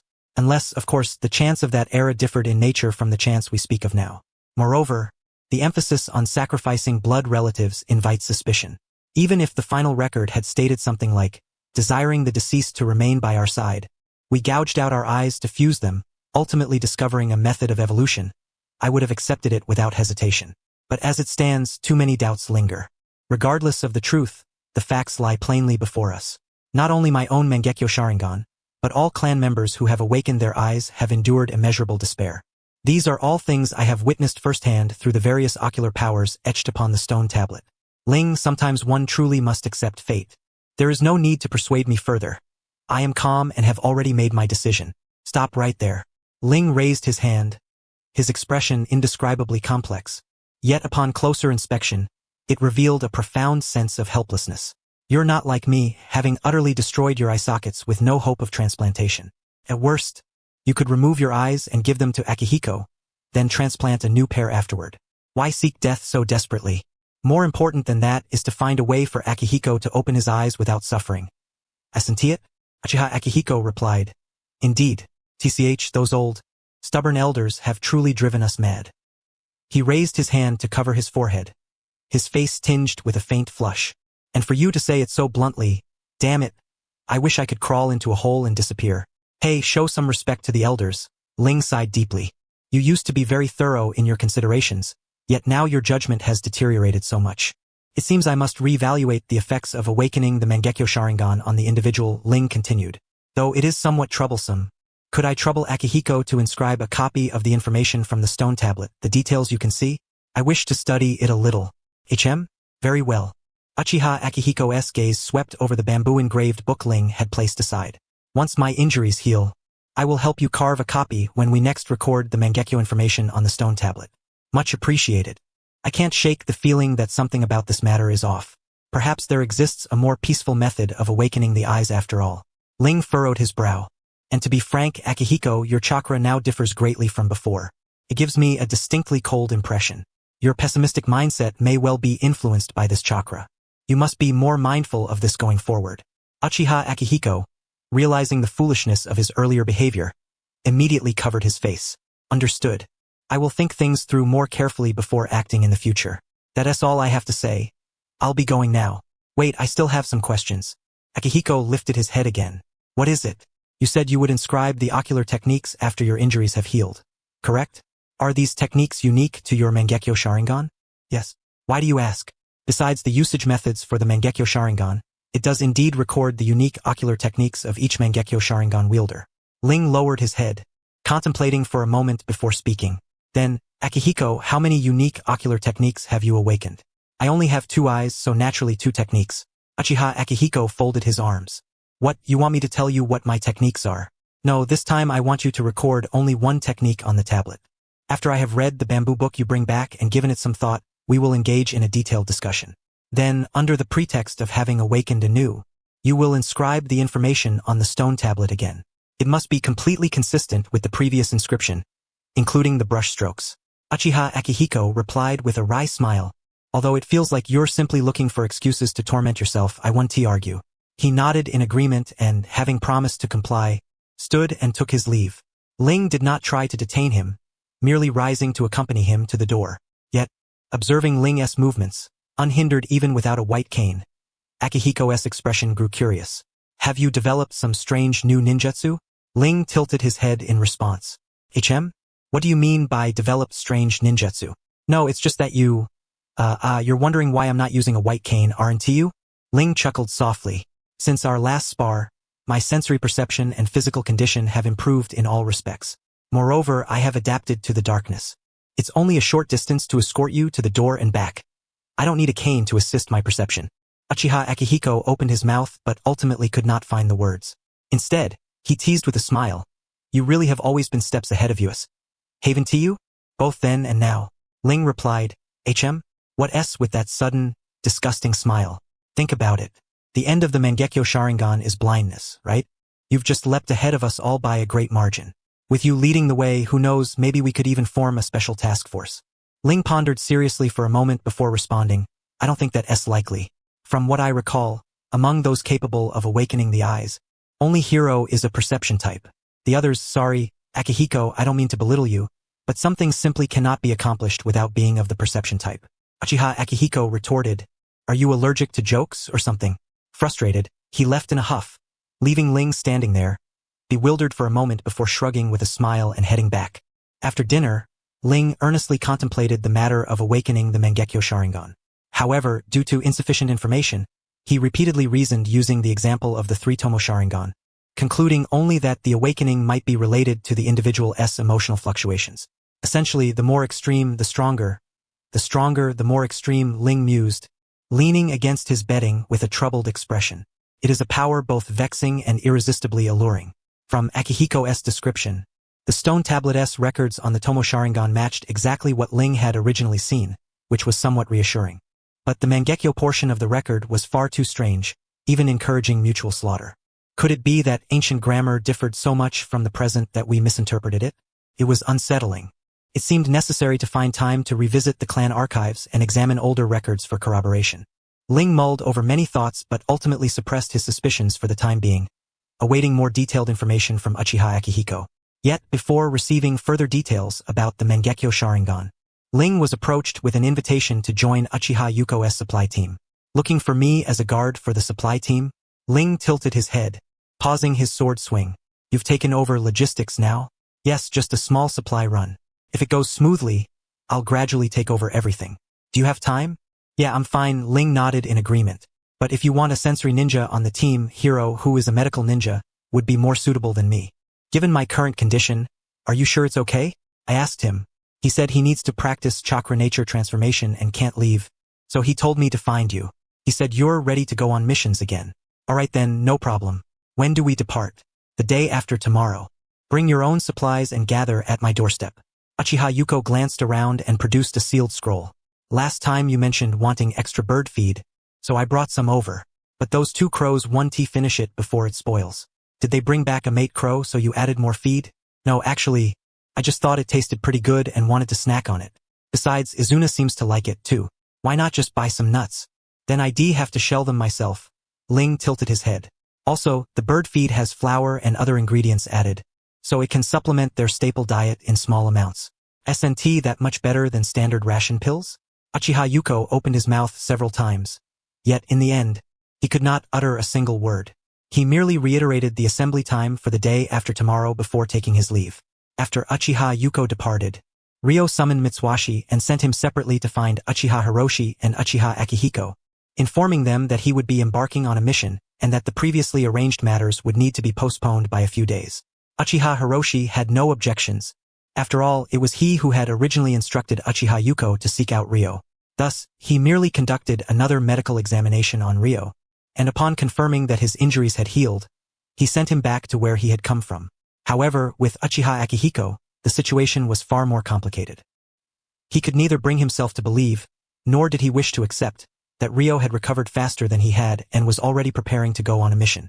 Wearing a scowl, he curtly acknowledged the news and promptly expelled Ryo from the household. The decisiveness of this action left Ryo pondering for some time why he had been so abruptly cast out. Yet, he soon ceased to dwell on such thoughts. After informing his family of his intentions, he earnestly began to contemplate the mission scheduled for the day after tomorrow and arrived punctually at the rendezvous point early on the appointed morning. This supply run was not the usual large-scale provisioning for the entire clan but rather a small-scale resupply that would not disrupt the clan's operations. It also presented the ideal opportunity to establish new trade routes for the clan. Nevertheless, the essence of this supply mission was a test of the power transition between the old and new generations of the Uchiha clan. Once it was confirmed that the younger generation could stabilize the situation, the older ninjas, whose bodies were beginning to decline, would be dispatched to the fiercest battlefronts to exert their final strength. Since it was a test, naturally, other clan members besides Uchiha Yuko would undertake it simultaneously. The examination would evaluate multiple aspects, including the time taken for the supply run, the financial cost, casualties within the team, and the quality of the supplies. After several rounds of assessment, the most capable individual would be appointed as the overall logistics leader. Uchiha Yuko himself was not skilled in combat and harbored no ambitions for power struggles. His sole desire was to quickly assemble a team, complete the mission, and return to tinker with the summoning beasts.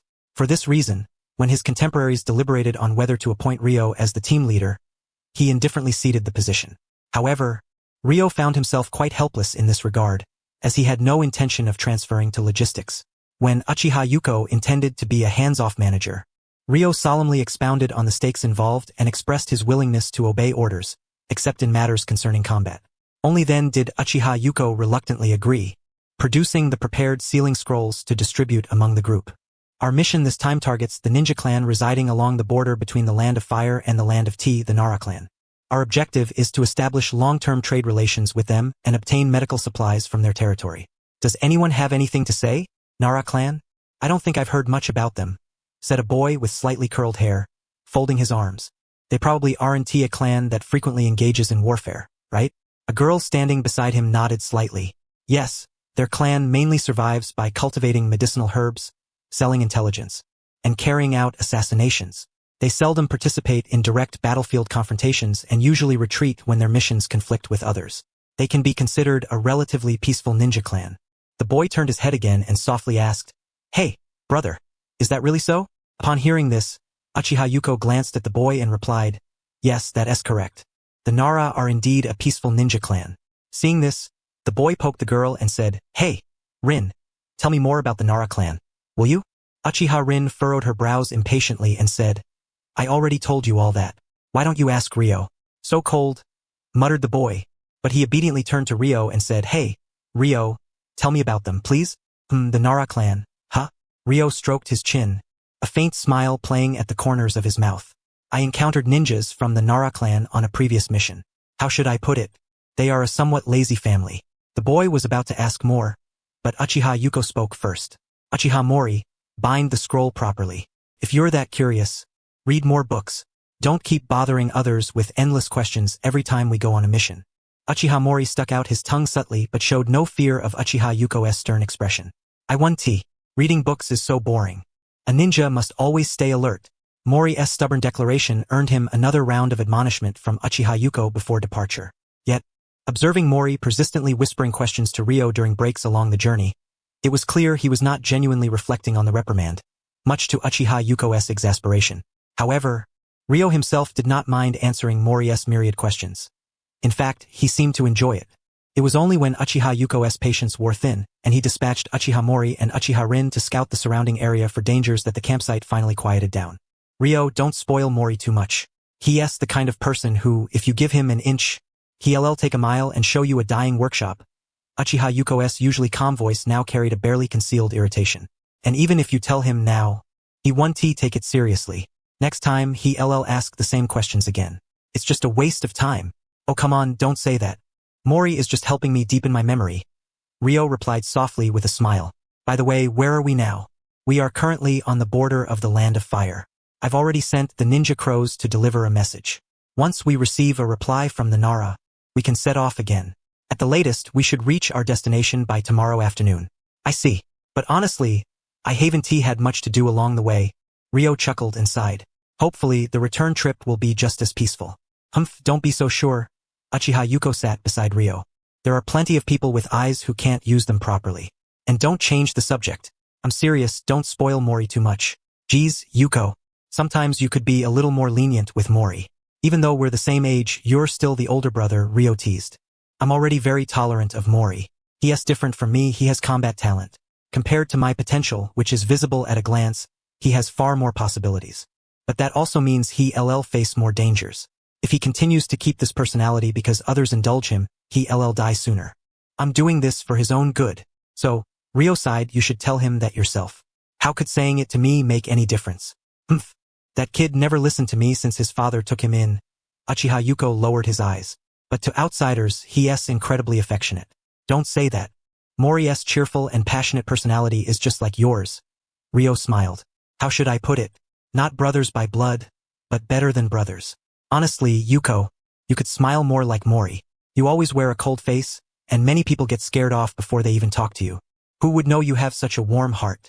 Everyone's heart is warm. It has nothing to do with one's expression. No, although you're right, that's not what I mean. Sent it? Uchiha Yuko turned his head to look at Ryo's helpless smile. Whenever you talk about pouring your heart out to the Senju, I instinctively think along those lines. So pay attention to my tone and context. Pouring your heart out to an enemy is not the same as pouring your heart out to your own people. Surely you know the difference? But you always speak with a smile and a gentle tone in those situations. Uchiha Yuko withdrew his gaze, but his tone was unusually serious. Actually, when you think about it carefully, you're kinda scary, just like the wolves in stories who use fake smiles to lure people in. Have you never thought that wolves are pack animals? Ryo replied. I know. That's why I trust you so much. Ryo sighed. Fine. Let us leave it at that. I am exhausted. Seeing Ryo's expression of exasperation, Uchiha Yuko stretched out on the grass, clearly unwilling to continue the conversation. He fell silent, turning his thoughts inward to strategize how best to proceed once they received the Nara clan's reply. However, compared to the considerations of Uchiha Yuko and his group, it was the head of the Nara clan, Narashika, who truly felt a splitting headache upon receiving the message from the ninja crow. Although the Nara clan possessed secret inherited techniques and was regarded as a great clan within the ninja world, their actual standing was rather awkward, neither truly outstanding nor utterly insignificant. Firstly, their secret techniques destined them to be unsuitable for direct combat. Thus, despite having sufficient numbers, they could not genuinely be considered a great clan. Yet, compared to medium-tier ninja clans, they were significantly stronger. Secondly, even though the Nara had formed alliances with two other clans, creating a formidable combined force, there were still colossal powers within the ninja world they dared not provoke. To leave distant threats aside, even nearby there were three powerful clans capable of annihilating their alliance. Decades ago, there was the Senju clan, which nearly monopolized the land of fire, the Uzumaki dwelling by the sea, known for their bizarre techniques and amicable relations with the Senju, and finally, the Uchiha, a group of madmen prone to sudden fits of rage, yet uniformly beautiful and formidable. These three clans, whose strength ordinary ninja clans found difficult to contend with, were precisely the reason why their alliance refrained from competition or conflict, striving instead to maintain goodwill, even to the point of considering abandoning missions when encountering ninjas from these clans. After all, money could be earned again if lost, possessions could be replaced, but once a life was lost, all opportunities vanished. For this very reason, these three clans paid little attention to the development of their alliance. Sometimes, they even dispatched representatives to trade supplies and intelligence, fostering a kind of amicable relationship. Yet herein lay the problem. Take a look at the two trade letters currently on his desk, one from the Senju and the other from the Uchiha. Who in the land of fire did not know that the Senju and Uchiha were at odds? If these two clans were to meet, what chaos would ensue? But if the correspondence arrived one after the other, with both sides aware of it, the matter would become even more serious. To think that the Senju and Uchiha were placed ahead of us, what was the meaning behind this? Was it an implicit insult, suggesting we were inferior to the Senju and Uchiha? As for not replying, since the messengers were summoned beasts, failing to respond would be perceived as neglecting the other party, only fueling suspicion. Narashika sighed deeply. This matter was truly vexing. No matter how troubled he felt, he had to reply to both clans. If friction arose between them after his response, that would be the Senju and Uchiha's affair. At worst, their interactions with the Nara clan might diminish, but no grudges would be held. However, if he concealed the matter, Narashika did not wish to unwittingly attract the attention of these two formidable powers. Not to mention the Nara themselves. Even the Uzumaki, a strong clan so close to the Senju they might as well share a pair of pants, would avoid involvement when the Senju and Uchiha clashed. Curious about the reason? It was that, roughly a dozen years ago, during the fiercest battles between the Uchiha and Senju, the Uzumaki, out of friendship, tried to lend a hand. Yet the Uchiha went utterly mad, or perhaps truly insane, abandoning their fight with the Senju entirely to focus on ruthlessly attacking the Uzumaki. The Uzumaki, who usually understood the Uchiha's capabilities and often clashed with them, were completely stunned by this. The Senju, seeing the plight of their ally, had no choice but to divert resources to rescue the Uzumaki. When the war ended, the Uzumaki clan was left with a profound shadow cast by the Uchiha's assault. Their original plan to relocate from the land of whirlpools to the land of fire was utterly abandoned. Thereafter, whenever the Senju and Uchiha clashed fiercely, the Uzumaki would never participate openly, only covertly supplying materials and sharing newly developed jutsu to show support. Yet, in the absence of Senju involvement, the Uzumaki still dared to challenge the Uchiha. In summary, even the Uzumaki, whom the three allied clans struggled to contend with, were unwilling to partake in such conflicts. Narashika absolutely did not want his clan to be dragged into the fray, especially given the Uchiha's notorious vendettas. With this in mind, he sighed once more and took up his pen to reply silently to both clans. Let fate decide. At worst, they would have to offer more benefits to avoid igniting a firestorm. But if they were truly drawn in, they would not allow themselves to be crushed without resistance. After all, to raise the average lifespan of their clan members to 45 in an era where the average ninja barely lived past 30, the three allied clans naturally possessed their own means and resources. However, this matter might escalate considerably, so he resolved not to send the usual clan members to receive the guests. He would personally intervene. He simply did not believe that these two proud clans could come to blows on his watch. Yet, as fate would have it, true enemies never fail to meet. After Narashika sent his replies, the two clans indeed arrived together, right opposite each other. If it were not for knowing that the Senju and Uchiha could never reconcile, Narashika might have thought they had conspired to jointly undermine his morale. Looking at the highly synchronized expressions they cast at one another, if it were not for the Uchiha being a shade paler and the Senju towering half a head above, one might believe they came from the same family. Examine their party compositions and the way their eyes fix solely on each other. One group of 3 men and 1 woman, the other 3 women and 1 man. They came ostensibly to purchase medicine from the Nara, but an outsider might suspect they were here to witness some cross-century romance. Narashika inwardly grumbled at the trouble, but could not help furtively glancing at the young Uchiha whose eyes were covered by a silk band. He was puzzled. Although Uchiha Yuko claimed to lead the team, the group clearly revolved around this young man. Could it be that the Uchiha came seeking medical aid? Was the trade merely a pretext? As Narashika pondered this, the bandaged-eyed youth spoke first. His voice bore no trace of hostility. Rather, it was suffused with resignation, a disgustingly familiar rapport in a sense. The tallest young man from the Senju side, with a smile that was more grimace than genuine, chuckled. Likewise, how is it, you miserable fellow? Planning to switch to logistics and play out your days? Not at all. I'm blind, not useless. I'll still be heading to the battlefield, replied the youth, resting his hands on his sword staff, a gentle smile present. But Chongqing, you'd better wait for me properly. I'm counting on using your head as a souvenir. If you die too soon, I'll be heartbroken. Senju Chongqing's smile stiffened further. Is that so?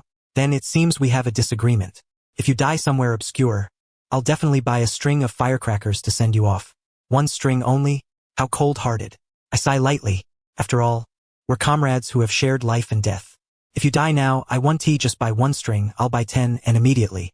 Haha, I'm not done living yet. How as the last words fell from their lips, Uchiha Yugo's perpetually impassive visage began to betray a hint of fracture, while Uchiha Shin outright unleashed his Sharingan, his expression darkening with hostility. Are you deliberately provoking us? Opposite them, Senju Haruto stood his ground without retreat. Despite his relatively diminutive stature for a Senju, the young girl stepped forward unflinchingly, her right hand reaching behind to grasp a dagger. The ones deliberately causing trouble are you. Don't mimic our speech. It's utterly repulsive. Huh? You're the real grotesque. No chest, no curves, just a monkey. Shin sneered, the tomo in his eyes turning slowly. Mimic you? You rustic bumpkins don't even deserve that. Seeing the two on the verge of erupting again, Narashika sighed heavily. While muttering about the uncanny, almost supernatural rapport between the Senju and Uchiha, he prepared to intervene and change the subject, when Ling and Senju Shijoki, who had spoken first, almost simultaneously raised their voices. Enough, Shin, that's far enough. May rejoin the group immediately. Yet, after their words, a heavy silence fell once more. This damned synchronicity. After a long pause, Ling broke the silence. Disgusting. This utterly unnecessary harmony. Though I'm annoyed, I must agree with your point this time. Senju Shijoki's face twisted in disdain. It's more than unpleasant. It's pointless to keep this up. Shall we begin? Very well. Since your clan harbors more disabled members and thus has a more urgent need for the medicine, Ling readily agreed, even stepping back politely, please, after you. Upon hearing this, Narashika muttered a curse under his breath. Trouble brewing. When he turned to glance, sure enough, the veins on Senju Shijoki's temple bulged. Taking a deep breath, Shijoki forced a stiff smile. You Uchiha haven't stooped to sending a blind man on a mission yet. With you disabled present, how could I dare compete? Truly, you may proceed first. If a fight breaks out, we'll have to detain them all and notify the clan elders to ransom them back. What a mess that would be. This must be a conspiracy against me, no doubt about it. Narashika looked up to the sky. What a nuisance. Why was I born into the main family? Why must I waste time here with these children? Why? Before he could dwell further, Ling's gentle voice resonated. Then I shall not be polite. I also wish to complete the mission early and buy some souvenirs. Should I say this is true camaraderie among old rivals? You are indeed very considerate. Senju Shijoki clenched his fists, his body trembling. You! So you still want to trade first? Very well, go ahead. We'll take some time to stroll nearby. By the way, you must have come from another route, right? Is the scenery there pleasant? Aye. No worries. I know what you're about to say, more talk of fighting and killing, I suppose. Ling chuckled lightly, his tone sincere. Honestly, since we've gathered without conflicting missions, let us not bring up those dampening matters. There's no need to make things uncomfortable for ourselves. SNT living well enough? Senju Shijoki snapped. Damn you.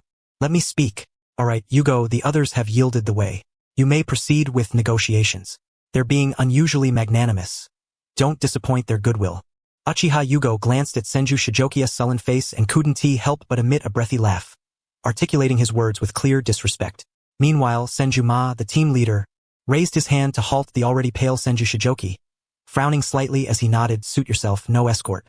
Nara Shikahebi promptly ordered his clan members to escort Uchiha Yugo and Uchiha Rin, who acted as bodyguard, inside. Upon receiving the signal, another group led Senju Ma and a silent female Senju ninja inside, releasing a breath of relief. It seemed his role today was simply to hold the fort. Yet, as the tree wished for stillness but the wind would not cease, Uchiha Shin's shoulders trembled until he finally erupted into a muffled laugh. Senju Mei, standing outside, immediately exploded, drawing the dagger behind her. "Damn, Uchiha. Don't push your luck. Come on. I'm not scared of you, shorty." Shin's grin brimmed with malice as he reached for his own blade. "A Senju with developmental issues? Ha, that's hilarious. Shin. Enough." Ling's smile remained unchanged. "This is another S territory. We're here to trade, not cause trouble. Put your knives away." Hearing this, Shin half-sheathed his blade, but his arrogance only deepened. "Come on. Shorty. Make a move. Afraid, are you?" "Ah." Senju Mei snorted, returning her dagger to her back, hands on hips, radiating confidence. "What nonsense. Afraid of you? Your breath stinks so bad it could poison 30 miles. Did you eat dog excrement before coming out?" Ignoring the increasingly heated exchange of insults, Ling turned toward Senju Shijoki. "Your breathing is close. Siblings? Brother and sister?" Senju Shijoki rolled his eyes. Though he wished to ignore, the sight of Ling's blindfold compelled him to respond caustically. "None of your damn business. How about exchanging some intelligence?" Ling chuckled softly. "I'm heading to the land of thunder. Interested in a rematch?" Senju Shijoki's face darkened further. "You think I believe that?" "Believe it or not," Ling shrugged, appearing unfazed, though his hands never left his staff blade. "You know I seldom lie even to my enemies." Shijoki snorted. "That's a lie meant to fool the dead. But the land of thunder, if you pay well enough, I wouldn't mind selling you some local intel. Really, what's our relationship?" Ling smiled. "We're sworn brothers sharing our hearts and livers. Don't be so cold. Save your sentimental bullshit." Shijoki rolled his eyes again. "How can you call gut-wrenching sharing hearts and livers? My liver and your courage can share? Ha! Well, sharing livers and hearts physically still counts." Ling's smile broadened. "Because you're the first opponent to have escaped death twice at my hands. I remember you clearly. Look at me now, an easy target, right? Want to try? Win and you avenge yourself, lose and I get an extra souvenir for the Senju. How about that? A pretty good deal, huh? Heh, can I just ask you to perform seppuku for your sworn brother instead? Try all you want. If I actually go, win or lose, do you think I can even find you? Come on, life's about taking chances. What if you succeed? Get lost." Watching Senju Shijoki's temper flare again after only a few words, Nara Shikahebi stroked his chin thoughtfully. Compared to the other two exchanging personal insults, this pair's verbal sparring was clearly on a higher level. They managed to exchange intelligence amidst the bickering. "Oh, you want to know what they exchanged?" One side asked if there were plans to go to the land of thunder. The other replied, "Depends." Then one said, "If you come, I'll have to deal with you." The other responded, "Who wins or loses isn't certain." One challenged, "Then come on, see if I can kill you." The other retorted, "I don't have the leisure. Deal with it yourself." Finally, one asked, "You're really not coming?" The other answered, "No, I'm not." See? Together, these two have a mind like a labyrinth. Nara Shikahebi glanced again at the increasingly fierce quarrel between Uchiha Shin and Senju Mei, which had drawn many gazes. Compared to them, the other side was still relatively tame. The trade with the Nara clan concluded swiftly, while the half-hour-long verbal duel between Senju Mei and Uchiha Shin finally ceased. Not for lack of words, but exhaustion. Without much ceremony, both sides sincerely wished each other an early demise before departing in opposite directions. After losing sight of the Uchiha group, Senju Myo retrieved a bamboo water container and took a hearty gulp. "Damn it, that kid sure can talk. A real drain on my energy. Humph, among all those guys, only that blind one is somewhat bearable. I'm telling you, sister, don't let your brain stop developing just because your body's growth is lagging." Senju Chojin sighed deeply. "Among the Uchiha, the most troublesome one is him. Have you forgotten that the clan emphasized the presence of Uchiha Ryo just a few days ago?" Senju Myo stroked his chin thoughtfully, digging into his memory. "Oh, I know, he is the leading figure of this generation of the Uchiha. But is he really that dangerous? By the way, Chojin, how come you're so familiar with him?" Chojin's mouth twitched slightly. "How could I not be familiar when I've twice nearly died at his hands?" Myo's eyes suddenly widened. Then why didn't you just finish him off earlier? I told you, I didn't want to fight that guy. If it had been anyone else today, I would have definitely gone all out. Afraid of the Uchiha. Myo's voice rose again as he jumped up and smacked the back of Chojin's head hard. You're pathetic. Don't ever call me your brother again. Afraid of him? Chojin covered the back of his head, raising his voice too. I was afraid that once the fight started, he wouldn't attack me first but would go after you instead. I already had my ribs sliced in half. What would your little body do? Get cut clean in two? Ha! How does a brother talk to his sister? Who wants to be your brother? Finally a quiet, decent-looking one, and yet so violent. You can just look forward to never getting married. That's because you stole too many nutrients in the womb. Otherwise, how could I develop so slowly and still be called a shorty by those Uchiha bastards? Walking behind them with a sealed scroll strapped to his back. Senju watched the two as their argument grew louder and the topic gradually veered off course, feeling somewhat helpless. With a soft sigh, he turned his head to look at the one beside him who had remained silent all along. Jin, did any of the Uchiha follow us? Though they could still sense prying eyes, the Uchiha showed no intention of pursuing them. Senju Jin's expression remained calm, his gaze slightly averted. Are they planning to ambush? I could strike first. No, we must retreat swiftly. The medicinal herbs we acquired this time are urgently needed by the clan. No mistakes can be allowed. Ma furrowed his brow slightly. Myo Chojin, stop bickering. From now on, travel at full speed back to the clan. Upon hearing Mara's voice, the previously heated pair immediately fell silent.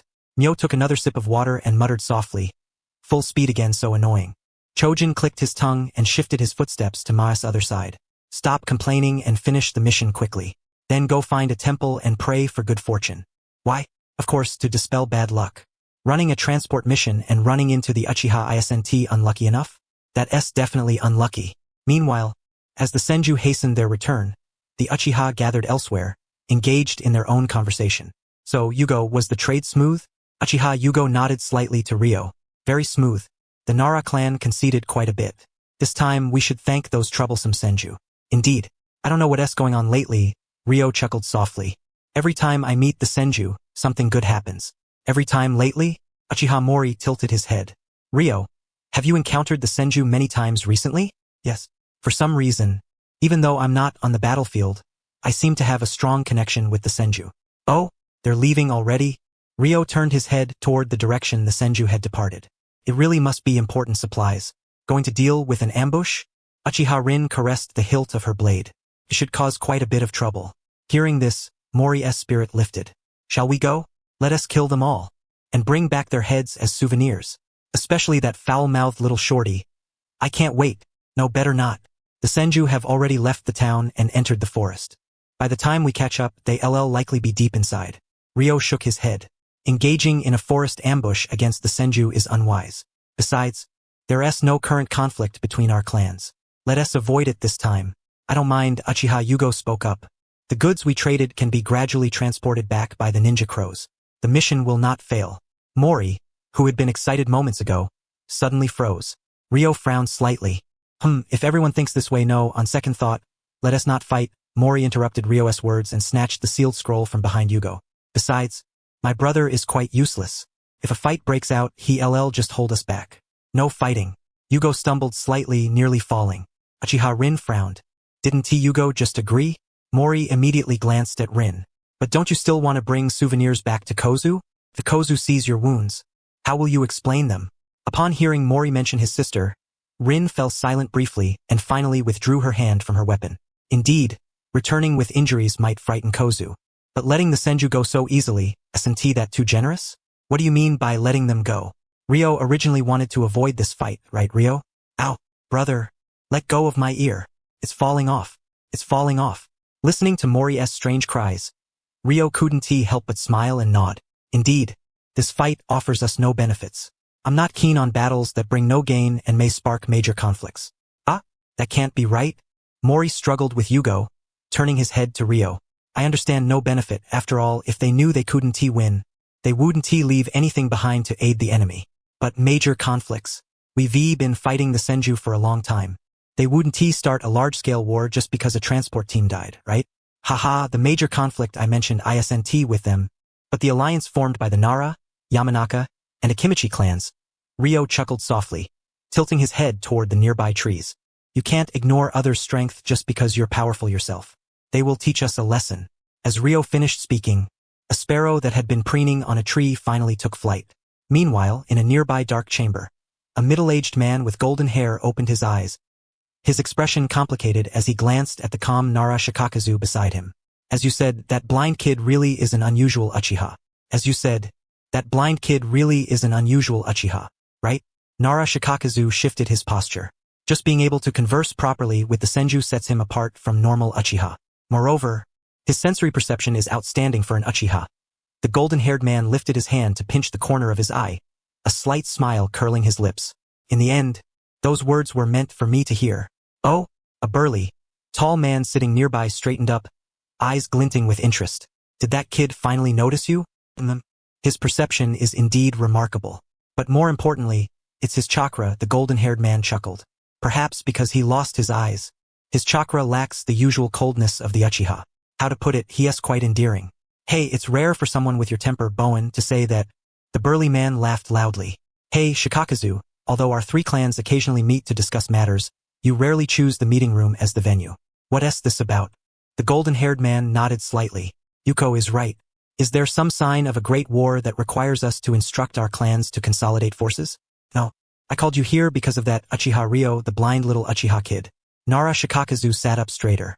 How to put it, although that kid understands timing and etiquette and, compared to other Uchiha, is remarkably communicative, you must inform your clans to keep their distance and avoid him whenever encountered during missions, regardless of age. Hirofumi Yamanaka furrowed his brow. He could understand the caution towards the Uchiha, but that youth did not even possess the Uchiha clan's most dreaded Sharingan. Yet he could speak reasonably. This was far better than encountering other Uchiha members. Surely there was no need to be so wary? That's because, Hirofumi, you didn't witness the encounter between the two clans today. Shikanara shook his head. In my view, among the visitors from the Senju and Uchiha clans today, only that boy truly warrants vigilance. From the very beginning of the meeting, that Uchiha, Ryo, persistently tried to provoke the Senju representatives into attacking through his words. Although the Senju were cautious enough to avoid falling into his trap, when a physical confrontation was about to erupt and both sides called for restraint, the Uchiha side immediately sheathed their blades without a moment's hesitation. The Senju, on the other hand, were reluctant and only sheathed their weapons after Ryo explicitly reminded them that this was neutral ground and after some contemplation, yet Ryo continued his verbal provocations. If this reflects the difference in control each side exerts over their clan members, then the subsequent conversation between Uchiha Ryo and Senju Shigeki further highlighted his dominance over his adversaries. Although the Senju did not visibly lose face, under Ryo's deliberate guidance, they gradually found themselves on the defensive. This was evident from how one side quickly departed at the end, while the other lingered to select souvenirs. However, none of this is the fundamental reason for my wariness. After all, Ryo was once groomed as the next heir, and these are merely the basic skills of a competent clan leader. What truly unsettles me is his unnerving composure. Hirofumi Yamanaka and Yuko Akiyama exchanged glances, their expressions more puzzled. Seeing his old friends in such a state, Shikanara sighed deeply. Tell me, what is his name? An Uchiha? Yes, an Uchiha. Hirofumi's brow furrowed again, and he unconsciously stroked his chin. But even among the Uchiha, not all are madmen, right? It's not the madman I fear, but the calm, calculating madman. Shika rubbed his temple. From the intelligence I've gathered, that Uchiha Ryo is precisely such a cold-blooded lunatic. You're all aware of the dispute between the Senju and Uchiha from over half a year ago, aren't you? That young Uchiha Ryo dared to infiltrate alone and sabotage the Senju's supply lines. Moreover, despite being the heir to his clan, he did not hesitate to destroy the most vital organ for the Uchiha, their eyes. Do you honestly think someone like that behaves reasonably? No matter how normal they appear, once they awaken their Kekkei Genkai, they become extremists. I have confronted Uchiha directly to gather intelligence. How to put it? They are a group blinded by their Kekkei Genkai and consumed by arrogance, relentlessly chasing power like madmen. No matter how strong or reliable the Uchiha's combat prowess is, it only applies within their own clan. If I had to choose a side between the Senju and Uchiha, I would unhesitatingly pick the Senju. At least with the Senju, one can predict their next moves based on their behavior. But with the Uchiha, even they themselves cannot guarantee 100% accuracy in anticipating their clan members' actions, let alone outsiders. Yuko Akiyama scratched the back of his head, looking genuinely simple-minded. But losing the Sharingan means he is freed from the clan's shackles, right? And Shika, you also said the Uchiha's personality is influenced by their Kekkei Genkai. Without the Sharingan, wouldn't it be reasonable for him to remain calm? Sai, why can't you see it? Even after losing his eyes, maintaining influence in a clan as twistedly strength-worshipping as the Uchiha, that is no small feat. He certainly isn't someone to take lightly. Shika Nara dropped his hands, visibly irritated. Anyway, listen to me. Tell everyone going on missions to avoid this Uchiha Ryo. The others in the clan can be treated as usual.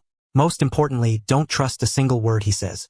Otherwise, I fear they'll be tricked into counting money for him after just a few sentences. I'll figure out how to explain the details later. Yuko shrugged. No objections here. Fine, I'll follow your advice. After all, it's just a side note. Hirofumi Yamanaka still looked unconvinced, but he nodded in agreement with Shika's words. After all, Shika had more than once sensed danger in advance and led the three clans to avoid it. Alright, I'll pass on your request, but I still believe that boy is different from the other devious and mad Uchiha. He is certainly dangerous, but not as severe as you say. I'll try to observe him covertly when I get the chance. Then you must keep your eyes wide open. Shika Nara sighed helplessly, propping his chin with his hand. Don't be fooled by the Uchiha's harmless facade. When you begin to like someone, it means your heart has already tilted, and once your heart tilts, your judgment becomes unreliable. Uchiha Mori stared in the direction Ryo faced. After the sparrow disappeared, his expression grew perplexed. What do you mean we shouldn't ignore others just because we are strong? Isn't it natural for the strong to dominate the weak? Not necessarily, Ryo smiled lightly. Aren't Mori and Yuko examples of this? Uchiha Mori showed a disdainful look. What nonsense. Family and enemies can't be treated the same. Besides, my brother could never beat me.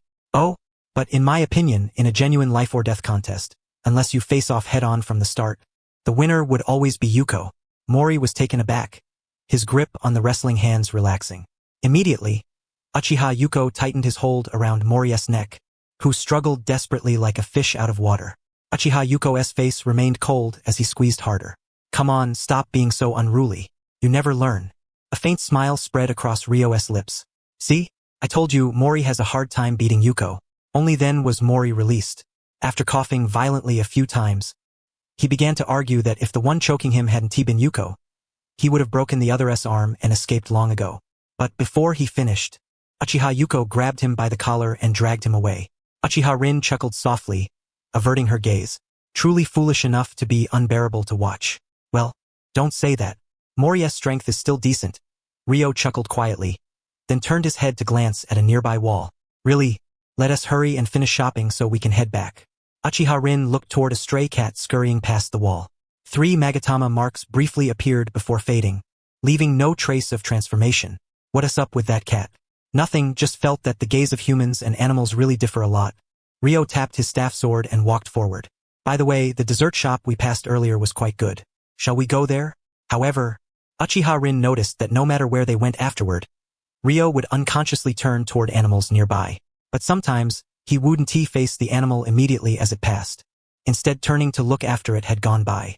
When they left the town, Ryo chuckled softly and remarked that Uchiha were truly unwelcome guests outside their clan. This puzzled the others somewhat. On the return journey, they encountered other ninja on missions, but upon seeing their clan uniforms, the others withdrew without conflict. After reporting back at the clan base, Uchiha Ryo was approached by Uchiha Akihiko, who brought several scrolls of bamboo-engraved books. Thank you, Akihiko, Ryo said as he took the bundled bamboo scrolls. Do you have time now? I might have some questions while reading. Uchiha Akihiko nodded without hesitation. Yes, I do. But you just returned from a mission. Don't you want to spend some time with your family first? Haha, family gatherings can wait until evening. The afternoon is enough for me to finish reading these books and prepare my questions. Alright, then I'll bring the ninjutsu scrolls to your place later. After exchanging a few simple words about recent happenings within their clan, the two parted ways. Upon returning home, Ling merely tidied himself up briefly, greeted his family members present, and then eagerly unfurled a scroll of bamboo carvings to delve into its contents. As a member of the Uchiha clan, it was impossible for Ling not to have yearned for the power of the Mangekyo Sharingan. He had often envisioned what his life would be like upon acquiring such strength. Yet, before he could fulfill that wish, misfortune had already befallen him, and the matter had naturally been left unresolved. However, now that an opportunity arose to glean information on this subject, he was determined not to let it slip by. Ling's fingertips gently traced the engraved marks on the surface of the bamboo scroll.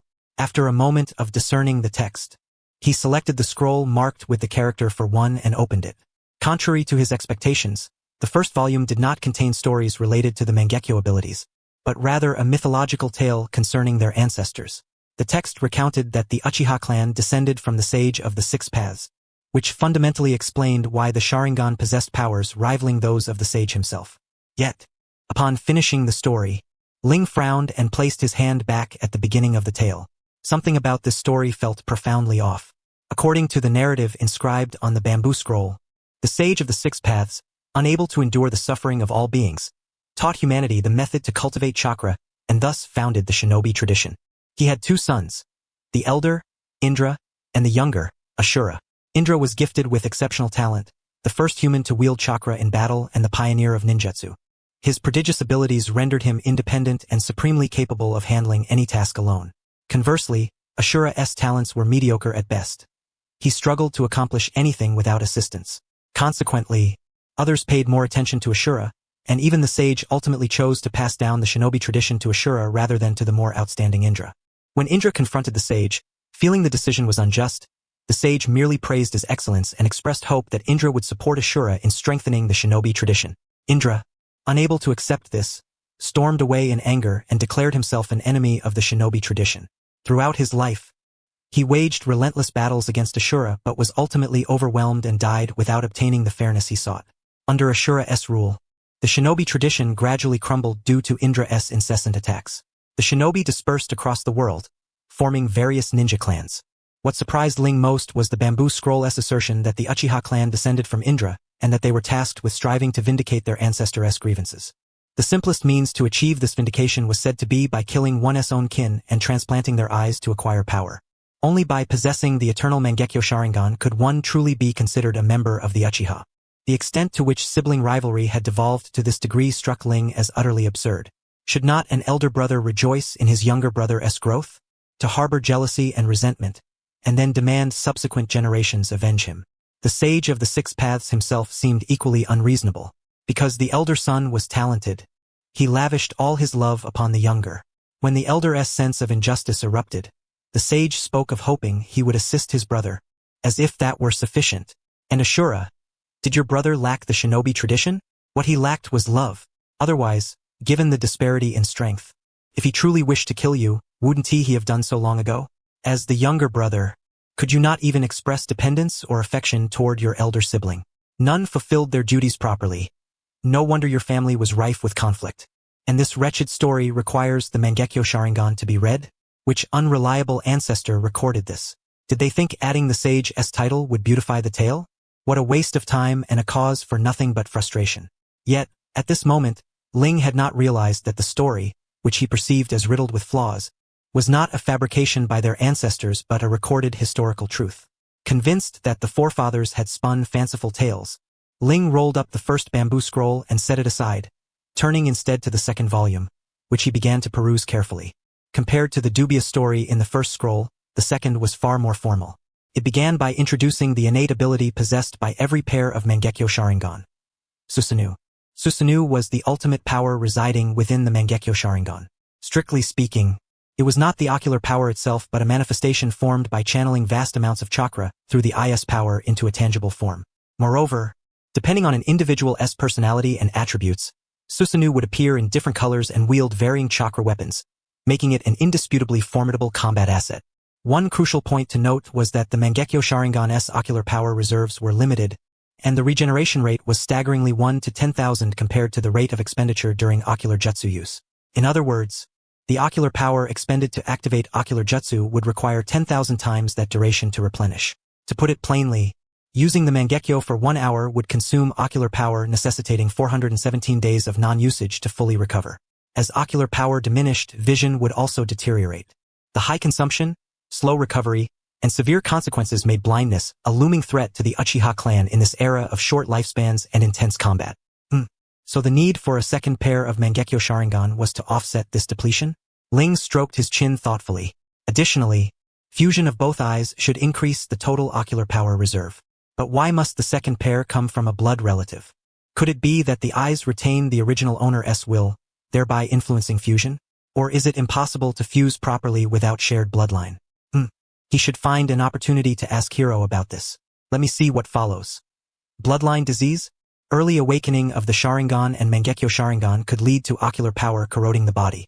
Those afflicted with bloodline disease could alleviate symptoms using yang-natured chakra, but it was incurable and would gradually cause organ necrosis leading to death. The optimal time to awaken the Sharingan was after age 10, and the Mangekyo even later, after age 15. That meant he himself had likely been at risk of bloodline disease before, and Akihiko hadn't reached 15 yet either. He would have to urge him to undergo a medical examination soon. Alleviating symptoms with yang-natured chakra. Among the ninja clans, the most renowned user of yang-natured medical ninjutsu was probably the Uzumaki clan, right? Given their strained relations, obtaining treatment from them would be difficult, not to mention the inherent distrust due to their alliance with the Senju. Could it be that, if such a situation arose, one would have to capture an Uzumaki and use genjutsu to control them for medical assistance? But most of them likely had sealing techniques implanted within their bodies as well. Ugh, he had no desire to deal with those cunning folk. Ling's expression grew troubled as he reread these passages repeatedly. Ultimately, he sighed, carefully rolled up the second scroll, and placed it on the desk before retrieving the next volume. Compared to the infuriating first scroll, the second contained so much valuable information that Ling found it difficult to absorb all at once and resolved to study it further later. The third volume detailed how to love someone and then kill them to awaken the Mangekyo, or alternatively, how to guide one's beloved to awaken it through suicide. In summary, it instructed those seeking to awaken the Mangekyo to deliberately manufacture tragedies to obtain power. It even stated that, to ensure the acquisition of this power, it was necessary to produce many descendants, and if necessary, removing a child's eyes was also an acceptable method. Ling endured the reading to the end, then rolled it up and tossed it aside at his feet like the first volume, another utterly useless tome.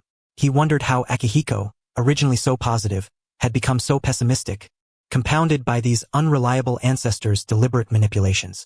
How could those who came before think only of creating problems for their descendants rather than solving them? Did they wish to become extinct themselves? Opening the fourth volume once more, it contained a myriad of medical knowledge pertaining to the eyes, including the extraction, transplantation, and preservation of the Sharingan, among many other details. Ling merely skimmed through it briefly before rolling it up and placing it back on the desk. Mastery lies in specialization, and this medical ninjutsu was not his forte. He intended to entrust it to Hiro for study, content with a superficial understanding himself. Just as Ling finished perusing this volume and was about to fetch the fifth, Uchiha Akihiko arrived with a scroll of ninjutsu. After exchanging greetings, Akihiko cast a glance at the 2 bamboo-engraved volumes discarded on the floor. Volumes 1 and 3 are of no use? He inquired. Merely a bunch of nonsense, Ling replied. Opening the 5th volume, he displayed an uncommon irritation. I only need to understand the essentials. It's pure folly, really. By the way, when you leave, hand volume 4 to Hiro. Let him study it thoroughly before returning it to me. Understood, Akihiko nodded. Observing Ling's fingers tracing the engraved characters, he added, from volume 5 onward, the records focus exclusively on individual Mangekyo Sharingan techniques and the process of awakening them. I've inscribed everything still legible. You can take your time reading. This part is rather fascinating. Ling gave a slight nod. If I have any questions, I'll ask you. Thereafter, the two settled by their respective desks, one engrossed in the bamboo-engraved books, the other delving into the ninjutsu detailed in the scroll. Occasionally, they exchanged thoughts, fostering an atmosphere of tranquil companionship. As time passed, Ling finally completed the entire set of 9 bamboo-engraved volumes. The strange and formidable ocular jutsu chronicled within led him to briefly suspect a distant connection between the Uchiha ancestors and the Uzumaki clan. Yet what astonished Ling most was the near absence of repetition among the recorded ocular techniques. Out of 100, at most 3 or 4 were duplicated, and these repeated techniques belonged to different wielders, each manipulated uniquely according to their distinct personalities. No wonder the Uchiha's traditional taijutsu has always been so showy. Ling sighed softly, an itch of excitement stirring within him. Who wouldn't he indulge in flamboyant battle styles with such powers? TSK. I was too reckless back then. I should have at least awakened the Mangekyo and experienced it before going blind. Come to think of it, I was nearly dead at the time. Surely that counts as an intense emotional state? There are indeed many mysteries surrounding the Mangekyo. Noticing Ling rolling up the final volume, Uchiha Akihiko spoke. Finished reading? Ah yes, such a mesmerizing power, Ling said, setting down the bamboo-engraved book. yet also a rather ominous one with too many unresolved questions. The origin of the Mangekyo's formidable ocular power, the method of attaining the eternal Mangekyo, and how Indra's pursuit of fairness is to be achieved. None of these matters are even touched upon here. On the contrary, Akihiko replied, the third volume provides unusually detailed accounts of acquiring power through the sacrifice of clan members. By that logic, rather than being the Uchiha clan's pride, the Sharingan seems more like a tool cultivated by the clan itself. And this is what has been preserved, the vital records inscribed on the clan's stone monument. It's utterly absurd. But we do rely on the passing of important individuals to gain strength. As the records indicate, Akihiko lowered his head. You know the temperament of our people. If it means empowering someone they care about, clan members will do anything, even if it harms the one they cherish or requires sacrificing themselves. That this is not overtly apparent now is only due to the endless wars. He continued, Ling, you cannot expect everyone to be as broad-minded as you. Broad-minded? Ling smiled wryly. I am far from as magnanimous as you imagine. If anything, I am quite petty. Akihiko chuckled. Petty? There's not a single Uchiha in the clan as tolerant as you. That's not tolerance. It's simply my desire to do my utmost for those I care about and those who care for me, within my capabilities, and to strive accordingly. If they are friends, I protect, guide, and help them grow. If foes, I deceive, mislead, and destroy them. I refuse to let friends grieve, so I fight to survive. I refuse to let enemies rejoice, so I grow stronger. This is merely my duty as an Uchiha. Ling's smile faded slightly. That's why I feel a twinge of anger now. Everything I hold dear has been discarded like worthless rags by those ancient predecessors. Hey Akihiko, what do you think? Should I wear the clan's robes to the next memorial and buy some cheap incense from the Senju side for the offering? After all, we are useless descendants. Using inferior incense during worship wouldn't be an issue, right? No, even if you saw that, there's no need to be so upset. After all, the dead are to be revered, Akihiko replied. Ling's smile remained unchanged. Precisely because they are the dead, I want to buy cheap incense to express my discontent. I can't just go down to reason with them myself, can I? Akihiko muttered, to show disrespect to the ancestors, you truly fear no divine punishment. Sighing softly, Akihiko changed the subject. Let us return to discussing the Mangekyo Sharingan. Now that you've finished reading, do you have any thoughts? There are points of interest. Ling tapped the tabletop thoughtfully. Setting aside the method of awakening the Mangekyo, what intrigues me most is the ocular jutsu generated upon its activation. Even I admit the Uchiha are an aggressive clan, yet fewer than 1/5 of the recorded ocular jutsu possess offensive capabilities. The rest are more akin to protection. I noticed one technique you recorded, the Isan Zong, Ling continued. It reportedly allows one to foresee the death of all living beings within the field of vision over the next 10 seconds. I suppose it's meant for anticipating danger. The other one, is it also a protective technique? Indeed, Akihiko answered without reservation. My other ocular jutsu is called Izanrin. By locking eyes, I can project my Mangekyo power onto another person, enabling them to wield Susanoo in battle. However, the distance cannot be too great. Otherwise, the ocular link is severed, causing Susanoo to collapse. Also, while using this technique, I can still employ Susanoo myself, but the ocular power consumption doubles. Foreseeing the future and lending power, Ling mused, brow furrowed slightly. Based on your example and those of our predecessors, it seems the Mangekyo Sharingan's abilities stem from the user's most fervent desire at the moment of awakening, what they believe to be the power best suited to overturn their dire predicament. To elaborate, perhaps it is not despair that triggers the eyes opening, but an intense yearning for something. If we guide it from this perspective, nothing here seems truly joyous. I senti the key point that feeling joy itself satisfies an inner longing. Akihiko sighed, and in these cursed times, unless the Senju clan is wiped out by a meteor, I cannot imagine anything truly worth rejoicing over. Could we then tailor the awakening method based on the clan member's personality? Ling stroked his chin. Take Masaki, for example. He is quite the flirt. We could ambush him, and as he regains consciousness, implant the idea that the surgery was a complete success. He is now a girl. Then, once he accepts it, we lift the genjutsu. No, better not, Akihiko responded. That guy dressing as a woman is just too grotesque. The muscular frame beneath a pretty face would haunt the Senju's nightmares. If it were Kenji, it might be more acceptable. Despite his great strength, he is slender. But Kenji wouldn't fall for such a trick, would he? Who else could, however? The feasibility of this plan should be relatively high. Hey Rin, are you a ghost? What's the matter? Why the sudden question? Observing Rin's innocent expression, Uchiha Akihiko's lips twitched. You'll definitely go to hell after you die. Without a doubt. Wow, that's harsh. Although I know I'm not a good person and deserve hell, hearing it from you is really hurtful. No, you're seriously underestimating yourself.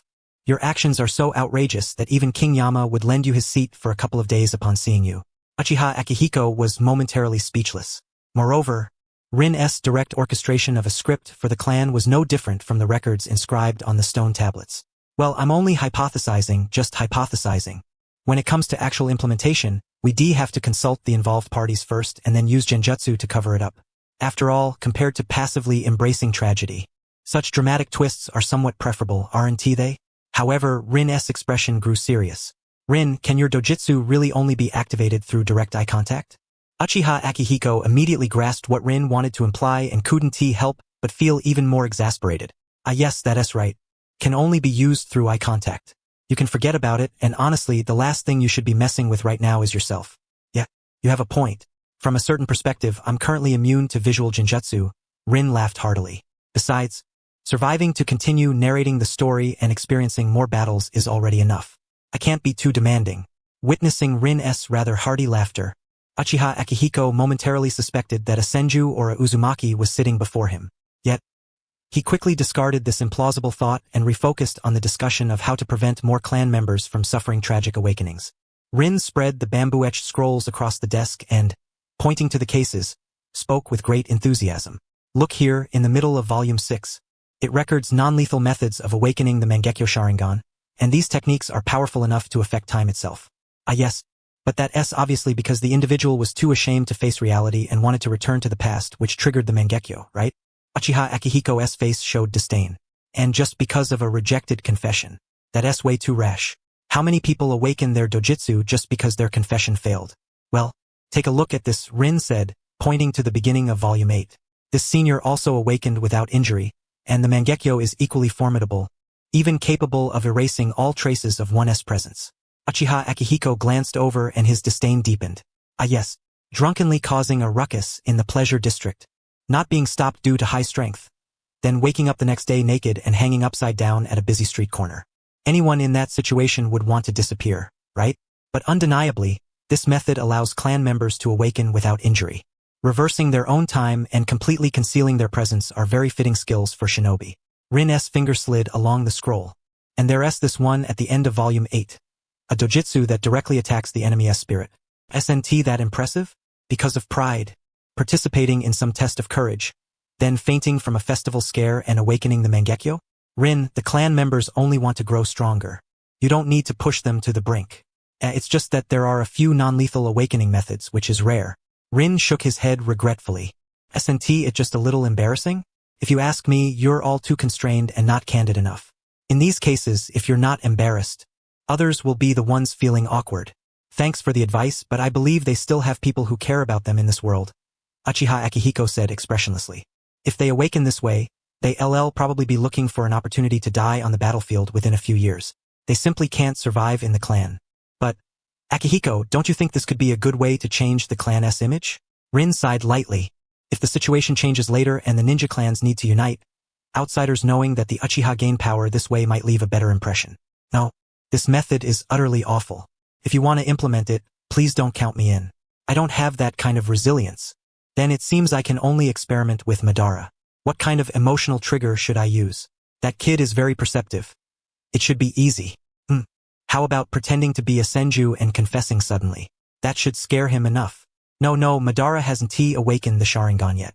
Directly triggering the Mangekyo would be too early. But this way I can slowly lay the groundwork. Uchiha Akihiko. Sorry, Madara. Good luck to you. Akihiko. Can't help you. After silently mourning for 10 seconds over the potentially tragic fate awaiting Madara, Uchiha Akihiko began lending his strategic advice. What? You want to know why he suddenly chose to defect? Since this is Rin's own implementation, and the victim lives under the same roof as Rin, there's no way it would implicate him. His slight involvement is acceptable. After all, he's curious whether this method can truly awaken the dojutsu. Following this initial discussion, Rin reiterated to Uchiha Akihiko that there were issues with the contents recorded in Volumes 1 and 3 of the stone tablets and asked him to pay special attention to these parts during the next engraving. Uchiha Akihiko didn't inquire further. After nodding in agreement, he took Volume 4 of the bamboo-etched scrolls and took his leave. He still needed to deliver this to Uchiha Hiro before nightfall. After Uchiha Akihiko departed, Rin picked up volumes 1 and 3, which he had previously discarded by his feet, and began poring over them once more. This time, he read more carefully and grew increasingly convinced that these volumes contained serious problems. If only I could see them in person. This method isn't intuitive enough, Rin muttered, pinching the bridge of his nose, his mouth curving downward. By the way, I never thought about it before. What exactly are the Clan S stone tablets made of? And how are the contents, revealed in stages through dojutsu, preserved? Also, some of the dojutsu records are vague and suspicious.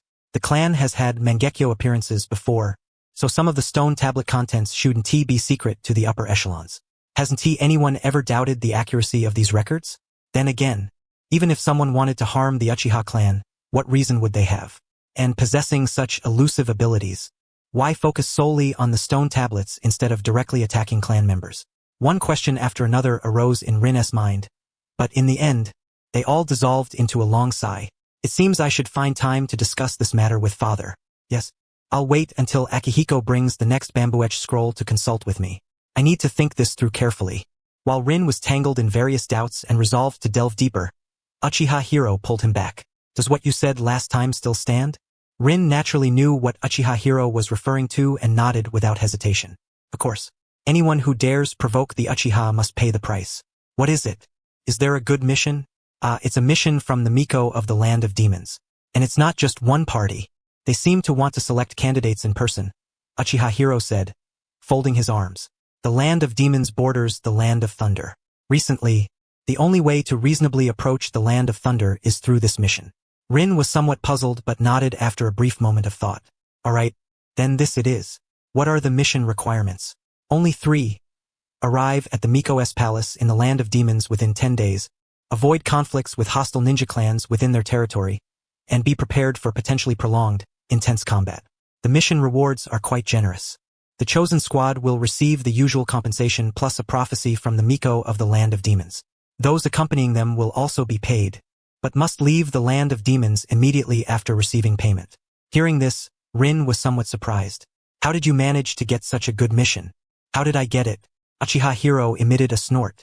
My grandfather is an elder, my father works in logistics, and my second brother is assigned to the mission division issuing tasks. How do you think I managed to get my hands on this? Have you started to lose your mind after spending so much time with Akihiko? Haha, I have indeed been overexerting my brain lately. Thank you for your concern. I wasn't worried about you. Stop being so self-important. Without further delay, after confirming the mission, Ryo immediately gathered his belongings and prepared to depart. It is worth mentioning that Madara had already taken the time during his free moments to organize a set of travel essentials for Ryo, sealing them within scrolls for convenient access. Thus, within less than 10 minutes of Uchiha Hiro's arrival, the two set off together toward the outskirts of their clan's territory. Instead of opting for the easier path through the Land of Earth, they chose to traverse the numerous small nations wedged between the Land of Earth and the Land of Wind. Finally, on the 9th day, they reached the border of the Land of Demons. Within the territory of the Land of Demons, they successively encountered the Senju and Uzumaki clans. Had they been any closer to the Shrine Maiden's palace, a full-fledged battle between the two factions would have been inevitable. As they were escorted into the palace's interior, the insincere, forced smiles and barbed greetings between the two groups did not cease. In fact, freed from the need to divide their attention with the journey, the tension escalated further. However, the other ninja clans present showed no interest in the spectacle. The more familiar clans gathered casually, exchanging idle chatter, while the more aloof clans feigned muteness, their gazes fixed on the sky or the ground, deliberately avoiding looking at the quarreling Senju and Uchiha. Even the Uzumaki clan stood silently behind the Senju, observing with composed indifference, ignoring the caustic exchanges between the two clans. It was obvious that the Senju were at a disadvantage in this verbal battle. After all, with the Uchiha's aggressive and captivating beauty, even without uttering a word, simply crossing their arms and tilting their chin with a half-smile while scrutinizing the opposition was enough to provoke fury. A quarrel, by definition, requires both parties to exchange insults. Yet one Uchiha wore a perpetual smile, uttering sarcastic remarks without a single expletive. A less perceptive observer might even mistake him for an old friend. The other Uchiha remained silent, arms crossed, adopting a mocking stance as if watching a monkey show. Thus, the scene appeared as if the Senju were the sole provocateurs, receiving no response, which was quite humiliating. Seeing their vocabulary dwindle, the Uzumaki clan finally could no longer stand it. The shorter one stepped forward, grabbing two Senju by the arm. Enough, Hakuro, Sharon, don't bother arguing with them. The Senju losing to the Uchiha ISNT news. Let the battlefield decide. Besides, they have a blind member. What's the point of bullying him? Sharon of the Senju immediately turned to the Uzumaki who had spoken. What are you saying, Osamu? What do you mean losing to them? I won T lose to them. Osamu, the Uzumaki, shrank his neck but replied, but you do lose. What? Didn't TUC they've already been silenced? Although I'm blind, I'm not mute. And our clans are just exchanging everyday greetings. Ryo smiled and raised his hand to signal. Though their emotions run high and their words are harsh, this is really just our clan's routine banter. Exactly, added Uchiha Hiro, joining in with his usual sardonic grin. And me insulting them? Ha, with the Senju's brains, insulting them would just be free tutoring. The two Senju grew even more furious. Hakuro frowned deeply. You're so casual about this? Don't you understand who the Shrine Maiden of the Land of Demons is? She is respected by all the daimyo of the various nations. Even if the mission is assigned to junior members, only the most elite are selected. Yet you Uchiha actually sent a blind man. I think your clan has truly declined. Upon hearing this, though everyone feigned indifference, the other ninja, already curious about the Uchiha's personnel deployment, pricked up their ears. As the Senju said, the Shrine Maiden's status in the ninja world is unparalleled, a stature granted by her prophetic abilities. To secure her prophecies, the daimyos of various nations willingly avoid conflicts with the Land of Demons. Thus, even in these turbulent times, the Land of Demons has managed to avoid war and maintain peaceful development. Yet, because the Land of Demons hosts the Shrine Maiden, it is barred from expansion. Other nations neither attack the Land of Demons due to the Shrine Maiden's power, nor allow it to expand unchecked. Only by keeping it weak can they maintain control, coercing or enticing the Shrine Maiden's prophecies for their own benefit. Therefore, they truly could not comprehend why the Uchiha would dispatch a blind man. Even if the Senju sent a blind man, they would not be so curious. Before the main figure could speak, Uchiha Hiro took the lead. Ha! Someone like you? Whether Ryo is blind or not can be resolved instantly. I really don't know where your confidence comes from. You don't seriously think you have a chance, do you? So naive, it's almost pitiful. Hiro, even instant resolution is a bit harsh. Ryo turned his head, looking somewhat helpless. After all, he is a Senju of the same age. Ha, then 2 moves? One-on-one, it should be under 10 moves. In a free-for-all, it might be easier. Though his tone was modest, the implication was clear. He did not regard his opponent as worthy. But being an Uchiha, such behavior seemed perfectly justified. Just as the quarrel threatened to resume, another Uzumaki, who had remained silent until now, placed his hands on the shoulders of the two Senju, signaling them to calm down. His own face was stern as he looked toward Ryo. Uchiha Ryo, you remember me, don't you? Ryo tilted his head slightly, raised a finger to his eye, and wore a troubled expression. You're not blind, are you? Or are you trying to play guess who with me? Ha, ordinary and confident. Despite Uchiha Hiro's sarcastic tone, the tall Uzumaki's expression remained unchanged. Last time in the Land of Grass we crossed paths. Ah, the Land of Grass, Uzumaki-o. You were the one trailing behind Izumi, weren't you? Ryo laughed. Sorry, last time I was too focused on killing Izumi to ask your name. But it's not too late now. Let us exchange names and get along well. Shall we? I am Uchiha Ryo. My name is Uzumaki Madatsu. I will repay the gift you gave me in the Land of Grass. It's a pity I never got the chance to gouge out your eyes with my own hands. The name was arrogant indeed. Uchiha Hiro raised an eyebrow and looked at Ryo. Why does this one cling to you so much? Ryo frowned, recalling for a moment before speaking somewhat uncertainly. If I remember correctly, it was because he tried to interfere in my fight with Izumi but charged from a bad angle and got hit by my fire-style jutsu. Upon hearing this, Uchiha Hiro glanced at Uzumaki Madatsu and sneered. Can't even dodge a fire-style jutsu? Seems like all bark and no bite. Uzumaki Madatsu fixed his gaze on Ryo, his voice solemn. I will kill you. Absolutely. Ryo merely smiled and nodded. Alright then, see you on the battlefield next time. I'll be back soon. But if you want to ambush me after this mission, I'm happy to oblige. The tension between the two sides thickened. Yet all fell silent as the maids emerged from the inner chambers. Facing the numerous ninja, the maids maintained their usual demeanor, neither haughty nor humble. The Shrine Maiden is ready. Please follow me in an orderly fashion. Sharon immediately grabbed Hakuro's arm and stepped forward. If they stayed with the Uchiha any longer, he really might lose his temper. As Sharon took the lead, Ryo showed no reaction, naturally following behind while recounting to Uchiha Hiro his previous encounter with Uzumaki Izumi in the Land of Grass, expressing admiration and mentioning that he would introduce him to Hiro when the opportunity arose. Uchiha Hiroshi merely emitted a soft chuckle, choosing not to engage further. Yet his gaze involuntarily swept over the vital points of the Senju and Uzumaki clans' representatives, pondering whether it might be possible to drag a few more into the fray while dealing with Ling. However, these tangled thoughts were entirely suppressed upon beholding the white-haired shrine maiden, patiently awaiting her selection of task participants. I am Hiragi Kagami, the current shrine maiden of the Demon Nation. Honored ninja lords, having invited you from afar, I am deeply grateful for your goodwill. Regardless of the outcome of this endeavor, I shall bestow upon you generous rewards, the white-haired maiden spoke with a composed tone. Her pale violet eyes held no fixed gaze, yet compelled each person who met her glance to avert their eyes instinctively, unwilling to offend. Though Ling could not see her, he too sensed the profound and harmonious spiritual power emanating from the shrine maideness lineage, bowing his head in respect. The matter at hand may require combat against non-human fiends. While I possess the ability to seal them, subduing them remains beyond my reach. Hence, I seek your assistance. Yet, being unfamiliar with ninjas, I have committed the discourtesy of summoning you all here. Kagami's gaze swept over the wary ninjas, and she bowed slightly, expressing her apologies. This is indeed my failing, and I hope the esteemed ninja lords will not take offense. Having heard the employer's words, the ninjas from various clans offered no objections, merely nodding in simple acknowledgement. In truth, Kagami's worries were excessive. For a profession as perilous as that of a ninja, being selected by an employer had become commonplace. Failure was often nothing more than a mere participation, a waste of time and effort considered normal. Moreover, this time they would be compensated, making such an easy assignment all the more desirable.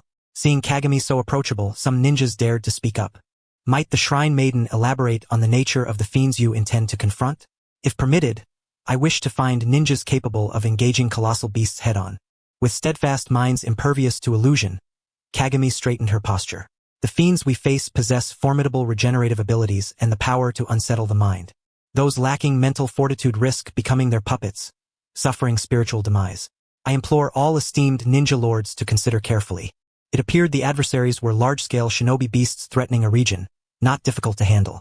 Uchiha Hiroshi frowned, surveying those around him, yet some mid- and small-sized ninja clans had already begun to withdraw. Their decision to retreat is wise. Besides lacking experience against giant shinobi beasts, they cannot afford losses within their clans. Ling tilted his head slightly. And with so many great clans present, retreating remains a prudent choice. Uchiha Hiroshi nodded in agreement. Indeed, but with only two of us it might be challenging. Let us assess the situation further.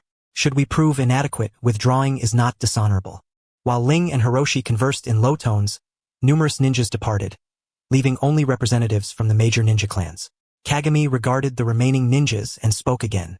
Since I am unfamiliar with your abilities, I propose a brief test to ascertain them. Would that be agreeable to you, esteemed ninja lords? What sort of test does the Shrine Maiden intend? Came the inquiry.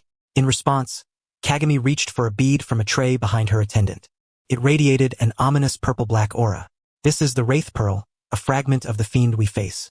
Those whose minds lack strength and harbor distractions will be drawn into an illusion upon contact, difficult to awaken from. However, rest assured, the Shrine Maideness lineage possesses an awakening technique to rouse those trapped in illusions. No one will be truly lost. This mission concerns the very survival of the Demon Nation. I beg your pardon for any rudeness. This pronouncement prompted several ninja clans to take their leave. No ninja would naively entrust their lives to others. Soon, only 4 clans ninjas remained, 3 of which were from the Senju, Uzumaki, and Uchiha. The one remaining ninja clan suddenly found themselves in an awkward position, uncertain whether to stay or depart. Ling sensed the impropriety and attempted to withdraw alongside Uchiha Hiroshi. At that moment, the voice of Senju Sharon rang out. The mighty Uchiha would retreat without even trying? Truly fallen. Hearing this, Ling paused his steps and sighed softly. It seems you delight in seeking rivals. Heh, if you're scared, just say so. Sharon's voice dripped with derision and deep resentment. A blind man like you, eliminated and discarded, should quietly survive within your clan. Ling shook his head in resignation, aware that retreat now would tarnish the Uchiha name. He raised a hand, patting Hiroshi's shoulder to soothe him, then turned toward the Shrine Maiden with a gentle smile playing on his lips. Might I have the honor of being the first to try, Your Highness? By all means, Kagami replied, She did not return the wraith pearl to the tray but held it aloft as she approached Ling, her expression apologetic. Inviting all of you here together was somewhat inconsiderate. I apologize for putting you in a difficult position. Haha, no need to apologize. Just remember not to hire the Senju and Uchiha simultaneously next time. After all, our two clans might as well be mortal enemies. Ling extended his hand. Please give me the wraith pearl. Certainly, thank you for the advice. Please be careful, Kagami said, gently placing the wraith pearl into Ling's palm, prepared to deploy the awakening technique at any moment. The instant the cold bead touched his palm, Ling's vision suddenly expanded. Not a physical sight but a newly opened mental realm. Instinctively, Ling glanced down at his hand. This is... Before he could reflect further, a thunderous roar exploded in his ears. You insignificant insects! Dams rein meiden. Curse you all, lowly humans! Raising his eyes, Ling beheld a monstrous fiend hundreds of feet tall, wreathed in an ominous aura. Yet before he could fully grasp the threat posed by this colossal being, the purple-black energy surged wildly from the creature's crimson eyes toward him, engulfing him utterly. As his vision darkened, an unending torrent of negative emotions surged forth. The nervousness of his first mission, the sorrow and guilt of losing family, the anxiety and frustration of hitting a training plateau, the tragic resolve in peril, and upon awakening, the bewilderment and helplessness of losing his sight, alongside the deep-seated defiance and despair. A soft tap. The back of Ling's hand, gripping his staff blade, turned icy cold. His scattered gaze refocused. Looking down, he saw water droplets on the back of his hand. After a brief pause, he gave a self-mocking laugh. So, I wanted to cry after all. Truly incompetent. The fearsome fiend, as massive as a small mountain, continued its bellowing, yet no longer affected Ling, wiping tears from his face. He lifted his head to meet the creature's gaze. Enough crying. The Senju and others waiting outside for a spectacle won't want to wait forever. Outside, Ling remained motionless after receiving the pearl, like a statue. As time passed, Uchiha Hiroshi's eyes revealed the three Magatama, intently observing every move of the Senju and Uzumaki, subtly adjusting his stance to respond swiftly to any sudden developments. So long with no sign of movement. Perhaps he's dead inside? Senju Sharon's voice brimmed with scorn. Why not have the Shrine Maiden help you? If something happens to this blind man, you'll be the last one left. Yet Uchiha Hiroshi's gaze remained steady and unyielding, standing silently and vigilantly. Sharon measured the distance between them, narrowing his eyes before stepping forward slowly. What, even now you cling to your clan's useless pride? You are the ones seeking assistance from the Shrine Maiden, not addressing us directly. There is no need to be so cold, is there? Uchiha Hiroshi's expression hardened sharply as he was about to speak, but a gentle voice beat him to it. If you take another step forward, I will have no choice but to sever your head right before the Shrine Maiden. Senju Sharon lifted his gaze to meet Ling's faintly mocking smile.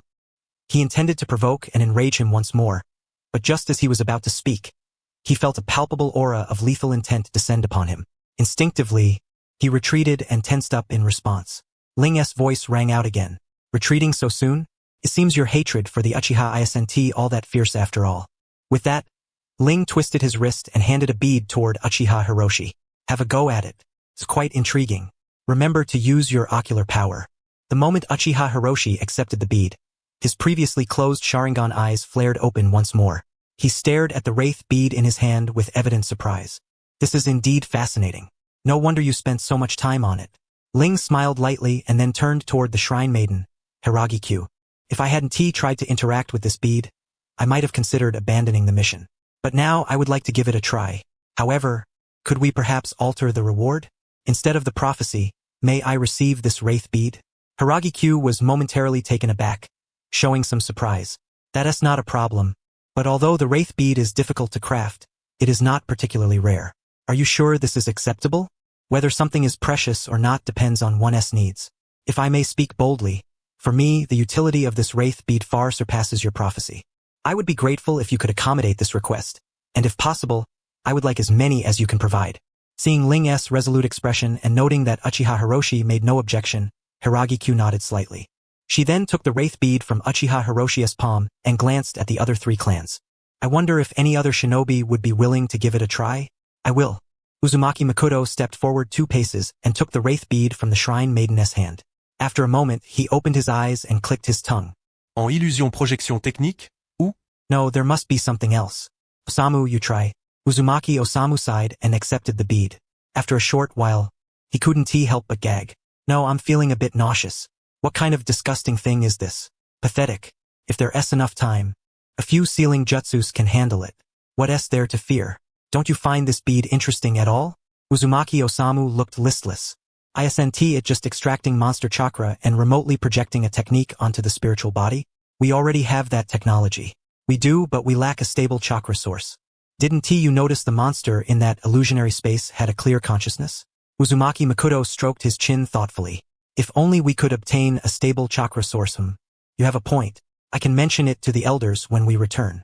While the two Uzumaki were engrossed in their increasingly peculiar discussion, Senju Hakaboku and Senju Sharon also took turns examining the bead. Their assessment was that its influence was far inferior to the Uchiha's Genjutsu. The remaining clan representatives, after glancing at the three families before them, any one of whom was not to be trifled with, quietly chose to take their leave.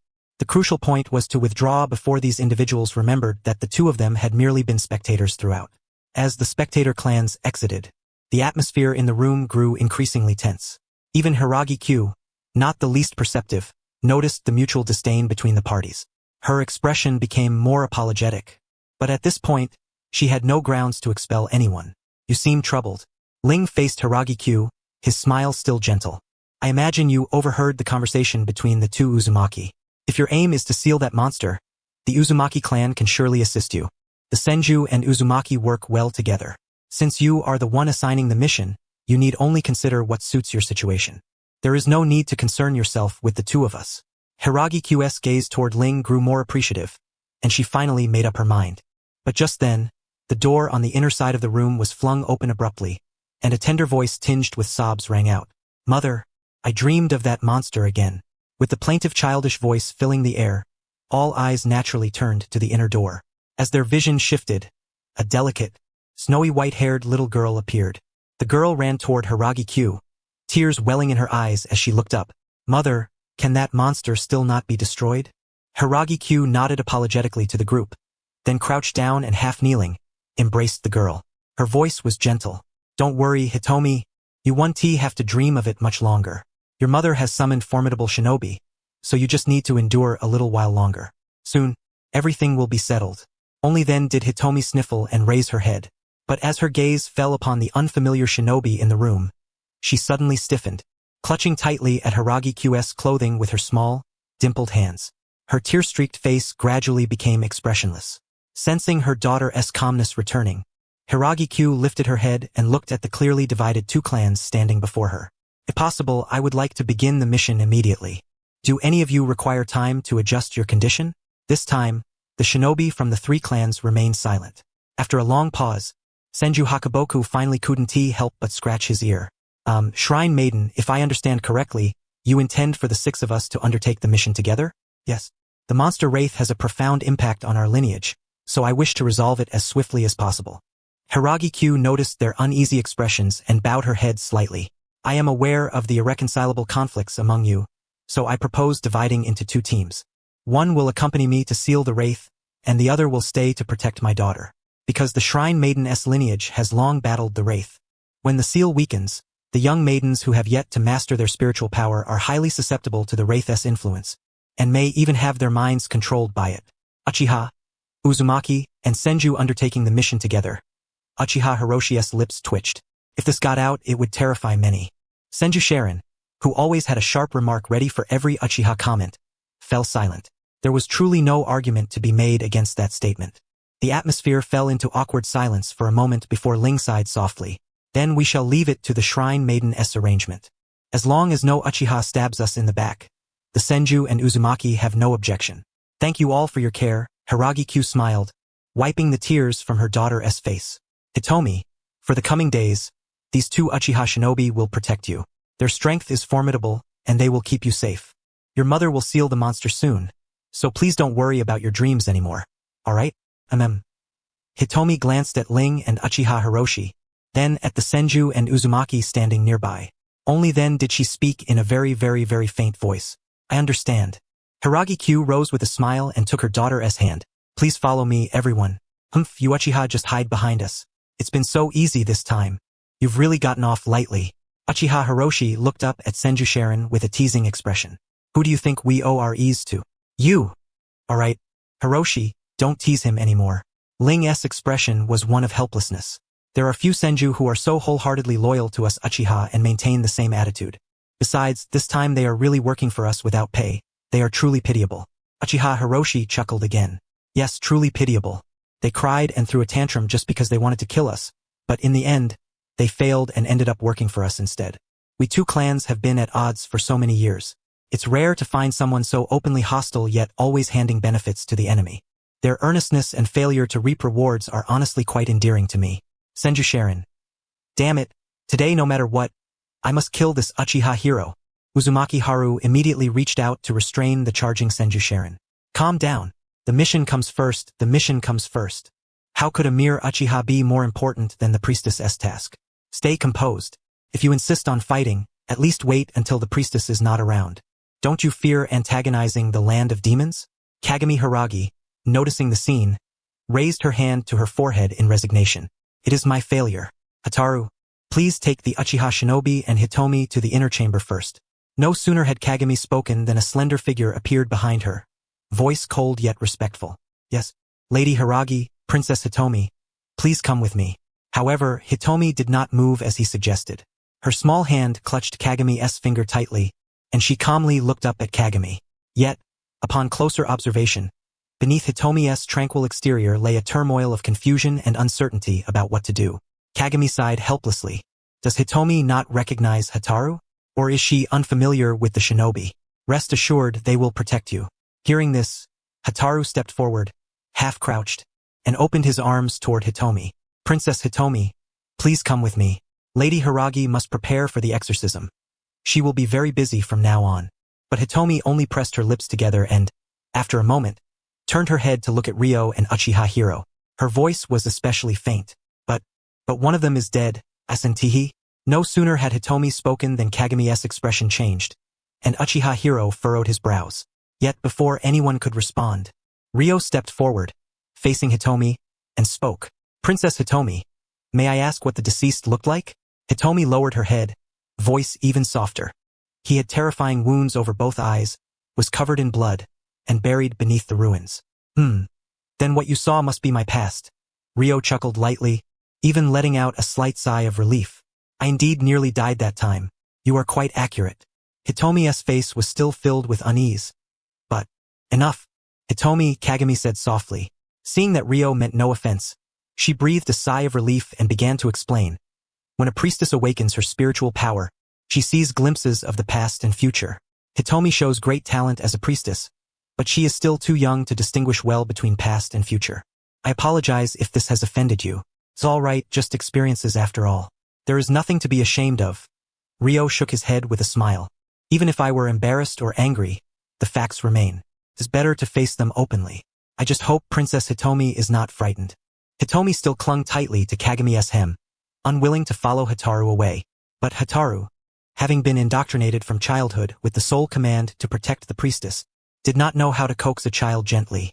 He simply held out his hands steadily, waiting for Hitomi to come so he could carry her off.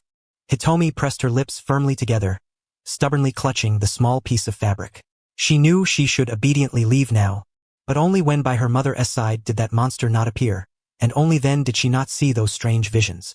Uzumaki Haru crossed his arms and looked at Kagami, who was gently coaxing the child, and at Hitomi, who still hung her head despite her mother's soft words, growing somewhat impatient.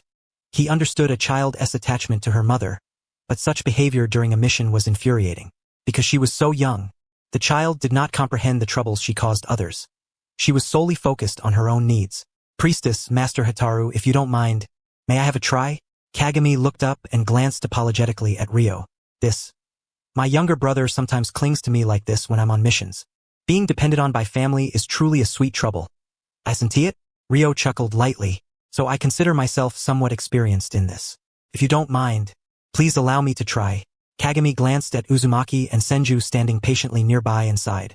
Very well, please give it a try. Then I shall be rude. Ryo stepped forward a few paces, crouched down, reached into his ninja pouch with his left hand, and took out a spare blindfold made of silk. Here, Princess Hitomi, look here. There is a little bird on my hand. Hitomi raised her head and looked at the white silk band in Ryo's hand. That is silk. Yes, For now it's just that, Ryo said, but if I fold it a little. His left fingers moved nimbly, and the silk swiftly twisted and formed a shape. Look, what do I have in my hand now? Hitomi's eyes widened slightly. White. A bird. Yes, a little bird.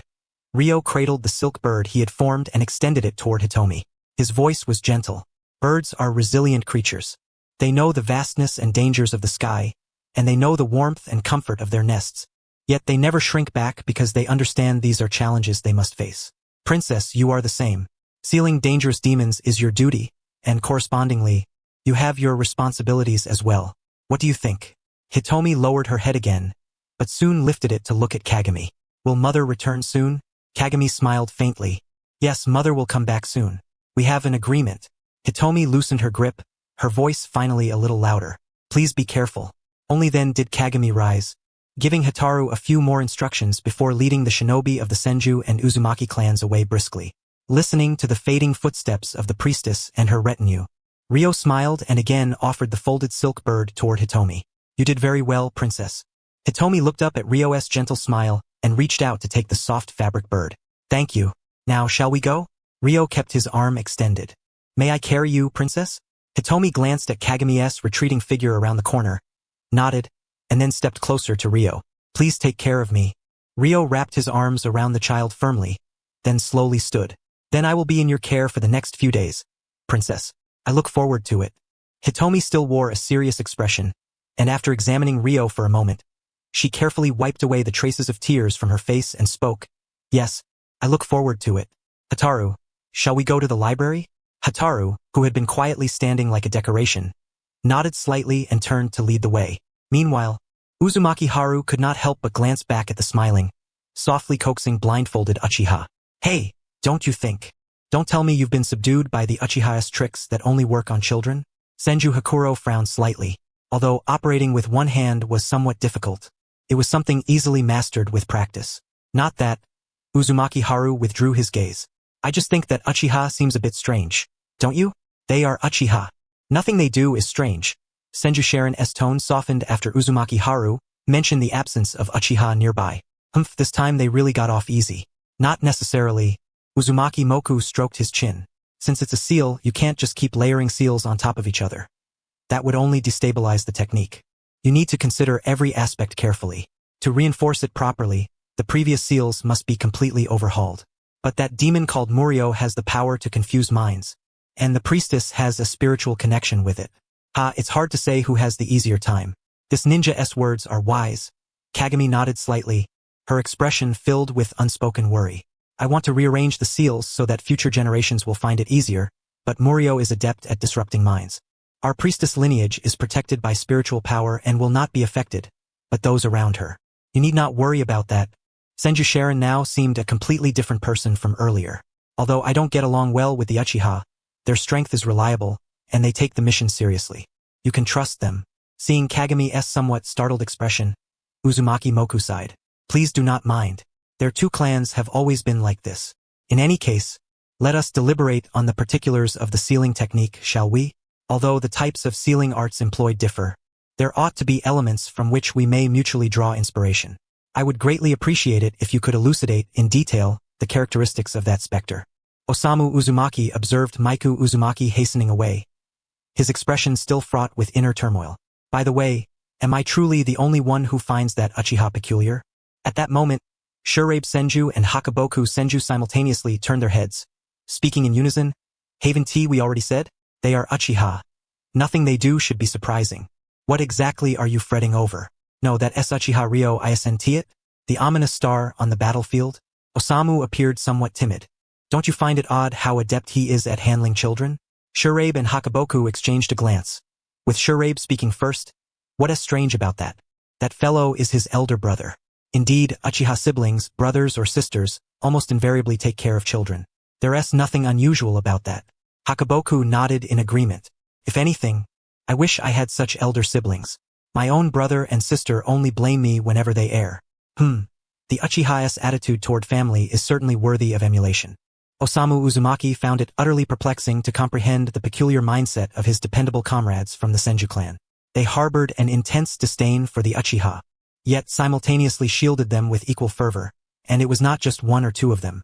To put it simply, although their two clans engaged in conflict and exchanged insults, if one dared to question any conduct of the Uchiha, the Senju would promptly produce at least 30 reasons to prove the criticism unfounded. The most frequently employed rebuttal was invariably, he is an Uchiha after all. Observing the two descend from a discussion about how reliable the Uchiha siblings are to how cunning the Uchiha are on the battlefield, then further to how the Uchiha clan would respond if they had been in charge of this operation. Enumerating a dozen or so strategies, Osamu Uzumaki wisely chose, after a brief silence, to join the priestess and Maiku Uzumaki in their discourse concerning the sealing techniques. When the group had fully equipped themselves and, following the priestess's guidance, set off, Osamu Uzumaki finally realized where his unease stemmed from. The expression and tone with which Uchiha Ryo soothed the child were indistinguishable from how he addressed Shurabe. He was actually treating Shurabe like a child. Startled, Osamu instinctively halted and glanced back at the palace, murmuring to himself, can that really be explained away by the phrase he is an Uchiha? Why are you mumbling so mysteriously? Let us go. Hearing Maiku's voice, Osamu quickly snapped back to attention, rubbed his arms, and jogged to catch up with the group. After all, rather than wasting time pondering such trifling matters, it would be more practical to consider whether to assist Senju in eliminating those two Uchiha once the mission concluded. 2. Sitting obediently in Ryo's embrace, fixed her pale violet eyes on the blindfold that covered Ryo's eyes. After a moment, she could no longer contain herself and whispered, "Are you really not dead?" Ryo smiled faintly upon hearing this, tilting his head to face two with a somewhat helpless expression. "Why would your highness to think such a thing?" Lowering her gaze, to murmured, "Many books document tales of souls returning from the dead, and such occurrences have appeared in the history of the land of demons. Is it because of that specter?" Uchiha Hiro stepped forward, also looking at Tu. "Does that specter possess the power to resurrect others?" Tu glanced up at Uchiha Hiro, pressing her lips together in silence. Hiro clicked his tongue. It's irritating when someone only says half of what they mean. If it weren't for the mission target, enough, Hiro, don't scare the child. Children don't remember much anyway, Hiro scoffed. Besides, what could a child this young possibly understand? No, children do not forget easily.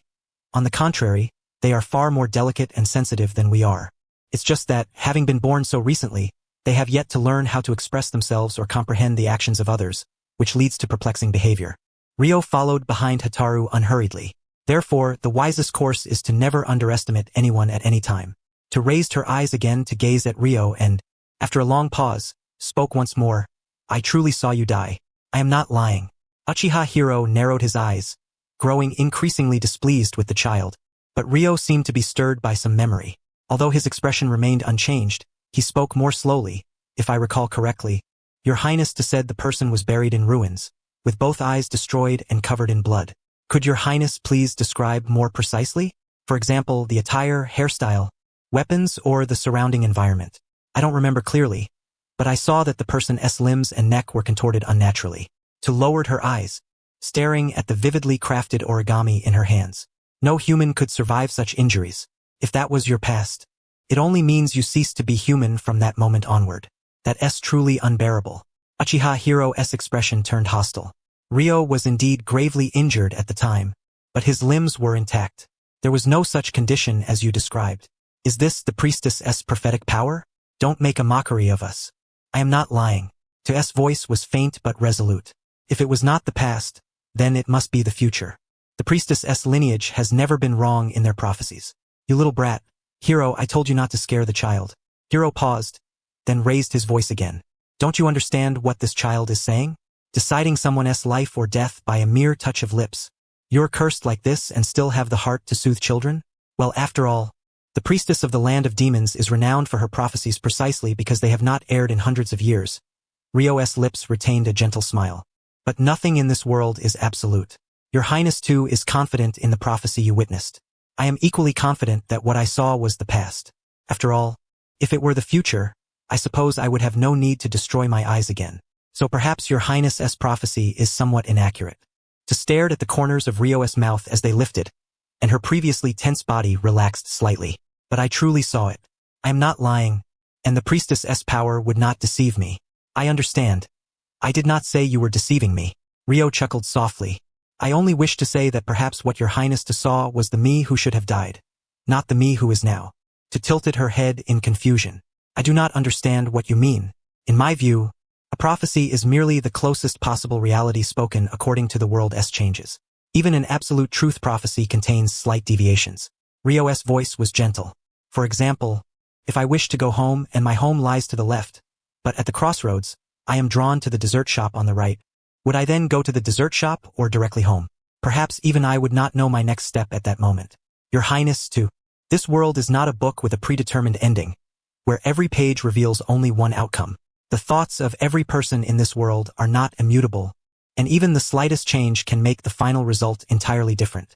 What you saw may well be an unalterable truth in another timeline, but without a doubt, in the present moment I live, what you saw was merely the me who nearly died in such a miserable way, not the actual fact. To remained composed, but her expression clearly became dazed. She finally lowered her head and stared silently at the origami in her hands. Uchiha Hiro could not help but glance at Ryo twice more, speaking gruffly. Is it because you've been studying philosophy with Akihiko that your mind has gone soft? Although I have been somewhat mentally fatigued. Hiro, your words are excessive. Enough chatter. Instead of wasting time like this, why don't you develop your ninjutsu? What use is researching such I am not I nonsense philosophy? Does it make you stronger or restore your sight?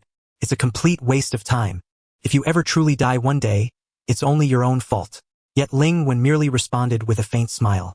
If one were to speculate, it would be that he wished to prevent their kin from being ensnared in an unending cycle of tragedy.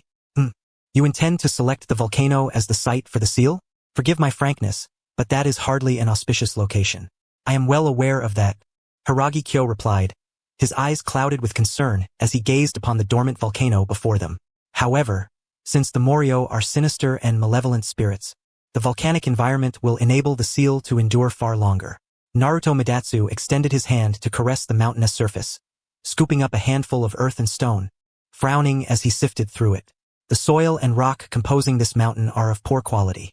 Preparing the formation to lay the jutsu here will require significantly more effort.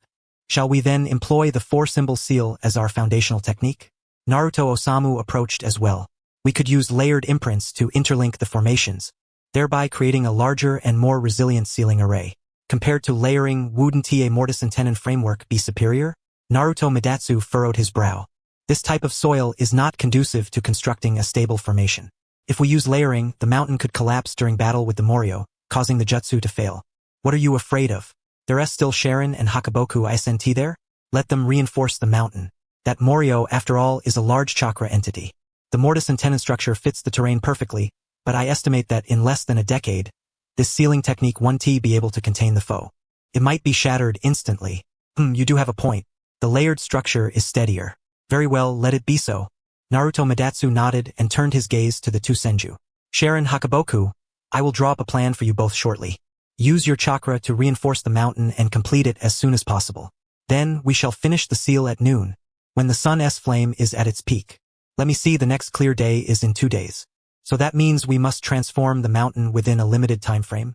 Senju Sharon lifted his head to look at the small volcano, his face laden with melancholy. Truly is a monumental task. Senju Hakaboku stepped forward as well, grasping a handful of earth and stone, a mask of suffering gradually settling over his features. If we are to reconstruct this soil to your high standards, it will be arduous. Are you treating us like beasts of burden? Naruto Osamu glanced silently in their direction. How could that be? Hakaboku lifted his head and smirked. SNT it? Although chakra can alter the soil's structure if abundant, no amount of chakra should be wasted so recklessly. Beasts of burden need feeding. You two work without food, so at best you're unpaid labor. The handful of earth and stone in Hakaboku's hand immediately flew with precision onto Naruto Osamu's body.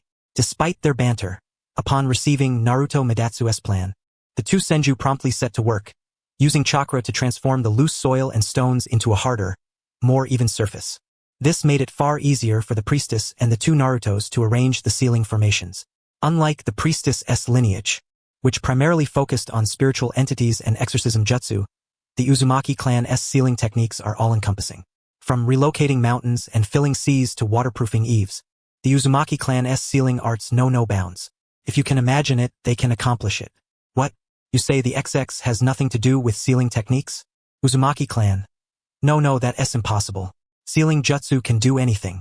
If there is anything that sealing jutsu cannot accomplish, the Uzumaki's explanation is invariably, you're just not skilled enough or your chakra is insufficient, much like the Senju's ubiquitous refrain. He is an Uchiha, after all. However, sealing techniques are heavily reliant on precise chakra control, which results in the Uzumaki clan's members tending to be, well, somewhat fastidious. Take the present moment. Hiragi-kyo already considers the conditions for laying the jutsu excellent, yet he is repeatedly halted by Naruto Midatsu, who commands Senju Sharon to continually refine the terrain with earth nature chakra. Meanwhile, Senju Hakuboku, frustrated by Naruto Osamu's strict demands, has several times been on the verge of quitting, only to resume work at Naruto Osamu's low, muttered urgings. Listen to what they say, fine. If you want to repair it, then don't. After all, at worst, this is just another failed mission on the records of the Uzumaki and Senju, giving the priestess more reason to worry about our clans, and more fodder to tell the daimyo that the Senju and Uzumaki are unreliable. Senju Hakuboku retorted, "Do you think you're threatening anyone? I'll do it. Damn it, I'll do exactly as you say." While the two Senju continuously adjusted the mountain as needed, the two Narutos remained busy as well. After directing the Senju to alter the areas Hiragi-kyo required, they began carving the jutsu from the outer edges inward on the rock walls. Twice, they found the plan imperfect and consulted Hiragi-kyo again. By the time the work was completed 2 days later, the entire volcanic cave was covered in sealing formations. By contrast, Hiragi-kyo's primary jutsu seemed unremarkable. The profusion of seals was largely thanks to the two Narutos, who, midway through carving, had become exuberant and decided to turn it into a contest. Hiragi-kyo felt somewhat embarrassed by this and meticulously rechecked his own formations multiple times to avoid any errors. Senju Sharon observed the two Narutos, still spiritedly debating how to activate the jutsu for the fastest effect. Silently, he produced some rations and offered them to Senju Hakuboku. "How's your chakra consumption?" "Not bad. Should recover by noon tomorrow." Hakuboku stretched his stiff shoulders and popped 2 ration pills into his mouth. "Don't forget to maintain your weapons later." They don't need to worry, but we must still be mindful of the princess's safety. I'll take the front line, alright? Alright, but don't rush recklessly." Hakuboku yawned. "I'm gonna take a short nap first." "You're on at midnight." TSK, those Uchiha really lucked out, getting an assignment so easily. Indeed, they had. We should think of a way to eliminate them on the way back. Senju Sharon's expression darkened suddenly. "I heard from Choko and the others that they encountered Uchiha Ryo and were repeatedly provoked. Let us see if there's an opportunity. So we'll act." "I can't take it anymore. I really can't. I'm gonna sleep for a bit. I'm counting on you, Sharon." "Alright. I'll wake you if there's danger." Sharon nodded, then rubbed his eyes and glanced again at the two Narutos still discussing the jutsu. His expression was complex. They really have energy. It's been 3 days already. Can't those Senju fools cause some trouble? Even if the Uchiha provoke them, it's better than just waiting around like this. Well, this isn't so bad either. Ryo held a bamboo scroll in his hands. "They rarely allow us to read in the library. The history of the Land of Ghosts is long and fascinating. These stories are quite interesting, and there are many kinds of myths here. I've gained a lot in these 3 days." Hikaru glanced at the girl sitting beside Ryo and narrowed his eyes, taking another bite of his apple. "Looks like you're enjoying taking care of the kid. Pathetic. Haha, don't underestimate children. They represent the future." But before he finished, the bamboo scroll in Ryo's hands was suddenly hurled toward the door. As he scooped up Hitomi, he also seized his staff sword. "Hikaru, watch out." At the very moment Ryo's warning fell, the library door was violently rammed open from the outside. The bamboo scroll he had thrown was deflected by a stone halberd. Hikaru drew his weapon and stepped in front of Ryo. His 3 Tomo eyes slowly rotated as the dust settled, revealing their attacker. Yet the assailant left him momentarily stunned. Was that stone? Stone? Because he was cradling Hitomi in his left arm, Ryo could only raise his right hand to tuck his staff sword behind his back, ready to draw it at a moment's notice. However, this also deprived him of his awareness of the surroundings. What exactly was the enemy? Human? Beast? Spirit? Hikaru scrutinized the stone golem emerging from the mist. The stone colossus stood 7 feet tall, wielding a long halberd. Its stone armor clinked sharply as it moved, and combined with its heavy footsteps, it exuded an oppressive aura without cause. "It is a stone man." Uchiha Hiroshi furrowed his brow. "Be cautious. This fellow feels like a mere rock in my perception. By the way, how exactly did you discover it?" "Only Hataru comes here daily to deliver meals, and his footsteps are distinct from hers."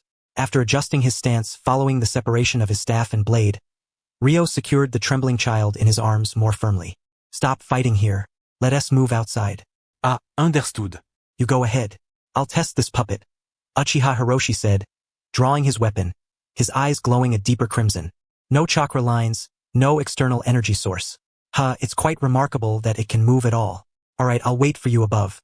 With that, Ryo leapt out of the window, cradling Hitomi, while the pursuing stone man was intercepted by Uchiha Hiroshi's swinging blade. Hitomi finally managed to regain some composure, clutching Ryo's collar tightly. It's a wraith. Ryo climbed onto the rooftop in a few strides, tilting his head in puzzlement at her words. Soon realization dawned. I see. Although I don't know where the shrine maiden has gone to perform the sealing, it must be quite far. For the wraith to manage both that and keep an eye on this place, it must indeed be somewhat capable. Then put me down, Hitomi said, pursing her lips. Mother said the wraith's primary target is to devour the shrine maiden. As long as I'm with you, they'll inevitably come after us again. Ryo chuckled softly, reaching out to scratch Hitomi's nose. Your Highness, you wouldn't be judging by appearances, would you? We Uchiha may look delicate, but when angered, we can be quite terrifying. Besides, it's a bit late to turn back now. Hitomi looked around in confusion, finally noticing the hundreds of stone men encircling the shrine maiden's palace. Her small face drained of color instantly. Sensing Hitomi's uneasy trembling, Ryo gently patted the child's back, his voice soothing. Don't worry. Since I accepted this mission, I won't fail, nor will I abandon the target. If you're scared, just close your eyes. I promise no harm will come to you. Let me think, how about 1,000? I intend to eliminate them all. Hitomi stared at Ryo's profile for a while, then closed her eyes, burying her face in the hollow of his neck. After a long moment, she whispered very softly, Good, such a well-behaved child. Ryo listened to the approaching footsteps, slowly drawing his staff blade, its tip gently tapping the ground. The gentle smile on his face faded slightly. As expected, it's no illusion.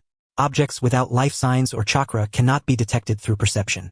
I found another of my weaknesses. If the strange opponent emerged because the wraith was unsealed, then eliminating the wraith should make them dissipate naturally. But before that, I must find a way to sense the enemy properly. Relying solely on sound localization is too uncertain. 15 minutes should be enough time for Senju and Uzumaki to handle the wraith, right? Never mind, better rely on myself. With that thought, Ryo took a step forward, dodging an attack from the left while kicking the stone man climbing up, sending it plummeting off the eaves. Whoa, that's quite heavy. Uchiha Hiroshi climbed onto the rooftop at that moment. Water release isn't very effective, earth release is useless. Try other ninjutsu. Also, the stone men regenerate after being shattered, but their strength isn't great, they're just animated stones. Nothing too serious. I'm relieved to hear that. Ryo chuckled lightly, a faint azure glow enveloping his blade as he sliced through another climbing stone man. How's the recovery? If you want me to see the effect, don't knock the stone men off again. These things swarm like cockroaches. How am I supposed to watch? Uchiha Hiroshi clicked his tongue, swinging to topple a stone man. It'd be better if you just rolled your eyes at them. True, the footing here is too narrow. Ryo nodded slightly, then lowered his voice. I'm going to change the battleground. Don't be afraid, Your Highness. Hearing that, Hitomi couldn't help but open her eyes to look at Ryo. Before she could speak, a powerful sensation of weightlessness swept over her, and the scenery quickly shifted from sky to eaves. This Uchiha holding her had actually jumped straight down. This was a 5-story tower. So high. Instinctively, Hitomi gripped Ryo's collar tightly, then buried her head and shut her eyes firmly. It's okay. What you don't see doesn't exist. I'm not afraid at all. The wind howled past her ears, and time seemed to stretch endlessly in that moment. As the sensation of falling ceased, Hitomi reopened her eyes, only to meet the rigid, expressionless face of a stone man. Before fear could take hold, the stone man's face retreated again, and she could only watch helplessly as the ground grew farther away. Her fingers clutching Ryo's collar grew numb from the relentless shock. Ryo sensed Hitomi's stiffness, but had no energy to attend to her feelings at that moment. Since leaping from the eaves, he had been swiftly dashing outward, stepping on the shoulders and heads of numerous stone men. Although narrow spaces had their advantages, facing foes that could continuously regenerate and whose weaknesses were unclear, it was better to choose a more open area, especially since he was carrying a child, making defense too passive. Lightning specializes in close combat, which means I can only use wind and fire, right? No, fire techniques require hand seals. I'm not yet proficient at single-handed seals, and the margin for error is too slim. Looks like I can only rely on wind release. After settling on a battle plan, Ryo pushed off with force, chakra bursting forth to crush a stone man's skull beneath his foot. After a few hops, he finally landed solidly. At the moment his left forefoot touched down, Ryo channeled chakra to stabilize his body, using half his body as a pivot to spin around. His right hand, gripping the blade, coiled to gather strength, then slashed out as his body turned. In an instant, a blade of azure wind detached from the sword's edge, effortlessly slicing through the stone man before him. The shattered stones clattered to the ground, kicking up a cloud of dust. Looks like I can conserve some chakra after all. Ryo casually twirled his blade, gently tapping its tip on the ground. As expected, I can only sense stone. This is a rather unfriendly fight. Meanwhile, at the other front, Senju and Uzumaki faced even graver danger. The wraith, unleashed from its seal, roared furiously but was repeatedly yanked back by golden chains snapping it into place. Looking closer, the imposing chains extended from behind Uzumaki Makoto and Uzumaki Jihai. However, the chains behind Jihai were noticeably thinner and paler than those behind Makoto. Elsewhere, Senju Hakaboku and Senju Sharon stood firmly before Hiragi Kagami. Though their bodies were far smaller than the wraith's colossal form, their physical strikes landed like solid rocks in the sea, never yielding an inch. Protected behind them, Hiragi Kagami felt nothing but the gusts created by their clashes. As the sealing ritual gradually activated, the wraith grew increasingly agitated. Damns rein Maiden. Damn you! Why won't you accept my power? If you accepted my power, there would be no rivals in this world for us. I will never accept your malevolent power. Hiragi Kagami's face was solemn. As the ritual unfolded, layers of energy waves radiated from her body. May this ominous power remain sealed forever within this volcano. Everyone, please draw the wraith into the formation. Is it finally over? Uzumaki Jihai's face was pale. The chains behind him sprouted sharp spearheads, which pierced the wraith's body amid its screams. If this battle drags on, my chakra will run out. On the other side, the chains behind Uzumaki Makoto doubled in number, but his expression remained composed. Hold on a little longer. After this, I can take over all the activation of the ritual. You need not tell me. I intend to entrust everything to you. Uzumaki Osamu was mentally drained. Next time we face such a colossal chakra beast, I vow to restore myself to peak condition at all costs. This exhaustion is utterly overwhelming. Now focus. The moment those words fell, all the radiant golden chains embedded in the creature's body snapped taut. No matter how fiercely the creature struggled, could not budge an inch. Helpless, it could only roar in impotent fury as it was dragged toward the sealing jutsu that Hiragi Q had activated. The creature's massive form twisted the instant it touched the sealing array. Knowing it had no chance left, it turned all its heads toward Hiragi Q, the scarlet eyes brimming with malice. I shall return. You know you cannot annihilate me. Even if you seal me, I will only grow stronger. But you cannot guarantee your descendants will be as powerful as you. Nor can you always count on such formidable shinobi to aid you. Priestess, the fate of your lineage has long been sealed. No matter how potent your prophecies, you will ultimately fall. As the sealing jutsu reached full activation, the creature's voice abruptly ceased, and its form vanished completely within the cavern. The chains behind Uzumaki Osamu dissipated entirely, and he collapsed to his knees, his expression suffused with a sense of relieved satisfaction. At last it was over. You're way too fragile, Senju Shiraku remarked disdainfully. Look at Madatsu, then look at you. Both of you have been at it for 3 days straight, yet you collapse so easily. I'm embarrassed for you. Uzumaki Osamu sat cross-legged on the ground, pulling out several ration pills and eating a few, his face tinged with dejection. Madatsu naturally has more chakra than I do. Plus. After 3 days of continuous engraving of jutsu, no rest, and then immediately engaging in such intense combat, anyone would be exhausted. Senju Sharon glanced at the chains inserted into the cave wall behind Uzumaki Madatsu, which marked the activation points of the sealing jutsu, and exhaled slightly. Thankfully, we reinforced the cave walls at the outset. Otherwise, we might have been buried by falling debris halfway through the fight. Indeed, that creature's attacks really hurt. Senju Shiraku rubbed his back, wincing at the lingering soreness. After a moment, unable to hold back any longer, he turned his back to Senju Sharon and lifted his shirt. Hey Sharon, can you check if this is bruised? Sharon took a look and nodded solemnly. Yeah, it's bruised and it's swelling too. No wonder it hurts so much. The bones should be fine, right? Sharon helped the somewhat weakened Hiragi Q to her feet. I don't see any dislocation or fracture. You should be fine after resting for a couple of days.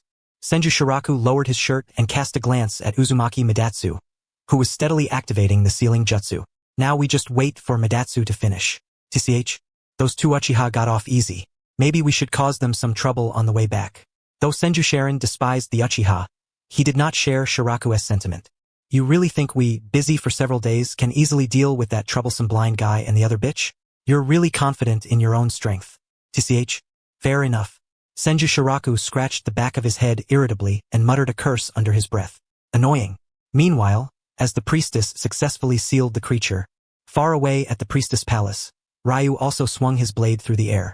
Listening to the soft patter of powder falling by his ears, a faint smile curved Ryu's lips. His stance with the sword was more relaxed now. Well, truly a reliable set of opponents.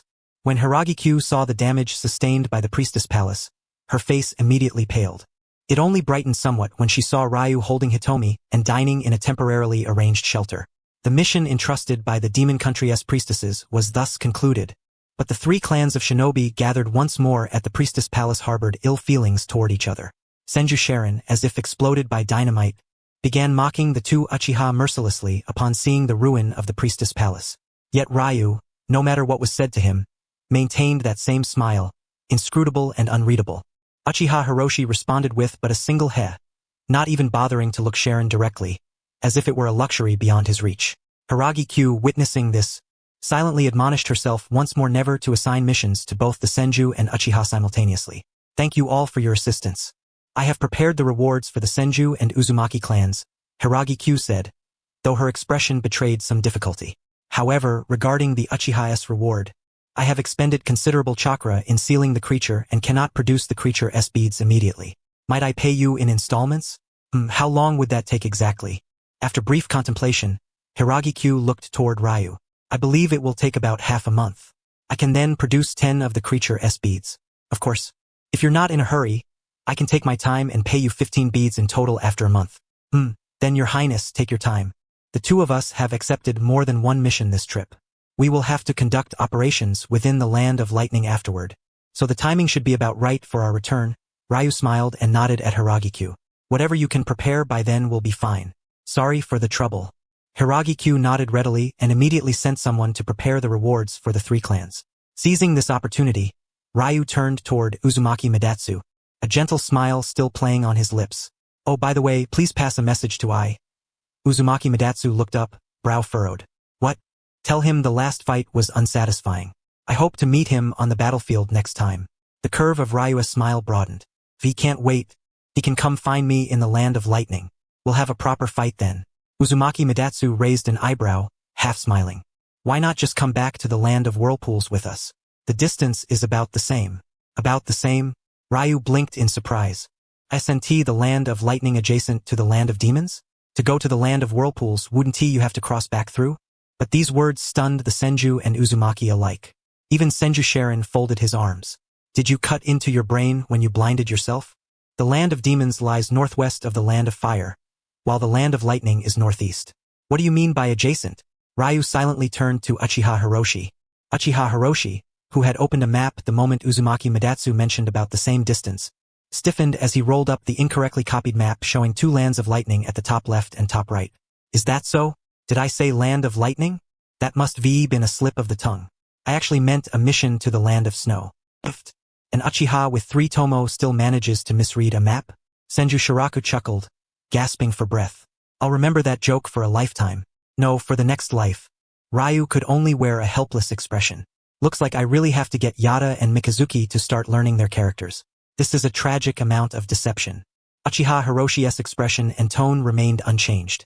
No, it was just a slip of the tongue. The mission is indeed to the Land of Snow. Well then, looks like we need to prepare some winter clothes. I've got them ready. Ryu finally turned his head, voice tinged with grievance. Isn't that even worse? You watched me pack but didn't remind me to prepare winter clothes. Uchiha Hiroshi made an effort to ignore the laughter from the two Senju nearby. I brought a set for you. Since our sizes are similar, you can wear mine just fine. Ryu sighed again. Looks like this will be delayed once more. Hey, blind guy. I heard from Jushu before that you plan to go to the Land of Lightning. Senju Shiraku said mockingly. What exactly do you want? Or rather, what does your clan want? Have you finally decided to pack up and return to the Land of Lightning? The purpose? You could say it's to prepare for a return to the battlefield. Ryu stroked his chin, not dwelling too long on the misassigned mission. You've seen my condition. It's quite a predicament. After losing my sight, it's easy to accidentally harm my own clan in group battles when using ninjutsu. So I want to train my taijutsu a bit. The fighting style over in the land of lightning suits that well. That's why I've been wanting to go train with them. If you intend to set an ambush, I would welcome it wholeheartedly. After all, my study of taijutsu has primarily been aimed at countering you Senju clan members. Consider it a rehearsal in advance. Senju Sharon narrowed his eyes. You truly possess confidence. Be careful. Fishing can sometimes drag the fisherman into the water. Although it is indeed a big fish. A fish is still just a fish and cannot contend with a human. Ling replied, facing Sharon. Besides, rather than fishing, I prefer spearfishing. It brings a greater sense of accomplishment. Does it not? Be careful not to have your fishing boat overturned. Ling smiled silently. Since the servant from the Shrine Maideness Palace had delivered their payment, the conversation between the two parties ceased. After collecting their rewards, they departed one after another. Ling, upon leaving the Shrine Maideness Palace, halted when reaching a secluded spot, turning to face Uchiha Hiro, his smile slightly fading. What exactly is going on? Uchiha Hiro stiffened once more. The map was copied incorrectly, because it contained writing. I didn't pay much attention to the markings. Ling was aware that most clan maps were copied by children under the pretense of familiarizing themselves with the terrain. Many instructors would only roughly check for errors in geography before sending them en masse to the mission office for use. Simply put, they were disposable items, and some discrepancies were inevitable. Reflecting on this, Ling sighed involuntarily. Then let us just accept the mistake as it is. Ling exhaled deeply, bit his finger, and began forming hand seals. Summoning technique. The moment his palm touched the ground, black runes spread out like swimming fish, accompanied by a wisp of white smoke. A crow, considerably larger than others of its kind, appeared in the clearing. Its jet-black eyes scanned the surroundings before it leisurely fluttered its wings and settled atop Ling's head. Caw. If you have business, speak quickly. I'm currently competing with Izuna. Ling briefly recounted the events to the three-legged crow and then stated his request. Therefore, I would like to entrust you with going to the mission office to see if there are any assignments heading to the land of snow. But the three-legged crow instead turned toward Uchiha Hiro and burst into brazen laughter. Kawa. The illustrious genius of the new Uchiha generation actually misread a map. Kawa. Even I, a crow not yet 1 year old, would not make such a basic mistake. Truly embarrassing. Kawa. Uchiha Hiro's expression darkened. Enough, he said, though inwardly he was already contemplating investigating who had released this flawed batch of maps. A delay was minor. At worst, upon discovery, a summoning beast could transmit the message for a replacement to carry out the mission. But losing face in front of the Senju clan due to a map error was deeply vexing. With this thought, Hiro's aura grew increasingly oppressive. The three-legged crow, sensing the shift, immediately restrained its laughter, bowed its head, and pecked Ling's forehead. Summon me again in 1 hour. I'll inquire for you. With that, the crow voluntarily dispelled the summoning technique, dissipating into a puff of white smoke. Ling raised his hand to brush off the dust from his head, then turned to Uchiha Hiro. Let us depart for the land of snow's border first. Even if there is no mission, purchasing some special medicinal herbs to take back would still be worthwhile. I will not make such a foolish mistake again. My apologies. It matters little. After all, just the two of us are insufficient to cause turmoil in the land of thunder. Let us allow matters to ferment for a while longer, Ling said, tapping his staff sword and following Uchiha Hiro, a gentle smile playing at the corners of his mouth. If the chaos remains minor, it would be difficult to strike at Kagaya's group of taijutsu experts. Uchiha Hiro glanced back at Ling, then curled his lips. That's why I say Akihiko is blind. To think he would favor you of all people as someone with a good temper. Aha, indeed. I do consider myself somewhat ill-tempered. Ling chuckled softly. If I had to say, perhaps it is because our clan's appearance is somewhat deceptive? Oh, by the way, the bamboo-engraved book Akihiko gave me last time has some issues. Uchiha Hiro lowered his voice. Though the surgical techniques it describes can preserve the ocular power to the greatest extent when removing the eyes, and the operations are relatively simple and easy to master, it is very likely to cause the recipient's death once both eyes are removed. Moreover, before death, the victim suffers excruciating pain as their ocular power is completely drained, trapped in a state where no medicine or cure can save them, unable to live yet unable to die. Where did you get such sinister material? That, Ling replied, was copied by Akihiko from the clan's ancestral stone tablet. Uchiha Hiro staggered slightly and involuntarily raised his voice. The stone tablet? The one beneath the clan shrine. Ling did not conceal the truth and nodded gently. The volume you have is acceptable, indeed reflecting the deeds clan members might commit. Another volume even details how to kill an important figure to obtain the Mangekyo Sharingan, and subsequently how to kill one's brother to gain the eternal Mangekyo. Teaching brothers to slaughter each other? Uchiha Hiro's face twisted in disgust. Which ancestor left this? Must have been insane. At this, Ling's smile dimmed somewhat. His fingers unconsciously caressed the handle of his staff sword. Yes, I too am eager to discover which ancestor left these records. Hopefully it was indeed an ancestor. The atmosphere on the Uchiha side remained somewhat cordial, but elsewhere, on the return journey, Senju and Uzumaki's moods were far less pleasant. This is unbelievable, we were set up. Senju Sharon grasped his hair. That blind man deliberately lured us to the land of thunder, right? Absolutely. What mission? It was all nonsense. Uzumaki Makyuta nodded slightly. Though we do not know their true intentions, they are indeed guiding us toward the land of thunder, and the bait is quite generous. Then what will you do when you return? Will you really tell Brother E? Uzumaki Haru looked up. Knowing his nature, he would foolishly wait in the land of thunder for them. He has a keen sense for battle, and he has faced Uchiha Ling more than once. Not to mention, the rumor of the three clans executing missions together will spread quickly. Uzumaki Makyuta sighed. There's no point hiding it from him. Lucky you two clans, Senju Hakumi exhaled. Our generation of Senju lacks any real leaders. Usually, it's fine, but when problems arise, no one listens to anyone, and no solutions are found. I never expected that blind man, even after losing his eyes, would still hold his position. Indeed, and I cannot quite describe it, but after losing his eyes, that fellow has become even more unfathomable than the last time we met. Uzumaki Makyuta frowned. Take this mission, for example. When he discovered that both our clans were involved and the final test might cause temporary unconsciousness, he retreated without hesitation. Yet, after Sharon provoked him, he used a retreat to advance, winning the Shrine Maiden's guilt. But what baffles me most, and is his most brilliant move, is his attitude toward outsiders. Ah yes, Senju Sharon nodded. The pride of the Uchiha seems as if it has been fed to dogs by him. But Makyuta, you must have seen him when he still had his eyes, right? Was he like this back then? Uzumaki Makyuta pondered briefly, then shook his head. No, back then his aggression was stronger. Even though he always wore a gentle smile and spoke kindly, he never hid his murderous intent toward you. To be honest, his taijutsu is so crisp and decisive it doesn't resemble an Uchiha. It's more like Kagaya. His penchant for close-quarters blade fighting resembles your clan as well. As for ninjutsu, he has inherited the Uchiha's flair very well. I recall Brother E held Uchiha Ling in high regard. Uzumaki Haru yawned. He said that if he weren't an Uzumaki or Ling weren't an Uchiha, they would definitely be good friends or something. Those words immediately drew stunned gazes from the two Senju. Senju Sharon even raised his voice slightly. With that blind man, Jirai Uzumaki had grown accustomed to the Senju's tendency to startle at any mention of the Uchiha.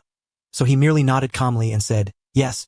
Eiji also mentioned that if one day we were to meet without conflict or hostility, he would definitely share a drink with him. Upon hearing this, Senju Sharon immediately relaxed and replied, oh, then it's nothing to worry about. That kind of situation is simply impossible. After returning to the Uzumaki clan's territory in the Whirlpool country, Moku Uzumaki took only a brief rest before seeking out Eiji Uzumaki, recounting in full the matter of Ryu challenging him to a duel in the Land of Thunder.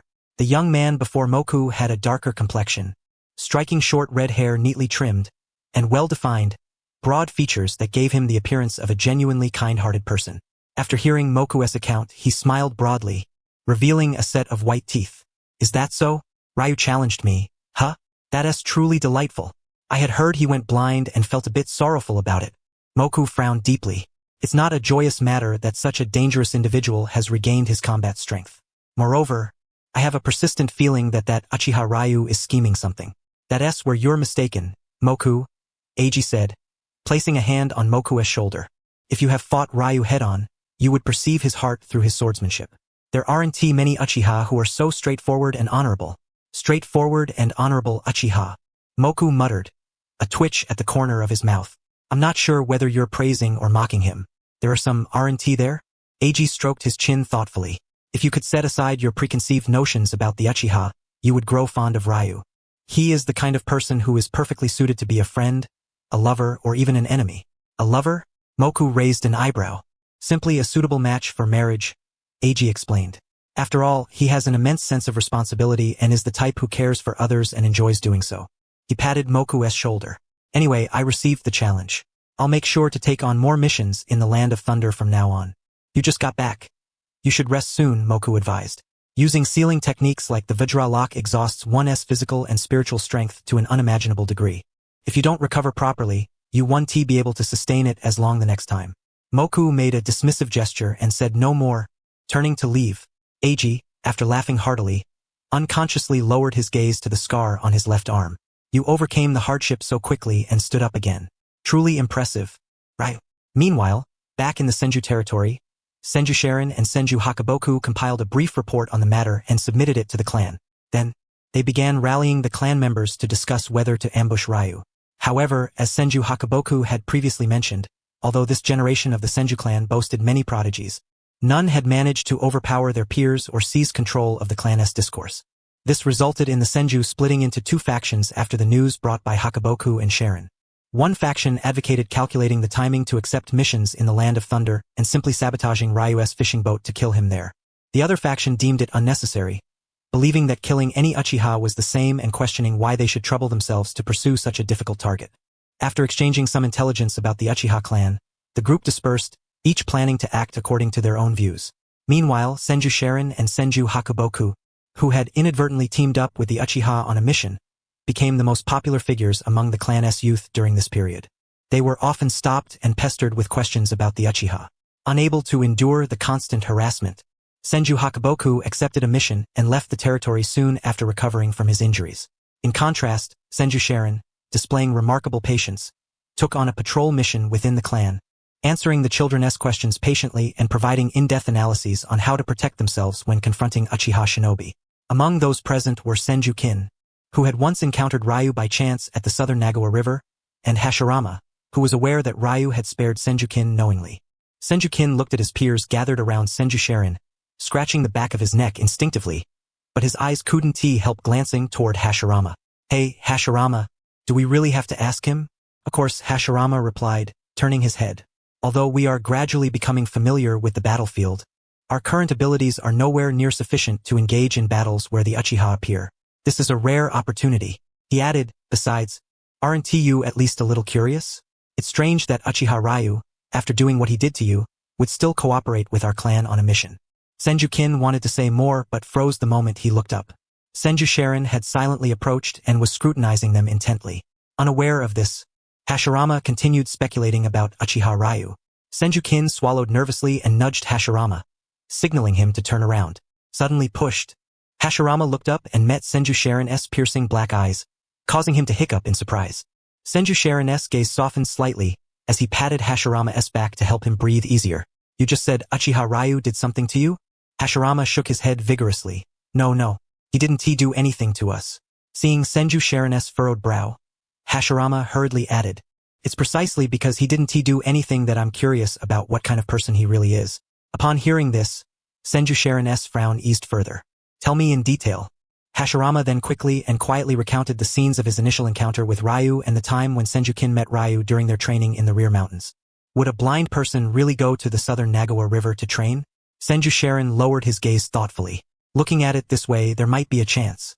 Observing Senju Sharon lost in contemplation, Hashirama tugged at his clothes again. So, I really want to know more about this Uchiha Ryu. Sharon, can you tell me?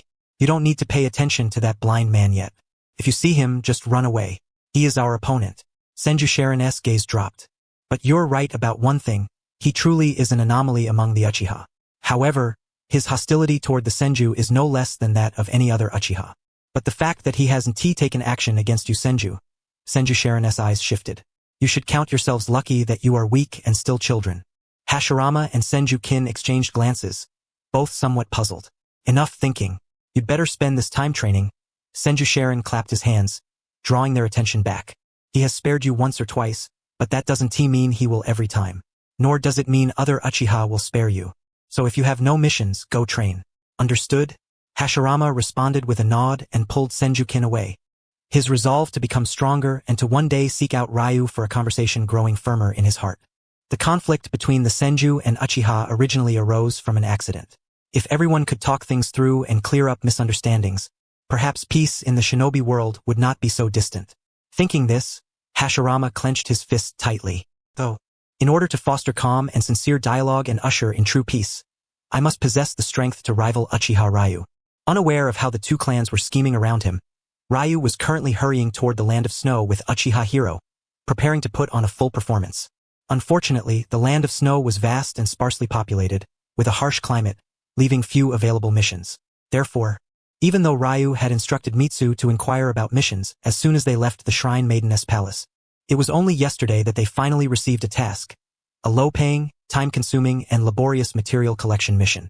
Upon learning of the mission, Uchiha Hero silently cursed himself again.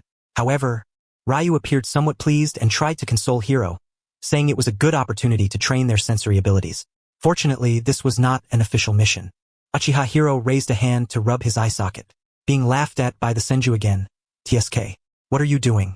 Ryu turned his head. You've been doing that a lot these past few days. It's nothing. Perhaps I overstrained my eyes while hurrying along the road. Now they feel a bit itchy. Uchiha Hiroshi closed his eyes briefly, enduring the discomfort with great restraint. Once I return, I'll gather some medicinal herbs myself and brew a potion. Just a single drop will suffice. Ling's footsteps hesitated imperceptibly for a moment before a smile slowly spread across his lips. His tone shifted accordingly. Come to think of it, this is indeed a matter worthy of discussion. When we get back, I must have a proper talk with Akihiko and the others. Uchiha Hiroshi immediately turned his head, his Sharingan involuntarily activating as his voice rose in volume. You know, that's enough. But if you dare spread this outside, I swear I'll take you down. Although that seems rather unlikely, Ling tilted his head slightly. After all, compared to the 3 legs, the Yata is far more outgoing. I'd wager by now he has already told Izuna and Madara. Besides, Madara holds a slight grudge against you due to what happened last time. Though he is not one to gossip, he certainly wouldn't cover for you. Izuna is quite popular at the clan academy, so it's somewhat possible he might have shared this with his peers. Uchiha Hiroshi's eyes widened as he raised a hand to grasp Ling's shoulder. Call that damn crow back this instant. Make him stop spreading nonsense. Ling cocked his head with an innocent expression. But using this incident to caution the clan isn't such a bad idea. The academy could use this as an opportunity to implement some reforms. Ling, you. Uchiha Hiroshi's Magatama in his eyes spun faster and faster. I'll handle that matter myself. You summon that crow to me immediately. But no matter what, wouldn't it be better if the news spread from my side? Ling shrugged. After all, look, Senju and Uzumaki were on this mission too. They definitely won't go easy on you. Who knows how they'll mock you when you face them. It's better to get used to it within the clan first than to lose your head in the heat of the moment. Moreover, it's far better for the clan to hear it from me than from Senju. If it comes from him, the clan won't just laugh it off as a joke. That's enough, don't say another word, Uchiha Hiroshi said, loosening his grip on Ling's shoulder with a weary sigh before pressing his face tightly with his hands, despair thick in his voice. Just let me be. Instead, Ling nudged Uchiha Hiroshi with his elbow and said, cheer up, it's not a big deal.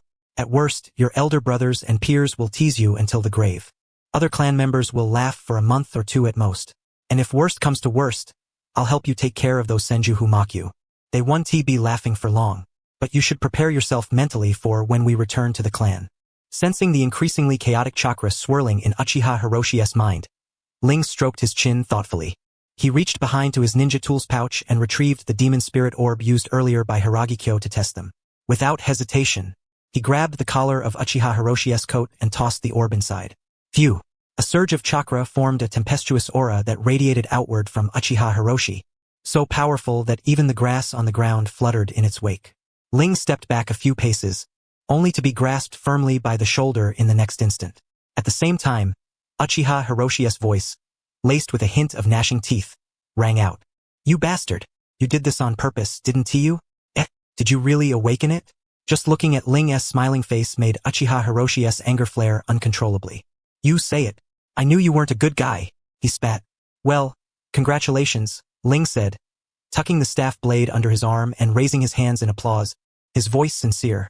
You're only the second among our peers to awaken the eye. Ha ha ha. Uchiha Ling.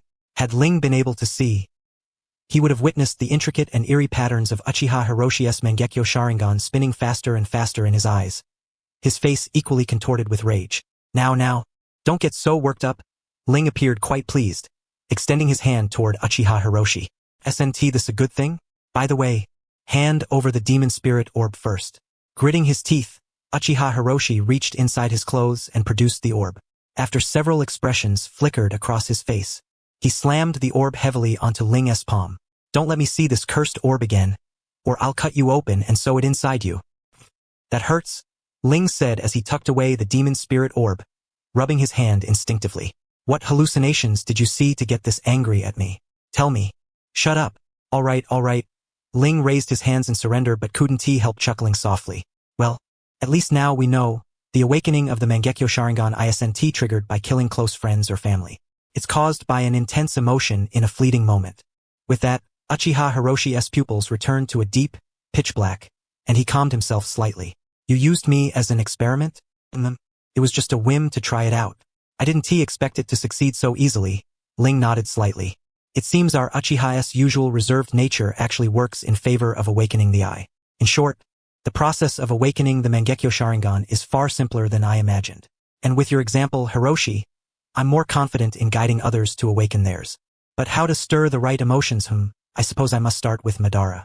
So what you said earlier about those situations was all a lie to me? Uchiha Hiroshi's eyes brightened. Those things never actually happened? That? I don't really know. Ling shrugged, a gentle smile on his lips. I just imagined the worst possible outcomes. Given the three legs personalities, at least my family and those who often visit should be aware of this now. How far it'll escalate? Well, we can only hope for the best. Uchiha Hiroshi. Damn it, just let him die. Covering his face. Uchiha Hiroshi couldn't comprehend why he, having finally attained the power he longed for, now only wished to find a corner and die. To be the second to awaken the eye, fine. After witnessing the tragedy that befell Uchiha Akihiko when he awakened his, I wanted to find another way. But what the hell is this now? Even if he had to injure himself, that would be better. Why must he awaken it in such a shameful, humiliating manner? How is he supposed to face his children someday? When they ask, Dad, how did your Mangekyo Sharingan awaken? Will he have to say, because I read the map wrong and got mocked by my old rival, so I was so humiliated I opened it? Who could say that? Is it because he killed too many people that he's doomed to suffer divine punishment? That's nonsense. Which ninja doesn't kill? Why is he the only one cursed? While Uchiha Hiroshi spiraled into self-imposed isolation trying to calm himself, Ling continued to sense the fluctuations of chakra in Hiroshi's mind through his own chakra perception. Before the Mangekyo Sharingan awakens, the strength of the Sharingan's ocular power is indicated by the number of Magatama in the eye, a standard by which outsiders judge the strength of an Uchiha. However, even when the Sharingan evolves to 3 Magatama, its power continues to grow with training. It does not cease upon reaching 3 Magatama. This means that within the Uchiha clan, the difference in ocular power between 2 individuals with 3 Magatama can sometimes exceed the difference between those with 1 Magatama and 3 Magatama. Previously, although Ling could sense Uchiha Akihiko's ocular power doubling geometrically after awakening, he did not realize this was the standard ocular power of the Mangekyo Sharingan. Once awakened, it rises to that level, influenced by the user's baseline ocular power, akin to the variable power of 3 Magatama, rather than a fixed increase unaffected by other factors. With Uchiha Hiroshi's example, this remains somewhat unclear, but at least Ling can now definitively discard the first hypothesis. At least 2 more Mangekyo Sharingan are needed to determine whether it is the second or third scenario. Zabu's age is still too young. The only approach is to guide him toward awakening the Tomo Sharingan. To unlock the Mangekyo Sharingan, however, one must select a peer as the catalyst. Ling absent-mindedly tapped the hilt of his blade. Kenshira's ocular power should suffice, but his personality is more extroverted and his behavior occasionally erratic, so awakening his eyes as effortlessly as Hiro did seems unlikely. As for other candidates, Masaki and Chiho's ocular powers might also meet the requirements, but one hides from me while the other I prefer to avoid, making it somewhat difficult to handle. Should I then choose from the older clan members? Yet my strength is insufficient to hold an equal dialogue with them. If I must choose, it will require considerable negotiation. Still, for the sake of enhancing strength, the clansmen probably would not refuse, though a thorough investigation remains necessary. Each immersed in their own thoughts, the 2 completed their task of collecting materials amid this peculiar atmosphere, one withdrawn, the other observant. During this period, Ling also inquired about Uchiha Hiro's Mangekyo ocular technique. After some hesitation, Uchiha Hiro finally spoke. It was the Amatsu no Mikoto and Toki no Ryu. Amatsu no Mikoto allows me to nullify any genjutsu cast by someone whose ocular power is inferior to mine. It triggers passively by consuming my own ocular energy. Toki no Ryu enables me to reverse my own time, which requires active consumption of ocular power to activate. That is all. A Mangekyo technique involving time. Ling tilted his head slightly. What kind of time reversal? His own? Others? or perhaps the world itself. Simply put, with sufficient ocular power, I can directly rewind my own time by several years and then retrain myself. Uchiha Hiro's expression remained grim as he grunted forcefully. If I could directly distort the world's time, then whether I still accepted missions from the demon country would be up for debate. But I would certainly strangle that meddlesome crow of yours first. Ling chuckled. So this technique must be a very advanced genjutsu? Deceiving the enemy while deceiving oneself? Uchiha Hiro exhaled deeply and nodded. I also believe it is a genjutsu. Yet clearly, without the Mangekyo Sharingan's assistance, such a reality-altering genjutsu would be impossible to realize. By the way, has Akihiko ever mentioned his ocular technique to you? No. Generally speaking, one would never casually reveal such secrets to others, right? Uchiha Hiro clicked his tongue. What kind of credibility do you think you have with us? You're underestimating yourself. Haha. Then I want to elaborate further. Ling laughed lightly. But in light of your trust, next time I'm driven to a dead end, I'll remember to scramble my brain to prevent information leaks. Uchiha Hiro turned his head away. Humph, if you're driven to that kind of dead end again, you deserve whatever happens. Ling shook his head but could not help pondering. It really is fascinating, though it is the same bloodline limit, it has branched into so many directions. Even more intriguing is how these derived ocular techniques seem intimately tied to the user's will. Just as Akihiko wishes to protect his younger brother, and Hiro desires to evade matters. Uchiha Ling, do you believe I'll really fight you? Ling raised his hands in surrender. Alright. I'll put it another way. Hiro, you want to learn a lesson from something, and upon possessing sufficient ocular power, under the guidance of that intense moment of emotion, the Sharingan completes its evolution into the Mangekyo. Simply put, if we want the Sharingan to evolve, we must give it a clear objective, telling it exactly what we need. Thinking this way, guiding the desired Mangekyo ability isn't so difficult. Uchiha Hiro's expression was complicated. Why does such a formidable ability become like this once you describe it? Perhaps because it isn't really that complicated to begin with, Ling shrugged. After all, the bloodline limit is a power inheritance constantly refined by predecessors for the convenience of future generations. Although awakening this inheritance erects a watershed that excludes many people, if mastering it after crossing that threshold remains difficult, then it's worth questioning why this bloodline limit was developed at all. They did not linger further on the road, entangled in thoughts about the bloodline limit. Having completed their mission in the Snow Country, the two swiftly returned to the shrine of the Demon Country, collected the remaining payment, and returned to their clan territory. Frankly, at first, Uchiha Hiro did not fully understand why Ling chose to exchange the Shrine Maiden's prophecy for the Morio Orb. After all, although the Morio Orb carries genjutsu capable of awakening the darkness within the human heart, it posed no real threat to the Uchiha clan, renowned for their mastery of genjutsu. Even a clan member with only 1 or 2 Tomo Sharingan could, with some time, successfully dispel the genjutsu. More so, if one wished to hone their ability to dispel genjutsu, it would be quicker to request help from clan elders. Although the elders would not employ offensive genjutsu, their practice sessions would suffice for training purposes. Considering these factors, the Morio Orb was clearly a useless item prone to leaving psychological scars. Given that better options existed, who would choose such an arduous and unrewarding path? Therefore, Uchiha Hiro assumed Ling had been suppressing his blindness for too long and, seeing that the Morio Orb could illuminate the mind's darkness, had chosen to exchange the Shrine Maiden's prophecy for it as a form of relief. If the clan discovered this, it would surely invite elder admonitions. After all, prophecies from the Demon Country's Shrine Maidens could fetch exorbitant sums in the hands of daimyo across nations.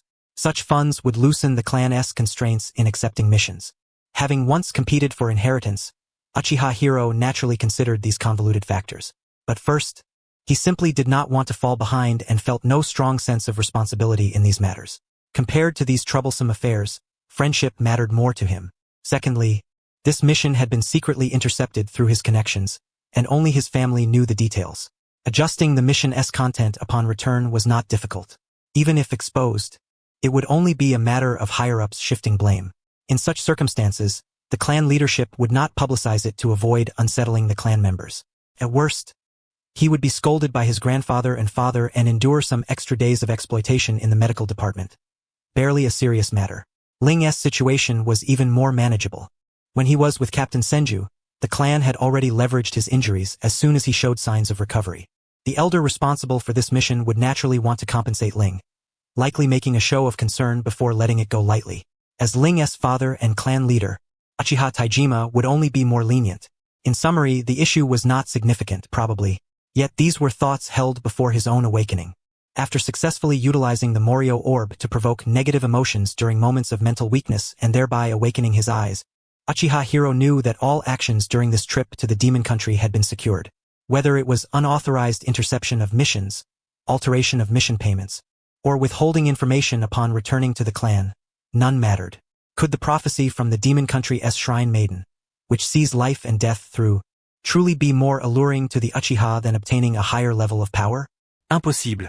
This meant that their actions were not only without fault but bore immense merit. However, Uchiha Hiro tilted his head toward Ling, who walked ahead leisurely. But did Ling foresee this all along? No. Can one truly calculate all possibilities the instant they encounter something? Thinking this, Uchiha Hiro's gaze toward Ling sharpened. Under such a piercing stare, Ling felt like sitting on pins and needles and had no choice but to halt his steps. Hiro, are you still upset with me? If so, may I apologize? You staring at me like this really makes me uncomfortable. Suppressing his feelings, I'm not done venting yet. Uchiha Hiro emitted a derisive snort, averting his gaze, yet he steered the conversation toward the phantom bead. Why did you choose to change your reward to that bead upon coming into contact with it? Were you certain of its effects at the time? No, came the reply. It was merely because I had previously discussed the matter of awakening the Mangekyo Sharingan with Akihiko, coupled with the characteristics of the phantom bead, which led me to some conjecture. Even setting that aside, Hiro continued, the sealing techniques employed by the phantom bead, as well as the illusions that stir the darkness within the human heart, are worthy of our study. After all, the bloodline limit of our clan is centered in the eyes. If we could train our ocular power from a young age using such methods, we would likely adapt more readily after awakening our eyes. To be frank, the other confessed, I had little confidence before, even prepared myself for a scolding from my father upon returning. I truly did not expect the awakening to be so effortless under the right circumstances. So, please forgive me. Uchiha Hiro ground his molars. Is that all? Ryo chuckled. Of course, I also harbored a selfish hope of once again seeing the light within the illusionary realm. Alright, I admit it was impulsive. Hiro raised an eyebrow. You had selfish desires too? I'm human as well, Ryo replied with a somewhat helpless expression. Humans are creatures governed by various desires. How could there be anyone entirely without selfishness? Even those who selflessly dedicate themselves and are praised by the world harbor selfishness in other facets. Recognizing he could not win this argument, Hiro merely snorted. Then, what exactly did you do inside that illusion? Ryo hesitated slightly, embarrassed yet forthcoming. I found myself crying involuntarily. Thinking back, it was somewhat inappropriate. You cried? Hiro was genuinely surprised. I remember you did not shed a tear when Auntie Kay passed away. What was the point of crying now? Isn't there a saying that if one cries loudly when a loved one dies, the soul cannot rest peacefully in the afterlife? Ryo smiled weakly, his hand brushing the back of his neck, sorrow etched between his brows. I only wept at the graveside after the 7-day memorial service for my mother. Moreover, my mother left me a message before she passed. She wished for me to smile more, not to maintain a stern face in pursuit of authority. And indeed, smiling more is quite beneficial, isn't it? Hiro gave a light snort. Always living for others' expectations. Aren't you exhausted? Is that so? If that's how you see it, then so be it, Ryo chuckled softly. By the way, I hope you can assist me with the research on the Mangekyo Sharingan. Would that be convenient? Hiro nodded promptly. Certainly. With your help, I can conserve some energy to study other matters. Such things should not be borne by me alone. If anyone dares to mock us, we will embarrass them together. Ryo raised a hand to suppress a grin, barely containing his amusement. That would be splendid. But Hiro, what exactly did you see? I've told you everything, now it's your turn. Hiro's expression darkened instantly, his pace quickening. Silence. Let us make haste. Upon their return to the clan, barely having rested after submitting their mission, they were informed by clan members at the mission office that the elders had summoned them and had been waiting for several days. The informants expected the two to flinch or reflect upon themselves, but both responded with calm nods, as if anticipating this summons, even playing the role of riddlers in front of them. Just returned and already summoned? You wouldn't have taken a mission stealthily, would you? Hiro nodded and turned to leave. Of course. Otherwise, the mission would have ended up in Akihiko's hands. Ryo sighed and followed. This complicates the explanation. That's for me to explain. Why worry? How could I not worry? You accepted it on my behalf, Ryo sighed again. Now I must consider how to explain it. I hope Father won't be too harsh. The watchers grew more puzzled. Driven by curiosity, They unrolled the scroll the pair had just submitted, their expressions contorted. A material gathering mission to the snow country? Stealing that too? What could be worth taking from such a remote place? Unaware of the clan members' internal conflict, Ryo and Hiro proceeded directly to the council chamber where the elders convened. The composition of the Uchiha clan elders was much like other clans. Aging ninjas no longer fit for the battlefield and a few representatives from the common folk. In other words, though the elders' combat prowess might be lacking, their experience was undeniable. Despite their advanced age, the elders did not indulge in arrogance or nonsense, even in these turbulent times. Excluding the commoner representatives, those who survived to become elders were, to put it kindly, agile and seasoned warriors entrusted with instructing the next generation in adaptability. Put less kindly, they had been too weak to face the fiercest battlefields initially, thus surviving by default. Moreover, the Uchiha never coerced their clan members into needless deaths, which allowed these elders to remain alive. Therefore, while the clan respected their elders, it was not blind reverence. The elders often shared the burden of mundane affairs to free the clan leader to lead their people into battle and prevented rash decisions that could jeopardize the entire clan. Arrogance due to age was a privilege reserved for peaceful times. In this era of unending warfare, the younger generation capable of fighting on the front lines, like Ryo and Hiro, held an invisible status even higher than that of the elders. Nonetheless, upon entering the council chamber to meet the elders, the two were sternly reprimanded. Even Uchiha Taijima pulled Ryo aside to offer earnest counsel. The underlying message was clear. If you desire a mission, openly compete for it. The clan is not incapable of adjustments. Stop sneaking around and embarrassing yourselves before the Senju. That damned crow! Hiro was seething, several times tempted to storm into Ryo's house to choke the loud-mouthed crow, yet restrained his fury out of respect for his grandfather's presence. When Taijima's admonishment concluded, Uchiha Koji finally lifted his cup, releasing his grandson, whose face was flushed with shame and anger. Enough. That is all I have to say. Do you understand, and will you learn from this? Hiro nodded stiffly. Taijima, it's up to you now. Don't spare him out of respect for me. Make sure this boy receives a harsh lesson. Glancing at Ryo, whose expression remained unchanged, Koji snorted forcefully. They are both utterly unruly. Taijima understood this was Koji's way of instructing him to punish Ryo, the principal offender, more severely. Even if he wished to be lenient out of pity, he must first mete out a stern reprimand. Sighing inwardly, Taijima adopted a stern countenance and lowered his voice. Given the circumstances, Ryo, do you have anything to say? Yes. This time I admit my lack of foresight. I am willing to accept whatever punishment the clan leader and elders deem fit. Ryo bowed his head. However, before the sentence is finalized, I have some findings I wish to share. Ryo's sincere attitude softened the elders' expressions considerably. The senior elder, Uchiha Masakumo, who already felt somewhat indebted to Ryo, spoke first. Taijima, you know Ryo is not one to act recklessly, and he possesses the strength to rival his peers with Mangekyo. Let him speak. This was not only to offer Taijima a way to ease the situation but also to signal to the other elders that while the punishment could be made substantial in name, it should not truly cripple the two. A token reprimand would suffice. Taijima glanced around at the elders, who all nodded in agreement, easing his expression somewhat. Very well. Ryo, please proceed. Upon receiving permission, Ling Weiwei nodded and began to speak. What I am about to reveal concerns the bloodline limit of our clan. I implore all of you to examine Hong's condition carefully. Hong, please allow the clan leader and the elders to take a look. Uchiha Hong curled his lips slightly and took a deep breath to steady his mind. Then, he activated his ocular power, causing the crimson three-tomo to vividly manifest within his eyes. The elders, observing this, exchanged puzzled glances. Before their curiosity could deepen, they witnessed the three-tomo within Hong's eyes intertwining and connecting, forming a magnificent and intricate pattern. Bang! Uchiha Koji, upon seeing his grandson awaken the eye, leapt up in excitement, slapping the table. Fortunately, he restrained himself from immediately embracing his grandson and instead fixed his gaze intently on Uchiha Taijima, silently urging him to encourage Hong to continue. Under the focused scrutiny of the elders, Uchiha Taijima was equally stunned. It was understood among clan members capable of awakening the three-tomo that beyond it lay the Mangekyo Sharingan. However, not every member with the three-tomo could awaken the Mangekyo Sharingan. After all, as recorded on the stone tablets, awakening the Mangekyo Sharingan inevitably entailed the loss of a cherished individual. Though they yearned for power and pursued it relentlessly, this pursuit was ultimately for the protection of those they held dear. Thus, Aside from times of clan hardship when some members would willingly sacrifice themselves to enable a loved one to awaken the eye, the Mangekyo Sharingan remained an elusive power within the Uchiha, deeply desired yet seldom actively sought.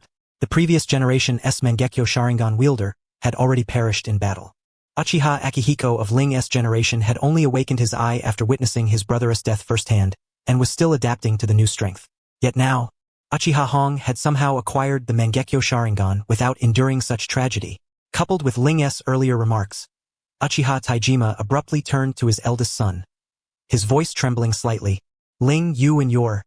But Taijima found himself at a loss for words, overwhelmed by the myriad questions racing through his mind. Ling understood the gravity of this revelation for his father and the entire Uchiha clan. After a brief pause, he raised his voice. "I believe the clan leader and elders have witnessed Hong's condition. As you have seen, Hong possesses the Mangekyo Sharingan without having suffered any personal tragedy. I recall that you were on missions to the land of demons and the land of snow," Uchiha Taijima said, regaining some composure. Was it the priestess of the land of demons? Or did something extraordinary occur in the land of snow? Strictly speaking, neither was the case, though it was indeed connected to their journey to the land of demons. Ling shook his head slightly and retrieved the phantom orb from his pouch, holding it in his palm.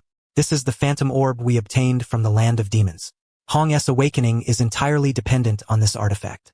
Ling calmly recounted the speculative research he and Uchiha Akihiko had conducted, explaining how they had deduced the means to help Hong awaken his eye. Of course, he omitted his private doubts about their ancestors and any disrespectful thoughts, deeming such matters inappropriate to discuss in front of so many elders. As Ling spoke of Hong's mistaken map readings, which had drawn mockery from the Senju and Uzumaki clans, the elders' gazes frequently flickered toward Uchiha Hong. Their eyes reflected a mixture of envy and relief, but beneath that lay an indefinable blend of sympathy and gratitude. Uchiha Hong's complexion, which had briefly improved, darkened again. Damn it, just thinking about it made him furious. The assembly's emotions varied. Yet one thing was clear. The elders and Uchiha Taijima now harbored a more conflicted yearning for the Mangekyo Sharingan. Clearing his throat, Uchiha Taijima said, "Ling, you have done well. If this method can indeed grant the clan additional Mangekyo Sharingan, then pursue it boldly. The elders and I will handle the subsequent explanations." "Yes, I understand." Ling Weiwei nodded slightly. "I will carefully select and guide candidates among my peers." Unable to resist, Uchiha Taijima glanced again at Uchiha Hong and coughed. "But don't be too harsh on him. You both still have a long future ahead." Though Ling inwardly believed this matter to be trivial, he still nodded in agreement. "Yes, I will remember." Following this incident, the clan's leadership no longer needed to consider punishing the two. Of the 15 phantom orbs, the clan retained 10 for safe storage and further research, primarily to explore the possibility of creating a substitute. After all, the power of these orbs originated from that so-called immortal phantom. Though no method was currently known, who could predict what might transpire in the future? The remaining 5 orbs were entrusted to Ling to experiment with others. Success would mean more Mangekyo Sharingan within the clan. Failure would only result in some lost face, without any serious consequences. Having finally discovered a way to awaken the Mangekyo Sharingan without injury, they were unwilling to let this opportunity slip away. Though, in a sense, utilizing this method was akin to death, it wasn't their own lives at stake. A bit of indulgence was hardly problematic, was it? Thus, the elders resumed discussions on how to discreetly reward the two, for despite the positive outcome, their unauthorized appropriation and mission alteration could not be openly encouraged. In response, Ling offered his own suggestion. "Hong and I had already laid some groundwork with the mission office upon returning to the clan, so the elders need not be overly troubled. As long as the pretense of punishment allows us to achieve our objectives, that would be the best reward." Uchiha Taijima, well aware that his eldest son was a man of resolve, nodded and said, "Explain further." Turning to Uchiha Hong, Ling continued, "Since you have just awakened the Mangekyo Sharingan, your ocular power remains in an unstable, ascending phase. You will also need to record your dojutsu in the clan's shrine. My research requires your cooperation alongside Akihiko's, so it would be best for you to remain within the clan for the time being." Upon hearing this, Uchiha Hong, whose expression had been sour, finally nodded in agreement. "I concur. Due to the rapid increase in ocular power, I experienced dizziness after prolonged vision. I also wish to compare my ocular changes with Akihiko's, which I believe will help others in our generation avoid many detours after awakening their eyes." Uchiha Koji stroked his beard upon hearing this, a broad smile stretching almost to his ears. Despite his inner displeasure, He immediately suppressed his emotions for the sake of the clan. Truly, this was his grandson's magnanimity. Such composure. Yet this unwavering confidence before the principal figures had even spoken. He clicked his tongue and glanced at Ling with some displeasure. That rascal who keeps leading my grandson astray. He used to be such a well-behaved boy. Now he acts first and reports later. Given Uchiha Hong's role as a medical shinobi, the elders, after deliberation, unanimously approved his wishes and even granted Uchiha Akihiko extended leave to facilitate their joint research. Of course, this was the truth known internally. To outsiders, the narrative would be that the two had sneaked out and lost face before the Senju, resulting in Akihiko being assigned to monitor and confine Hong.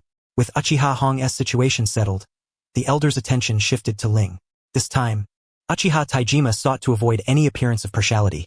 So the Grand Elder Uchiha Masatsugu cleared his throat and spoke, "Ling, what are your plans?" Ling turned toward Uchiha Masatsugu and replied, "To be frank, I have some personal affairs requiring me to travel to the Land of Thunder. Yet, I wish to avoid undue attention. This journey to the Land of Demons was a serendipitous detour.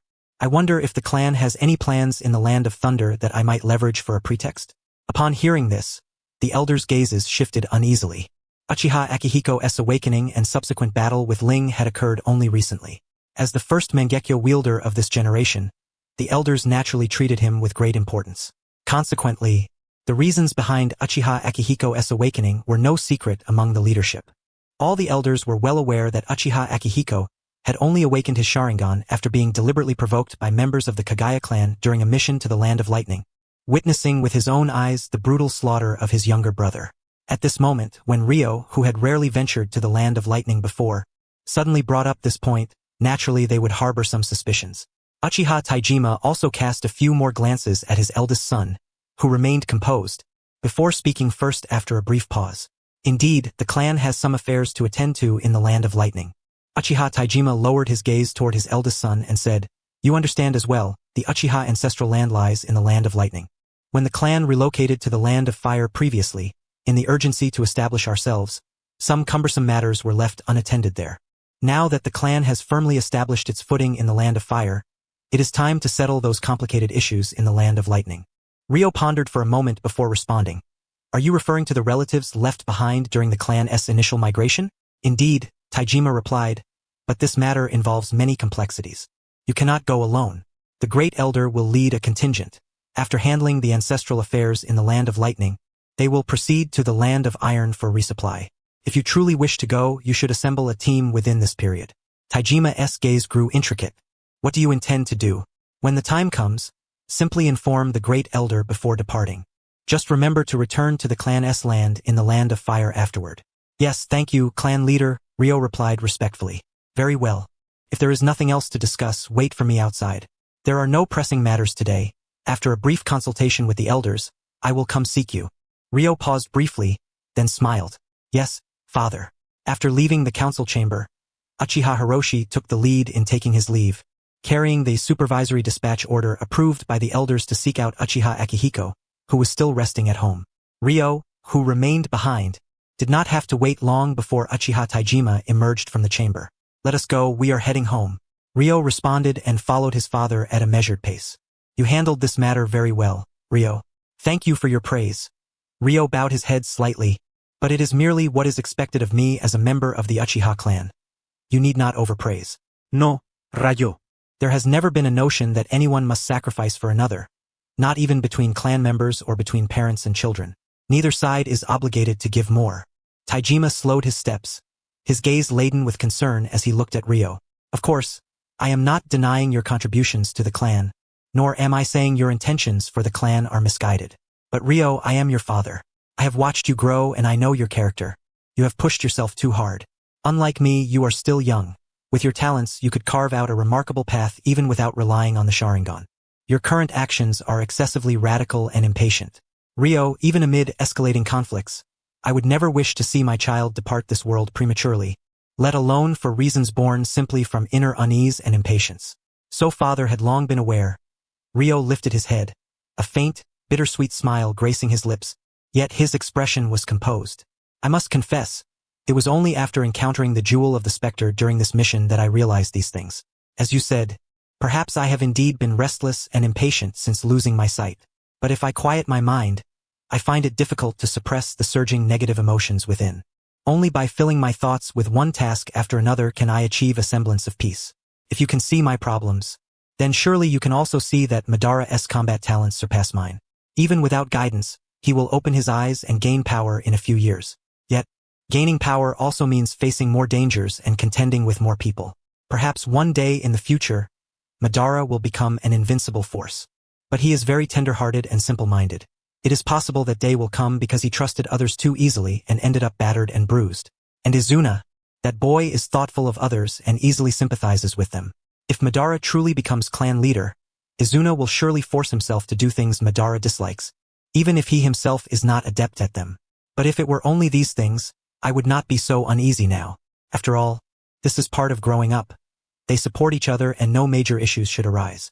However, the bizarre inscriptions on the stone tablet concerning the Mangekyo Sharingan, the supreme power obtained only through the sacrifice of kin, the merciless method of awakening Kekkei Genkai, whenever I think of these, I find it increasingly difficult to rest easy. Therefore, I want to lay more groundwork for them while I can still think and fight. This way, their paths will be smoother in the future. Perhaps all this is but my needless worry. But like you, I love Madara and Izuna. It is destined that I will spend the rest of my life in darkness. So I wish to find every possible method to help them avoid the baptism of tragedy. If I live to see a peaceful era, maybe then I can find other ways to console my soul. But for now, please indulge me in continuing this way of life. The two father and son fell silent. After a long while, Ryo spoke again. Rest assured, father. I vented some of my emotions during the recent mission to the land of demons. I have also come to recognize these issues myself. I promise not to act rashly. Uchiha Taijima looked out at the bustling marketplace before him, raised his hand, and patted Ryo's shoulder. Indeed, you have grown. I suppose you have long since made plans without needing me to say anything.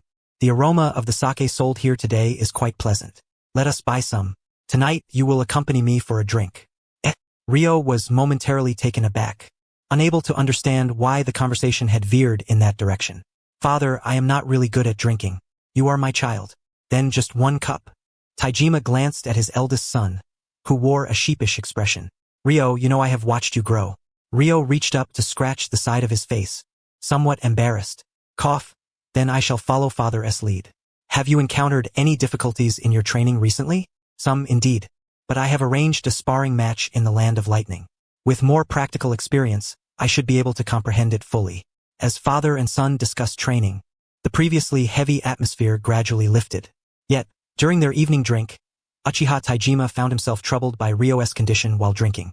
Though Ryo drank sake, he remained disciplined, and even after Taijima himself felt somewhat tipsy, Ryo's expression did not change in the slightest. If not for the fact that his behavior was indistinguishable from usual, Taijima would have thought he was sober. Taijima raised his eyes to the eldest son who had abandoned his cup and was now drinking boldly from the sake bottle, then glanced at the more than a dozen empty bottles beside Ryo. Although his speech remained coherent, this surely indicated he was intoxicated. If this is his state, it seems there is no need to admonish Ryo on this matter anymore. Taking another sip of the clear sake, Taijima looked toward Madara, who had also returned from a mission and was currently resting, eyes wide with astonishment at Ryo, and Izuna, who, having eaten and drunk his fill, sat obediently to the side, bored and repeatedly tracing the patterns on the sake bottles. A frown crossed Taijima's brow. One always composed, one who hides no thoughts, and one prone to inexplicable foolishness. Has my method of raising children been flawed? Uchiha Taijima sighed and poured himself another cup of sake. The selection of candidates to go to the ancestral land was still underway and not urgent. Thus, after waking the next day, Ryo went to find Uchiha Hiroshi and Uchiha Akihiko, who had already begun their confinement. Before entering, however, voices of quarrel echoed from within the house. Let me take a look. It won't kill you.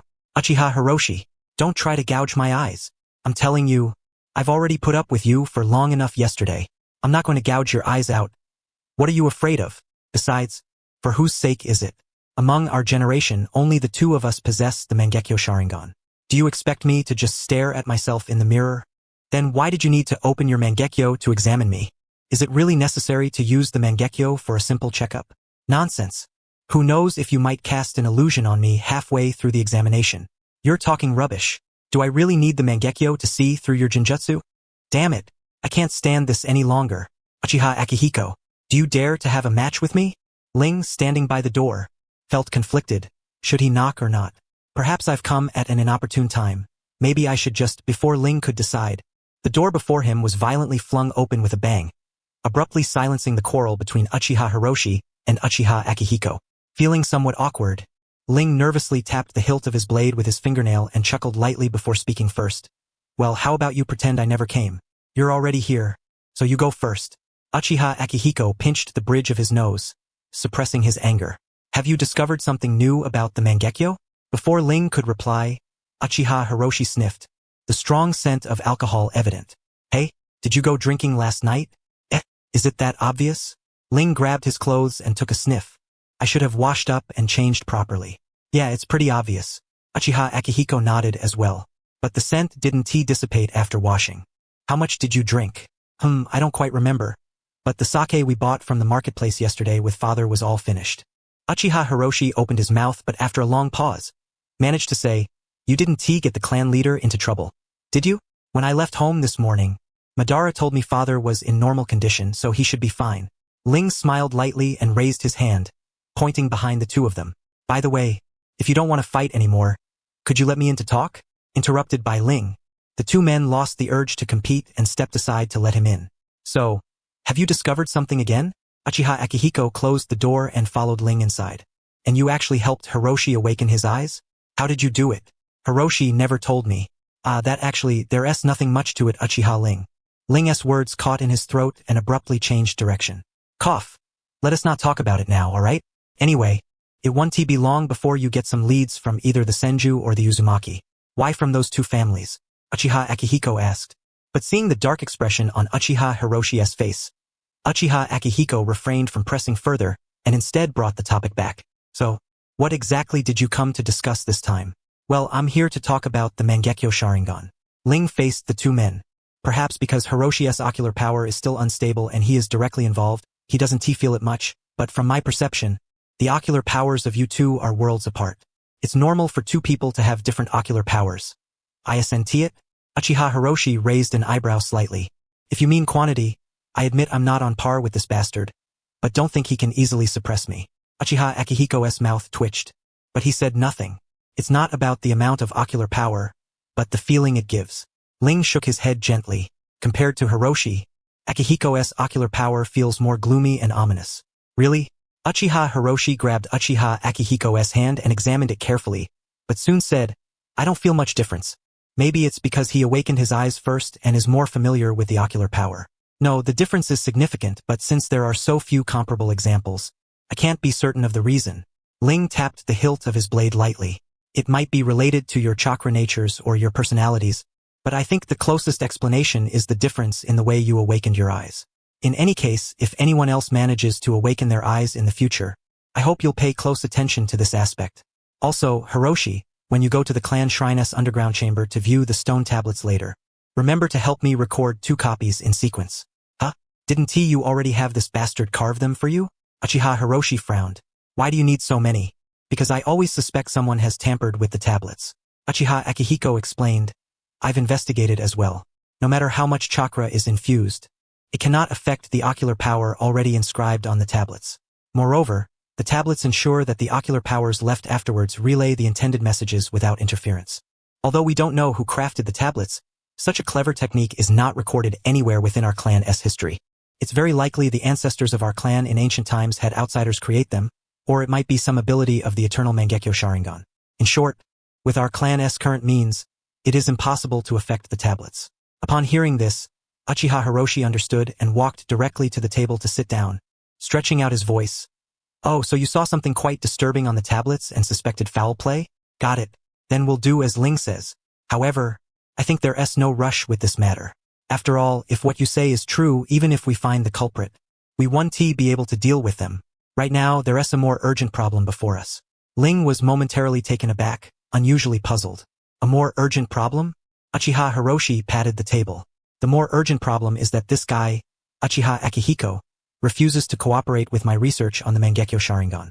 When will you bring me a few more Mangekyo Sharingan to use as subjects? And on this trip to the Land of Lightning, have you found any good candidates? Who do you plan to use as subjects? No, Hiroshi, no matter what, using clan members as subjects is too much. Cut the nonsense. Think about how you treated me. If you don't get me another one to embarrass myself with, I'll go torment your younger brother. Ling immediately turned serious. But I believe they will understand, and I will work hard to make it so. Uchiha Akihiko, who had been listening the entire time, looked at Ling oddly. So it really was you who caused the Mangekyo to manifest. But his attention was soon drawn to another point.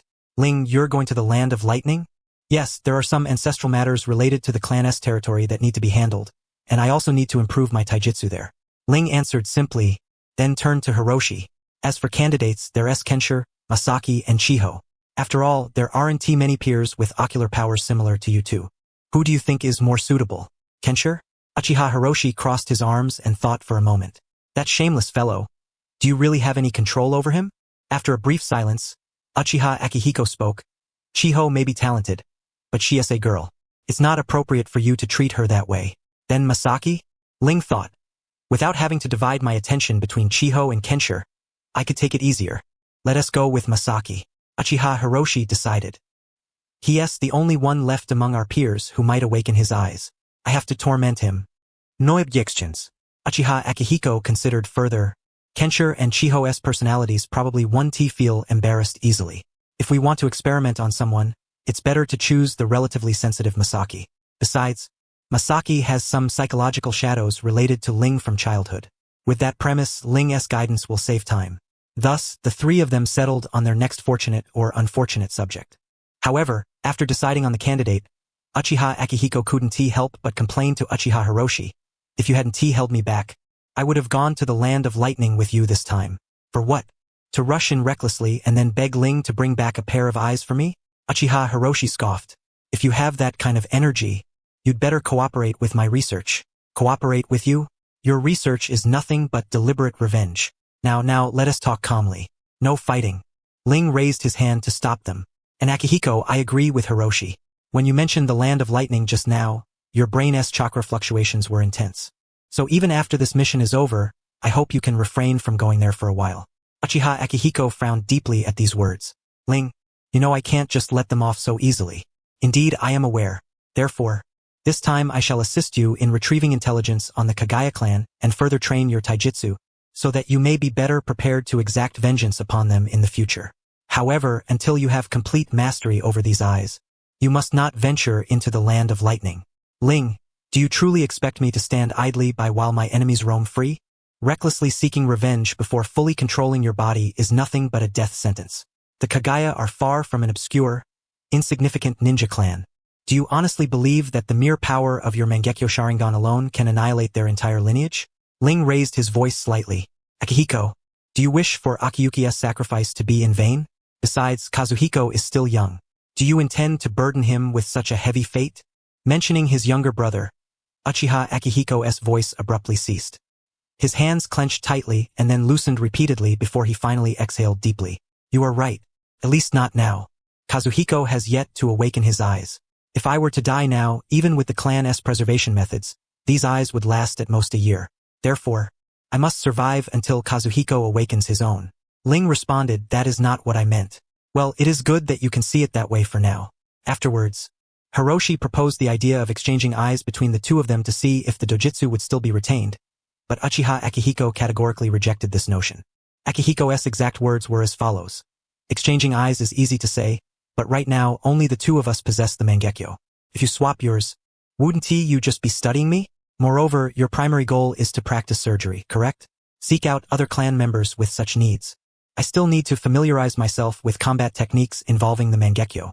I have no time to indulge your frivolities. Fuming, Uchiha Hiroshi nearly came to blows again. Yet despite their quarrels, both men remained deeply invested in the matter of the Mangekyo Sharingan.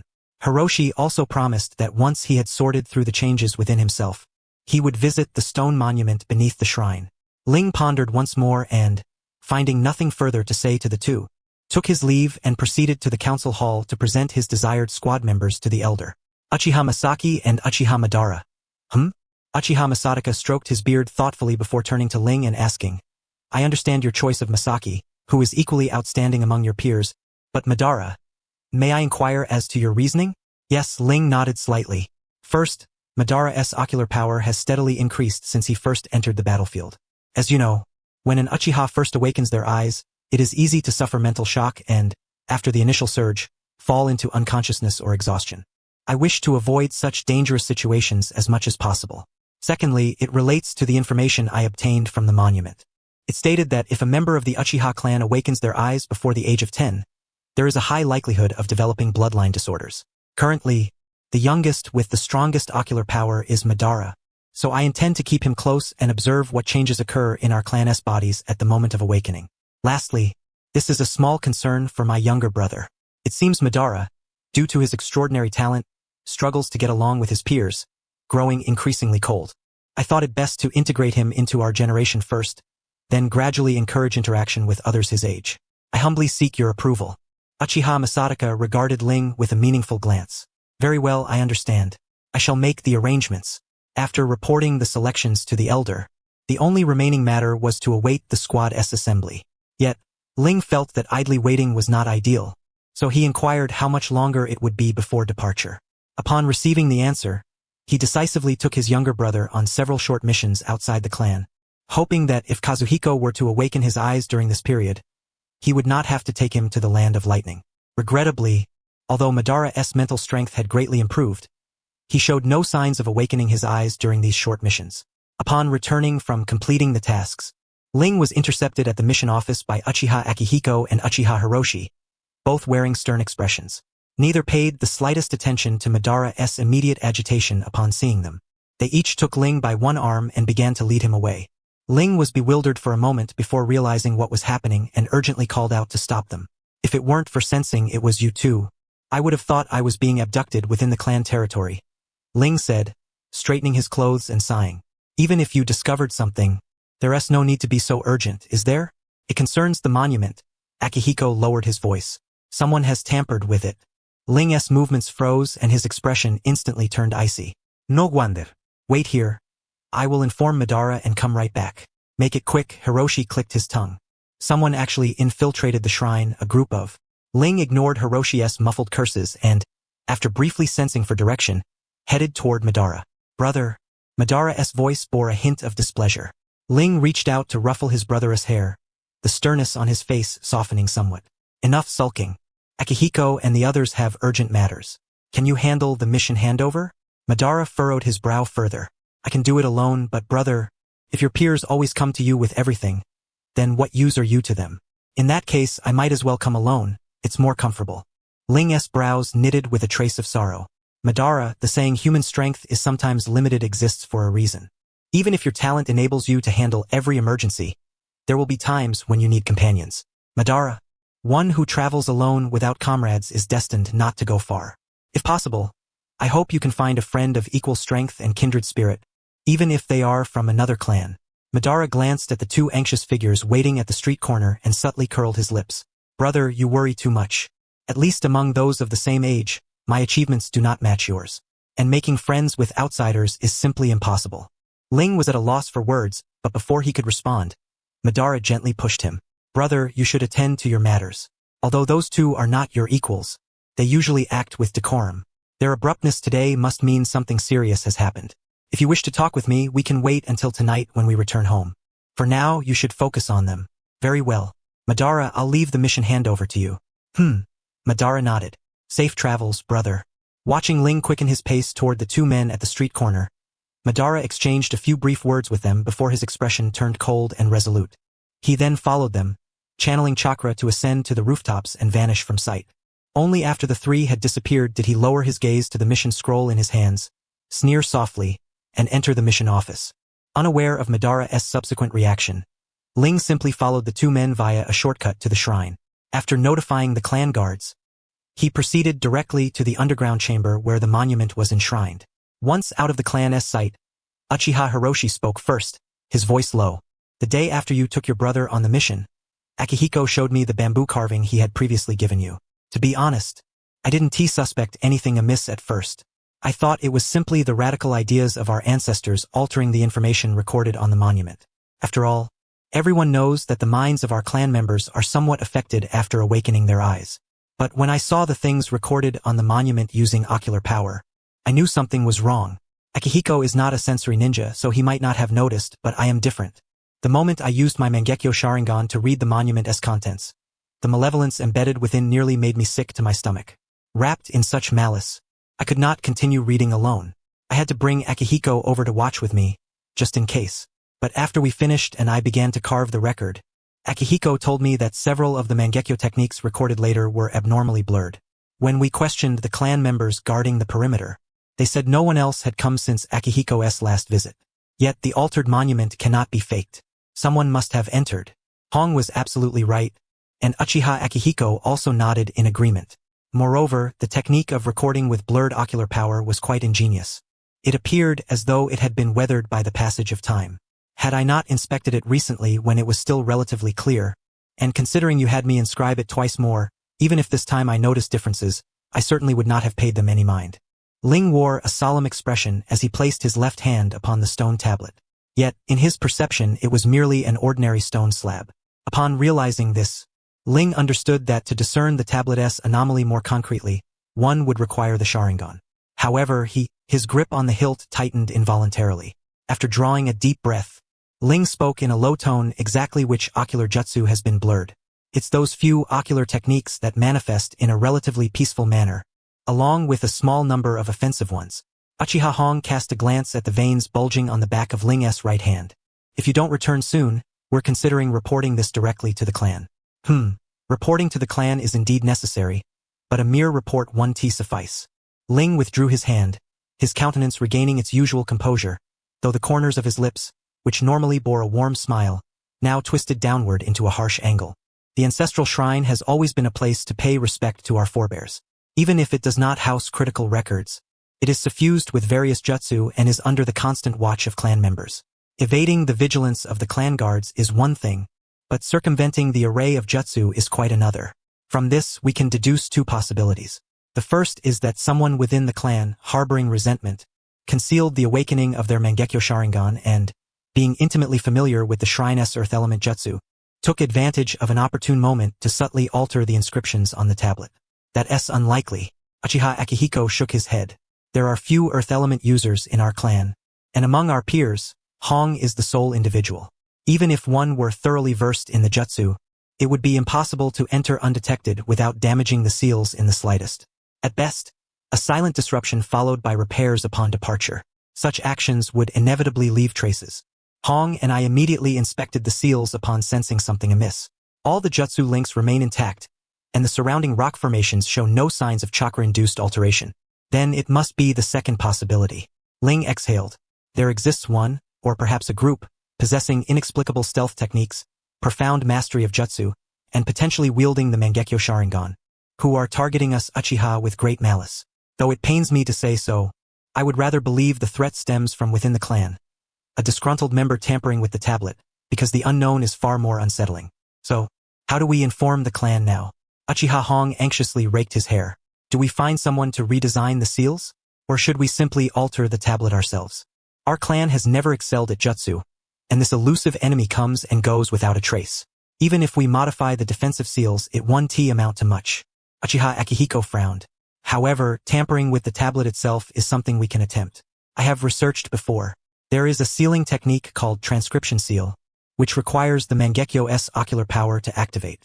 It can inscribe one's Mangekyo jutsu and some ocular power onto inanimate objects, or even onto parts of living beings, with the ability to set trigger conditions. Although it consumes ocular power, facing an utterly unknown adversary, this seems to be our best option.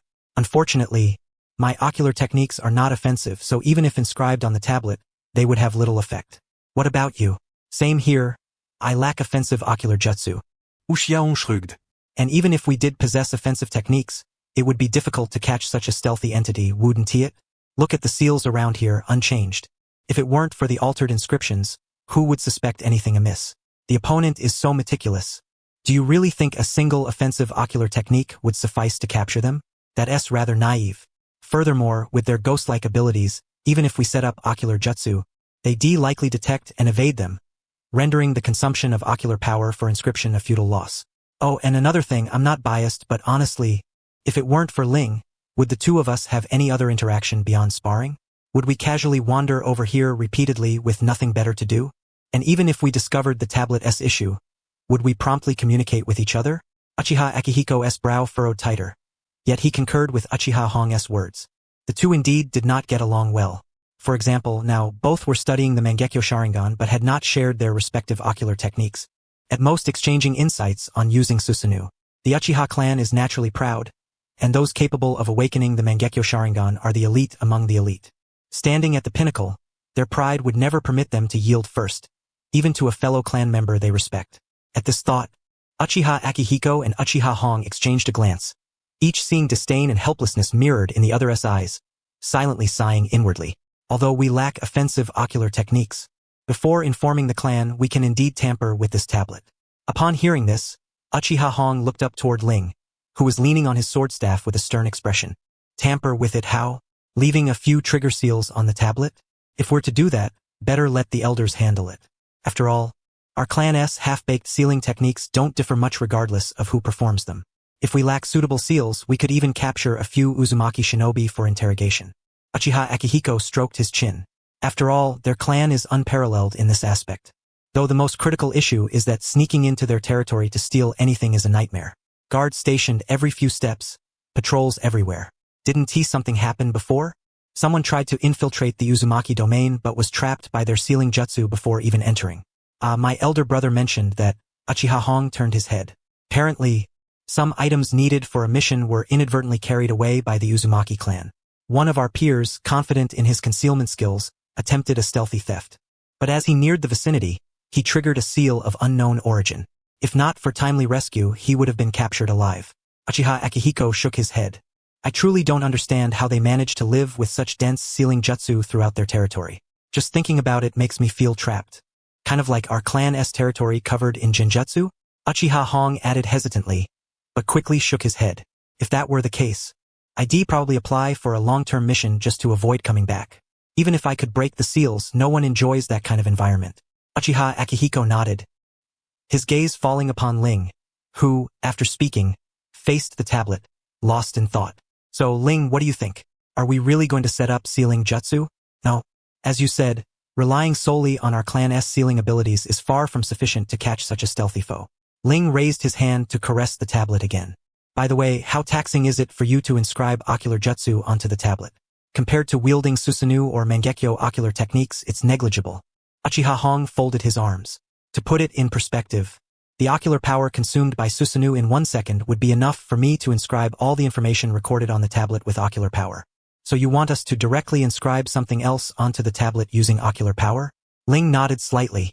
Besides that, I also wish to entrust you with restoring the known ocular jutsu records that have been damaged within the tablet. That's not difficult, and if the adversary returns, they should receive a warning. But how do we explain this to the clan? Uchiha Akihiko raised his hand to rub his brow. If we speak plainly, I doubt we will be trusted. After all, even though we both possess the Mangekyo, in the eyes of the elders we're still immature children. The seals and rock structure here show no alterations. Even if we tell the truth, we won't be taken very seriously. Hong sensed an ominous aura emanating from the stone steel, likely capable of subtly influencing the mind through the power of the Sharingan. However, as long as someone remained vigilant and could awaken those affected in time, no lasting harm would occur. He advised the clan members to always come here in pairs from now on. The exact time of the steel's creation was lost to history, yet despite the clan's numerous upheavals, the steel remained unscathed, testament enough to its extraordinary nature. Yet, that individual, or perhaps those individuals, who clearly possessed the ability to move freely within the Uchiha clan, deliberately chose a covert approach, gradually altering the inscriptions on the steel to influence our thoughts. This might indicate their aversion to open combat, or perhaps some circumstance preventing them from openly appearing in the shinobi world. This, in turn, could present us with an opportunity to break free from our predicament. Ling crouched halfway before the steel, his fingers gliding gently down from its summit, lightly tracing the engraved inscriptions. But above all, in the absence of means to eliminate or expose the adversary, the only course left to us was vigilance. Hong, Akiko. After you have restored the records of the ocular jutsu, please help me leave this message, Ling said. Both men turned to look at him, and Uchiha Hong inquired, what do you want to write? A threat? No, it should be praise, Ling replied, rising to his feet with a gentle smile once more. Though his tone was imbued with a chilling resolve as he spoke, please tell them this. daring to conspire against the Uchiha clan. Commendable courage. After submitting his mission, Madara had intended to visit the civilian market to purchase some ingredients for dinner. Yet halfway there, he was intercepted by a clan uncle with whom he had seldom interacted, who handed him a scroll. Madara initially assumed it was to be delivered to Ling, but was then informed it was meant for both Ling and himself. This left Madara somewhat perplexed. Normally, only two categories of people receive mission scrolls directly from the clan: those who have not met their monthly quota of missions, and those who have performed exceptionally well and thus are entrusted with important tasks. Since Ling was currently in a period of recovery from injury, he had been specially permitted by the clan to accept missions at will without meeting the monthly quota. Madara himself was always engaged in one mission after another, so the former category was ruled out. So it must be an important mission? Madara lowered his gaze to the scroll in his hands, feeling an inexplicable thrill. Am I one step closer to my elder brother? Yet before this excitement could surface, Madara suppressed it deep within his heart. Compared to my elder brother, I am still far from enough. I must work harder. I cannot afford to become complacent over such a small advancement. Exhaling deeply, Madara put away the scroll and proceeded toward the civilian market, pondering what to prepare for dinner. Yet his light steps still betrayed the youthful joy he harbored. However, upon returning home with the purchased ingredients and inhaling the dense, slightly bitter aroma of tea that pervaded the room, all that lightness vanished. Following the scent into the interior, Madara found Ling seated upright in the inner chamber, a set of tea utensils laid out before him. The strong, bitter fragrance emanated from this very place. Is it Madara who has returned? Yes, it is I, Madara replied through the crack in the door. I obtained the mission scroll from Uncle. He said it's for both you and me. Do you know what it's about? Ling chuckled softly. That must be what I mentioned to the elder patriarch earlier. Put your things down and come in. I'll explain. All right, I'll be right there, Madara responded, closing the door behind him.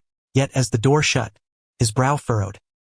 He had only recently learned that his elder brother was quite fond of drinking and was adept at it, but he was unfamiliar with his subtle habits regarding tea.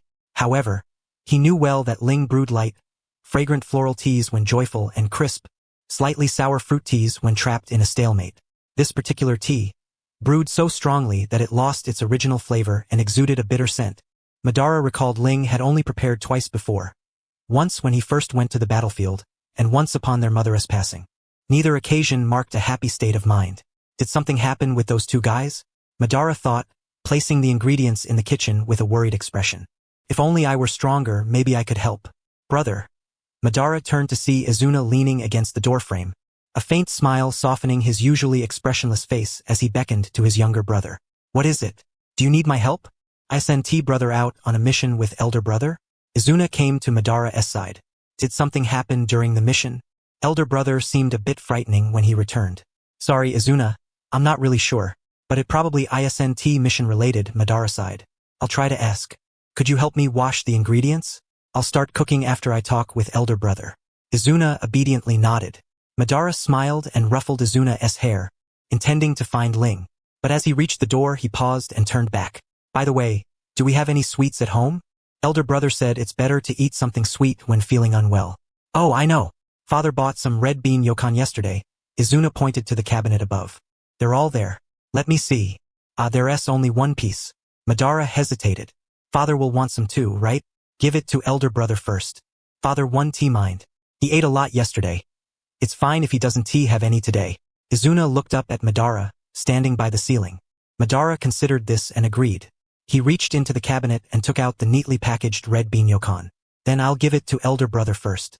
Once Madara left, Ling's smile faded. After sitting silently for a moment, he poured himself another cup of the overly strong tea.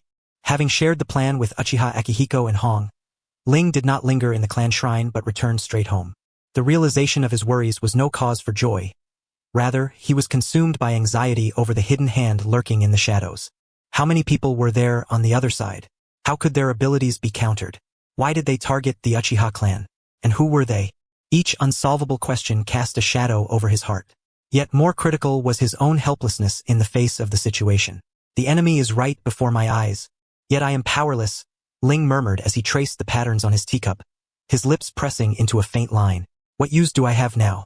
Knock, knock. Elder brother, may I come in now? Hearing Madara's voice, Ling looked up toward the door and offered a gentle smile. Of course, come in. Madara opened the door, placing the yokon cut into small pieces on the table, then sat opposite Ling. Elder brother, are you feeling unwell? Ling held his teacup, the warm smile still present, showing no intent to conceal his mood. Yes, a little down. Madara watched him cautiously, then ventured, is there anything I can do to help? Not yet. Ling's smile broadened slightly. Neither of us is capable right now. Madara was taken aback. Even elder brother can't manage it? Madara, I've told you many times. No one in this world is omnipotent. All being strengths are relative. Ling sipped his tea thoughtfully. Having strengths means having weaknesses. You have yours and so do I. The investigation Akihiko and Hong conducted yielded results, but in the end, I found myself unable to participate fully due to my own limitations. Enough of this unnecessary worry. Read the scroll uncle gave you. Madara, unable to argue further, cast Ling a worried glance before unfolding the scroll and beginning to read aloud. In the end, Madara still could not discern anything from his elder brother's expression, and so he obediently focused his attention on the assigned mission. Yet, no matter how he scrutinized it, he could not comprehend the meaning behind the phrase on the scroll. Upon entering the land of lightning, separate from the team and act as circumstances dictate. Actually, this operation was my recommendation to the great elder to select you. Rin set down his teacup and said, the reason is that I have a personal grudge in the land of lightning. Following the team is merely a facade. A personal grudge? Madara was momentarily taken aback, racking his memory for any missions Rin had undertaken. I thought you had no conflicts with the shinobi of the land of lightning? Sometimes, grudges arise without the two parties ever meeting. Rin looked up at Madara, the corners of his mouth barely lifted but devoid of any true smile, much like the children of the clan who, without having truly seen the Senju, already regarded them as enemies. My situation with the land of lightning is just like that. Could it be that your mood is sour because of this so-called grudge? Madara tilted his head in confusion, though it did not prevent him from accepting the explanation and pressing on for more details about the mission. So, what exactly are we supposed to do in the land of lightning? Rin remained silent for a moment before speaking. To be honest, I initially did not want to bring you along. This journey is fraught with danger, and given my current condition, I might not be able to protect you fully. But Madara, your progress has been astonishing. When I first awakened my eyes, it was due to my own inadequacy. I only broke through under the pressure of life and death, a reactive awakening. But you are different. Your ocular power has steadily improved since you first stepped onto the battlefield. Now, you are on the verge of achieving the awakening, and it could happen at any moment. Isn't that a good thing? After all, the Sharingan is the bloodline limit of our Uchiha clan. Isn't it? And activating the Sharingan would only enhance your combat capabilities. Madara's words faltered as he hesitated. Brother, are you worried that if I activate my eyes in battle, I might exhaust myself and fall into peril? Indeed, that is a concern. Rin did not conceal his anxiety from Madara. The greater the power, the greater the danger one must face. You have been on the battlefield for less than a year, and although your talent and effort have prevented you from encountering insurmountable challenges, your exceptional abilities make it difficult for you to fit in with your peers. You might even start to think, if I can do it alone, then comrades are dispensable. Madara, I'm truly worried about you. Madara's fingers curled involuntarily around the scroll as he lowered his head, unwilling to meet Rin's worried gaze. I will be more mindful from now on. Unexpectedly, Rin shook his head at Madara. No, in this matter, it is I who should apologize. Madara was taken aback, staring at Rin in astonishment. Rin continued, people are inherently different. It was wrong of me to expect you to follow my path. Every follower has their own journey, and every pioneer has theirs. You, Madara, must forge your own way. That is also one of the reasons I decided to bring you along. Madara was left perplexed by Rin's words. What reason? I will no longer interfere with your decisions, but I believe it is necessary for you to understand what a battle between shinobi clans truly entails. A battle between shinobi clans? Madara was even more confused. Aren't I already fighting for our clan? Although it is fighting against others. This is not the same as a battle between clans. Rin shook his head. It is a complex matter that cannot be explained in a short time. I will gradually explain it to you during our journey to the land of lightning. For now, rest and prepare yourself. We will depart with the team in 3 days. Madara knew that when Rin did not wish to speak about something, not even their father could extract a single word, and any inquiries had to be made in secret. Moreover, Rin had promised to explain everything within the team in 3 days, so Madara did not dwell on it. He simply nodded. Very well. I will prepare myself and our gear, brother. Thank you. Rin nodded in return. Madara did not linger any longer. He quietly left the room, leaving the space for Rin. That evening, upon returning home and catching the faint bitterness of tea in the air, Uchiha Taijima engaged in a serious discussion with Rin. However, the tone of their conversation was far graver than that between Rin and Madara. Rin meticulously recounted the findings of their group to Uchiha Taijima, adding yet another source of distress to the household. And when Uchiha Taijima discovered that the small red bean yokon in the cabinet had vanished, his frustration escalated even further. Yet what could he say? He could only retrieve his long-forgotten pipe and sit on the porch, smoking through the night. Meanwhile, Madara did his best to soothe Izuna, who appeared uneasy amid the gloomy atmosphere at home. 3 days passed, not too long yet not too brief. Early that morning, Madara and Rin proceeded together to the entrance of the council hall and took their places at the edge of the assembled team, as arranged by the elders. Clan operations differ from individual missions. Many considerations must be addressed. Even after everyone gathered, much preparation remained. Under Rin's guidance, Madara met another teammate who would accompany them, Uchiha Masaki. Yet, Masaki's behavior struck Madara as peculiar. Despite his face clearly expressing reluctance, he was unusually compliant with Rin's words. Their cryptic conversation piqued Madara's curiosity. "I thought you'd be avoiding me again this time," Rin chuckled lightly. "Seems like it's easier to find you under the family's name." "I'm not avoiding you." Uchiha Masaki's gaze shifted slightly. "I was just busy with missions because I was upset about the breakup." "But what exactly did you want to talk to me about?" "I've already checked on Akihiko and Hiro," Masaki replied. "Those two looked at me with nothing but hostility. Especially Hiro, his eyes practically brimmed with schadenfreude." Rin chuckled softly. "That's probably a good thing for you." Rin's vague remark made Masaki more anxious but hesitant to press further. Instead, he attempted a different approach. "Is your trip to the Land of Lightning because of Akihiko's matter?"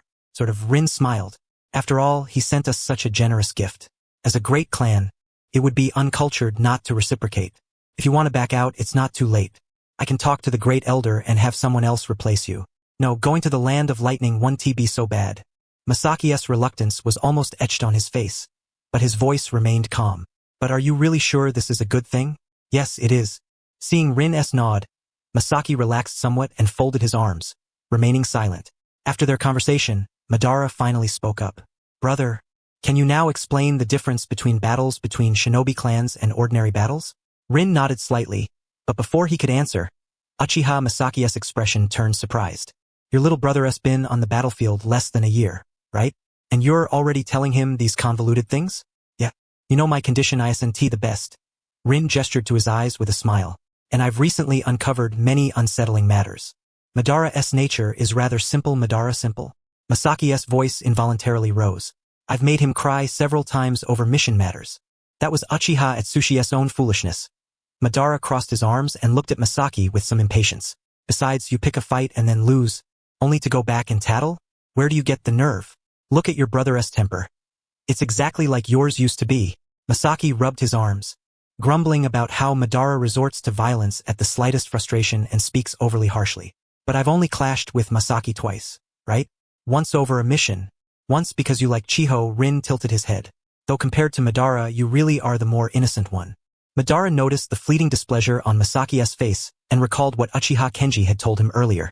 So he's the fool brother mentioned, who was misled by a few words from the mission target. Though phrased as a question, Madara's tone implied certainty. "I've killed more people than the missions you've been assigned, you little brat. What right do you have to say that?" Uchiha Yasuki clicked his tongue.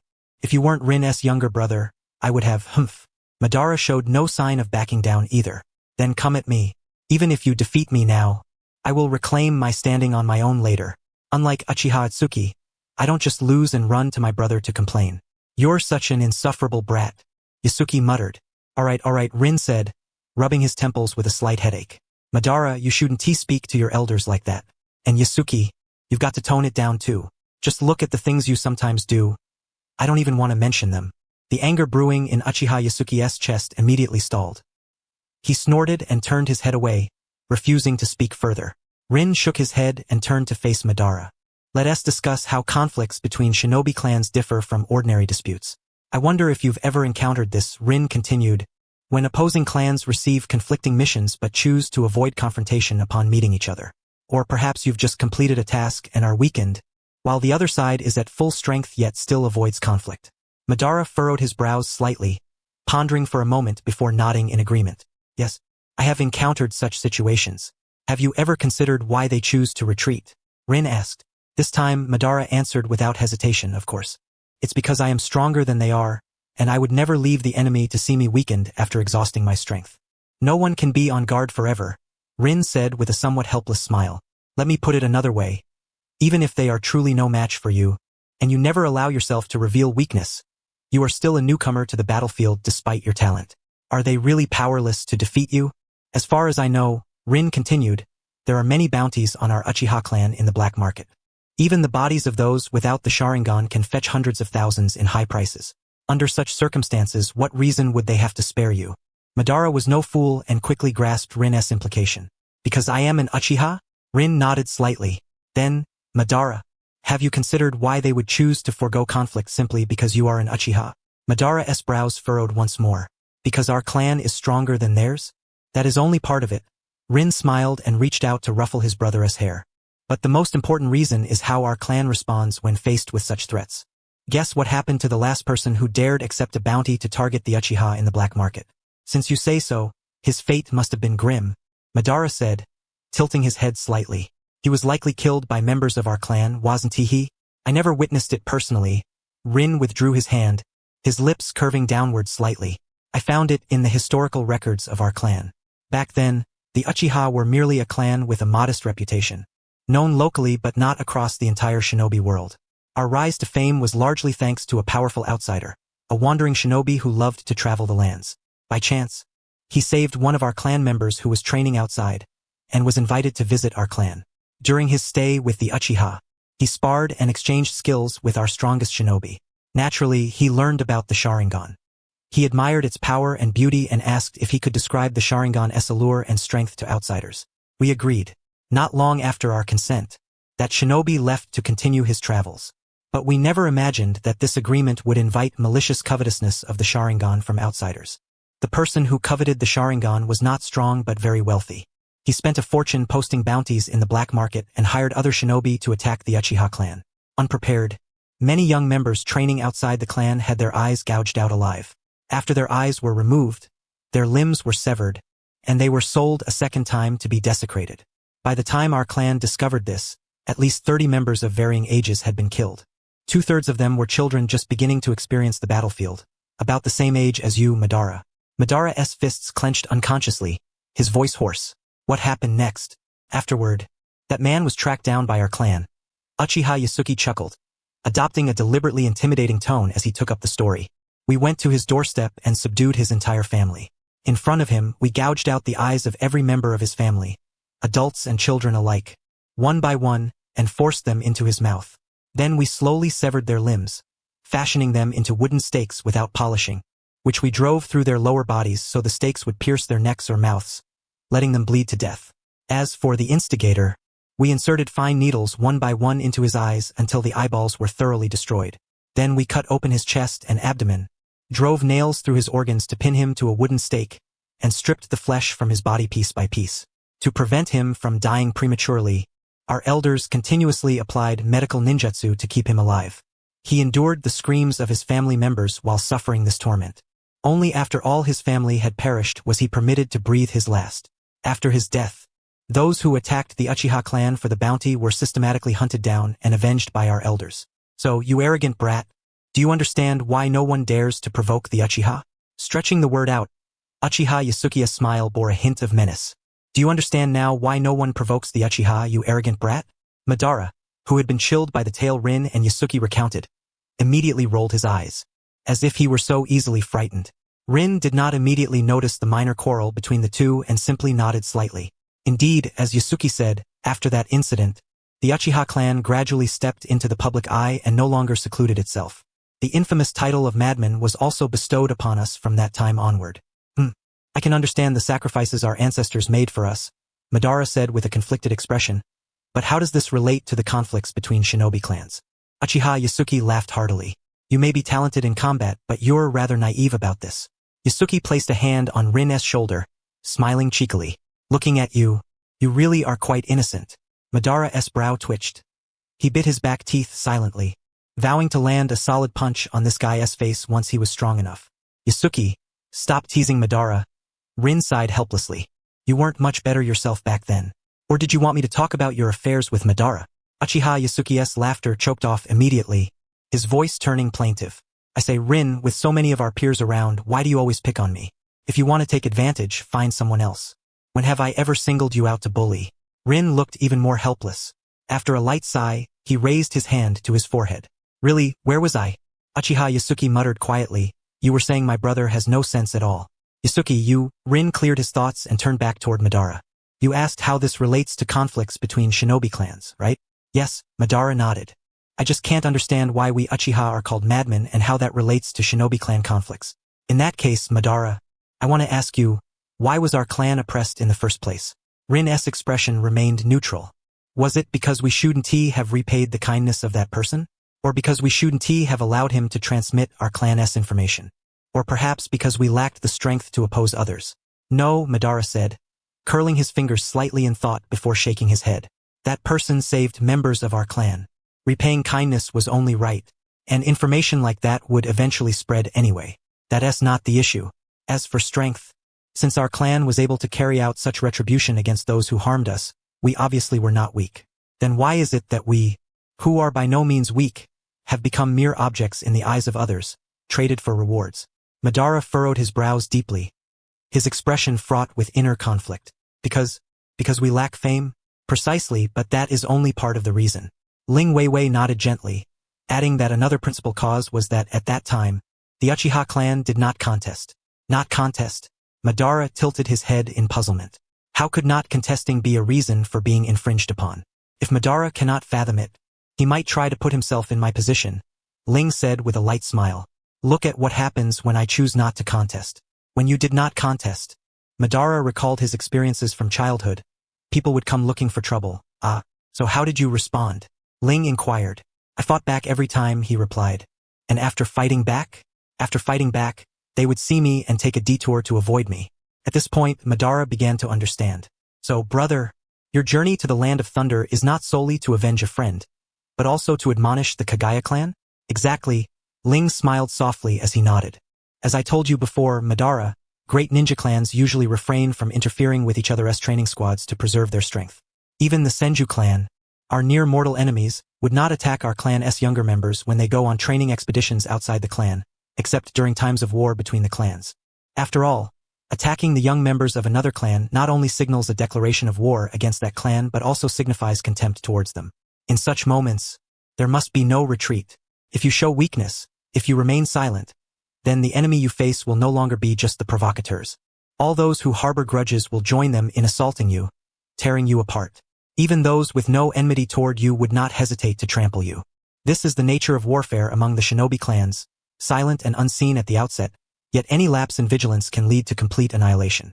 Therefore, when the opponent deliberately provokes you despite knowing your identity, you must never show weakness, because at that moment, you no longer represent just yourself but your entire clan. In that regard, it indeed fundamentally differs from ordinary disputes. Madara nodded thoughtfully. But if that is the case, why not simply send the stronger members of the clan to respond to the provocations? Why must you intervene personally, brother? The root cause of their boldness lies in their belief that your strength is insufficient, Ling explained patiently. Only peers or juniors responding to provocations can deliver a more effective deterrent. It's basically a way of saying, if even the younger generation of my clan surpasses you, how dare you provoke us? Uchiha Yasuki interjected at an opportune moment. Moreover, sending peers or juniors also aims to avoid escalating the conflict. Yasuki continued. Put plainly, you send your juniors to provoke, so I send mine to respond. It's just a skirmish between the young. The clan need not intervene. Madara nodded slightly, sinking into contemplation. Yasuki glanced at Madara, who was deep in thought, and resumed speaking. Since you have finished instructing your brother, let us discuss something more serious. What is it? Ling turned to face him, frowning. The root of the issue lies in the Land of Thunder. There are also clan members accompanying this expedition to handle ancestral affairs. If things truly escalate, it might be somewhat inappropriate, Yasuki said cautiously. Inappropriate? Ling smiled. It is not the Uchiha who are targeting the Kagaya clan. After all, as a great clan, we must have the magnanimity befitting one. But the nobles of the Land of Thunder, whose interests have been harmed, are another matter entirely. They will not tolerate lowly weapons reaching into their cake. Ling's words translated automatically in Uchiha Yasuki's ears as, this time going to the Land of Thunder without crippling the Kagaya clan would be a disservice to their provocation. The Kagaya are in for misfortune. Though the thought crossed Yasuki's mind, sympathy aside, asking him to show mercy was out of the question, especially considering his pitifully broken nasal bone. Well, Yasuki rubbed his nose. That said, those nobles are not that foolish, right? I don't agree with that, Ling chuckled lightly. Has Yasuki forgotten what status our clan held in the Land of Thunder before coming to the Land of Fire? The title of noble among shinobi might fool those sheltered princesses who have never seen the world. Yasuki frowned. But expecting that title to carry weight among the actual nobles is impossible. Ling tilted his head. SNT fooling the princesses enough? Yasuki was momentarily taken aback and then instinctively covered his mouth. Wow, you're really terrible. Well, it's using one's advantages, Ling shrugged slightly. Besides, it's a consensual matter, hardly a deception. You really are something. If you ever get divine punishment for this, I wouldn't be surprised. Ah, thank you for the compliment. Madara, who had overheard everything, was left puzzled. What kind of riddle is this? However, the team had already assembled, and Madara's doubts were temporarily set aside. The Uchiha contingent departed grandly from the clan territory, heading toward the Land of Thunder. Such a large Uchiha movement from Minakawa naturally could not be concealed from their old rivals, the Senju clan. News soon reached the desk of Senju Fuma, the current clan head. Senju Fuma glanced at the intelligence report sent to him and casually rolled it up, setting it aside. No need to concern ourselves with this. It is a period of truce. Avoid unnecessary conflicts unless missions coincide. But, Clan Lord, a hesitant Senju clansman interjected, I believe this matter deserves attention. Not long ago, the Uchiha clan had a conflict with the Kagaya. Perhaps this expedition is related. Senju Fuma raised his hand, halting the clansman's words. Though the Kagaya clan is also a great clan, if the Uchiha had deployed so many troops merely to respond to provocations, we would have eliminated them long ago. This team is likely handling clan affairs, composed of ordinary but reputable shinobi lacking significant strength. Attacking such a group benefits us not but would only enrage the Uchiha. Enough. I know your disdain for the Uchiha, but this squad cannot cause any real upheaval. Do not speak of this matter further. Yes, sir. Watching the reluctant clansman withdraw, Senju Fuma sighed, his gaze settling on his eldest son, who was picking up the scroll. What is it? Are you interested in this matter? Senju Hashirama looked up, openly revealing his curiosity about the Uchiha. Yes, I wish to understand the Uchiha better. With the war intensifying, it won't be long before you encounter Uchiha shinobi on the battlefield. It's good to familiarize yourself now, Senju Fuma nodded slightly. There is indeed a certain brat among the Uchiha your age worth noting. His name should be Madara, right? His talent rivals yours, and he is a strong contender for the next clan head of the Uchiha. If you encounter him, do not hold back. Understand? Hashirama nodded solemnly, remaining silent. There should be a list inside this, Senju Fuma said, tapping the scroll in Hashirama's hands. Take the list. Though it likely contains no formidable ninjas, these are all individuals who can influence the Uchiha's next moves. Remember their names. After I finish my duties, I will find you records of their appearances. Thank you, father. There should be no more clan affairs to deliver. You may leave. Yes. Hashirama extracted the list tucked within the layers of the scroll and rose obediently. I shall take my leave then. Yet, barely 2 steps outside the room, Hashirama's expression twisted. He lowered his head to study the list, his gaze lingering at the bottom where, prominently noted, was Uchiha Madara. Beside that name was Uchiha Ling, a figure repeatedly emphasized within the clan as warranting attention. Did father notice this list? Probably not, right? Otherwise, after repeatedly emphasizing the danger posed by Uchiha Ryo within the clan, they wouldn't have just driven the clan members away so easily. Hashirama's expression twisted, uncertain whether he should turn back and inform Senju Fahana of the matter. Big brother, why are you spacing out in a place like this again? Hashirama jolted, instinctively stuffing the list in his hand into his bosom. Turning around to face the newcomer, he sheepishly scratched the back of his head. Haha, it's Tobarama. I wasn't doing anything, nothing at all. The child whom Hashirama called Tobarama had a head of white hair and delicate features. At this moment, his intimidating crimson eyes were scrutinizing Hashirama intently. Not doing anything? Then what is that you're holding? Huh? Is that so? Hashirama raised his hand to his hair, attempting to discreetly shove the paper further into his bosom, trying to bluff his way out. I'm not holding anything, Tobarama. You must be mistaken, ha ha ha. Tobarama's gaze landed on the corner of the paper peeking out from Hashirama's chest. He couldn't help but sigh. Big brother, are you really someone who has already stepped onto the battlefield? Of course. I'll soon be permitted to go to the battlefield where the Uchiha are. Hashirama placed his hands on his hips, chin raised confidently, and patted his chest. If there's anything you don't understand, just ask your big brother. Seeing more papers scattered due to Hashirama's movement, Tobarama's lips twitched involuntarily. He raised a hand and pointed at Hashirama's chest. Big brother, do you think I can't see? Hashirama lowered his head and, after a brief silence, reached out to shove the papers back into his bosom. They're all good now. Tobarama? Big brother, what on earth? Hashirama suddenly dashed forward, covering his younger brother's mouth. Shoo, what are you yelling about? You're making me look like a freak. I'm telling you it's nothing. Tobarama widened his eyes. Don't you think you look suspicious enough already? Ahem, let us talk while we walk. Hashirama slung an arm around his brother's shoulders and pulled out the list from his bosom. Father gave me this list, and I discovered something. I'm a bit conflicted now. Look here. Following Hashirama's indication, Tobarama's eyes immediately landed on the name Uchiha Ryo. Uchiha Ryo, that name seems familiar. Hashirama glanced back towards Senju Fahana's office and lowered his voice. If I'm not mistaken, this is the Uchiha Ryo the clan has been talking about. Tobarama raised his eyes to his elder brother, his expression tinged with suspicion. Ryo isn't a rare name. How can you be so sure? It's true it's not rare, but look here. Hashirama pointed to the name Uchiha Madara. Father said that someone named Uchiha Madara, who is my contemporary, might be the next clan leader of the Uchiha. Didn't the clan say that Uchiha Ryo is the son of the clan leader? These two names appearing separately might not matter, but if they appear together, they could very well be brothers.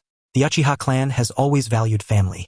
It's normal for an elder brother to lead a younger one on missions, right? Big brother, you do have some logic, but Tobarama frowned. The Uchiha clan isn't like us Senju. Their leader isn't hereditary or passed down by succession, but rather by merit.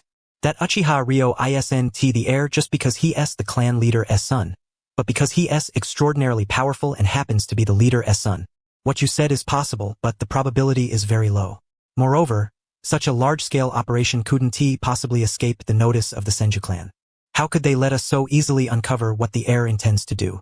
Although the major shinobi clans have an unspoken rule not to attack the younger generation, everyone knows that the heirs of the clans aren't within this protected zone.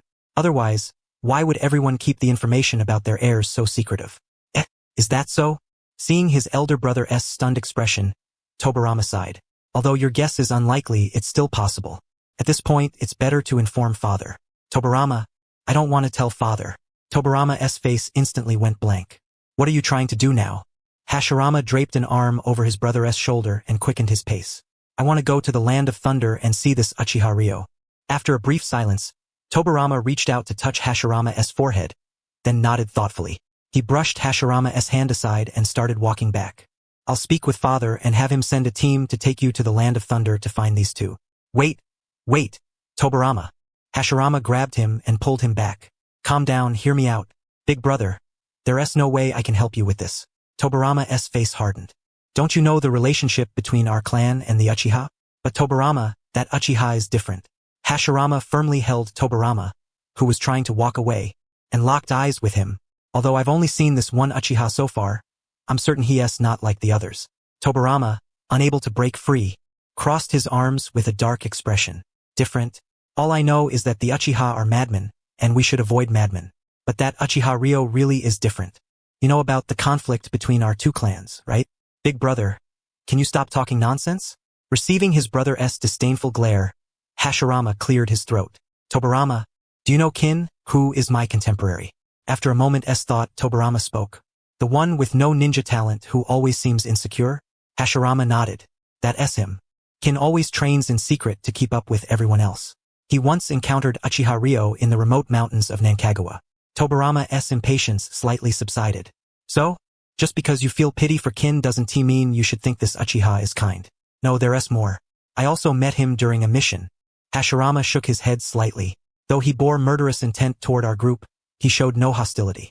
I want to understand this matter no matter what. Big brother, is your brain just for decoration? Can't you make it work for once? Tobarama clicked his tongue. Why did he spare you?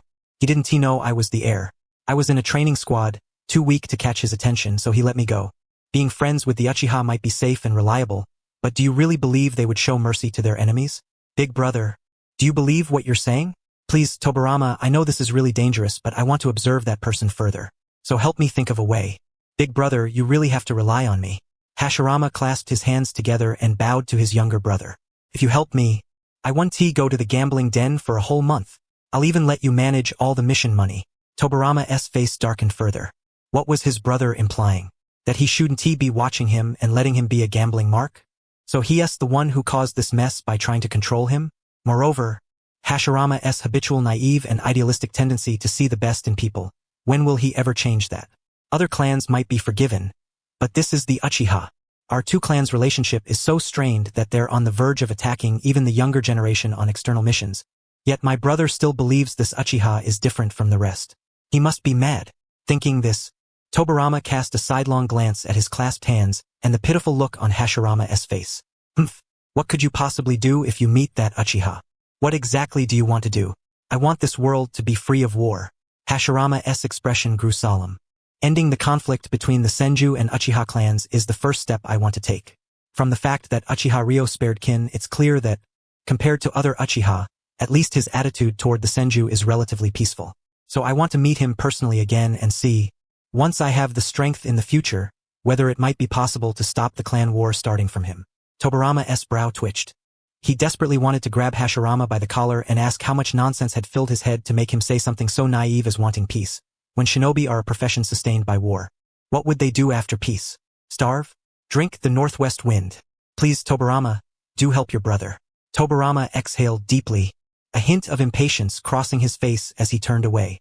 Didn't Shirange and the others mention earlier that Uchiha Rin had issued a challenge to Uzua's elder brother from the Uzumaki clan? You could seek out that elder brother for assistance, disguising yourself as a member of the Uzumaki clan to meet with Uchiha Rin. Tobirama, you are too kind. I knew you would help me. Hashirama laughed heartily, lifting his younger brother in his arms. Brother, I love you so much. Forced off the ground and spun around, Tobirama's face flushed red. Idiot big brother, put me down. Immediately, right now, after several days of travel, the Uchiha party finally entered the Land of Thunder. Yet, Rin and his group did not immediately break away from the main force. Instead, they accompanied them to visit relatives and friends. Nearly a century of separation had transformed these two branches, bearing the Uchiha bloodline into distinct clans, with completely different customs and ways of life. Moreover, the ancestors on this side had mostly been sons-in-law who had married into local families, remaining here due to their familial ties rather than leaving with the others at the time. Those who stayed behind were mostly ordinary people lacking ninja talent, destined never to awaken their eyes or even extract chakra. Over generations, the Uchiha bloodline had grown increasingly diluted, to the point that they no longer used the surname Uchiha, instead adopting Hikazuki.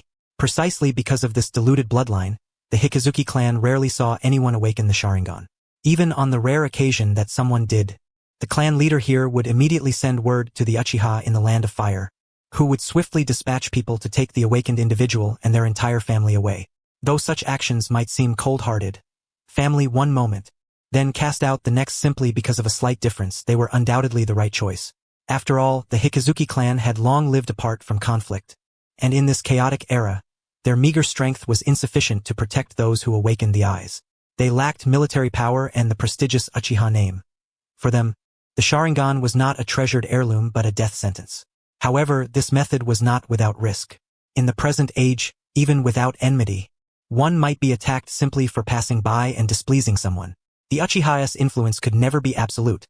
Inevitably, clan members would fall victim to reckless attacks during migration. Even if revenge was exacted later, the dead would never rise again. The arrival of the Uchiha clan this time was due to their firm establishment in the Land of Fire, intending to bring the Hikazuki people over entirely. This was partly to prevent the Uchiha bloodline from dispersing and partly to resolve once and for all the recurring issue of individuals awakening the eyes and requiring whole families to relocate.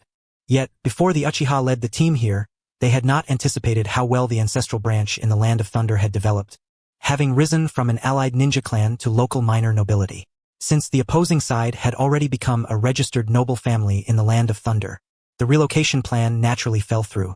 Still, the presence of Uchiha bloodline here was undeniable, leading to inevitable disputes as both sides sought to protect their people. This process was long and drawn out. After the disputes began, Rin and his group expressed a desire to travel outside, to stroll around and admire the scenery of the Land of Thunder. Upon learning this, the head of the Hikazuki family, now to be called the Hikazuki household, proactively recommended outstanding family members to serve as guides for Rin and his party. Naturally, Rin and the others had no reason to refuse and accepted with gratitude. Is it really alright to bring ordinary people along? Uchiha Yasuki followed behind Rin, looking quite reluctant. What if, then don't be so eager. Even fishing doesn't guarantee a bite every time. Rin smiled lightly. It's better to slow down and wait for the bait to spread first. Wow, your conscience really is rotten. Flattered. Madara. My brother's tendency to speak so ambiguously should be corrected.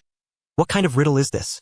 Just as Madara pondered what the two were talking about, a gentle, clear voice sounded from ahead. I suppose you are the esteemed guests the household head mentioned? I am Hikazuki K, sent by the family head to serve as your guide for a while. Though we are strangers for now, let us enjoy our time together. Madara looked up at the figure standing at the gate. The newcomer's features were delicate, a warm smile tugging at the corners of his lips, radiating an approachable aura. Though perhaps his gaze was a bit too intense for their liking. Pleasure. I am Uchiha Rin. These two are my contemporaries, Uchiha Yasuki and my younger brother, Uchiha Madara. Rin nodded respectfully toward the source of the voice. Thank you for your assistance these past few days. Not at all, it's no trouble. Rather, it is my honor to accompany such a beauty. Rin, Haha. Please don't mind me. After all, everyone appreciates beauty. I just happen to be more persistent than most. Kay turned sideways. We are about the same age, so may I dare use your names directly? Yes, that is fine. Rin nodded slightly, tapping his staff blade as he stepped forward. Then, I look forward to your guidance these days. You're welcome. Kay smiled gently, leading the way, yet his gaze lingered on Rin's lower face. Do you or your companions have any taboos? Kay jested, we are shinobi, always the chosen ones, never the ones to be picky. Rin seemed oblivious to K's gaze, a faint smile playing on his lips. Outside of missions, I occasionally enjoy a small drink. If I could savor the fine wines of the Land of Thunder, this journey would be without regret. K's eyes brightened as if recalling something. In that case, I do know a quiet, excellent place. Seeing the two converse so amiably, Uchiha Yasuki slowed his pace to walk alongside Madara, lowering his voice. That guy and your brother are cut from the same cloth. Not good. Be careful. What do you mean, cut from the same cloth? Someone who smiles at you one moment and stabs you through the next. Madara looked away. Sounds like you wouldn't do that yourself. Of course not, Yasuki said sadly. I'm quite compassionate, so I usually give the other side a swift end. Well, although it's amusing to watch them slowly fall into despair while being hunted, and their screams under interrogation are quite enjoyable, their indomitable will even in the face of death is always moving, no matter how many times I see it. But since they are enemies, that's all I can do. After they give up information, I kindly give them a swift end. Compared to Rin, I'm far kinder. Madara. Where do you get the nerve to call yourself kind? What? You don't believe me? Seeing Madara's expression, Yasuki smirked. Your brother only mind his image around family when he is sane. In battle, he is utterly wild. You should know that although I was also a candidate heir with sufficient power, I was the first to announce my withdrawal. Why? Because my mind isn't as dark as theirs. I can't play their political games. Yasuki's voice was excited but still low. Compared to them, I practically wear weak, pitiful and helpless on my face. Among my peers, I'm the kindest. This guy is even worse than that can say. Thinking this, Madara quietly quickened his pace, closely following Rin, reaffirming one thought. My brother's generation is full of eccentrics. Under K's guidance, Rin and his companions toured all the interesting local spots. During this time, K, for some unknown reason, attempted to get Rin drunk with sake but ended up vomiting himself after overindulging. Clinging to Rin's leg, he babbled on at length. The gist was that he greatly admired Rin's fragile beauty, walking the edge of brokenness, and asked if Rin could make a few cuts on his body so he could properly appreciate that delicate allure, successfully causing Rin's hand to tremble. A considerable amount of the wine in the cup sloshed out. As for Kajizuki Akira himself, he was ultimately rendered unconscious by a single slap from a thoroughly enraged man and was unceremoniously tossed out the door. It was only out of pity that Uchiha Masaki, muttering to himself, truly a lunatic of the same bloodline, retrieved him and propped him up against the doorway, waiting for the others to finish eating and drinking before rousing him and settling the bill. The group appeared as if they were genuinely visiting the land of lightning for leisure. Yet, amidst this relaxed demeanor, then seemed somewhat restless. After all, from his perspective, such aimless wandering was utterly futile and of no benefit to their ultimate objectives. He believed their time would be better spent training at their base. In response, Uchiha Masaki merely wore a solemn expression as he patted Banna's shoulder, urging him to relax and assuring him that Rin had matters well in hand. Following his failed attempts to force down more alcohol, Kajizuki Akira grew considerably more docile, though his fervor toward Rin intensified. In Masaki's words, he resembled a bandit who spotted a treasure, a chef who found his ingredients, a lecher who glimpsed a virgin. Enough, he did not wish to risk another broken nose. Just as Banna's patience was nearing its limit, the Kagaya clan finally made their appearance. Or rather, someone arrived bearing the Kagaya clan with him. The man leading the Kagaya shinobi concealed not a trace of malice. Upon their first encounter, he launched a sharp verbal assault, sneering, "To befriend shinobi? Your Kajizuki clan truly lives up to its lowly origins." Kajizuki Akira's face remained impassive, though his voice grew colder. "Not as brazen as your Yoru clan, hiring just anyone. Ha, compared to us, your clan has even more nerve, doesn't it?" The youth, close in age to Akira, brusquely seated himself opposite the group. "Colluding with shinobi from other nations, what do you think this place is?" Akira's voice abruptly rose. "Yoru Jigen, cease your slander." Unfazed, Yoru Jigen raised his volume further, drawing the attention of those nearby. "Akira, you should know this is the land of lightning. And what are you doing here? Colluding with the shinobi of the land of fire. Don't spout that nonsense about being one family centuries ago. As nobles of the land of lightning, you're committing treason. So it seems the land of lightning forbids distant relatives from visiting one another?" A calm voice instantly captured the attention of all present. The focal point, Rin, continued to leisurely savor his wine. Indeed, quite a stringent decree. Yoru Jigen squinted at Rin and scoffed. "Who else could you be but the illustrious Uchiha clan? Looks like you've been living well since abandoning your homeland." "You jest. Our clan cannot bear such a grand title," Rin replied, undisturbed. "After all, when a nation fails to protect its own citizens, even turning its blade against them, it naturally cannot demand their allegiance. Or perhaps you simply enjoy living with a knife at your throat. If so, I apologize for my offense. I have yet to witness the strength of your Uchiha, but your gift of gab is impressive. No matter.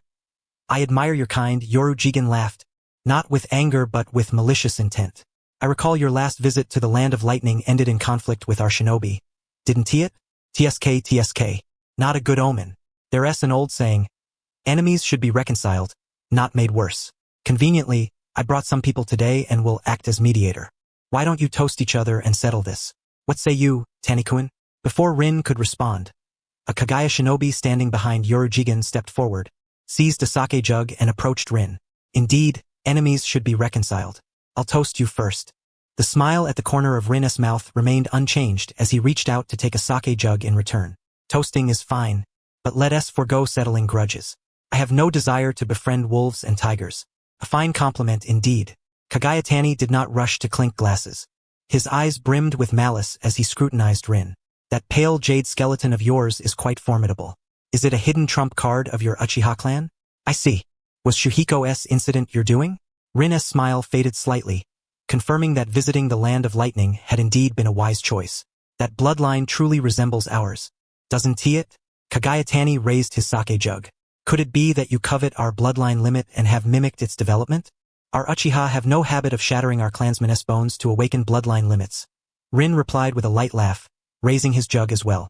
"Besides, that kind of bloodline limit, which brings inevitable bloodline disease upon awakening, is unsuitable for us." Kagaya Tani narrowed his eyes, his tone growing colder. "What a pity. Here's to you." Yet, instead of clinking his jug with Rin's, he raised it high above Rin's head and inverted it. Clear wine cascaded from the jug's mouth, accompanied by a malicious voice. "Oh dear." My hand slipped. The crystalline liquid dripped onto Rin's hair, soaking the fabric at his shoulder and causing his usually unruly locks to obediently smooth down. Ban's gaze sharpened as he raised his hand to grip the short blade at his waist, ready to stand, but was firmly pressed down by Uchiha Masaki, who motioned for silence. "Don't you have any backbone at all?"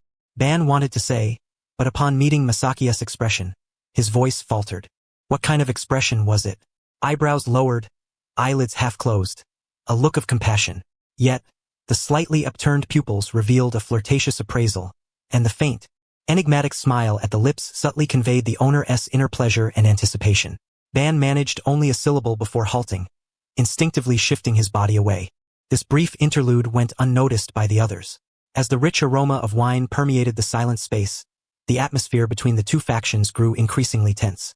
After a fleeting, heated glance, Kajizuki Akira quickly regained his composure, his voice icy.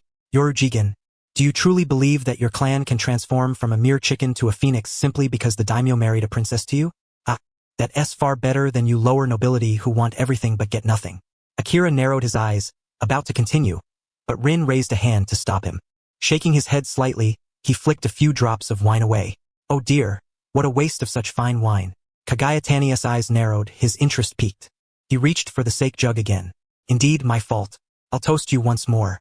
Rin chuckled softly. Very well, but there is one thing I think you could improve. What's that? If you want to provoke, be more blatant about it. Kagaya Tani drew out the sound and leaned closer to Rin, seated at the table. What are you saying? That wasn't tea provocation. It was just a slip of the hand. Crash. Clear wine slid down Kagaya Taniya's cheek, but unlike Rin, shattered fragments of the sake jug scattered atop his head. Coupled with his stunned expression, the scene struck a particularly comical note in the midst of silence. Beside him, Ban's eyes widened, mouth agape. He only snapped back to alertness upon hearing Uchiha Masaki's suppressed chuckle, immediately growing wary. Yet, his mind could not help but replay the earlier scene repeatedly. His elder brother swinging the sake jug, smashing it down, truly worthy of my elder brother. A relief indeed. Meanwhile, all eyes fixed upon Rin, who leisurely set down the nearly empty sake jug. He ran his fingers through the wine-soaked strands at his forehead, brushing them back. His voice gentle and laced with a smile. Now this is what I call a slip of the hand. Kagaya's eyes flickered open with greater brightness. Yet before he could utter a word, Ling seized him by the collar and yanked him forward. Amidst the onslaught of his enhanced visage, he felt a chill at the back of his head as a pale bone blade, seemingly drawn from nowhere, grazed the nape of his neck. Accompanied by the clashing sound of metal against bone, it struck the half-drawn glaive that Ling wielded. That's more like it. Why bother being so reserved when you want to fight someone? Ling still smiled, remarking, we're all from a clan prone to madness. It's only fitting we're straightforward with each other. Kagaya's smile twisted into a grimace, and the pale bone blade in his hand pressed down once more. Indeed. Lesson received, he declared. Oh my, you're welcome, Ling replied with a light tone. Ling did not insist on testing his strength against Kagaya. Instead, he pressed his wrist forward, and a surge of azure wind chakra instantly enveloped the blade. If Kagaya had not retreated swiftly, he would have lost 2 fingers to the cut. After forcing Kagaya back, Ling flicked his hand to shove Kagaya's companion, Kagaya Akira, backward. Rather than retreating himself, Ling advanced, rotating his right hand to pass the scabbard to his left. Gripping the scabbard, his right hand smoothly drew the blade in a diagonal upward slash aimed at Kagaya. Prepared in advance, Uchiha Masaki reached out to support the nearly falling Kagaya Akira, but his gaze remained fixed on the escalating skirmish between the two combatants. So they really started fighting. Huh? Madara swung his blade, cleaving a fragment of a flying table aimed at him. He appeared genuinely astonished. Brother's taijutsu is truly formidable.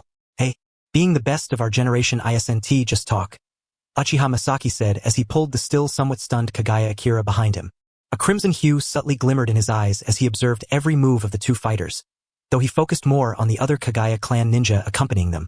Just wait. The real excitement is yet to come. As Masaki's words fell, the battle between the two intensified.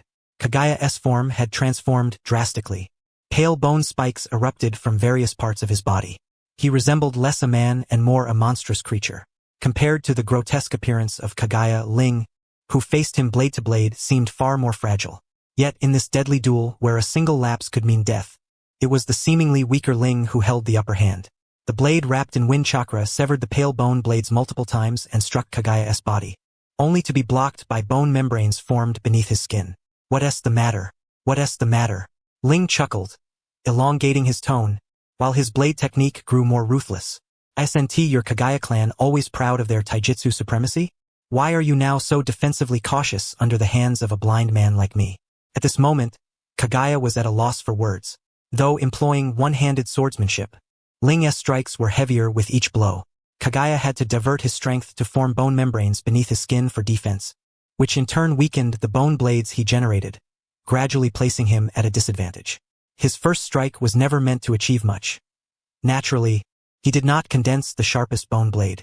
Yet Ling showed no sign of evasion, boldly drawing his sword to meet the attack, causing Kaguya to falter step by step. For Kaguya, falling behind in battle was no shame. Losing to a rival was understandable. After all, he would be the one to slay the opponent in the end. Victory belonged to the survivor. But never before had he seen someone crazier than himself, especially outside the clan. Look at that Uchiha. He doesn't even bother to defend. Kaguya thought.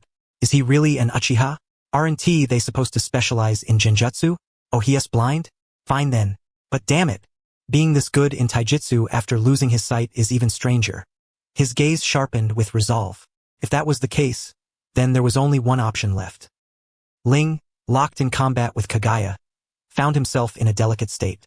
After losing his sight, his primary source of information became chakra perception, which never ceased even in battle. Though sensory ninjutsu consumed vast amounts of chakra, it provided more complex and precise data than eyesight could.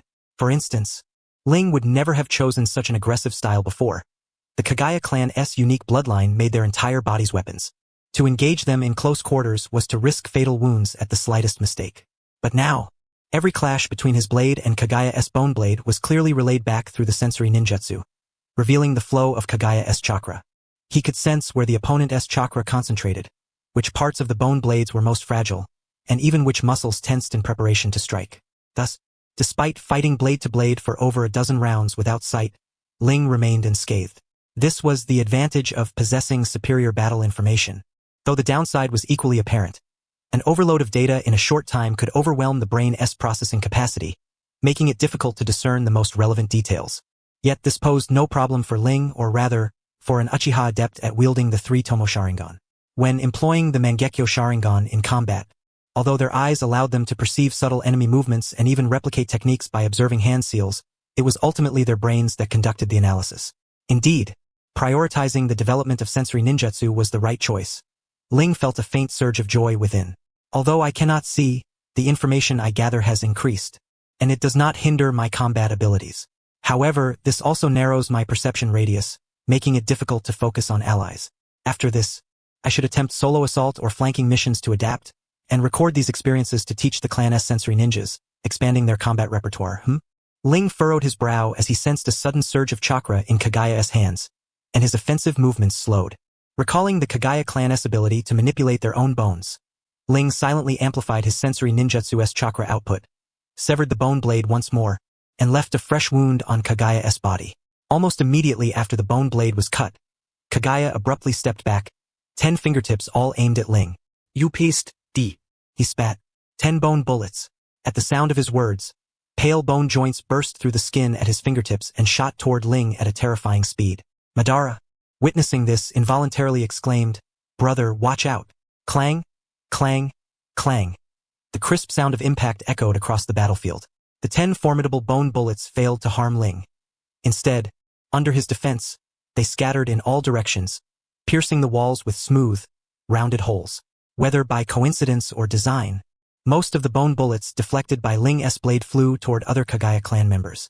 Yet those ninjas were no mere bystanders. They swiftly drew bone blades from their bodies to slash the incoming projectiles. Only then did Madara manage to complete his unfinished sentence. Heart. Ling turned toward Madara, nodded with a smile at his younger brother, then planted his foot and relentlessly charged Kaguya again, driving him toward a corner. Judging by his posture, he seemed intent on drawing both Kaguya clan ninjas fully into the fray.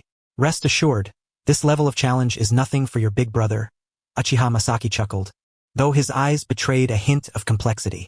The title of the best of their generation was not merely recognized within the clan. Madara could not fathom Masaki's complicated emotions. Hearing this, he tilted his head and refocused his attention on the battlefield. The other Kaguya clan ninja, upon being forcibly drawn into the fight by Ling, abandoned their employer and joined Kaguya in a joint assault. The saying that 2 fists cannot withstand 4 hands must have its reason for being passed down. At this moment, Ling also appeared somewhat hurried in his movements due to having to face an additional opponent. Yet, as the number of blade clashes increased, Ling gradually regained his rhythm. Observing from the sidelines, Ban even clearly saw the delighted smile on his elder brother's face, as they narrowly missed each other as strikes. No matter how combative the Kaguya Valley might be, They knew this time they had encountered a formidable adversary. After exchanging a glance with their companion, their expressions grew increasingly fierce. Both realized that if the entanglement continued, even a victory would be a costly one. They immediately shifted to a staggered offensive. One wielding bone blades in front to restrain, the other launching bone darts from behind to disrupt. What had been a gradually balanced battle then tilted again to Ling's disadvantage due to the tactical change.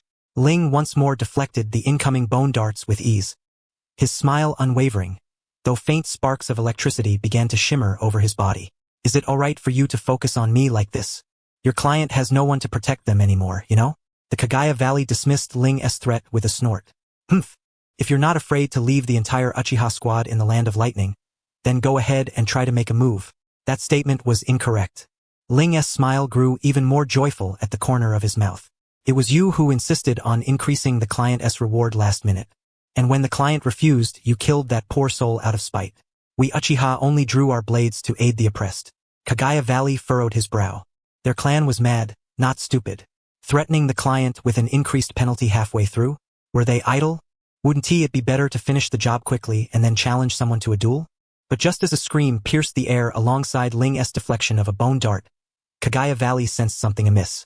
Instinctively, he turned his head to gain some insight but was forced to retreat before Ling's slashing long blade. Yet that man was still there, smiling. Don't lose focus. I'm not done having fun yet. As those words, laced with amusement, fell, the electric glow on Ling's body intensified.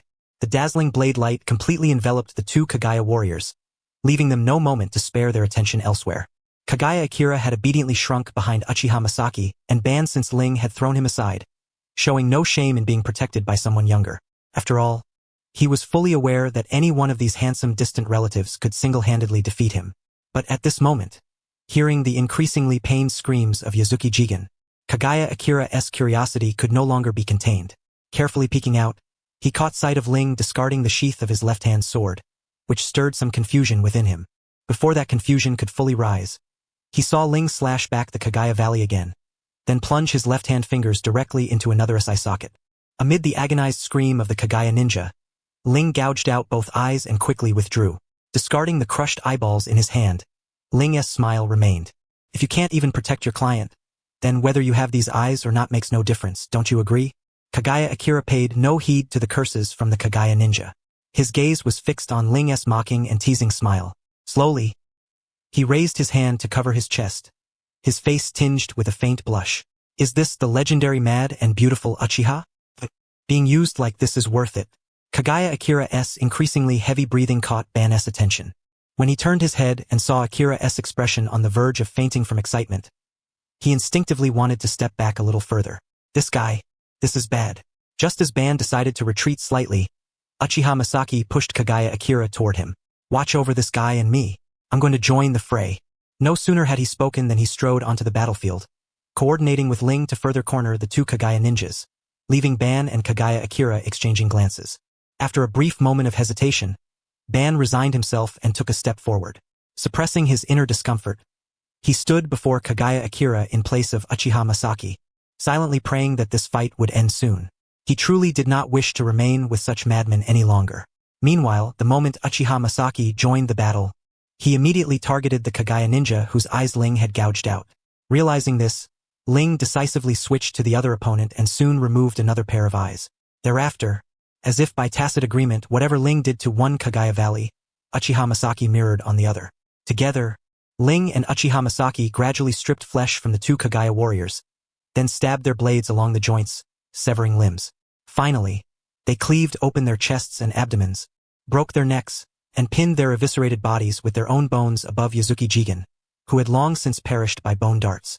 When Uchiha Masaki and Ling returned, wiping blood from their blades and laughing, Ban, who had witnessed everything, still could not shake off his stiffness. Though he too had killed, sometimes using genjutsu or physical torture to extract information, from the moment of provocation to the deliberate torment leading to death, Ben sheathed his short blade and quietly flexed his fingers to relieve the stiffness caused by gripping the hilt too tightly. Is what we're doing all right? Won't the Kaguya send people after us in the coming days? Ling flicked blood from his blade. They won't have the energy for that anytime soon. Uchiha Masaki sheathed his sword but could not help turning to regard the three corpses. Say, wouldn't it be better to toss them outside? 1T this affect the boss's business here? Chem that is true. Let us apologize to the boss later. Then clean up. We can throw those two Kagaya near the street corner. Ling replied, shaking the blood from his hands. As for that Yazuki clan fellow, leave him to me. Kagaya Akira dusted off his clothes, his expression and tone tinged with regret. Though saddened by the inability to save him, they had already executed the murderer. Surely the daimyo would not be too displeased. Ling looked somewhat remorseful. Yes, we were on amicable terms, yet such misfortune befell him. Truly regrettable. Kaguya Akira-sai. Indeed, a pity. The Kagaya clan's villainy is truly detestable to gods and men alike. I must warn my friends to keep away from them. Ban asked. But wasn't he that man killed by us? Uchiha Masaki, returning to soothe the boss, patted Ban's shoulder. I told you those two are of the same ilk. Someday, you'll be as tainted by this world as I am. Ban turned his head toward Uchiha Masaki. Is this the way the ninja clans fight? Partially, Uchiha Masaki replied. He took out a sealing scroll, retrieved a bucket of water, and gestured for Ban to pour some out so he could wash the blood from his hands. The ultimate outcome would depend on how the Kagaya clan responded and how the nobles of the Land of Lightning maneuvered. Ban removed the stopper and tilted the bottle. Didn't you say you're not good at this? Of course I'm not. Uchiha Masaki rubbed his hands under the flowing water. But I've been immersed in it. You've heard the saying, one who stays near vermilion gets stained red. One who stays near ink gets stained black, right? Though our clan favors family members a bit, you'd best not look on Ling with too much bias. Except for that fellow Akihiko, who is as black-hearted as him. The others are still novices. Normally, no one would kill or knock out their own kind without hesitation shortly after starting a mission, right? But your brother can. I've been hit by him several times. My elder brother always speaks reason. You absolutely deserve it. Though Uchiha Masaki twitched at the corner of his mouth. Though I do bear some responsibility. But you're truly hopeless, Uchiha Masaki said. Completely hopeless. Just wait to be bamboozled by your brother to death. Ban snorted and turned his gaze toward Ling and Kagaya Akira, who were engaged in conversation. His voice lowered. What we're doing now, is it blurring right and wrong? Turning black into white? Well, there isn't always such a clear-cut right or wrong, Uchiha Masaki said as he scratched the back of his head and lowered his voice. Being a ninja is a profession that specializes in dirty work. It's impossible to go through life completely clean, never doing anything against one's conscience. Your stubborn naivety really isn't like Rin-s at all. Madara lowered his head, clutching a bucket as he fell into deep contemplation. Meanwhile, on the other side, Kagaya Akira's gaze toward Rin remained fervent. Yet their conversation veered in a suspicious direction. Rin, do you also take on long-term protection missions? Of course. Ninjas will do anything as long as there's payment. Rin replied with a light laugh. Since we've gotten along fairly well, if Akira wants to hire me, I might consider offering a discount. Oh, specifically? Akira's eyes scanned the hand gestures Rin made, and his words suddenly faltered. That really is an unaffordable price. The rates differ between long-term and short-term missions. Rin smiled again, then turned toward the three corpses nearby. You've worked hard during this time. After this, we'll part ways. After all, we've just sent a return gift to the Kagaya clan. They'll probably be pleasantly surprised and want to exchange formalities with us. Just as Rin said, from that day onward, the Kagaya clan's activities in the Land of Thunder became noticeably more frequent. Madara clearly felt he had become the weak point on the opposing side. Whether they could kill him or not, they had to launch a sneak attack against him first.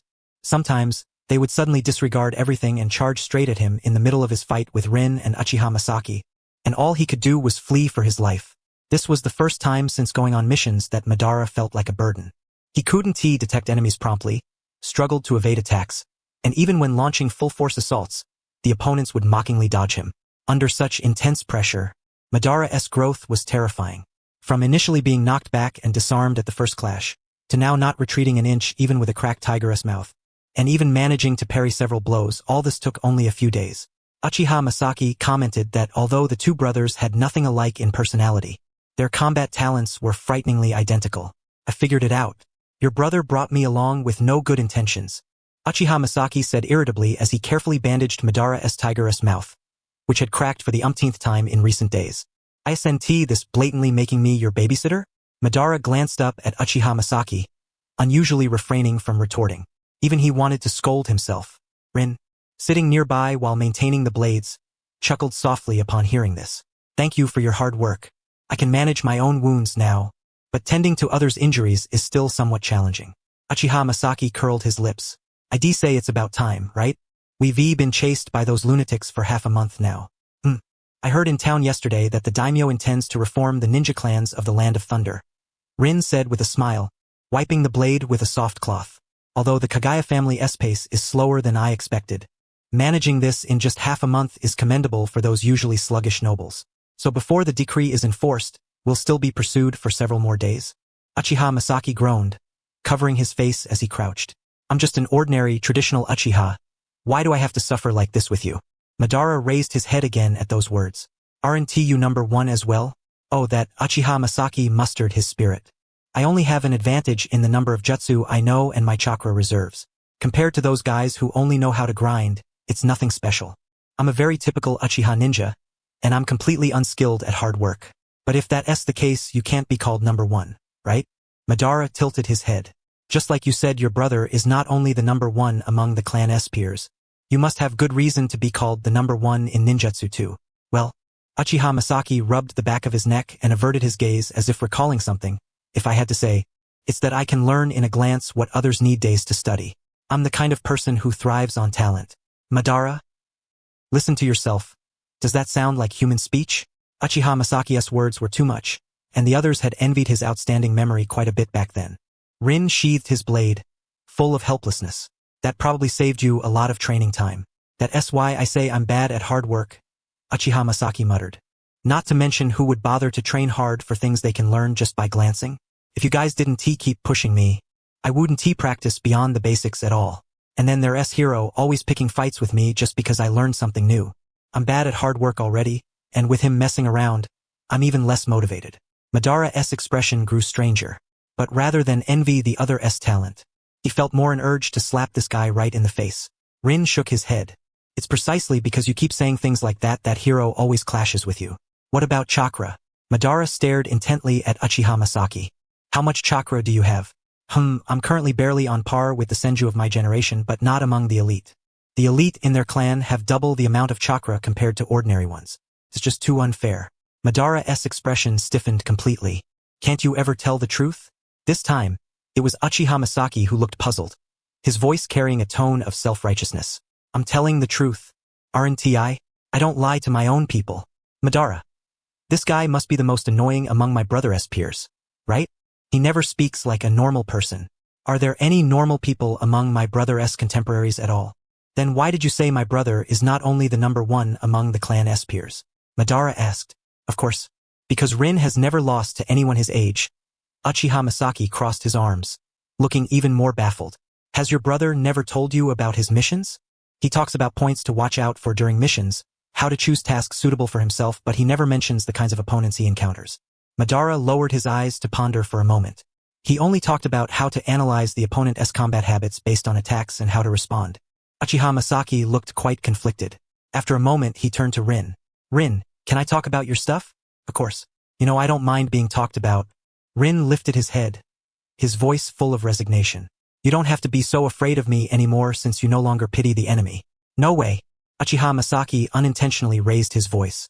Do you know how much damage your merciless punch caused me back then? I still have nightmares about your gaze at that moment. Rin smiled and shook his head, about to say something, but his smile suddenly vanished as he looked to one side, frowning. Seeing this, Uchiha Masaki quickly suppressed his laughter, picked up his weapon, and even helped Madara to his feet.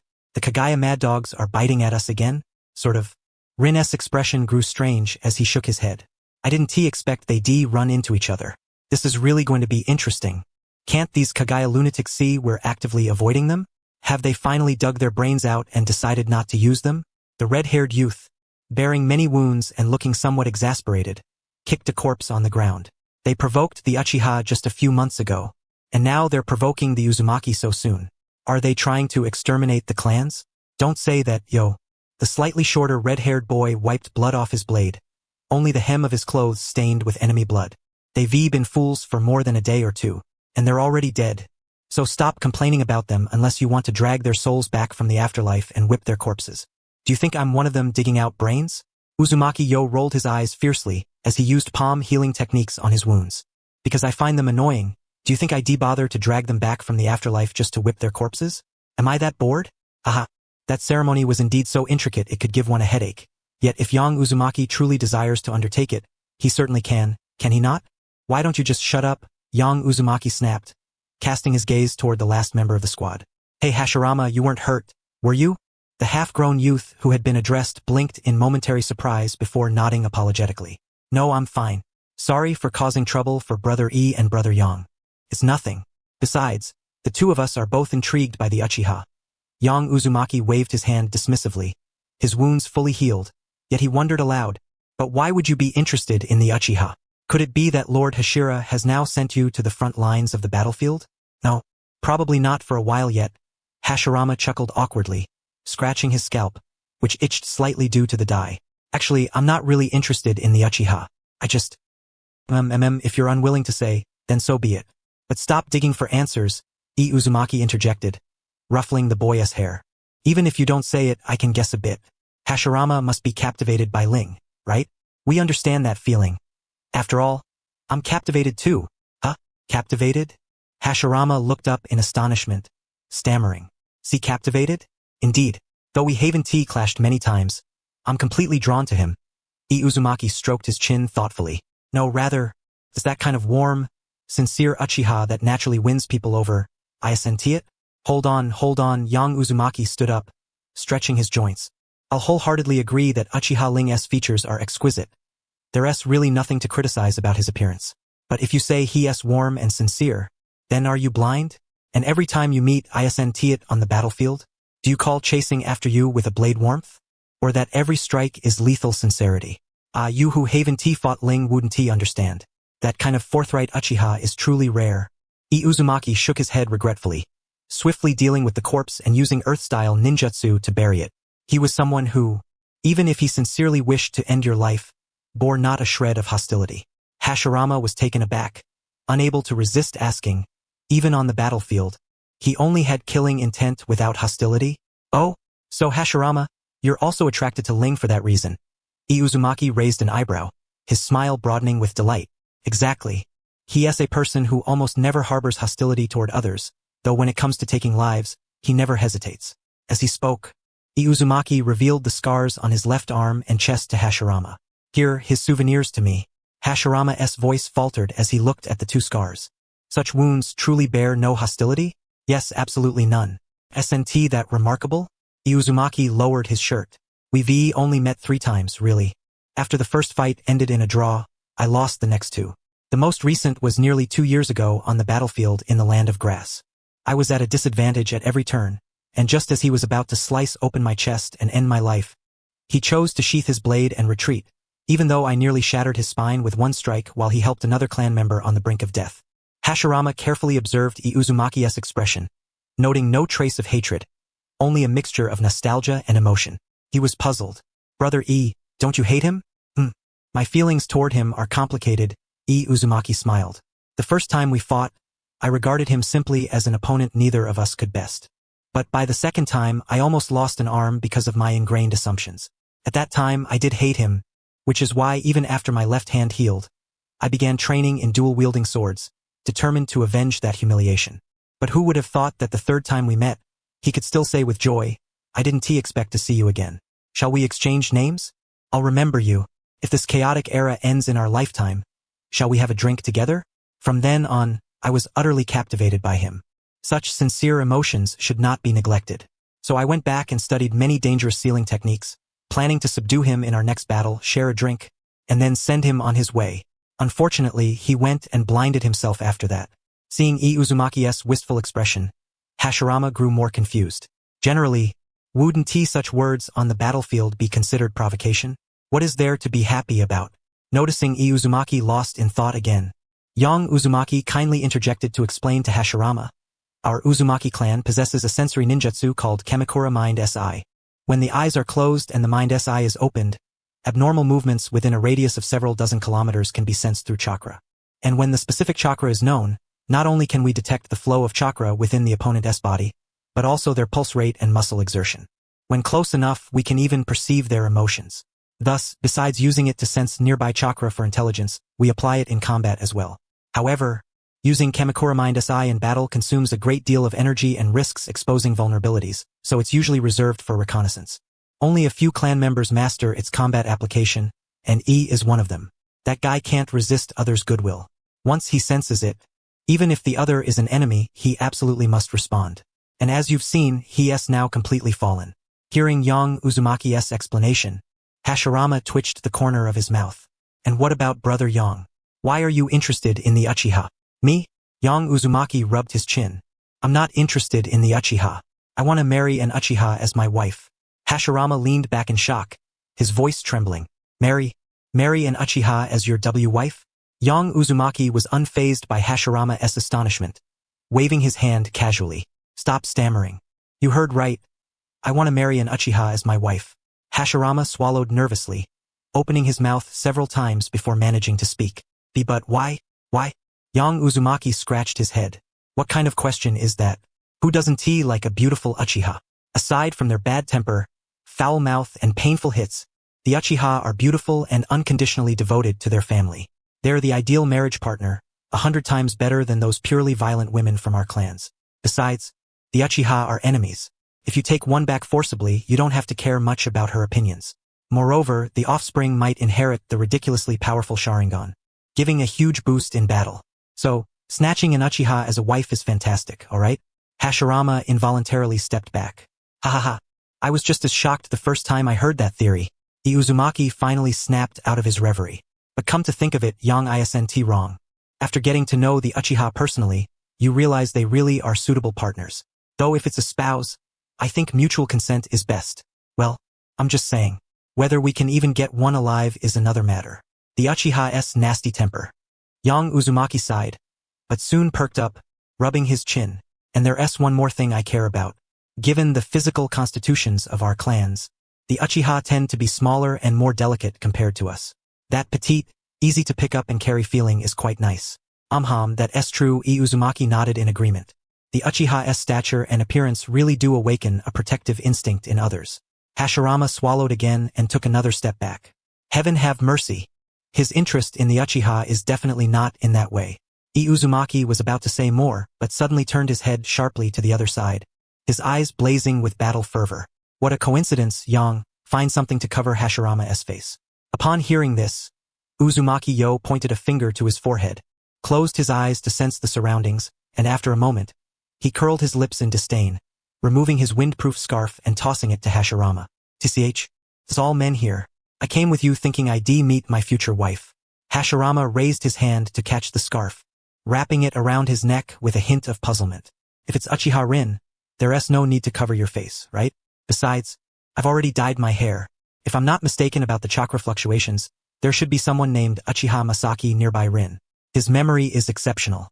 Since your two clans live close, he might have seen you at some point. Uzumaki began to explain. If he tells Rin after meeting, today won't go so smoothly. Hashirama fell silent suspiciously for a moment, then tightened his scarf, burying his face deeper.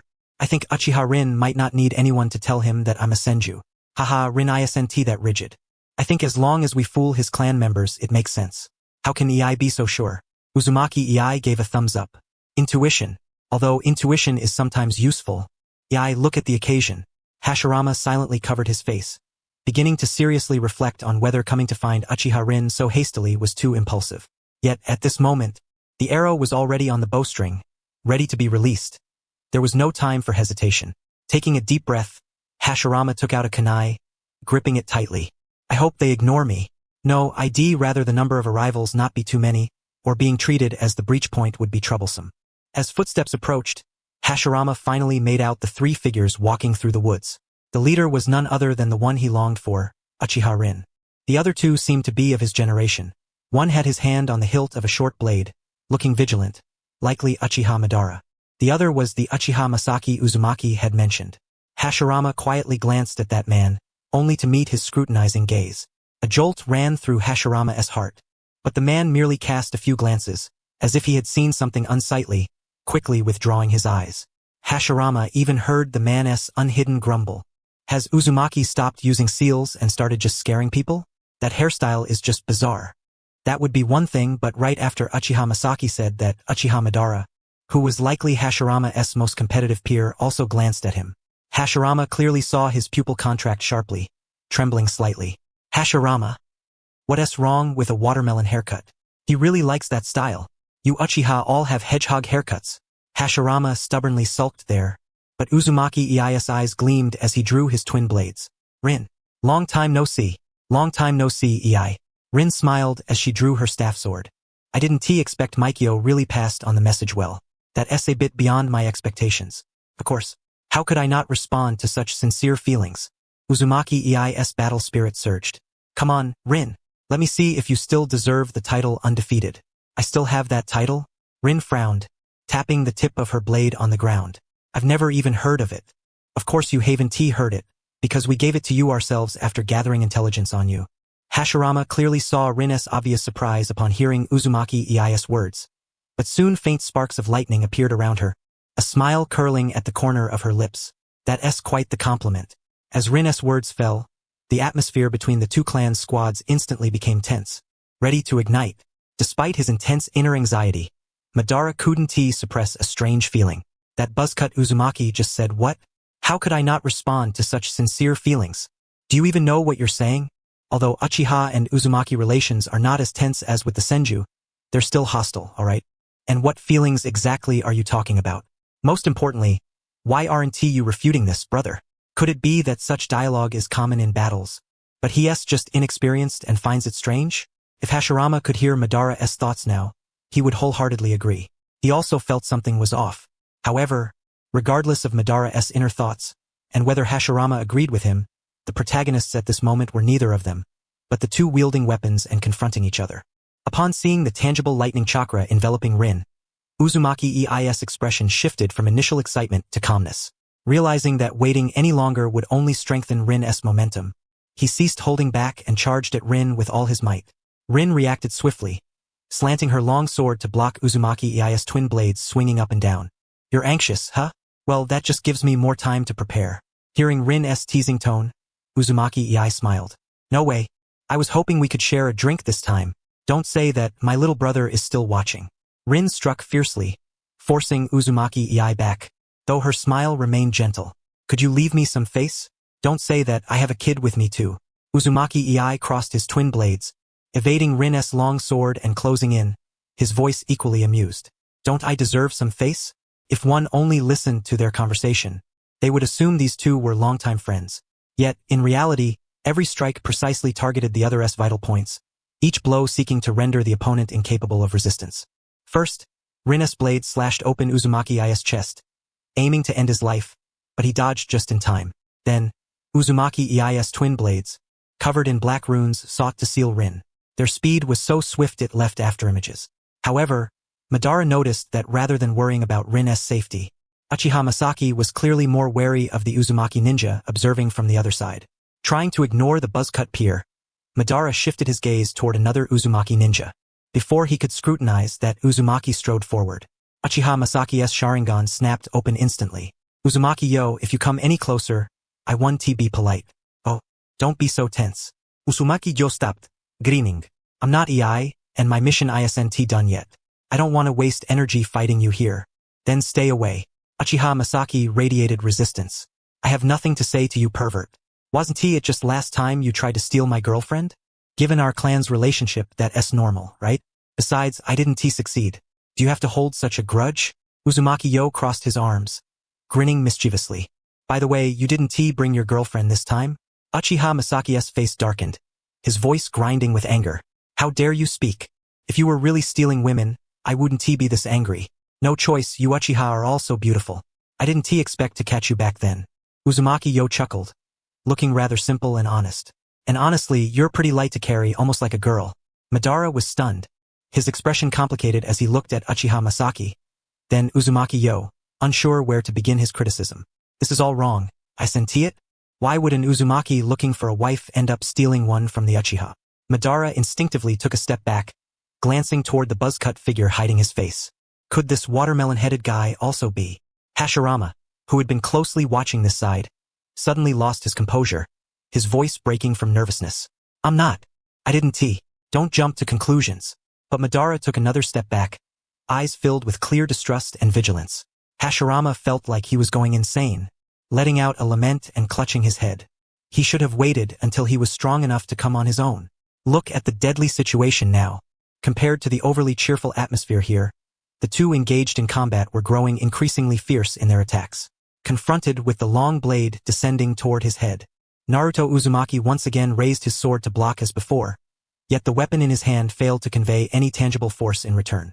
Listening to the sharp, piercing hum emanating from the opponent's blade, Naruto's soul momentarily fled in terror. In a hurried motion, he leaned back with all his might, but still, the fiercely aggressive wind attribute grazed his cheek, leaving a streak of blood. However, Naruto was no less quick to react. The instant he evaded the blade, he discarded his broken sword and struck at Rin's left arm. Then, leveraging the recoil without hesitation, he retreated, narrowly evading the subsequent slash from Rin. The jet-black cursed seal revealed its malevolence the moment Naruto's palm made contact with Rin's left arm, aiming directly for Rin's heart. Along its path, it swallowed all the crackling arcs of electricity. Had Rin not reacted swiftly by forcibly releasing chakra to shatter the curse, he would have undoubtedly been ensnared by the curse capable of devouring chakra, losing his combat capability. Yet, although Rin avoided being captured by the curse, this maneuver undeniably worsened his already strained chakra reserves. Even the arcs of electricity dancing across his body began to show signs of faltering. Without rushing to attack, Rin exhaled deeply, striving to calm the restless chakra within him. Meanwhile, on the other side, Naruto, having been forced back once more, also refrained from pressing the attack. He cast a downward glance at the broken sword he had discarded. After a brief silence, he raised his hand to wipe his cheek. Though he removed a streak of blood, no wound remained on his face. Rin, I am somewhat disappointed. Rin slightly raised his head, facing Naruto's direction. His breath was somewhat hurried, yet a smile still graced his lips. Well, you can't expect the difficulty of recovering a lost hand to be the same as that of losing an eye, can you? You took an entire year. That's true. Naruto exhaled as well, lowering his body slightly. If this is all you've got, then the long-awaited feast will be realized today. A feast? Huh? Although it is indeed something to look forward to, let us save that for after we visit the land of the dead. Rin chuckled softly, straightening his posture. The lightning dancing over his body dissipated. Yet the chakra coiling around his long sword grew thinner, and the threatening hum gradually softened. Didn't I say? My brother is here today. I won't embarrass myself. Drawing his gaze away from the long sword in Rin's hand, Naruto's expression grew increasingly grave. That truly is a dangerous technique. Then, let this be the final move. After all, I don't want to appear too disheveled in front of the juniors. As Naruto's voice fell, several dazzling golden chains extended from his back, coiling behind him like giant serpents poised to devour their prey. Witnessing this scene, Uchiha Yashiki, who had been expressing utter disdain toward Rin, ceased his futile quarrel and solemnly fixed his gaze upon the battlefield.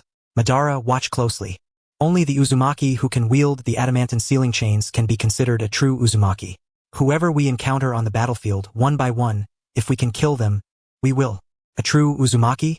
Because only those who master this technique are recorded in the clan's genealogy. This time it was Naruto who spoke. Although the adamantine sealing chains are essentially a sealing technique, to this day, only our Uzumaki clan can wield it. Even the Senju clan, whose physical constitution is comparable to ours, cannot learn it. If you must understand it, think of it as a bloodline limit unique to our Uzumaki clan, an exclusive bloodline limit that outsiders cannot use. Madara's doubts immediately dissipated, but his mood grew heavier. Although he had been formally assigned the mission for less than a year, he already clearly understood the difference between bloodline ninjas and non-bloodline ninjas. With equivalent physical qualities, a ninja possessing a bloodline limit could be said to be invincible. With this thought, Madara lifted his eyes to the two figures standing on opposite sides of the battlefield, involuntarily filled with concern. Yet before he could dwell further, he heard Naruto's voice again. Uchiha Rin is your brother, right? If he loses, remember to escape immediately. That way you might still save your life. Naruto remained arms crossed, standing idly to one side, but the unabashed chakra fluctuations radiating from him instantly dispelled the previously relaxed atmosphere. Those words are for you as well. Uchiha Yashiki's step shifted, blocking Madara's path. The three tomo in his eyes slowly revolved. When the time comes, don't forget to stick your neck out and wait. As the atmosphere here grew ever more tense, the two men on the field finally moved, but this time, the initiative belonged to Rin. Blood-colored arcs of electricity enveloped his limbs with each forward step, the ground beneath him fracturing like a spider's web. His entire body surged forward at a terrifying speed, nearly imperceptible to the naked eye, launching an assault on Naruto Uzumaki. Naruto was no pushover either. The serpent-like chains coiling behind him seemed to find their prey the moment Rin moved. With a terrifying momentum, they lunged and bit, leaving a series of dreadful craters in the earth, striving to bring their quarry to a fatal end. Compared to the immense chains, Rin's figure was diminutive, yet he consistently weaved precisely through the gaps between the golden chains. However, as he drew ever closer to Naruto, the space available for evasion diminished drastically. Naruto evidently noticed this as well. He separated several golden chains to intertwine, forming a resilient barrier before him, while the remaining chains shot out en masse, sealing off every possible retreat for Rin. Naruto's maneuver undoubtedly reduced Rin's margin for error once more. Should Rin falter even slightly, if his attack failed to succeed or was merely delayed by the chain barrier, he would be pierced by the incoming chains and become a lamb awaiting slaughter in Naruto's hands. Yet Rin remained unflustered. His speed surged again, and almost in the next moment, he reached the forefront of the chain barrier and swung his blade downward. The clash of blade against chain rang out with a shrill cutting sound, but it lasted only a fleeting instant before the resilient chains shattered beneath Rin's long sword, leaving Naruto utterly astonished. In the rush of the moment, Naruto only managed to channel chakra to his feet, erecting a wall of earth before him. Yet how could such a hastily constructed earth wall withstand that blade? Seeing Naruto struck by the sword and the endless chains behind him shattering into a golden cascade, Naruto's brother, Naruto-yo, could no longer bear to watch. He surged forward to join the fray. "You bastard! Stop right there!" Uchiha Yashiki, ever vigilant of Naruto-yo's movements with a corner of his eye, would never allow him to interfere with Rin. He drew his sword and advanced to block him. The two exchanged 3 or 4 blows in an instant, each strike a deadly gambit. No sooner had the metallic clangs sounded than the upheaval stirred by their new clash brushed against Madara's cheek, snapping him back to the present from the chaos of events. He fiercely fixed his gaze on the peer within the Uzumaki ranks. Yet he found that the masked watermelon-haired youth also looked back at him with equal astonishment, their eyes locking in mutual bewilderment. Just as both gripped their weapons, poised to escalate into a third battle circle, another resounding boom echoed across the field. Before they could approach one another, they instinctively turned to look. In that thunderous moment, the opponents of Uchiha Yashiki and Naruto-yo had completely switched. Rin and Naruto Uzumaki seemed to teleport, standing back to back, blocking attacks from their own clan members. However, both appeared battered. Rin's light-colored attire was now streaked with earth tones, and upon closer inspection, numerous fine blood marks marred the exposed skin. Naruto Uzumaki's condition was even more dire. A gaping wound, at least the length of 2 palms, marred his chest. The fresh blood gushed forth, already soaking through that entire section of his garment. From Obito's vantage point, one could faintly discern the pulsating heart beneath. Were it not for Naruto's firm grip on the skin flanking the injury, the blood might have already flowed like a river. Yet, despite this, the two steadfastly held off their respective clansmen's assaults and even appeared to retain some strength. Amidst the profound silence, it was Rin who first broke the stillness, his voice slightly hoarse yet laden with resignation. "In any case, how about we all calm down first?" Yes, you two calm down first," Naruto Uzumaki chimed in. "We don't want you to end up causing trouble while we're fine." Uchiha Yasuki and Naruto-yo exchanged a glance, each emitting a cold snort, one concealing the scarlet Sharingan in his eye socket, the other retracting the chains that had spread from behind him. However, their mutual hostility remained undiminished. Naruto Uzumaki sighed deeply, shaking off the numbness in his hand caused earlier by clutching the chains, only to gasp sharply as the movement aggravated his wound. "Ouch, ouch, ouch. Such a precise blade technique. Rin, you hardly seem like an Uchiha." "Don't talk nonsense," Rin replied, sheathing his sword, his brow furrowing involuntarily from the stabbing pain. "Haven't you seen my Sharingan? Didn't that slash miss your internal organs? Hey, I was lucky. I staggered half a step using that earthen wall-less shadow." Naruto Uzumaki replied with a somewhat proud smile, perfectly avoiding the vital spot. Upon hearing this, Obito, silently returning behind Rin and Uchiha Yasuki, glanced at him with a raised brow. "Vital spot? When your insides were practically spilling out, and you still dare claim you dodged the vital spot? Shameless. That's really a pity," Rin murmured, shaking his head lightly, his tone tinged with melancholy. "Rarely do I conserve chakra and save the killing move for last. Ha ha ha. Looks like luck's still on my side." Naruto Uzumaki's hands glowed with a verdant light. The dreadful wound on his chest began to heal visibly before their eyes. "Rin, you're really formidable. When you severed my tendons, it took me quite some time to recover. Judging by how quickly you're healing, you must have started training immediately after your injuries healed." "Huh? Truly remarkable. Haha, after all, I genuinely enjoy fighting. Rin's smile broadened. Besides, didn't I say? I don't want to lose face in front of my younger brother. Speaking of which, Naruto Uzumaki craned his neck toward the exasperated Obito. You came to the land of thunder to deal with Kaguya, right? Bringing your own kid on such a perilous mission doesn't seem prudent. He'll have to face it sooner or later. This isn't even that dangerous. It's good for him to gain experience early, Rin chuckled, turning toward the direction where Hashirama stood. By the way, what about your side? Naruto Uzumaki glanced back at Hashirama, smiling. Because a few of us are interested in the Uchiha. Interested in the Uchiha? Rin leaned on his sword, raising an eyebrow toward Hashirama's direction. Are you sure that brat is also? Of course, Naruto Uzumaki said, following Rin's gaze. He actually came to me and asked to be brought along. Oh? Rin elongated the word on his own initiative. Noticing Rin's hand stroking the sword hilt, Naruto Uzumaki stepped forward, placing himself between Rin and Hashirama.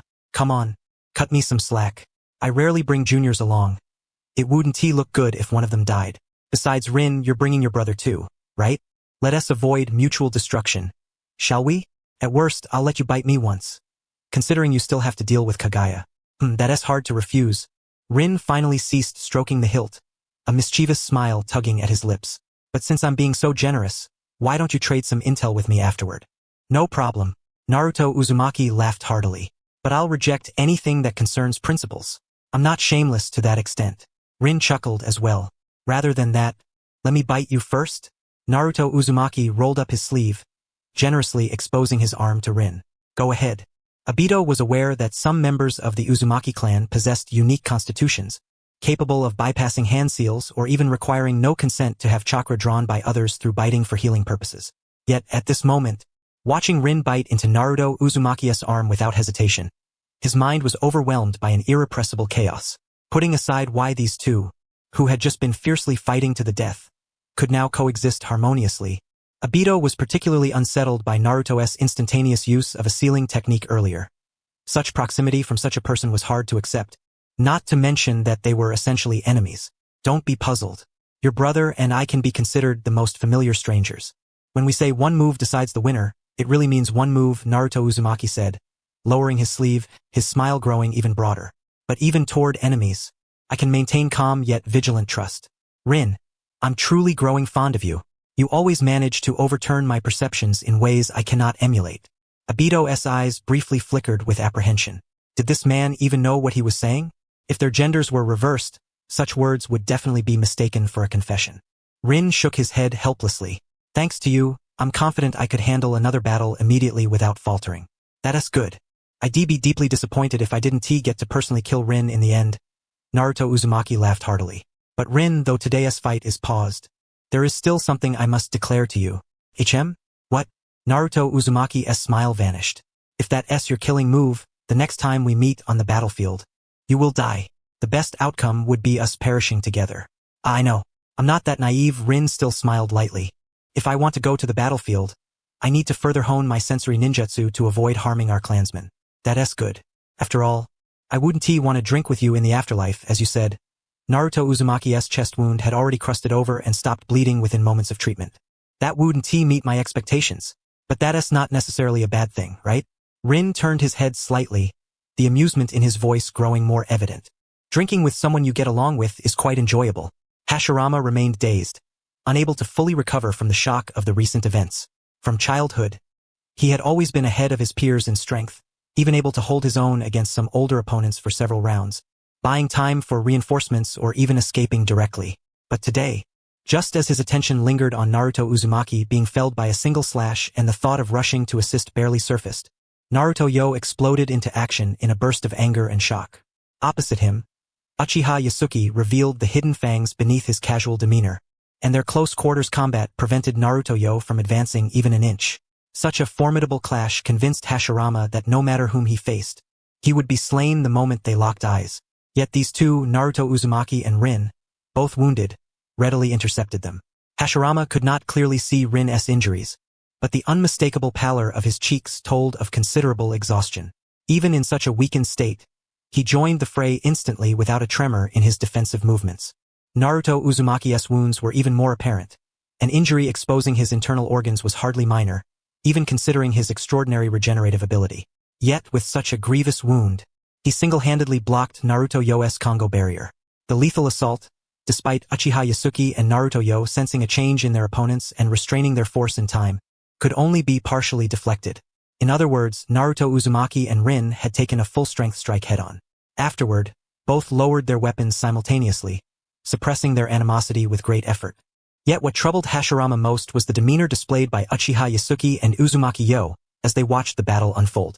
Though one leaned lazily, and the other greeted others with a simple, sincere smile, their gazes toward the battlefield were imbued with an indistinguishable fervor and unwavering trust. Reflecting on this, Hashirama found himself looking toward the two who, mere moments ago, had genuinely sought each other's demise, but now exchanged cordial pleasantries as if nothing had transpired. When faced with someone intent on killing you, even if they call a ceasefire, isn't some measure of caution warranted? How is it that they bear no resentment whatsoever? Hashirama furrowed his brow deeply. What level must one reach to command such reverence within the clan? If I could attain recognition from the shinobi world as they do from their clans, might it finally put an end to this endless strife? In stark contrast to Hashirama's tangled thoughts, Madara's mind was remarkably straightforward. The memory of Rin's reckless use of overactivated lightning chakra to strengthen his body, landing himself in the medical division, was as vivid as if it had happened yesterday. Thus, upon noticing the lingering red lightning aura surrounding Rin, despite his confidence in Rin's victory, Madara was filled with an unusual anxiety. The pale, weakened expression he wore while restraining Uchiha Yasuki was impossible for anyone present to overlook. Yet, this very weakness that had once taxed their clan's medical team was swiftly dispelled once Rin bit into Uzumaki's arm. Madara could not fathom the mechanism behind it but could only acknowledge the convenience of such an ability. It seems prudent to keep a record of hostile members of the Uzumaki clan. That way, if someone nearby suffers an accident and no medical ninja are available, we can simply capture one to absorb chakra and heal injuries. With such thoughts, Madara's gaze inevitably fell upon the silent peer beside him. I wonder if he possesses such a constitution. But how would one find such individuals? Bite them one by one? Madara knitted his brows, lost in contemplation. Neither Hashirama's introspection nor Madara's dilemma altered the atmosphere of the gathering. Compared to Rin and Uzumaki, who were casually discussing what drinks they would share if they ever drank together, Uchiha Yasuki and Uzumaki Yo, having confirmed there would be no further fighting today, were openly trading barbed sarcasm. So this is the top of your Uzumaki generation?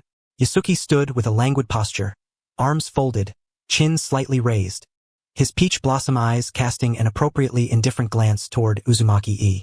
Is that all? Did you think it was Uchiha Rin who won? Uzumaki Yo's expression soured. Then those eyes of yours are useless. You might as well transplant them to Uchiha Rin. Hearing this, Uchiha Yasuki was unfazed, merely spreading his hands. If Rin wants them, let him take them. Honestly, I have little interest in being a ninja. Or rather, no matter whose eyes Rin desires from our generation, he'll succeed. What can I say? Rin is the top of the generation. Whatever he wants deserves support. Uzumaki Yo was momentarily speechless. Damn. Wasn't the Sharingan the most precious treasure for the Uchiha? You say anyone will do? Do you think eyeballs are some portable commodities, ready to be swapped at will? Uzumaki, observing this, chuckled and patted Uzumaki Yo's shoulder. Alright. I lost fair and square. There is nothing more to say. Uzumaki Yo brusquely shrugged off E's hand. Which side are you really on? He demanded.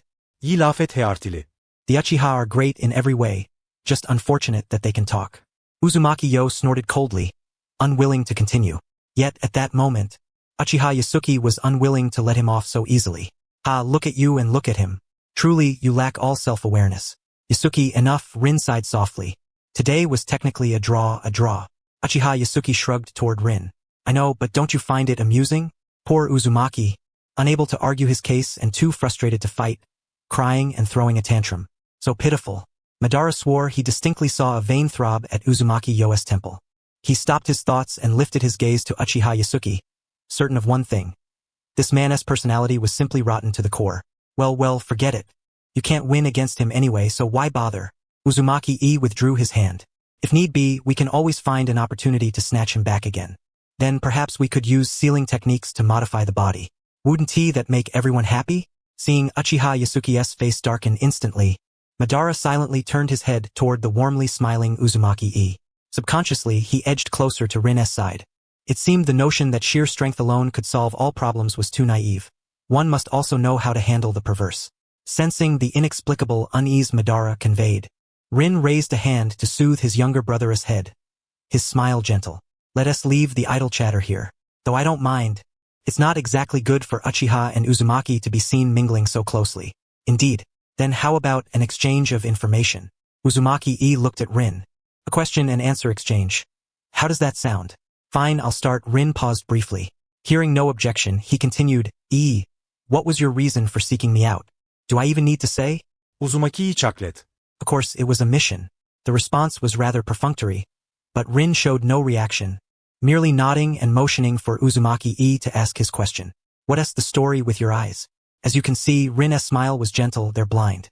Uzumaki was momentarily stunned, then burst into laughter. Sorry, bad habit. Let me put it properly. We took on a reconnaissance mission to investigate the northern region of the Land of Lightning. Meeting you was purely coincidental. Rin nodded slightly. My eyes were damaged in a desperate battle against the Senju clan. I destroyed them myself because the wounds were too severe to transplant the clan's preserved eyeballs. Can you say what you were investigating? There are reports of a powerful Shinju beast roaming about. We are to either seal or drive it away after investigation. Yo and I are just the vanguard. Overall, it's a relatively light mission. Uzumaki did not press further, instead shifting the topic. How many of those Kaguya hunters have you taken down? 14, I believe. They pursued us quite relentlessly. What about you? 3. Skilled but hardly an elite squad. Using the Kaguya clan as a focal point, the two exchanged extensive intelligence about their respective clans, tactfully avoiding sensitive information concerning their own two clans. Later, after hostility had subsided, Uchiha Yasuki and Uzumaki also joined the rare intelligence exchange, and the four found themselves enveloped in a subtle harmony. This fragile peace, however, came to an abrupt halt when Uzumaki posed a question. Can you share some information about your clan's female ninja missions? Uchiha Yasuki's Sharingan flared instantly. I know you're twisted, always scheming to snatch our wives, but asking so openly, are you as brainless as the Kaguya? I don't understand what you're so worked up about, Uzumaki retorted, picking at his ear. Isn't it common for our two clans to do things like this? That much was true. Well, now that you mention it, the Uzumaki clan is indeed quite convenient. Rin mused thoughtfully. It seemed he could bring this up with his clan upon returning. Uchiha Yasuki immediately turned to him. Hey Rin, you better think carefully. So many in the clan fancy you. No need to lose your mind and look for some Uzumaki. If you really plan to take an Uzumaki as your partner, no need to snatch anyone. Uzumaki stroked his chin. I could consider introducing you to my sister. But first, you'd have to leave the Uchiha clan. I trust you, but I don't trust your clan. What nonsense are you spouting? How could I ever leave my clan? Rin's expression was perplexed. Besides, I never said bringing people over was for marriage. If I had the time, wouldn't it be better to negotiate an alliance directly with the other clan? Not for marriage? Uzumaki's brow furrowed, his tone turning colder. Human experiments? You could say that's a personal need of mine. Ling tilted his head askew, showing no intention to conceal anything. You must have noticed the lightning release I just used, right? Without a medical ninja nearby, further development is quite challenging. But if there were a Uzumaki with a unique constitution by your side, you could easily solve this problem. Actually, if you think about it carefully, you're quite a promising target. It's a pity I no longer possess the Sharingan. Otherwise, taking you down together wouldn't be difficult. But if I want to control you and use you as a tool for healing, that's a far greater challenge. Uzumaki responded. I only want you to leave your clan and become my brother-in-law, yet you're thinking of squeezing me dry as a mere tool? Although Ling said such words, Uzumaki showed no anger, merely shaking his head and continuing along this line of thought. If you intend to target me, that's indeed difficult. Rather than capturing someone from my clan and controlling them with genjutsu, you might as well find a summoning beast capable of healing. It would be far more efficient and expedient. I have considered that, Ling replied, but summoning beasts don't just sign contracts with whoever they fancy. They evaluate you as well. It's said that creatures resemble their masters. Summoning beasts tend to favor masters with similar temperaments. Given the Uchiha clan's reputation in the ninja world at this point, Ling's expression grew somewhat helpless. Finding a summoning beast adept at healing is truly difficult. It might be better to try capturing an Uzumaki instead. Well, that's true. Looks like we'll need to warn the clan members to be more vigilant, he said. By the way, Ling, have you ever seriously considered leaving the Uchiha? Uzumaki scratched the back of his head, ignoring the threatening gazes from Uchiha Yasuki and Madara. Look, you don't have the Sharingan anymore anyway, and our Uzumaki clan gladly accepts outsiders. I could work things out within the clan so that you could join us as a wandering ninja. With your skills and appearance, you'd be immensely popular in our clan. Wouldn't your training proceed much more smoothly then? Please spare me, Ling chuckled softly. Just the thought of becoming a breeding tool after joining the Uzumaki is enough to make me keep my distance from you all. Not to mention all those sealing jutsu surrounding your clan's territory. Could you please not make things difficult for a blind man? Ha ha ha, you saw through me. Uzumaki'yi laf et heartili.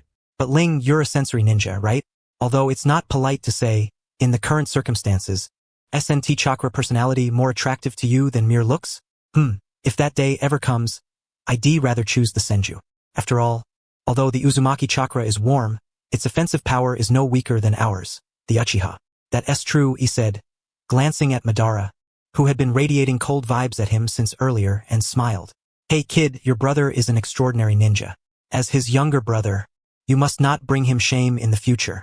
No need for you to say that, Madara snorted coldly, ignoring Ling's hand resting on his head. He still looked imposing. Uzumaki paid no mind and grinned widely. Then how about growing your hair long? It's a symbol of strength. With your handsome face, long hair would surely captivate many. Seeing Uzumaki's warm and cheerful smile, Madara involuntarily took a step back, the hairs on the back of his neck standing on end. What is this Uzumaki? Absolutely disgusting. Hey, don't say weird things about my brother. Ling finally showed a hint of displeasure, stepping in front of Madara and raising a hand. And don't encourage others to do what you yourself wouldn't. Am I not doing that? Uzumaki's expression grew complicated. Wasn't it you who grabbed my hair and threw me around back then, leaving me traumatized? When did I do such a thing? Ling frowned deeply. Back then, I only grabbed your Congo Fusa. Your hair was pulled because you got caught in the Congo Fusa yourself. Ugh, alright, stop it. My scalp is starting to hurt again, he said, clutching the back of his head and waving his hand. But Ling, you can't deny this. Those who frequently appear on battlefields and still dare to keep long hair are truly brave souls. That's a twisted argument, Ling retorted. Long hair is a vulnerability in itself. On the battlefield, with blades and jutsu flying everywhere, if someone's hair remains unruffled after a fight, it only means that battle posed no real threat to them, they were at ease. Doesn't that prove that those who keep long hair are strong? Ling opened his mouth, wanting to refute twisted reasoning, but didn't know where to start. Finally, he just shook his head and said, "We've fought and exchanged information. You should be going now, right? Extract the value and then start rushing me off." Ling, you really are, he laughed. If you're not leaving, are you waiting to meet up with the Senju or the Kagaya? I won't hold back then. Alright, I'm going. Uzumaki sighed but quickly smiled again. See you on the battlefield next time. Don't forget to have a drink with me. The tension between the two clans is so high. But you think that's possible? Ling shook his head with a smile. That kind of thing will have to wait until we're in the afterlife. The smile on Uzumaki's face turned a bit helpless. Without further words, he waved his hand and swiftly departed with his team. If one ignored the ground around them, ravaged by their and Ling's skirmish, it really looked as if they were merely passing through. Once Uzumaki left the sensory range, Ling's smile faded into indifference.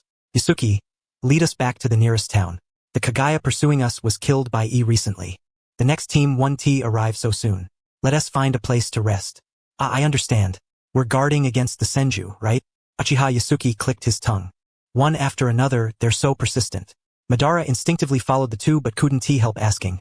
Isn't it said that these clan-style operations usually aren't interfered with? Why bring up the Senju? Probably because there's a troublesome kid in ES team. Ling chuckled softly. But at least he has courage and boldness. That kid? Uchiha Yusuke frowned, lowering his gaze to think. Then his expression turned fierce.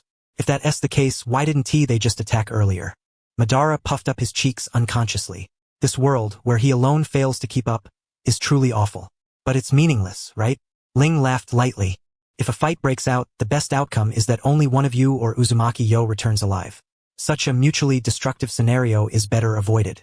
Also, there's one more thing. Meeting at this time is not a coincidence. If we haven't deviated from our route these past few days, we should have been operating on the eastern side of the Land of Lightning. Traveling from the Land of Whirlpools to the north of the Land of Lightning should have taken the western route. It's only when departing from the Land of Fire that one might choose the more distant eastern side for convenience. Not to mention that interesting kid is in the team. Upon hearing this, Madara belatedly realized and raised his voice an octave. That watermelon-headed kid is a Senju? Yes. Unless things go awry, he should be the heir. Otherwise, he wouldn't have yielded so easily. After all, he enjoys fighting as much as I do, Ling said, stroking his chin. But no matter how good relations between the two clans are, no clan heir would just casually show up like that. That's what's truly concerning. Brother, Madara's face darkened with anger. Are they mocking us? Why haven't they responded this time? Ah, come on, Ling said. Didn't I already give the reason? It's because neither side's kid can easily die that they didn't fight today. But alright. Killing them later when we meet is the same, Ling said, patting Madara's head to soothe his mood. For now, let us leave. Our condition is decent, but encountering the Senju would still be troublesome. If we must face them, it's best to delay until the Kagaya clan loses energy and we can focus on dealing with them. Uchiha Yasuki ruffled his messy hair, looking somewhat vexed. I understand. Let us go back to town. By the way, Ling, why exactly did you insist on me coming along? It's about time you told me. If you had not spoken up, I would have been leisurely enjoying my vacation right now. This cannot be revealed yet, after all. I am not entirely certain myself, Ling said with a relaxed shrug, but I assure you, it is by no means something ill-intentioned. Outrageous. Absolutely outrageous. You have kept this from me until now. And Akihiko as well. Why is it that both of you bear the title of first yet always gang up on me? Now even Hiro has climbed on my back. You all are simply too much. When I return, I will definitely go complain to Uncle Taijima and the others. Haha, though it is inappropriate to say, my actions had the tacit approval of father. What? You two, father and son? Yasuki Uchiha took a step forward and pressed down on Ling's shoulder. Now that matters have come to this point, you should have told me. I cannot prepare for battle with such anxiety weighing on me. No, revealing it prematurely might spoil everything. You despicable scoundrel. I am going to hate you. Truly, I am going to hate you. Now, do not say such things. As Yasuki Uchiha's somewhat boisterous voice rang out, Madara's fury, which had flared up due to feeling mocked, gradually dissipated. His jet-black eyes finally settled on the still gentle, even slightly coaxing smile at Ling's lips. He felt perhaps he ought to revise his opinion of his elder brother in some respects. After leading Naruto Uzumaki and Hashirama nearly 6 miles away, Yui Uzumaki slowed his pace, though his voice grew heavier. It was truly astonishing. Ling was still the same as before. Naruto Uzumaki immediately grasped Yui's meaning and was somewhat surprised. Had his strength really not diminished? Regression was inevitable, especially since that troublesome Sharingan was gone. Yet his swift taijutsu remained formidable. If anything, he fought even more fiercely than before. Yui Uzumaki halted and turned to look back, his face losing its cheerful smile, replaced by a complex expression. Facing such an opponent was simultaneously exhilarating and unsettling. Exhilarating? Nonsense, only unsettling, alright? Naruto Uzumaki curled his lips. By the way, are you really alright? I saw that slash land solidly. You are right, it does require treatment. Hashirama, puzzled about what Yui Uzumaki intended to do, watched as he took a deep breath, pressed his thumb knuckle against the spot beneath the sword's guard, and shortly thereafter spat a mouthful of blood. His complexion noticeably improved. Yui, what are you doing? Wiping the blood from his mouth, Yui said, Oh, it's nothing. Ling's chakra had corroded my body internally just now, causing some damage to my organs. Hashirama looked bewildered. Didn't you just say you weren't injured? Seeing Hashirama's confused expression, Yui burst into laughter. Ha ha ha. You can't expect me to reveal my true injuries to the opponent, can you? That would be utterly foolish. And if I did expose them, that fellow Ling would definitely recklessly try to strike me down again. Wouldn't he? Alas, this loss is truly humiliating. Hashirama tilted his head. But didn't Uchiha Ling say it was a draw? No, I lost. Smiling, Yui ruffled Hashirama's hair, a hint of resignation coloring his smile. I had no confidence in dying alongside Ling, but he was determined to take me down with him. That was a truly crushing defeat. So you were holding back too much against that Uchiha from the start? Naruto frowned. Why not just finish him off with a sealing jutsu? You clearly already had a sealing mark on him, right? If I am not mistaken, it was a full limb seal? Yes, but Ling reacted swiftly, instantly using chakra to disperse the curse, and preparing it again takes time. I have only recently learned the full limb seal and am far from mastering its instant deployment. At this, Yui wiped his face, his expression rather troubled. Why can swordsmanship cut through the diamond seal? Is my impression of the Uchiha flawed? Aren't they supposed to specialize in genjutsu? Ling's swordsmanship almost made me think he belonged to the Hitaki family. Exactly, he is nothing like a typical Uchiha. He doesn't bother with flashy techniques. While others aim for your limbs, he strikes straight for the kill. Naruto's expression darkened. And the diamond seal, though constructed from chakra, is much harder than ordinary blades. How could that fellow cut through it as if it were mere play? And multiple times in succession? Dealing with Uchiha Genjutsu is already troublesome enough. Now their taijutsu is unapproachable too? If all Uchiha were like this, there would be quite a fight ahead. Yui sighed and lifted his head. By the way, Hashirama, how long has it been since your last war with the Uchiha clan? Let me think. Hashirama recalled the last conflict with the Uchiha. It should have been 10 months ago. And the first news of his field mission? Just tell me what you know. It seems to have been about 4 or 5 months ago. Hashirama scratched the back of his head. I remember at the time I was on a mission with Makoto, and we met him during a rest. He even thanked me then. So that fellow was blind for less than half a year before starting missions. Naruto muttered a curse. Does he have no heart? Yui lowered his head. A wry smile at his lips. Less than half a year, this loss is even more complete. Hashirama looked puzzled. Why say that? Didn't I say? I was almost cut down by Ling once and then trained in dual-wielding swords, Yui laughed. But at that time, knowing my dominant arm was nearly useless and that recovery was unlikely, I was disheartened and even considered giving up altogether. It was only when the clan informed me that my arm was healing well, and with proper care could fully recover, that I regained my spirit. Though it took a year to heal, almost 2 months of that was spent in despair. Ling participated in the last war. Surely his injuries could not have been lighter than mine. Yet even so, he recovered immediately. Yes, one must say Ling is truly a hard man to chase after. Hashirama suddenly began coughing violently. I say, Yui, you really should change your way of speaking. You scared the child so badly. Naruto produced a sealing scroll and handed a bottle of water to Hashirama. And you, Hashirama, why get so worked up when the fellow involved shows no reaction to Yui? Hashirama, looking dazed, took the water, unsure whether to criticize Yui's manner of speech or to question how Uchiha Ling could remain so unfazed. Naruto, what you said is not right. Yui shook his head. The problem is not me but those of you who misunderstand my words. All I seek is sincere truthfulness. Yet you twist my meaning. What does that indicate? It shows you are not open-hearted enough. Look at Ling. He never misunderstands me. He is even more straightforward than an Uchiha. You should reflect on that. You may be good in every other way, but your head, Naruto tapped his temple, is hopeless. Have you heard the phrase not marrying but teasing? You just happen to match with an Uchiha who has a screw loose. If it were anyone else who liked you, TSK. Hashirama silently embraced the water bottle and took a sip. So, it is acceptable to speak to an Uchiha like that? Noted. Just as Hashirama found himself caught in an inexplicable mental whirlwind from their dialogue, Yui's expression turned serious. All right, Hashirama, I have fulfilled the promise I made to you. Now we should properly discuss your issue. Yes? Although our two clans have enjoyed a long-standing, close relationship, no matter how good the relations, it is unreasonable for an heir to venture out alone and undertake missions alongside allied clan ninjas, especially when your strength is far inferior. While I admire your courage and the abilities you have demonstrated at your age, as an heir you represent the clan's stability. You may lead from the front or even fall on the battlefield, but you must not perish so inexplicably during a private mission. Yoshida Uzumaki wore a stern expression. Moreover, you have been on the battlefield for less than a year, and your body, constrained by your age, has yet to reach its optimal development. Yet you dared to secretly depart from the land of fire, traverse alone through the land of hot springs and the land of the moon, and then come to the land of thunder to seek us out. Even from the standpoint of your personal safety, such recklessness is beyond measure, not to mention the possibility that you might ultimately fail to find us. In such circumstances, what would you do if you encountered the Kagaya clan?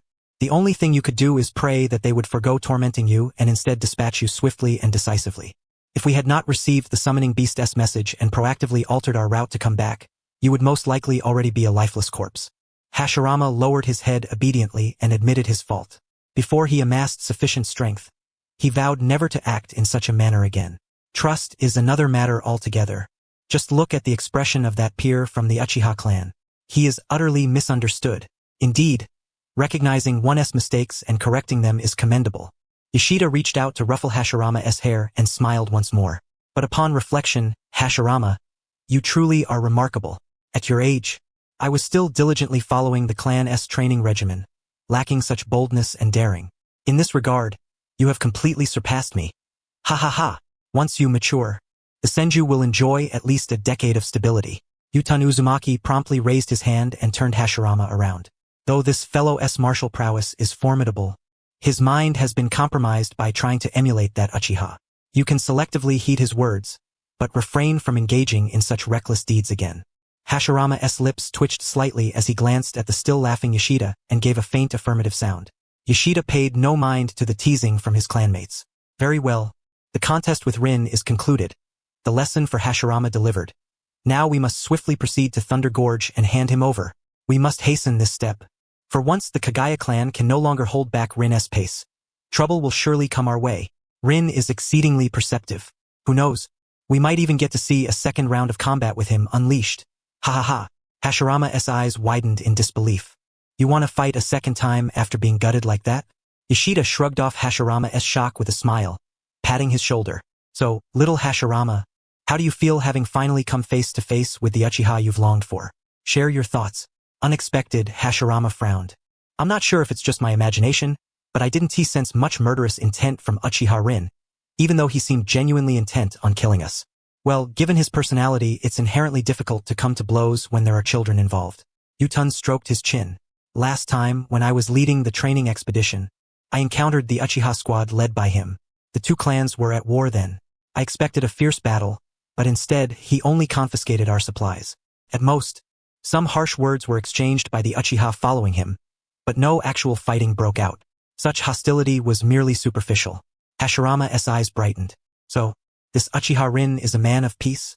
Yet Yoshida and Yutun exchanged a glance of surprise before turning to Hashirama and speaking in unison. Why would you think that? The spark of excitement that had just kindled in Hashirama was immediately doused by their cold response. And his voice softened. Isn't that so? Certainly not. Rin, despite being a person of pure character, cannot escape his enjoyment of conflict. The reason he refrains from attacking you is simply because he deems you unworthy of his effort. Put plainly, you fail to provide him with the pleasure of battle, thus he ignores you. Your survival is never due to his mercy, but your weakness. Rin is slightly younger than I am, but he officially entered the battlefield half a year earlier and has almost never suffered defeat. Do you believe someone like him would have any leniency toward the children of his enemies? Yoshida's expression turned solemn. Though I admire Rin and have spoken well of him, urging you to learn from him, you must not presume he is merciful. No, this matter must be reported to Uncle Futsuma. Yutun, who on the Senju side is assigned to receive Hashirama. Choko, Yutun sighed, noting the confusion in Yoshida's eyes, and added, he is the greedy, devoutly religious, and somewhat short-tempered big guy. Ah, that's him. Yoshida struck his palm with a fist. If it's him, he won't be bribed or conceal anything about Rin, so we can rest assured. Hashirama immediately wore a troubled expression. Brother Yoshida, didn't we agree? No. Yoshida shook his head. Though I was wrong to promise secrecy and then renege, your current mindset is far too dangerous. Combined with your audacious actions, I'm sorry, but I still believe we must inform Uncle Futsuma. However, if you wish to seek Rin again next time, I can continue to act as your free escort. Free escort? I don't want to meet that guy again. Yutun irritably ruffled his hair. Really? Last time was such a good opportunity, Yoshida chuckled. At that time, Rin was the Uchiha squad leader. It's only natural he attacked you after you kidnapped someone. Besides, Yutun grabbed the wrong person. Being reclaimed isn't such a big deal, right? Yutun's face darkened instantly. Could you please stop bringing up things that hurt? After Rin and his comrades had slain members of the Kagaya clan and were pursued relentlessly within the Land of Thunder for a month, the Kagaya clan finally succumbed to pressure from the Thunder nobility, regrouped their forces, and ceased the pursuit. However, the image of Rin's squad was far from commendable. They appeared weary and disheveled, their robes' edges stained with layers of congealed blood, dyed a deep, unremovable brown. Among them, the most striking transformation was that of Madara. This adolescent had grown noticeably taller over the past month, and the childish innocence in his eyes was completely replaced by a chilling coldness. If Madara had previously been a crudely forged weapon, possessing only form without the ability to harm, then the month-long ordeal of fleeing and fighting had honed it into a sharp blade, its gleam icy and lethal, capable of delivering fatal wounds with ease. Merely beholding it inspired dread. Uchiha Yasuki retained his usual languid demeanor, only occasionally revealing a hint of coldness in his gaze when meeting others' eyes, sending a shiver down the spine. By contrast, Rin seemed somewhat out of place. Though standing upright, he lacked an imposing aura, a gentle smile playing on his lips. At first glance, he appeared more like an innocent traveler abducted by Madara and Uchiha Yasuki. Finally done, Uchiha Yasuki stretched his limbs, looking somewhat listless. If we keep working like this, I feel I'll die suddenly before I'm 20. Say, Rin, can you finally tell me what you plan to do? How should I put it? I haven't found the right moment yet. Rin tilted his head slightly, looking somewhat helpless. Yasuki is far too wary of me. You know well I would never harm you. You wouldn't harm me. But you Uchiha. Yasuki rubbed his nose, his mouth twitching. Life is already tough enough. I don't want any more nightmares. Rin shook his head slightly and turned toward Madara. How do you feel? I feel good. Madara looked down at his palm, then slowly clenched his fist, a faint smile curling his lips. No, I should say it couldn't be better. Is that so? That reassures me. Rin chuckled softly and reached out to ruffle his younger brother's hair. At least this shows that choosing to become a ninja was not the wrong path. Madara was momentarily stunned. Aren't we a ninja clan? Yes, but having the aptitude to be a ninja does not guarantee you will be a good ninja. Rin withdrew his hand. If you cannot grow through combat and derive enjoyment from it, being a ninja will be an arduous task. That much your brother has right. Uchiha. Yasuki sighed. You've probably heard about Rin's missions, haven't you? Madara could not fathom why Uchiha Yasuki would abruptly bring up this matter. He merely nodded in acknowledgement. Yes, I have heard from the clan elders that elder brother's mission success rate has always been flawless, and none of his accompanying comrades have ever fallen in battle. That may be so, Yasuki replied, but in reality more than half of our peers have perished already. His eyes remained unruffled as he spoke. Those you are more familiar with are but the surviving few, the lesser half, and one could even say they are not the most gifted among us. You are acquainted with Uchiha Akihiko, aren't you? That fellow's genjutsu before awakening the Mangekyo ranked among the clan's elite, rivaling even the elders. Yet even he did not claim the title of the foremost genjutsu prodigy among his generation from the outset.